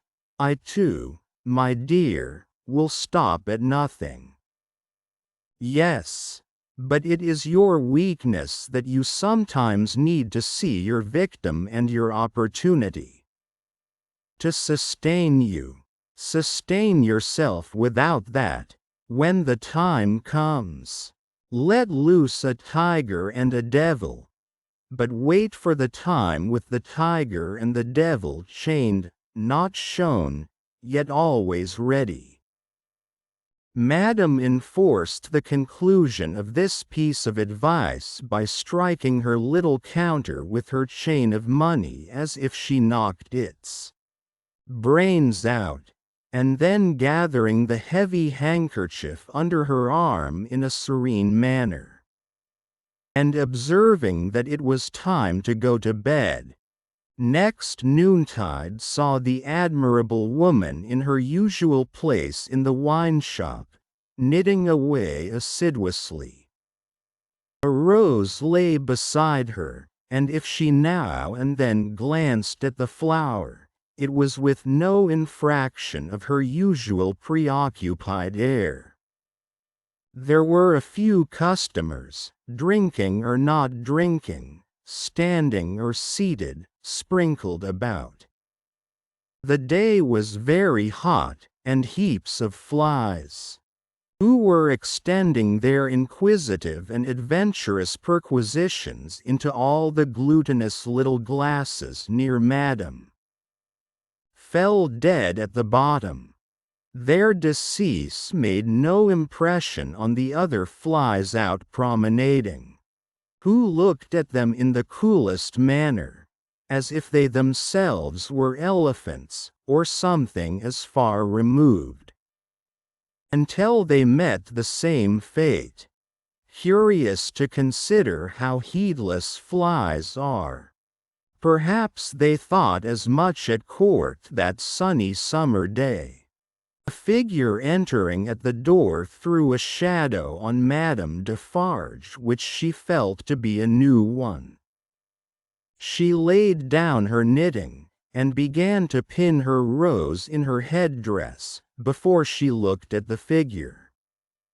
It was curious.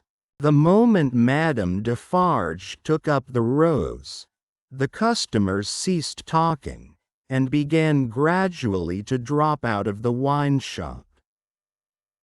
"Good day, madam," said the newcomer. "Good day, monsieur." She said it aloud, but added to herself, as she resumed her knitting, "Ha! Good day. Age about 40, height about 5 feet 9, black hair. Generally rather handsome visage, complexion dark, eyes dark, thin, long and sallow face, aquiline nose but not straight. Having a peculiar inclination towards the left cheek which imparts a sinister expression. Good day, one and all. Have the goodness to give me a little glass of old cognac, and a mouthful of cool fresh water, madam." Madam complied with a polite air. "Marvelous cognac this, madam." It was the first time it had ever been so complimented, and Madame Defarge knew enough of its antecedents to know better. She said, however, that the cognac was flattered, and took up her knitting. The visitor watched her fingers for a few moments, and took the opportunity of observing the place in general. "You knit with great skill, madam." "I am accustomed to it. A pretty pattern too." "You think so?" said Madame, looking at him with a smile. Decidedly. May one ask what it is for? Pastime, said Madame, still looking at him with a smile while her fingers moved nimbly. Not for use? That depends. I may find a use for it one day. If I do, well, said Madame, drawing a breath and nodding her head with a stem kind of coquetry, I'll use it. It was remarkable. But the taste of Saint Antoine seemed to be decidedly opposed to a rose on the headdress of Madame Defarge. Two men had entered separately, and had been about to order drink. When, catching sight of that novelty, they faltered, made a pretense of looking about as if for some friend who was not there, and went away. Nor, of those who had been there when this visitor entered, was there one left. They had all dropped off. The spy had kept his eyes open, but had been able to detect no sign. They had lounged away in a poverty-stricken, purposeless, accidental manner, quite natural and unimpeachable. John, thought Madame, checking off her work as her fingers knitted, and her eyes looked at the stranger. Stay long enough, and I shall knit BARSAD, before you go. You have a husband, Madam? I have. Children? No children. Business seems bad? Business is very bad. The people are so poor. Ah, the unfortunate, miserable people. So oppressed, too, as you say. As you say, Madame retorted, correcting him, and deftly knitting an extra something into his name that boded him no good. Pardon me. Certainly it was I who said so, but you naturally think so. Of course. I think, returned Madame, in a high voice. I and my husband have enough to do to keep this wine shop open, without thinking. All we think, here, is how to live. That is the subject we think of, and it gives us, from morning to night, enough to think about, without embarrassing our heads concerning others. I think for others? The spy. Who was there to pick up any crumbs he could find or make, did not allow his baffled state to express itself in his sinister face, but stood with an air of gossiping gallantry, leaning his elbow on Madame Defarge's little counter, and occasionally sipping his cognac. A bad business this, Madame, of Gaspard's execution. The poor Gaspard, with a sigh of great compassion. My faith, returned Madame, coolly and lightly, if people use knives for such purposes, they have to pay for it. He knew beforehand what the price of his luxury was. He has paid the price. I believe, said the spy, dropping his soft voice to a tone that invited confidence, and expressing an injured revolutionary susceptibility in every muscle of his wicked face. I believe there is much compassion and anger in this neighborhood, touching the poor fellow? Between ourselves, is there? Asked Madame, vacantly. Is there not? Here is my husband, said Madame Defarge. As the keeper of the wine shop entered at the door, the spy saluted him by touching his hat, and saying, with an engaging smile, "Good day, Jacques." Defarge stopped short, and stared at him.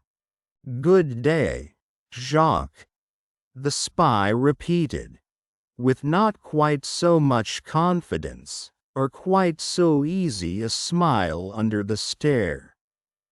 "You deceive yourself, monsieur," returned the keeper of the wine shop. "You mistake me for another.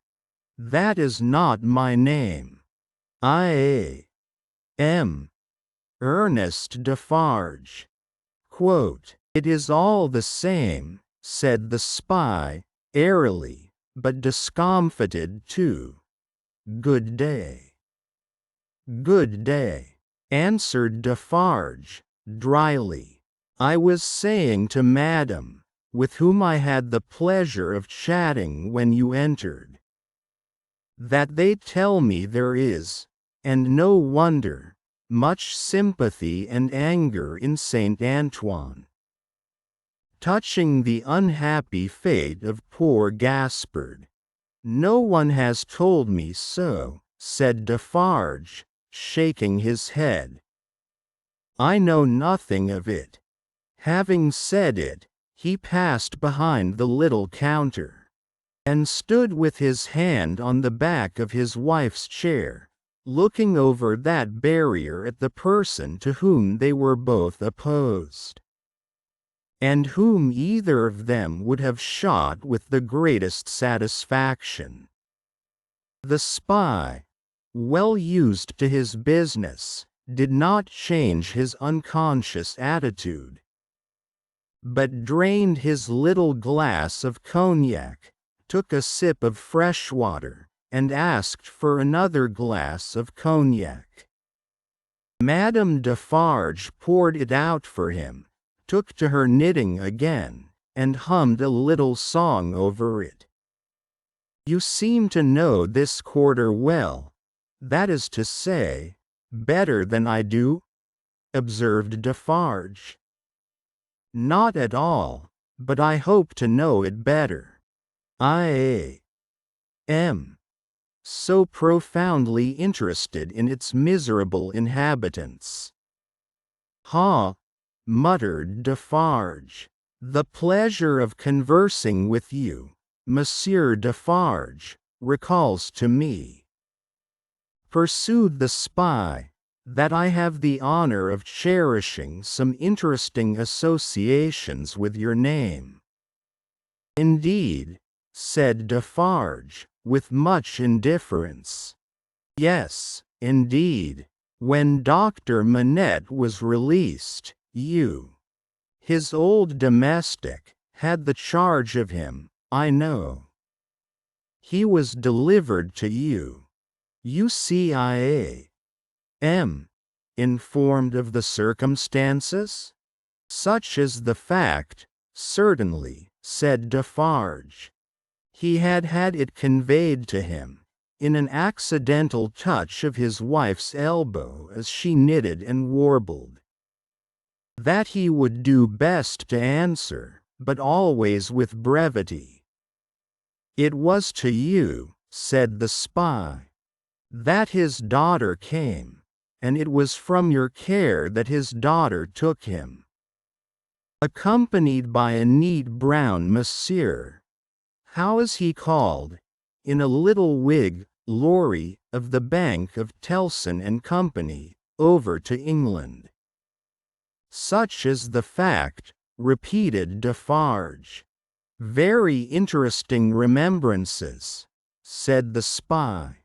"I have known Dr. Manette and his daughter, in England." "Yes?" said Defarge. "You don't hear much about them now?" said the spy. "No," said Defarge. In effect, Madame struck in, looking up from her work and her little song. "We never hear about them.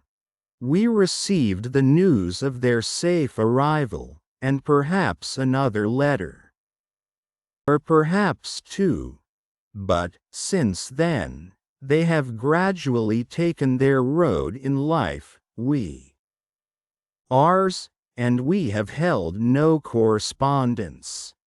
Perfectly so, madam, replied the spy. She is going to be married. Going? Echoed madam. She was pretty enough to have been married long ago. You English are cold, it seems to me. Oh, you know I am English. I perceive your tongue is, returned madam. And what the tongue is, I suppose the man is. He did not take the identification as a compliment, but he made the best of it, and turned it off with a laugh. After sipping his cognac to the end, he added, "Yes, Miss Manette is going to be married. But not to an Englishman. To one who, like herself, is French by birth. And speaking of Gaspard, ah, poor Gaspard. It was cruel, cruel. It is a curious thing that she is going to marry the nephew of Monsieur the Marquis, for whom Gaspard was exalted to that height of so many feet. In other words, the present Marquis. But he lives unknown in England, he is no Marquis there, he is Mr. Charles Darnay. D'Aulnay is the name of his mother's family." Quote, Madame Defarge knitted steadily, but the intelligence had a palpable effect upon her husband. Do what he would, behind the little counter, as to the striking of a light and the lighting of his pipe, he was troubled, and his hand was not trustworthy. The spy would have been no spy if he had failed to see it, or to record it in his mind. Having made, at least, this one hit, whatever it might prove to be worth, and no customers coming in to help him to any other, Mr. Barsad paid for what he had drunk, and took his leave, taking occasion to say, in a genteel manner, before he departed, that he looked forward to the pleasure of seeing Monsieur and Madame Defarge again.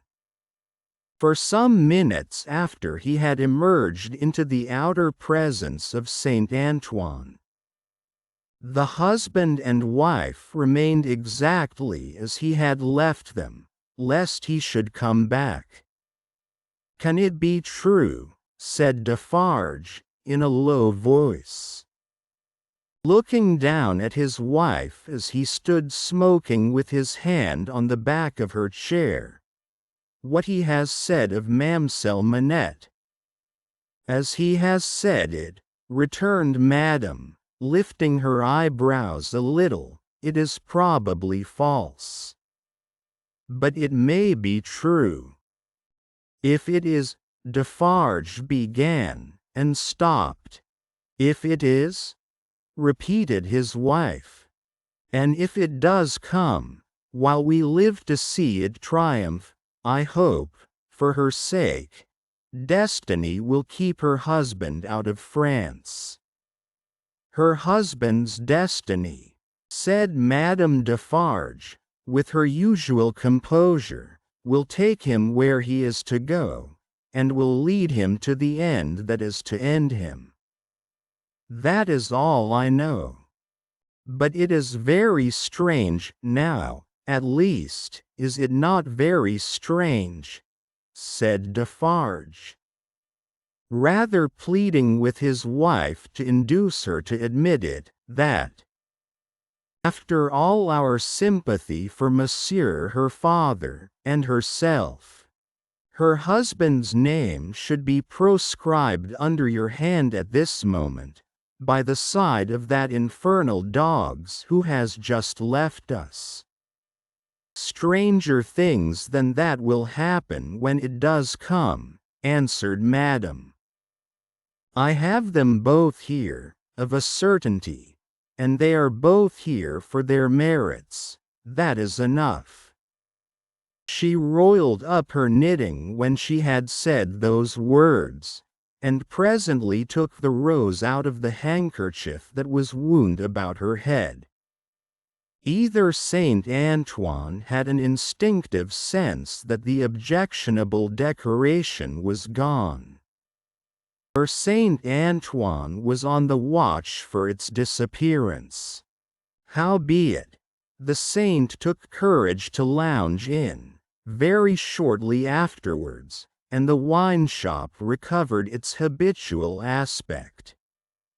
In the evening, at which season of all others Saint Antoine turned himself inside out, and sat on doorsteps and window edges, and came to the corners of vile streets and courts, for a breath of air. Madame Defarge with her work in her hand was accustomed to pass from place to place and from group to group. A missionary, there were many like her such as the world will do well never to breed again. All the women knitted. They knitted worthless things. But the mechanical work was a mechanical substitute for eating and drinking. The hands moved for the jaws and the digestive apparatus. If the bony fingers had been still, the stomachs would have been more famine-pinched. But, as the fingers went, the eyes went, and the thoughts. And as Madame Defarge moved on from group to group, all three went quicker and fiercer among every little knot of women that she had spoken with, and left behind. Her husband smoked at his door, looking after her with admiration.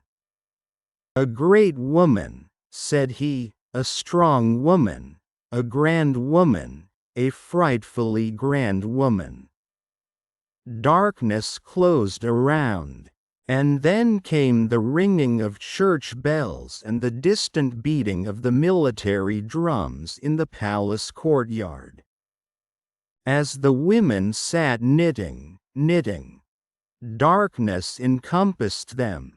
Another darkness was closing in as surely, when the church bells, then ringing pleasantly in many an airy steeple over France, should be melted into thundering cannon. When the military drums should be beating to drown a wretched voice, that night all potent as the voice of power and plenty, freedom and life. So much was closing in about the women who sat knitting, that they their very selves were closing in around a structure yet unbuilt, where they were to sit knitting, counting dropping heads. 17 One night never did the sun go down with a brighter glory on the quiet corner in Soho than one memorable evening when the doctor and his daughter sat under the plane tree together.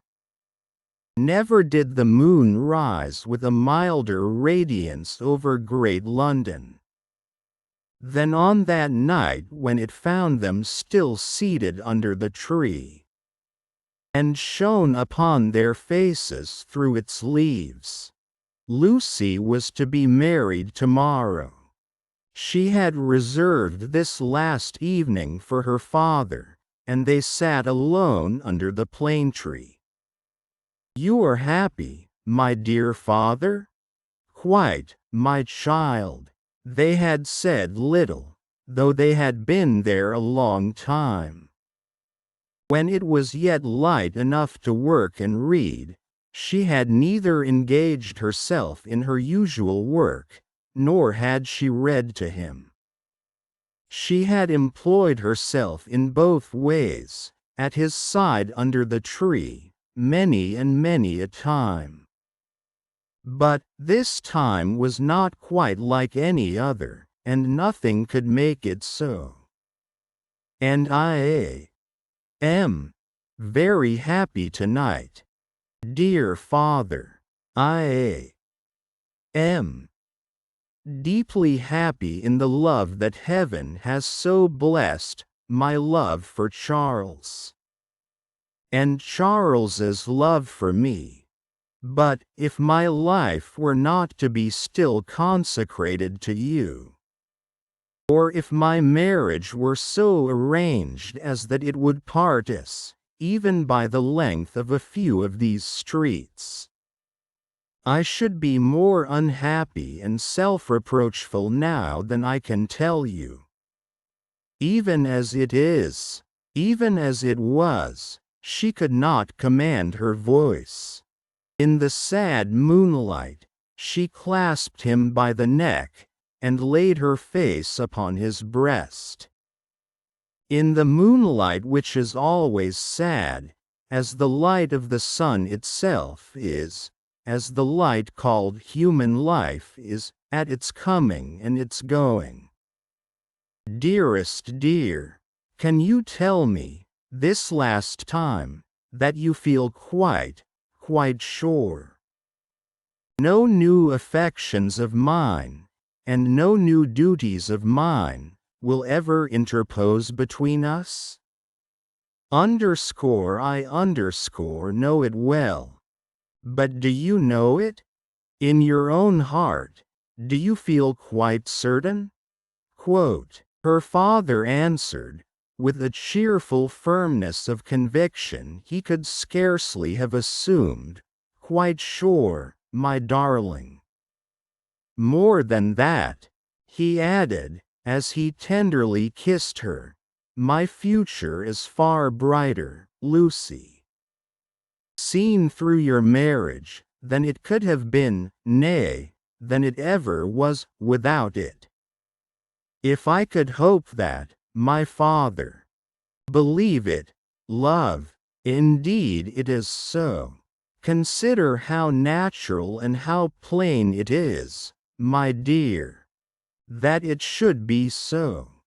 You, devoted and young, cannot fully appreciate the anxiety I have felt that your life should not be wasted.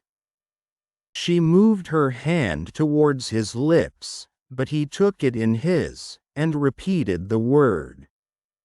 Wasted, my child, should not be wasted. Struck aside from the natural order of things, for my sake. Your unselfishness cannot entirely comprehend how much my mind has gone on this. But only ask yourself, how could my happiness be perfect, while yours was incomplete?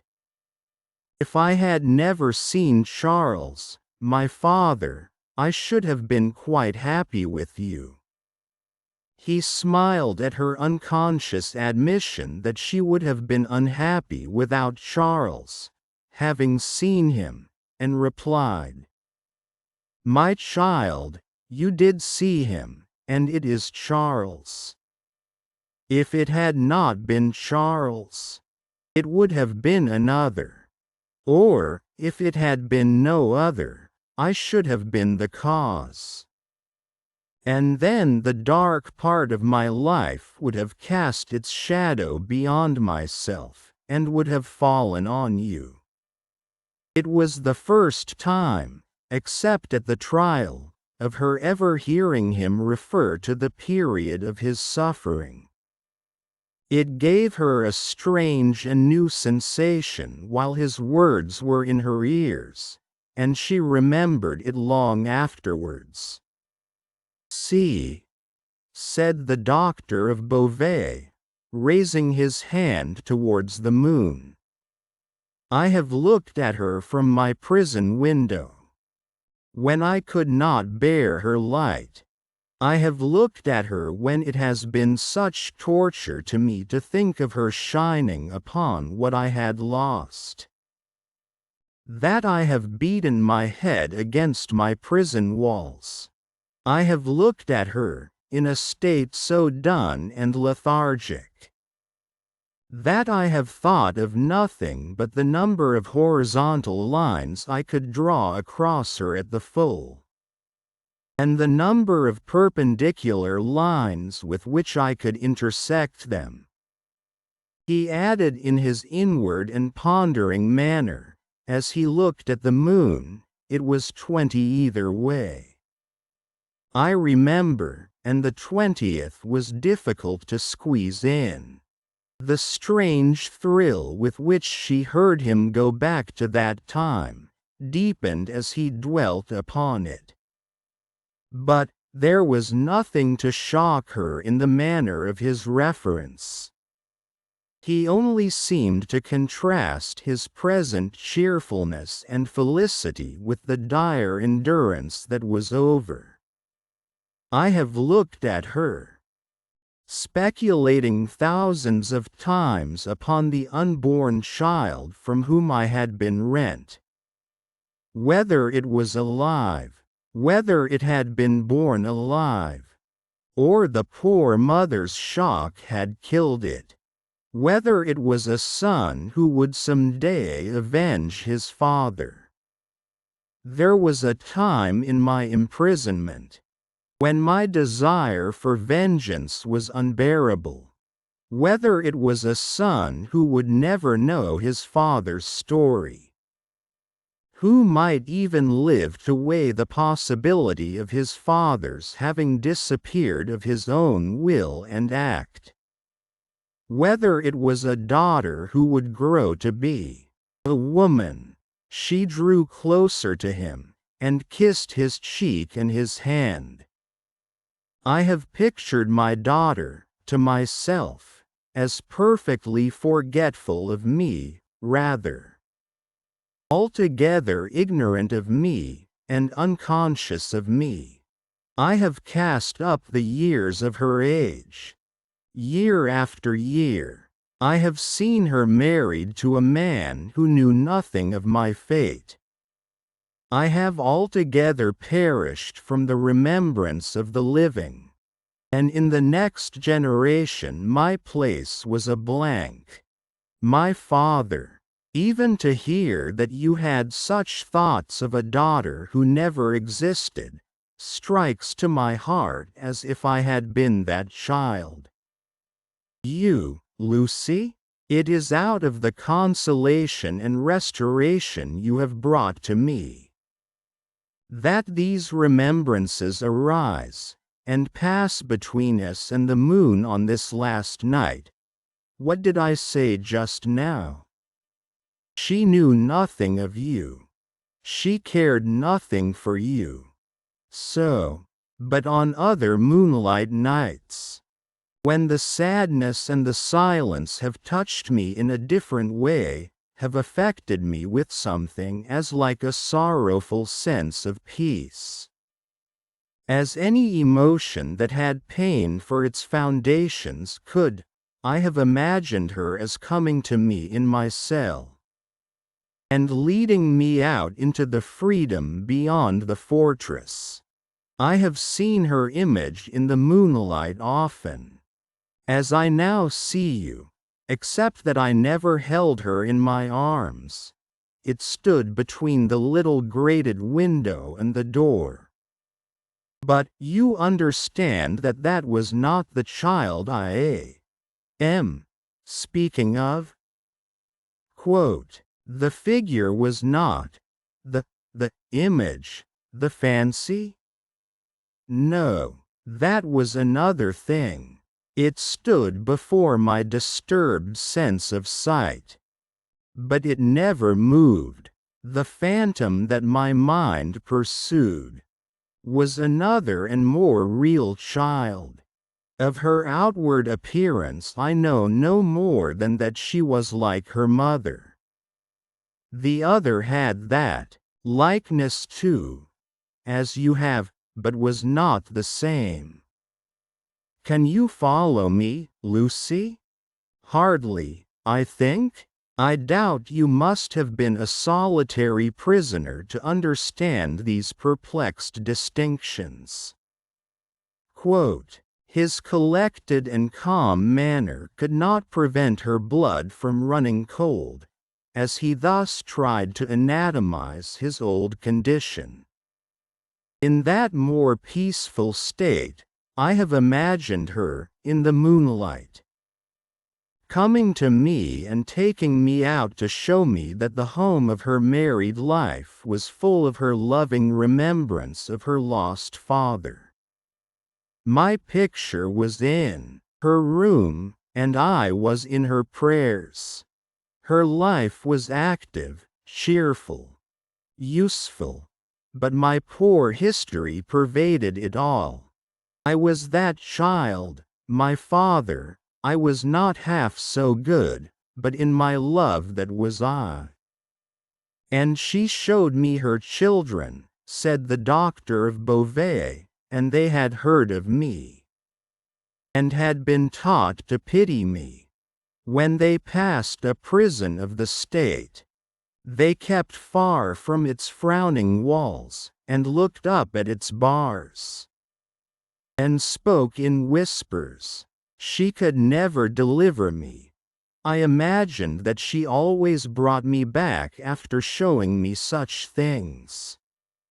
But then, blessed with the relief of tears, I fell upon my knees and blessed her. I am that child, I hope, my father. Oh my dear, will you bless me as fervently tomorrow? Lucy. I recall these old troubles in the reason that I have tonight for loving you better than words can tell, and thanking God for my great happiness. My thoughts, when they were wildest, never rose near the happiness that I have known with you, and that we have before us. He embraced her, solemnly commended her to heaven, and humbly thanked heaven for having bestowed her on him. By and by, they went into the house. There was no one bidden to the marriage but Mr. Lorry. There was even to be no bridesmaid but the gaunt Miss Pross. The marriage was to make no change in their place of residence. They had been able to extend it by taking to themselves the upper rooms formerly belonging to the apocryphal invisible lodger. And they desired nothing more. Dr. Manette was very cheerful at the little supper. They were only 3 at table, and Miss Pross made the 3rd.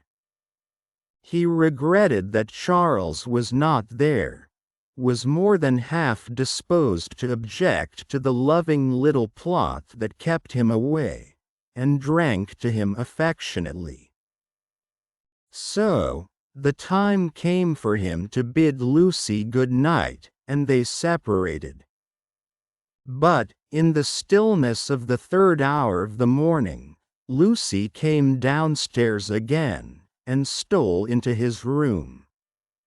Not free from unshaped fears, beforehand. All things, however, were in their places, all was quiet.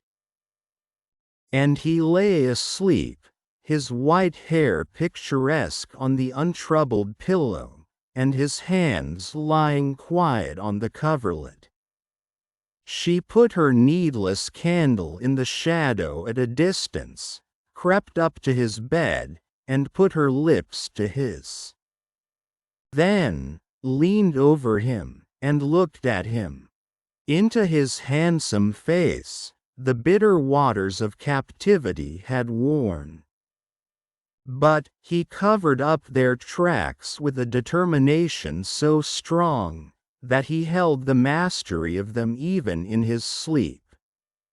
A more remarkable face in its quiet, resolute, and guarded struggle with an unseen assailant was not to be beheld in all the wide dominions of sleep.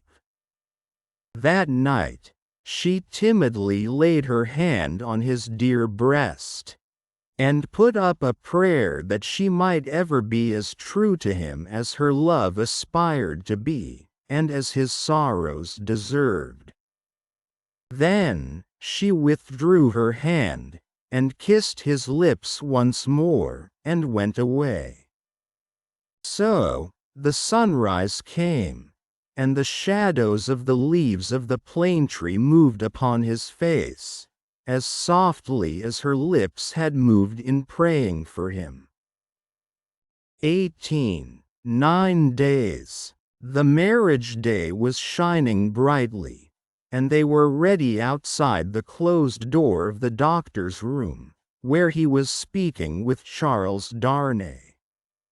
They were ready to go to church, the beautiful bride, Mr. Lorry, and Miss Pross, to whom the event, through a gradual process of reconcilement to the inevitable, would have been one of absolute bliss, but for the yet lingering consideration that her brother Solomon should have been the bridegroom.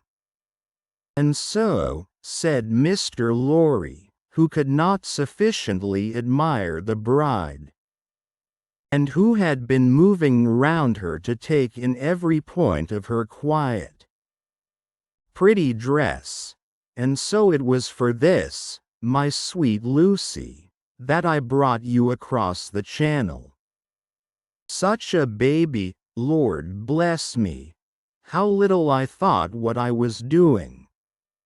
How lightly I valued the obligation I was conferring on my friend Mr.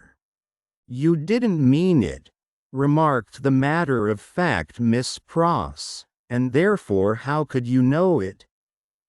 Really? Well, but don't cry, said the gentle Mr. I am not crying, said Miss Pross. You are.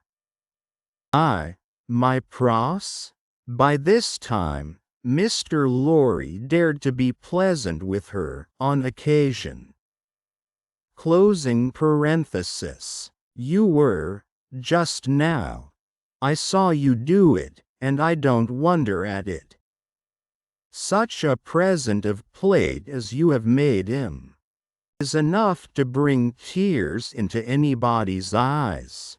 There's not a fork or a spoon in the collection, said Miss Pross, that I didn't cry over, last night after the box came, till I couldn't see it. I am highly gratified, said Mr. Lorry, though, upon my honor, I had no intention of rendering those trifling articles of remembrance invisible to any one. This is an occasion that makes a man speculate on all he has lost. Dear, dear, dear, to think that there might have been a Mrs. Lorry any time these 50 years almost. Not at all. From Miss Pross. You think there never might have been a Mrs. asked the gentleman of that name. Who? Rejoined Miss Pross. You were a bachelor in your cradle. Well, observed Mr. Lorry, beamingly adjusting his little wig, that seems probable, too. And you were cut out for a bachelor, pursued Miss Pross, before you were put in your cradle. Then, I think, said Mr. Lorry, that I was very unhandsomely dealt with, and that I ought to have had a voice in the selection of my pattern. Now, my dear Lucy, drawing his arm soothingly round her waist, I hear them moving in the next room. And Miss Pross and I, as two formal folks of business, are anxious not to lose the final opportunity of saying something to you that you wish to hear. You leave your good father, my dear, in hands as earnest and as loving as your own. He shall be taken every conceivable care of during the next fortnight, while you are in Warwickshire and thereabouts. Even Tellson's shall go to the wall, comparatively speaking, before him. And when, at the fortnight's end, he comes to join you and your beloved husband on your other fortnight's trip in Wales, you shall say that we have sent him to you in the best health and in the happiest frame. Now, I hear somebody's step coming to the door. Let me kiss my dear girl with an old-fashioned bachelor blessing, before somebody comes to claim his own. For a moment, he held the fair face from him to look at the well-remembered expression on the forehead, and then laid the bright golden hair against his little brown wig, with a genuine tenderness and delicacy which, if such things be old-fashioned, were as old as Adam. The door of the doctor's room opened, and he came out with Charles Darnay. He was so deadly pale, which had not been the case when they went in together, that no vestige of color was to be seen in his face.